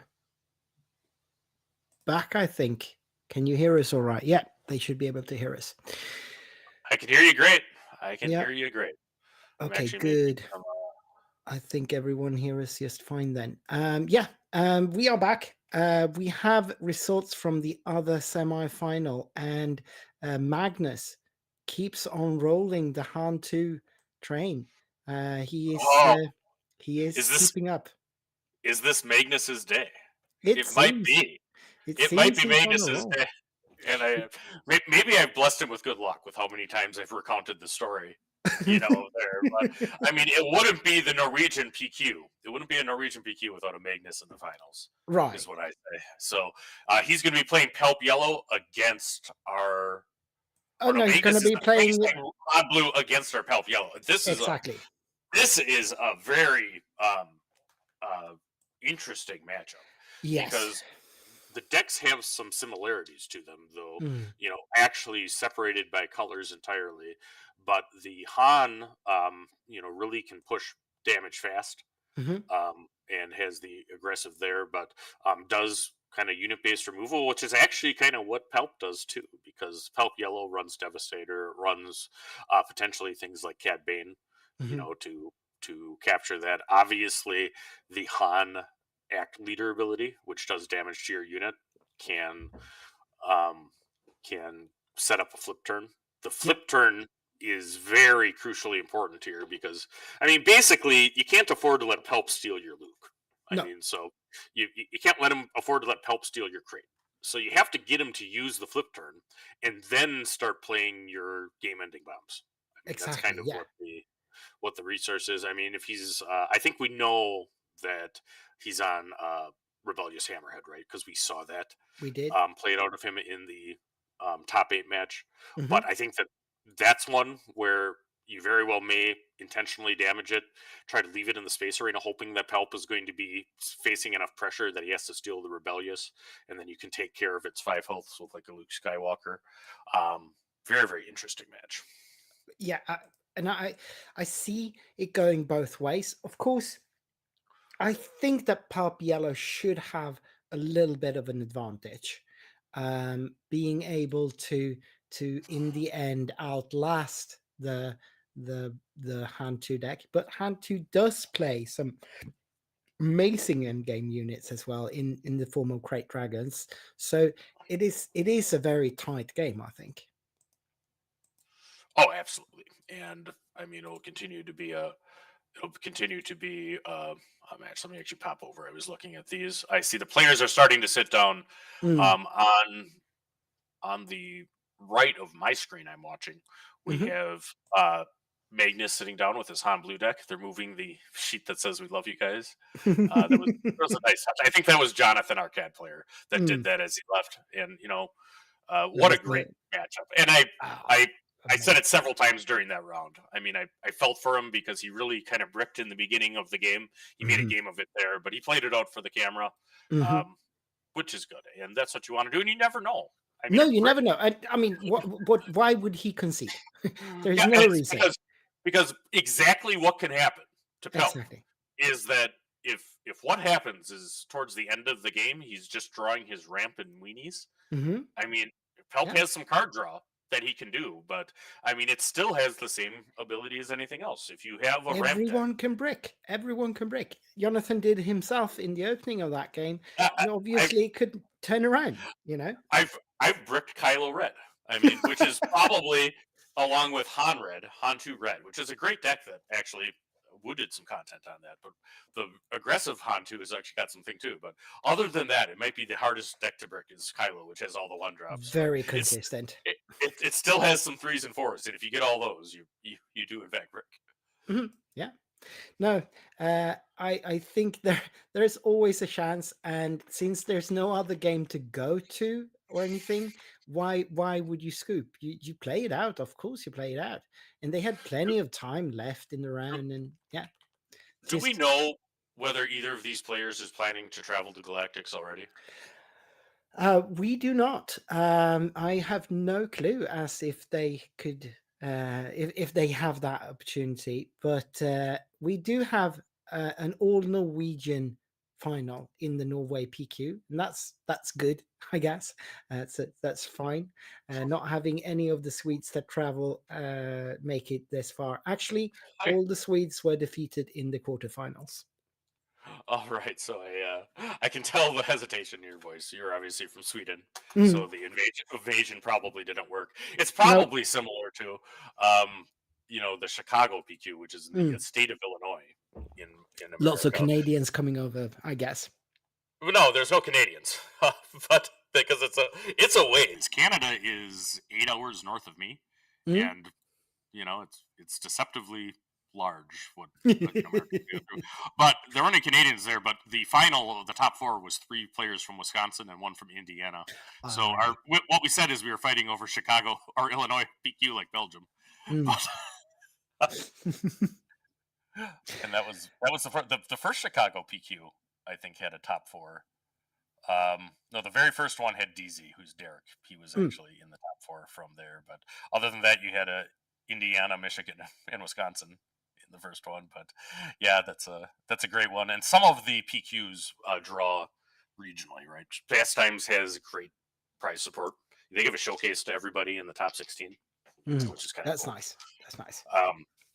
That's where I got Pelp. I still have a Pelp showcase that I need to get together. So I think doesn't look like I need a Pelp yellow deck this time. So I'm looking at you, Rando. Figure this bad boy out for us. If anyone can do it, it should be Rando. I very sadly I knew about the deck from him, right? And I did a Pelp Yellow masterclass, and I did not have him do it originally, but we will do Pelp Yellow remastered. And I probably should have had Tim in the first place. Pop in.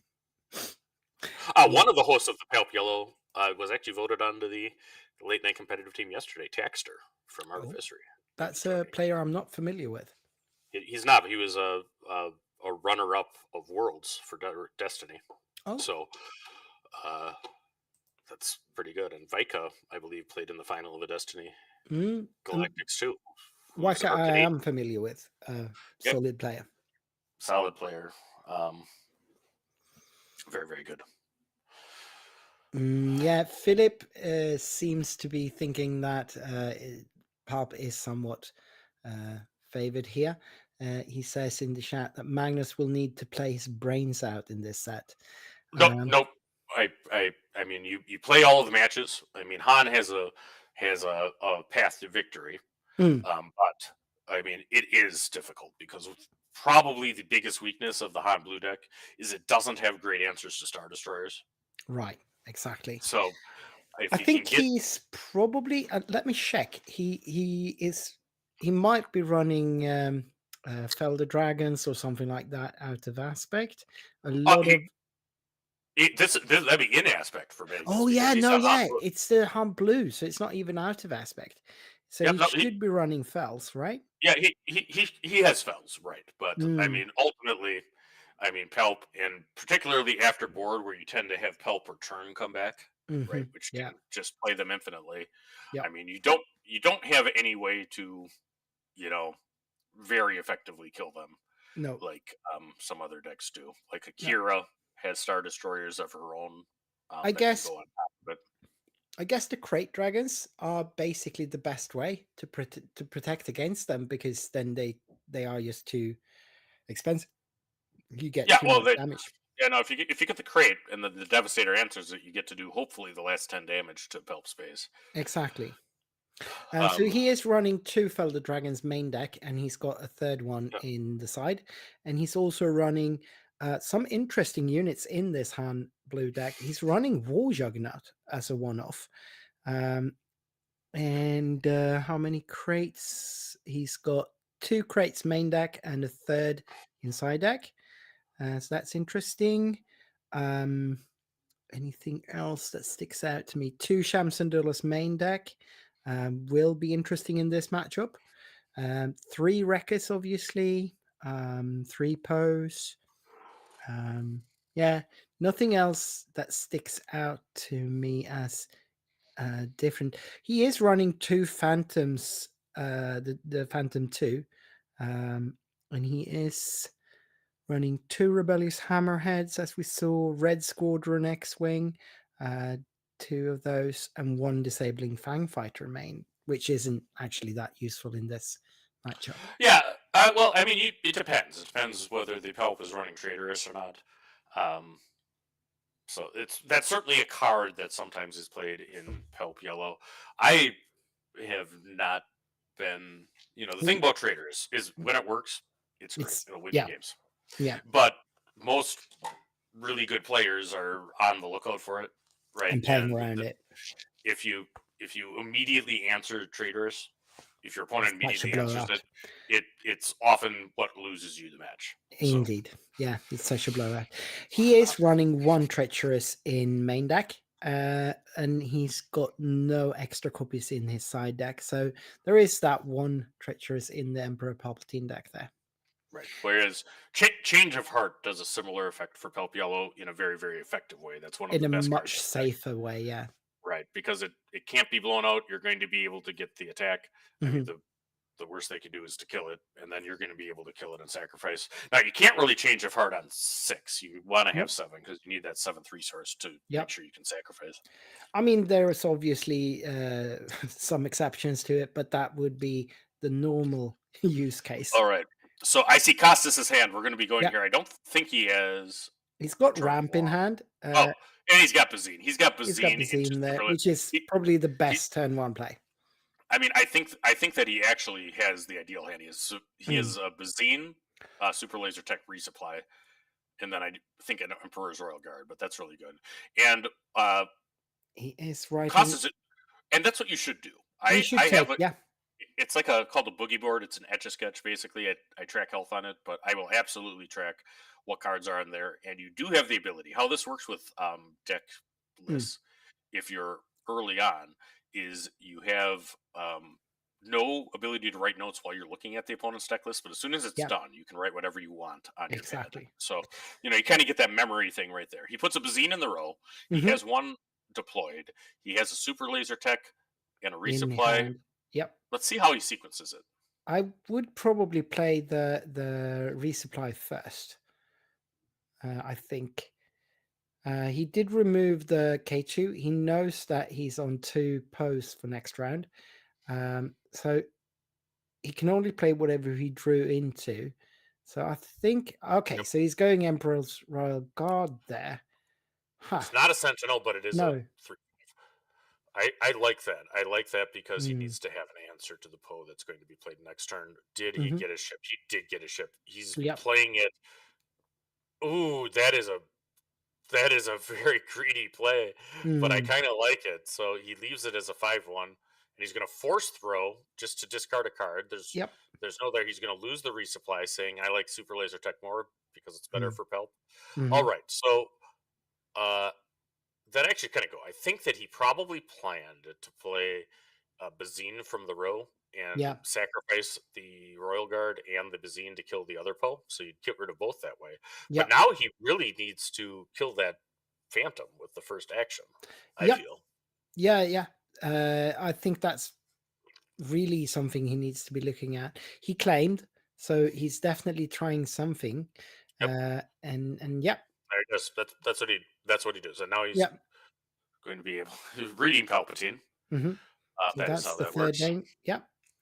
It was very greedy to put 2 damage on that Phantom there, but I thought so too. I think with the force throw just to discard a hand when your own hand is such a small hand, I think you'd rather keep that card for Poe triggers later on. All right. So he says I'm going to have tempo this turn. No matter what. That's what he says by doing it that way, because now the Royal Guard can just kill Cassian and save the 3 damage. Yep. But makes sense. Again, he's probably just claiming anyway. Like he's not going to strike with that Cassian this turn. He's going to claim to make sure that he gets to act with Poe, right? I think it depends what he does. So, I mean, one thing Costas could do right now is play that Super Laser Technician, which I think is the correct play. No, he's gonna play that. He's gonna play. That's really good. That's really good. I did not see that in his hand last turn, but that No. solves his problem right now Yep. because now he's able to clear Poe. Yep. With That's the Royal Guard. very good. And then, of course, he is going to strike with Cassian. He's And going to claim. did He's gonna Costas claim. claim that? He claimed there? But he's going to do that on the gun. Maybe he finds a better way to deal Yeah, with. exactly. Poe. That's not bad. Because if he's able to somehow play an official here, that Yeah. is still very good. Right, because the Royal Guard becomes a sentinel if he has an official. I see a Poggle. Is Yeah, he going to he leave does. Poggle probably? Yep. That's not. Yeah, no. And both players are thinking through this match. I Yep. mean, they both know that the opponent is very good. You don't Mhm. get to the final of a PQ by being bad. Barrage for 5. I did not see the Oh, barrage. that's even better. That's even better. One- He's clearing one of out the- that board. One of the best cards in the game. One Mhm. of the best hyperspaces. I think the hyperspace barrage is a cool looking card. It It is. has been for a time. He's able to do almost enough. He clears the Oh, yeah, foe, yeah. He's one off. cast into 1 health. But, Cassian is not long for the world because that P fighter in space is going to get sacrificed after striking. Yeah, well, eventually. I don't think he has the resources Oh, this no, turn. he does not. He does not. But Yeah. I mean, I think this is great play by Costas. He's not ramping. He's fighting for the board. I think he probably actually just goes base with the Yeah. 5/5 Royal Guard. He could just go to solo as Oh, well. he's going to go to Han. He's going to go to Han. That's not So bad. That works too. It does. Putting Han within striking range of the P fighter as well. Another Poe. There's okay. always another Poe, Victor. There's always another Poe. Oh yeah, and we knew he had that. Actually, did know that. I'm just getting a little bit mushy in my brain here. You're good. And I believe that Costas claimed he does sacrifice Han into the Royal Guard, which is 100% correct. Yeah, yeah. Certainly.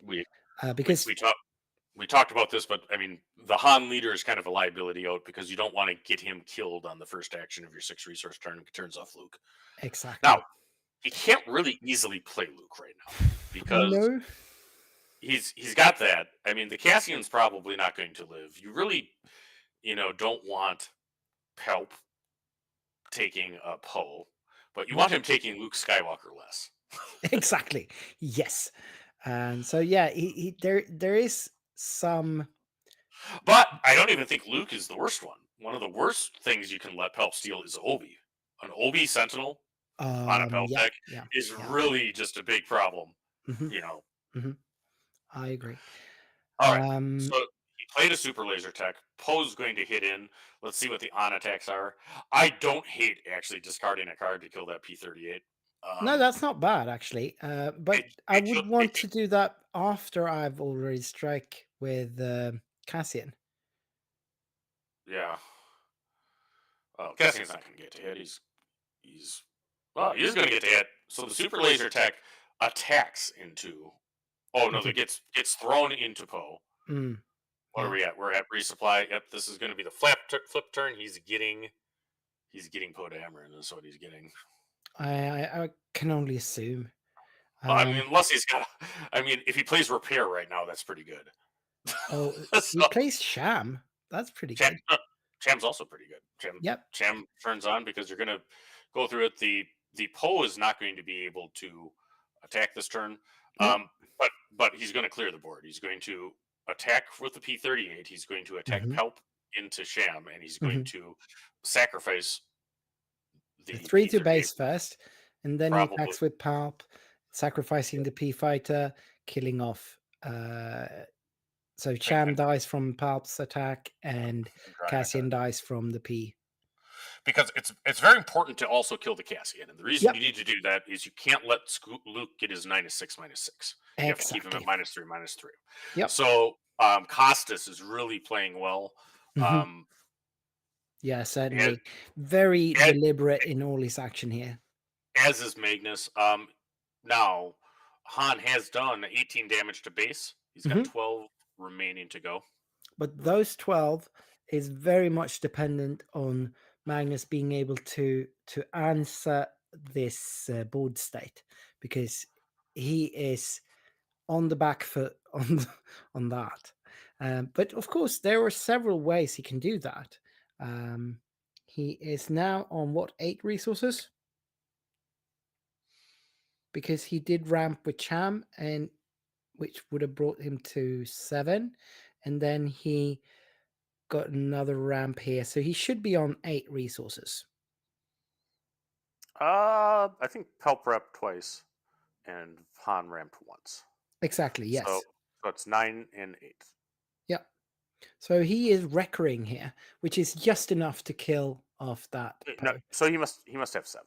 He has 7 right now, and he's going to be able to kill Poe with Wrecker. If he's on 7, that means that he didn't. He might not have set. So he goes down to 6 because Wrecker destroys a resource. Yeah.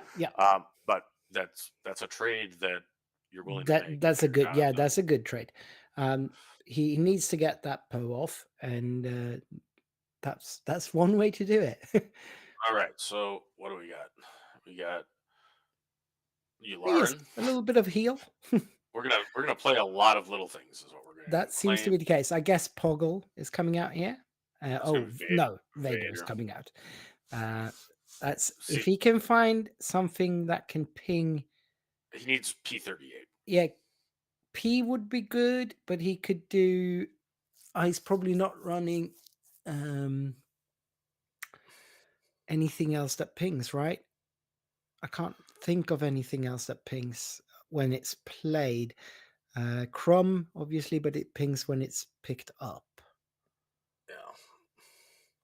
All right, so I see a Royal Guard. That might be what he goes with because it That's would be also a good. Sentinel right now. Yeah, and that's also good.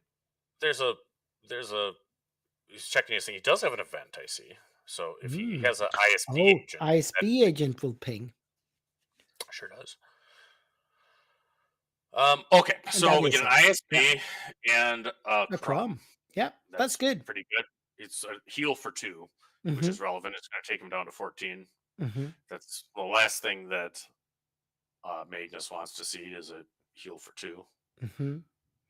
And then he did have an event, so he. Yeah, can... I think he did have an event. I think he had Change of Heart. Oh, it's no good to be dead. No good to be dead. So and then that Vader goes takes it Wrecker, and then Vader sacrifices into the Wrecker. And now he could have not ambushed Vader and then sacrificed Pelp instead. I guess he values the Pelp above the Vader. I guess. Yeah, because if he pinged with the ISB agent, he could have attacked Pelp and then sacked the ISB agent. Yep. And left his Vader on the field. That would have worked. But now he'll continue to have it. And Pelp deployed is a card draw engine. You know, it's just so much. The no good should be in his hand, though, not in his discard pile. That is 100% true. He does not give up that event. He just do you have the ability to let a judge know? I do. Yep. So why don't you go? That's a game state error. Yeah. So he did draw the right amount of cards, but I think the no good that he revealed just goes to his hand, not there. Yeah, he just reveals it. All right, so we're going into the next round. Magus playing Han Blue has done 13 damage to the Palpatine player. Costas's base has taken 10. Palpatine has advantage on the board, but is about to lose his Palpatine to another Wrecker. Wrecker is a spicy include in Han Blue. It is, and a good one. I mean, it is doubling as an event. It doesn't get the reach thing that you would get in when you can ambush it, but it's still very good. And he just picked up the no good from the discard pile that was mistakenly revealed and discarded, so they've corrected. Whether the judge noticed that or not, I can't tell you. Crumb is probably going to bounce here. He has to. You can't. Ideally, you don't take swings from Wrecker. No, please not. So, does 1 damage there. But how is he dealing with the other 5 damage he needs to somehow produce 2 Wrecker here? I mean, the best is Devastator if you have it, but for sure. Look to me. No, but healing 2 with the play of a Crumb there. Yep. Replaying it and then putting 2 damage. Yeah, why not? And he's got all his resources open bar 1. Yeah, I mean the other kind of line. He might end up no gooding to me. Yeah, he plays Moff Gideon. There we go. He sees a 5/4. I mean, you got to know what Moff Gideon does. I Hey, do guys. not. I do not. So when he attacks, he makes it so all units cost 1 on attack. He's gonna Oh, barrage. all right. And then he barrages off of that, and that's just enough. Long live the Empire, says Moff Gideon, as he Mhm. takes Wrecker out of it with a late sequence barrage. Yep. Shout out. I do think Rando Mando is involved in getting Moff Gideons into Palp Yellow decks, and boy, do I love that. It would make sense. All right, I haven't been watching the chat. Let's see what's going on there. Yeah, exactly. They were just noticing the same thing that we were talking about with the No Good to Me Dead not being discarded, but rather just revealed. Other than that, we have no big revelations coming in from chat right now. All right, so yep, chat 112 people. Thank you for watching us. The final of the Moss Norway PQ. The final this is PQ of set 4 in Scandinavia, at least. I think maybe there's some other PQs left in the world, but for the Nordic countries, this will be the end of set 4. there's one in the flatlands of Illinois next week that we'll be covering out of Bloomington. There he crumbs. He has to hit Yularen with the crumping. He Mhm. doesn't care. He's going to replay that for another 2 health. I mean, don't discount the Yularen plus Crumb combo late in games. That is key to like surviving with a Vader deck as well. He has a reinforcement walker, which is going to be the backbreaker, and Magnus is really in a tough spot. Yeah. Oh, and some of our internal chat just made me aware that I forgot to update the round counter to say final, because Oh, this right. is indeed the final, not the semi-final. Right. Well, the production has been great. The video quality looks great. I mean, you're doing a heck of a job, Victor. I'm told there's a PQ in Paris next week. Oh, that's nice. That's nice. So there are some juice left in the set 4, but mainly it's on its last breath.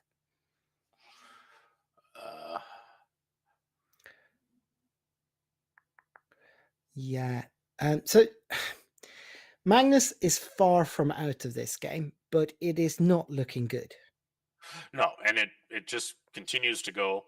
I mean, I see a Luke in his hand. I see a Wrecker in his hand. I mean, he must be running 3 of Wrecker's main deck.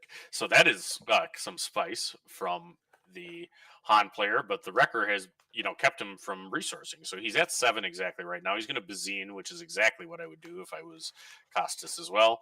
Mhm. And I imagine that he'll be taking the Luke. Yeah. I mean, Wrecker is obviously problematic, but Luke is more problematic. Yeah, you take Luke to keep him from killing Yularen. He's gonna get Exactly. Wrecker. He's gonna get Wrecker. Huh. I mean, both of them can kill Yularen, but Luke is just more of a problem. He's got all that more HP. He's got restore, and Just gets Crumb. Huh. Interesting. All right. Well, yeah. I mean, true. he might hate monkey lizards. That I could mean, just be the thing. Yeah. I mean, maybe his family was attacked by a pack of Kawaki monkey lizards. I don't know. In a sandy place. In a sandy place of the Tatooine. If you play Star Wars Outlaw, you'll know that Crumb is actually in it.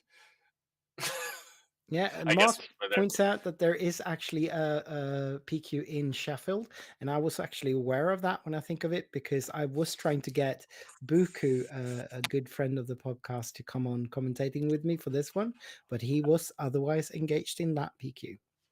I know Buku. I like.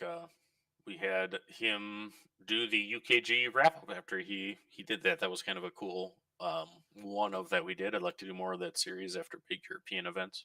Mm-hmm. But no, he's such a great player and a really nice guy. But his write-ups from his tournaments, his tournament write-ups, when he sort of analyzes his play and all the moves he did, that's just some of the best you get. Oh, and this is how Han 2 gets back into this game. A Crate Dragon And I don't know that Pop has anything in hand right now that can answer it. No, and he doesn't need to yet. Not just yet. Not just yet. Draws a So Vader. the Walker kills Luke. He draws another Vader. He has 2 in hand because he drew a Vader with the Walker last turn. Oh, okay. So Yularen Vader. going to base. Yep. Huh. Yeah. Oh, Waylay. Yeah. Which will kill the Walker. 6-3, yeah. Yep. All right, but he's still got many resources. 4, 5, 6, 7, I believe. It would probably be Vader. Yeah, just to get some more units on there and heal some more. Flood the board. Yep. Why not? Now, this is not only the Top Cut Harrison, this is the final. Mm-hmm. This is game 1 of the final. So both players are trying to earn the bye for Galactics and be King of Norway until the next PQ. Yeah. Unfortunately, being King of Norway does not entail being King of the UK or any parts of it. So anymore. So right. I mean, I think 1,000 years ago that was kind of the case. It was. So. It was, but Buku is still facing that Sheffield PQ and able to take that crown for himself. Then, but maybe there'll be another Ragnar Lodbrok at some day. Who knows? Who knows? He'll be there. We need some more epic sagas.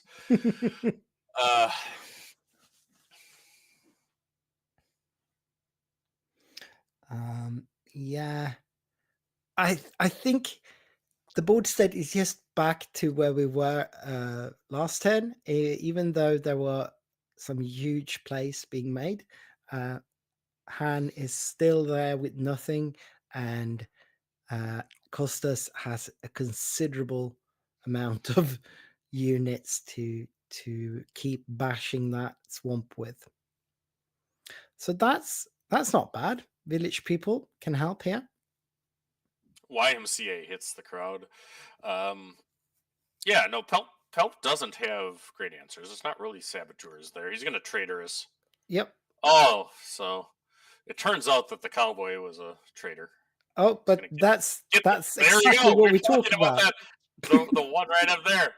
So the traitor is answered by the Fang Fighter. Exactly what we talked about. And the cries of YMCA reemerge for Han. Yep. It is still 0-0. We're in the first round of the final of the Moss PQ. Both players have been doing great. Poggle's going to attack, I think, to clear the shield is what he was thinking of. Poggle the aggressor. Poggle the greater. Sure, why not? He's not a big guy. Into the shield. Yeah, Poggle is not afraid. He's a Geonosin. Yeah, he's not a big guy, but he's scrappy. So what is that? That's entrenched on Vader, and I don't think I saw any attachment removal in the Vader list. In the PARP list. I think he had a confiscate. Did he? In the 60 for sure, because I saw one, I think. All right. Let me have a look at that. I believe I did. Maybe I'm misremembering that as to there, but I thought I saw him resource a confiscate. Here's Moff Gideon, is actually pretty good. Yeah. And Yularen to heal too. Yep. That is he is running 2 confiscates main deck in that pulp deck. So yes, you are indeed correct. Nice slapping card. Yep. Yeah, I saw him doing that. I mean, be careful of that though. I mean, that can be considered a little bit iffy. But I do think these two players know each other. They are both Norwegian and from the region, so I think that there's very little risk of any of these two players misinterpreting that sort of gestures as hostile. So, and Mos Eisley has no damage on it. Palpatine has totally cleaned the sand. Yeah, it's been welcomed. The desert welcomed as of the Spaceballs version of it. And there is a Spaceballs 2 that actually is coming. I know. That is ridiculous, though. Did anyone actually ask for that? I did. I'm very happy okay. to see So that. You're the one behind this. Okay. I wish, but I'm happy to hear that it happened. That was not a dunk on the original. The original is a masterpiece, but do we think that they will be able to replicate that fire? It's 50-50. It's 50-50. I mean, obviously you're going to have like all new actors. I mean, I think Rick Moranis is still around, but He could be. Yeah. I mean, obviously John Candy passed Yeah. to Lake Yeah. Grid, Yeah. and I don't even know the actor that played the protagonist. So what his name was. Myers, Mike Myers could obviously reprise his role as Helmet. What was his name? Helmet something? Darth Helmet. I think it Darth was Rick Helmet. Moranis was the actor that played that. Oh, I thought it was Mark. Mike. Mike Myers was going through. So we have 131 people watching right now. I mean, hopefully, maybe there'll be a Spaceballs collaboration set for SWU. Set 13. Why not? Why not? Right after we do want to play the Swartz. Yeah, the Schwartz. Playing the Swartz. I mean, I would assume that there would be a card that says, "I see your Schwartz is as big as mine," Yes. and then, but how do you use it? All right, so both of these players are using the Schwartz and sideboarding. Han is almost certainly. I can't see the list like that. Oh yeah, Bill Pullman played, not Han. That's right, Bill Pullman. Yep, good actor too. He was. He is alive. Yeah, he's alive. He'd be older. I mean, isn't Bill Pullman in Independence Day too? That plays the president. Yes, he is. Great movie, one of my favorites. The sideboarding happened completely. I think that Han put in his bombs. Pelp probably got bigger too because he's trying to get over the top of Han. He's not worried about it. People say that yellow Pelps have a good conversion once they get to cop up. Absolutely, unless they meet a Sabine ECL. I mean, exactly. So, I mean, and it's there. I believe one of the showdowns my wife won, who's a Sabine player. She went through two very excellent players, both on Pelp Yellow, and it was a bloodbath. Yeah. No, I think I was surprised to learn that Random Mando with some consistency beats Ryan Warner on his Sabine decks, Yep. but So, apparently he does. yeah, well, they're locals. I mean, they both play at Portlandia in Appleton, so they play a lot. I mean, certainly, if you have to pick which Sabine you're facing, you want the yellow one as Pelp, not the ECL one. With Pelp. Correct. I mean, so ECL Wrecker exists in one of those decks and not the other. Yep. And that's really all it is. But and Pelp has some space things that can be done. I mean, yep. And that's Sabine Yellow is more space based. Definitely more of a space deck. But Ryan also is a great player and gets him a fair amount. that was an understatement. And Ryan also, I mean, the one thing you don't want to do is actually play against Ryan on Sabine Yellow as Sabine ECL. So it's a little bit of a rock. Oh no, yeah, that is Yellow is a tough one for the ECL version. I mean, you have some things that can succeed, but I swear that man keeps bamboozles up his sleeves because every time I've ever tried to suit up one of my Sabine ECL units, he's found a bamboozle. Like clockwork. It's not impossible. Maybe he can materialize them with his powers. Yeah, and when I go back to playing Vader, I played Vader Green as a primary. I played Vader Green in Turret set 1, but one reason that I was able to do so well is that Sabine Yellow at the time was played over Sabine ECL in Wisconsin, in large part due to Ryan and his excellence. But Vader also has a better matchup into Sabine Yellow than ECL for the same reason. Huh? Interesting. Still not good. I mean, I mean, if you're a 7 or 8 deploy leader, you really don't want to Sabine at all. Exactly. And Sabine Yellow is so fast. It is fast. It is absolutely as fast as Sabine ECL, but if not faster. it just doesn't. If you doesn't have the reach.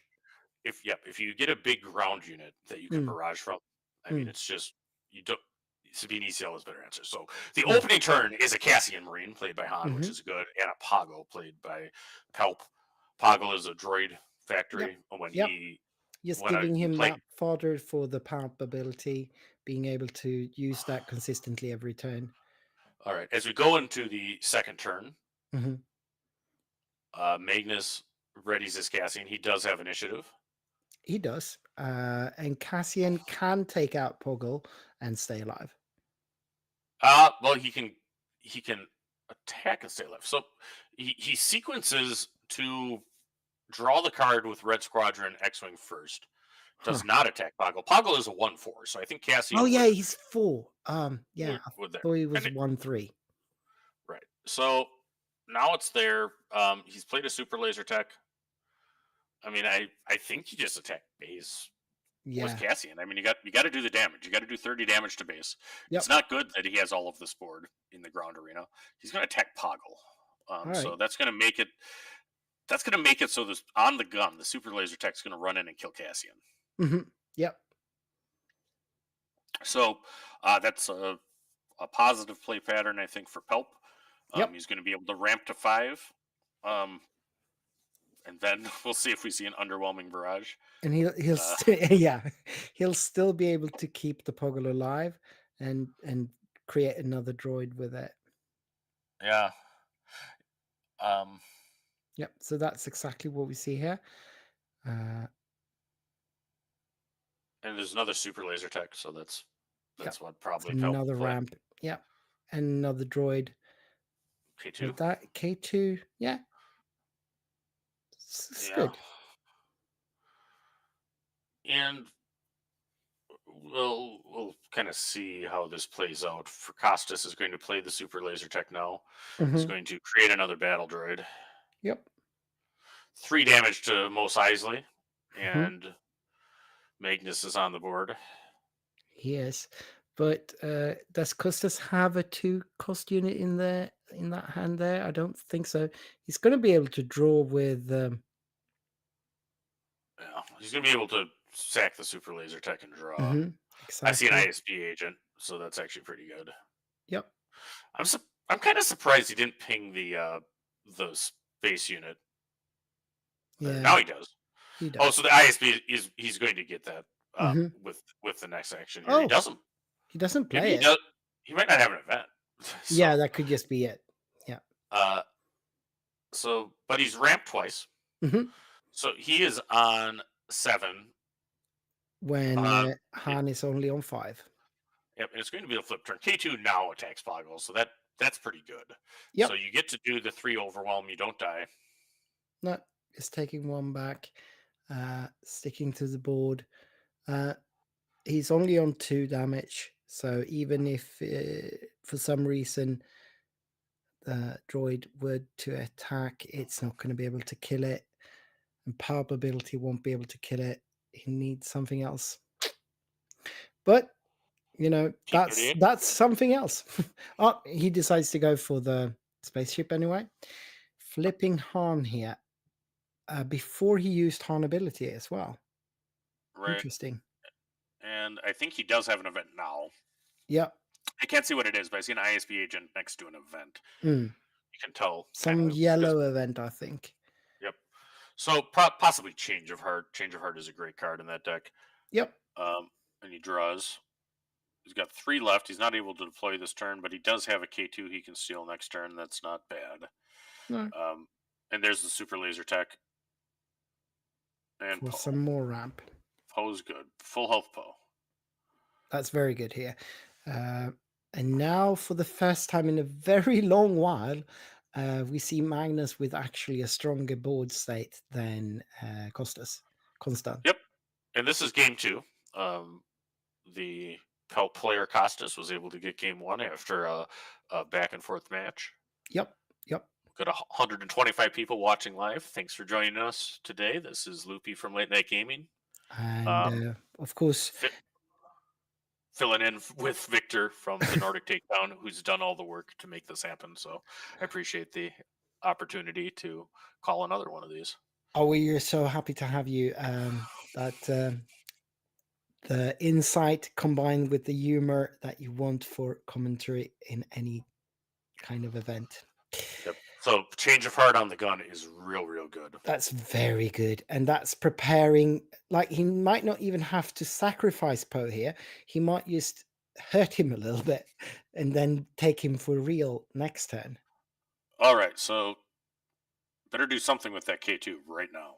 Yep. Because otherwise what's going to happen is a flip. and then you're going to be in worse shape still. All right, so Yeah. K2 to base. Yep. So there's so many ways he can do this.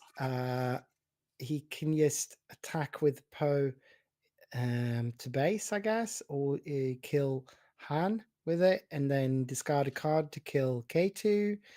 Yeah, I like killing Han because Magnus is on 6, and Yep. that turns off Luke Skywalker Yep. for this turn. Oh, and he's going to also kill. Yeah. Discard a card to K2. kill K2. Strike. Discards a Yularen. Mm-hmm. He's taken 13 damage. Now Magnus is considering which of the when defeated he does base, I think, to take him to 16. Konstantinos only got 3 cards in hand, so discarding a card might have been interesting there, but he decides not to. He really, I think he needs a sham if at all possible. Yeah, that would probably be one of the best. Cassian's That's not bad. That's not bad. He can actually kill. Yeah, he can kill. I don't know that he's going to kill him though, because it's change of heart. Pelp is going to kill him already. That's yeah. And he's going to sack the Poe to 1 damage to the Cassian. Cassian's going to attack base.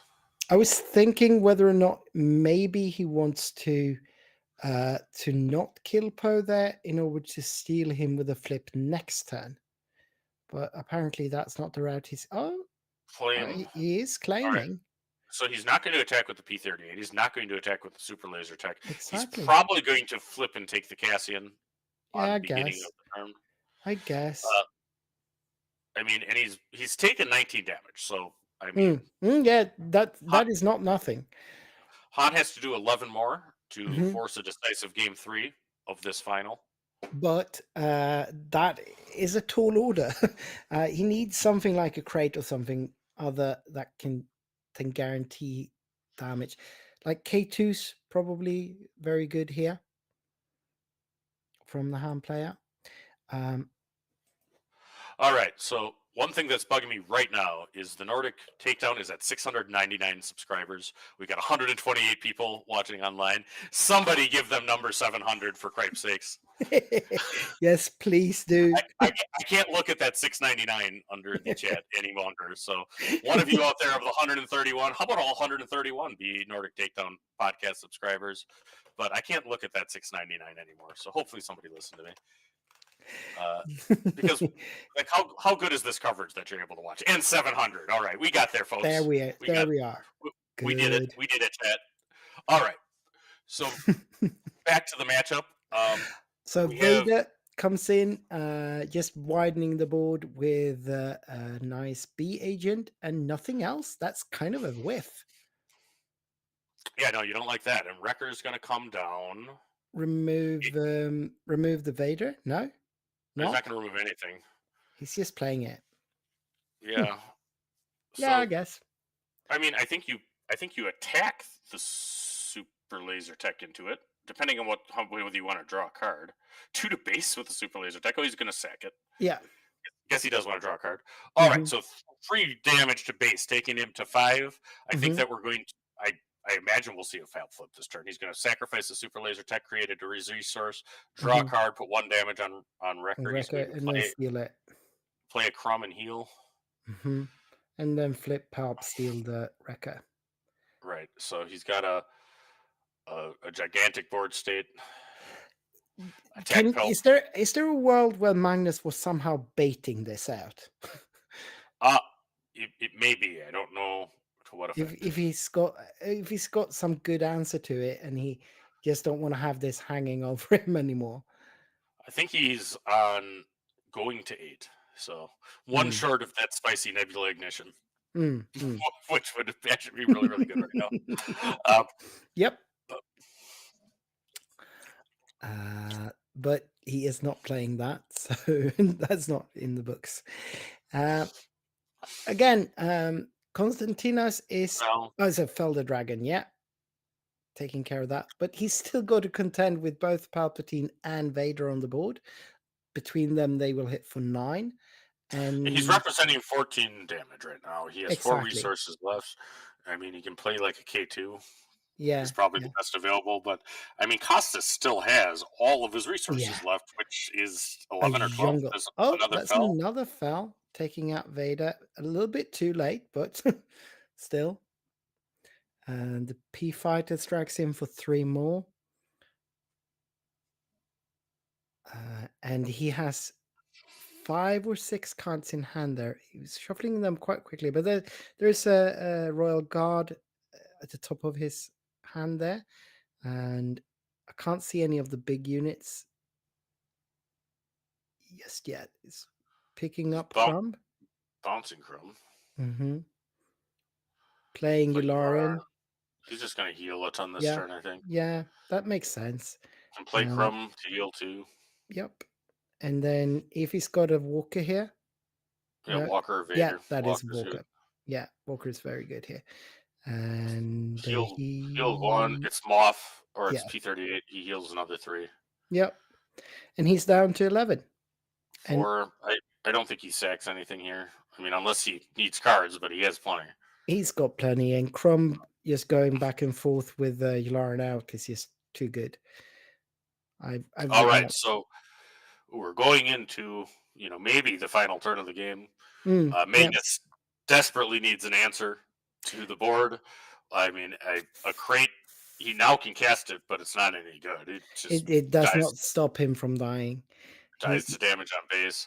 Yeah. There's no way to ambush with Han Blue. I mean, probably the biggest disadvantage from Han Data Vault is that you have no ambush. Yep. So it's a single target kind of linear type deck. He's played great. He has. This is just a very hard matchup.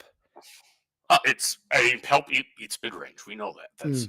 I mean, Pelp is Kira's first matchup too. Probably. Yeah. I mean, other than very niche type things, that are there. But Palpatine is just a master. I do see a Crate Dragon in the hand, but I mean, what gets you there? What solves this problem? I mean, it's basically it's cards that are not likely to be in the deck. I mean, you can think of things that would do it, but it's there. He has Luke. Luke will not be enough. There's really nothing here.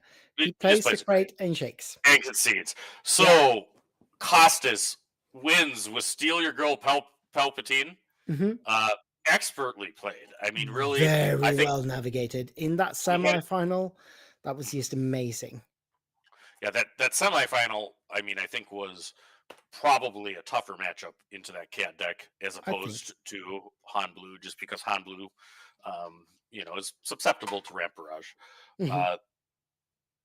But what did you think about that final, Victor? Before we wrap up? I thought it was going to be closer than it was. I think Costas just outplayed. Well, it's not as much as that he outplayed Magnus as the fact that his deck was just outplaying. Palpatine deck was outplaying the Han 2 Blue deck in a way that we didn't see, especially in the first game of the semifinal, which was so close. All right, so I see now that they have the video going again, and then Costas waved at us. So in about a minute, he's going to hear what I say. But well played to both of them. I mean, very well played. Congratulate Magnus, and I've really enjoyed being able to co-commentate this final. And it's always great to have you on, Loopy. If before you go, if you know whether you're coming to Galactics or not, Costas, give us a thumbs up or a thumbs down or a shrug, and we'll have to watch there because it's a significant link to YouTube, but he'll hear us eventually. All right, so let's wrap up the rest of the decks. What was your highlight of the event? I think the semifinal, the first game of that semifinal was the most intense and exciting match of the game. Of the day. I had a blast casting that, and it was just a nail biter from start to finish. And then I guess I heard a shrug. He shrugged. He says 50-50. Well, we hope to see you. We hope to see you, Costas. It'll be another minute while he reacts again. This is amusing, but they're definitely listening to us too. Please continue with the highlight. I think some of the interesting decks that we got to see, especially see Martin pilot that Throne 4 Data Vault deck was very cool because granted that he was such a new player, he's only played for a month or two, I think, and he did not play it on easy mode. He decided to go with the off meta deck, and he did make it so that he was playing a winner in for the top cut. That was really interesting, and it was an interesting build of Throne 4. So I liked that a lot as well. That was fun, and he was actually playing against Magnus in that winning in game. So Magnus just outplayed him, showing that he's the more seasoned player, obviously. And All Magnus right. is doing well in the second Norwegian PQ again, coming in fourth last time, coming in second this time. And to the extent that you can hear me in a minute yet, I see them still going around at Magnus. I expect you to be in the top cut of the next Norwegian PQ, because at this point I'm going to be disappointed if I'm not calling Magnus games. And of course, you're all right. joining us for that, right? I'm happy to, so long as schedules align. That's always the thing. But I mean, it's actually the top cut is it ends up being on a Saturday morning for me, so that's actually usually a pretty good time. Well, somewhere Randomando, somewhere in Wisconsin, near Appleton, Randomando is smiling as the Moss PQ goes to Palpatine Yellow, piloted by Costas. Konstantinos, I cannot pronounce that last name. Yeah, very well played, and I hope that Konstantinos gets to come to Vegas with us. That would be so much fun. Before we sign off here, Lupi, you need to plug one of the best content sites around on the internet. Please tell us about Late Night Gaming. Yep, so Late Night Gaming, we're a group of friends. We formed during Destiny days, but we've been sticking around with Star Wars. We actually survived the dark times after Destiny was canceled till SWU. But I mean, I think we've actually grown to one of the top 5 name recognitions for content for SWU. At this point, I mean, we do several things. One series is the Masterclass series, and that is really as simple as people who have won major events with decks telling us about it. And with the community being what it is, I still have yet to have anybody say no. So, I mean, for European people watching, US Aero just did one. We had Big O Notation and DJ Claro talk about their Akbar deck that they both worked on. And then some of the great American players too. Wu did our Kira Masterclass finally, who's a friend of mine and great player, monster. You don't want to play against him. But that is one of the series we're doing. And then the other things are we have shorts of every review. McBobber, my teammate, does an excellent job with those as the cards come down, and always has some great takes. He's a big deck builder, and we also have tournament coverage, which you should know that we're very passionate about doing that. We had both of the American sectors and the regional, and we cooperated with some other channels, but I thought we were able to do really a very good job. So check us out. If you can throw up a link here, let me send you a Discord link. If Please do. Yes, I would. Anybody's though you can actually probably invite to our Discord too. Yeah, if you send me one, I'll post it in the chat here. You should be able to. I mean, I don't know. I should actually do that for coverage people for sure. But I'm sending this to you. We'll put the Discord there. And then we're pushing on 4,000 subs. So anybody who wants to get on there, I would like to get that before Galactics. And we got a lot of stuff. So here's a link in the chat to, if you want to join the Late Night Discord, you should. This is a great Discord with a lot of friendly, interesting people working on weird and interesting decks. Lately, you've been working on the Cassian deck, right? I'm trying. I feel like Cassian can win a PQ. I've got him slightly positive into meta. In my testing, slightly positive probably isn't good enough, but it's not that far off if we go. No, thanks for having us. I really enjoyed this. Me too. And I look forward to more coverage of Scandinavian events, but I think it'll probably be set 5, huh? Yeah, we have nothing until that. I think our next big thing will be the Malmö Game Week. That event is going to be super. It's going to blow the lid off everything we've done before. They have I can't reveal too much right now, but they've teamed up with some significant players in the SWU sphere. So the prize support is going to be absolutely bonkers for that event. The first Malmo Game Week SWU Open was the largest event yet in Scandinavia, and I think that the second SWU Open is going to be far bigger. This is something that could be interesting to travel for if you're in Germany or even in the UK. Yeah, it's going to be great, and we are on site casting that one. We're gearing up to do that as well as we possibly can. Yep. Well, very good. Well, thanks again, my friend. I mean, at this point, we've worked together quite a few, and I imagine we'll continue to do that going forward. I hope so. All right. With that, we sign off. May the force be with you. May the force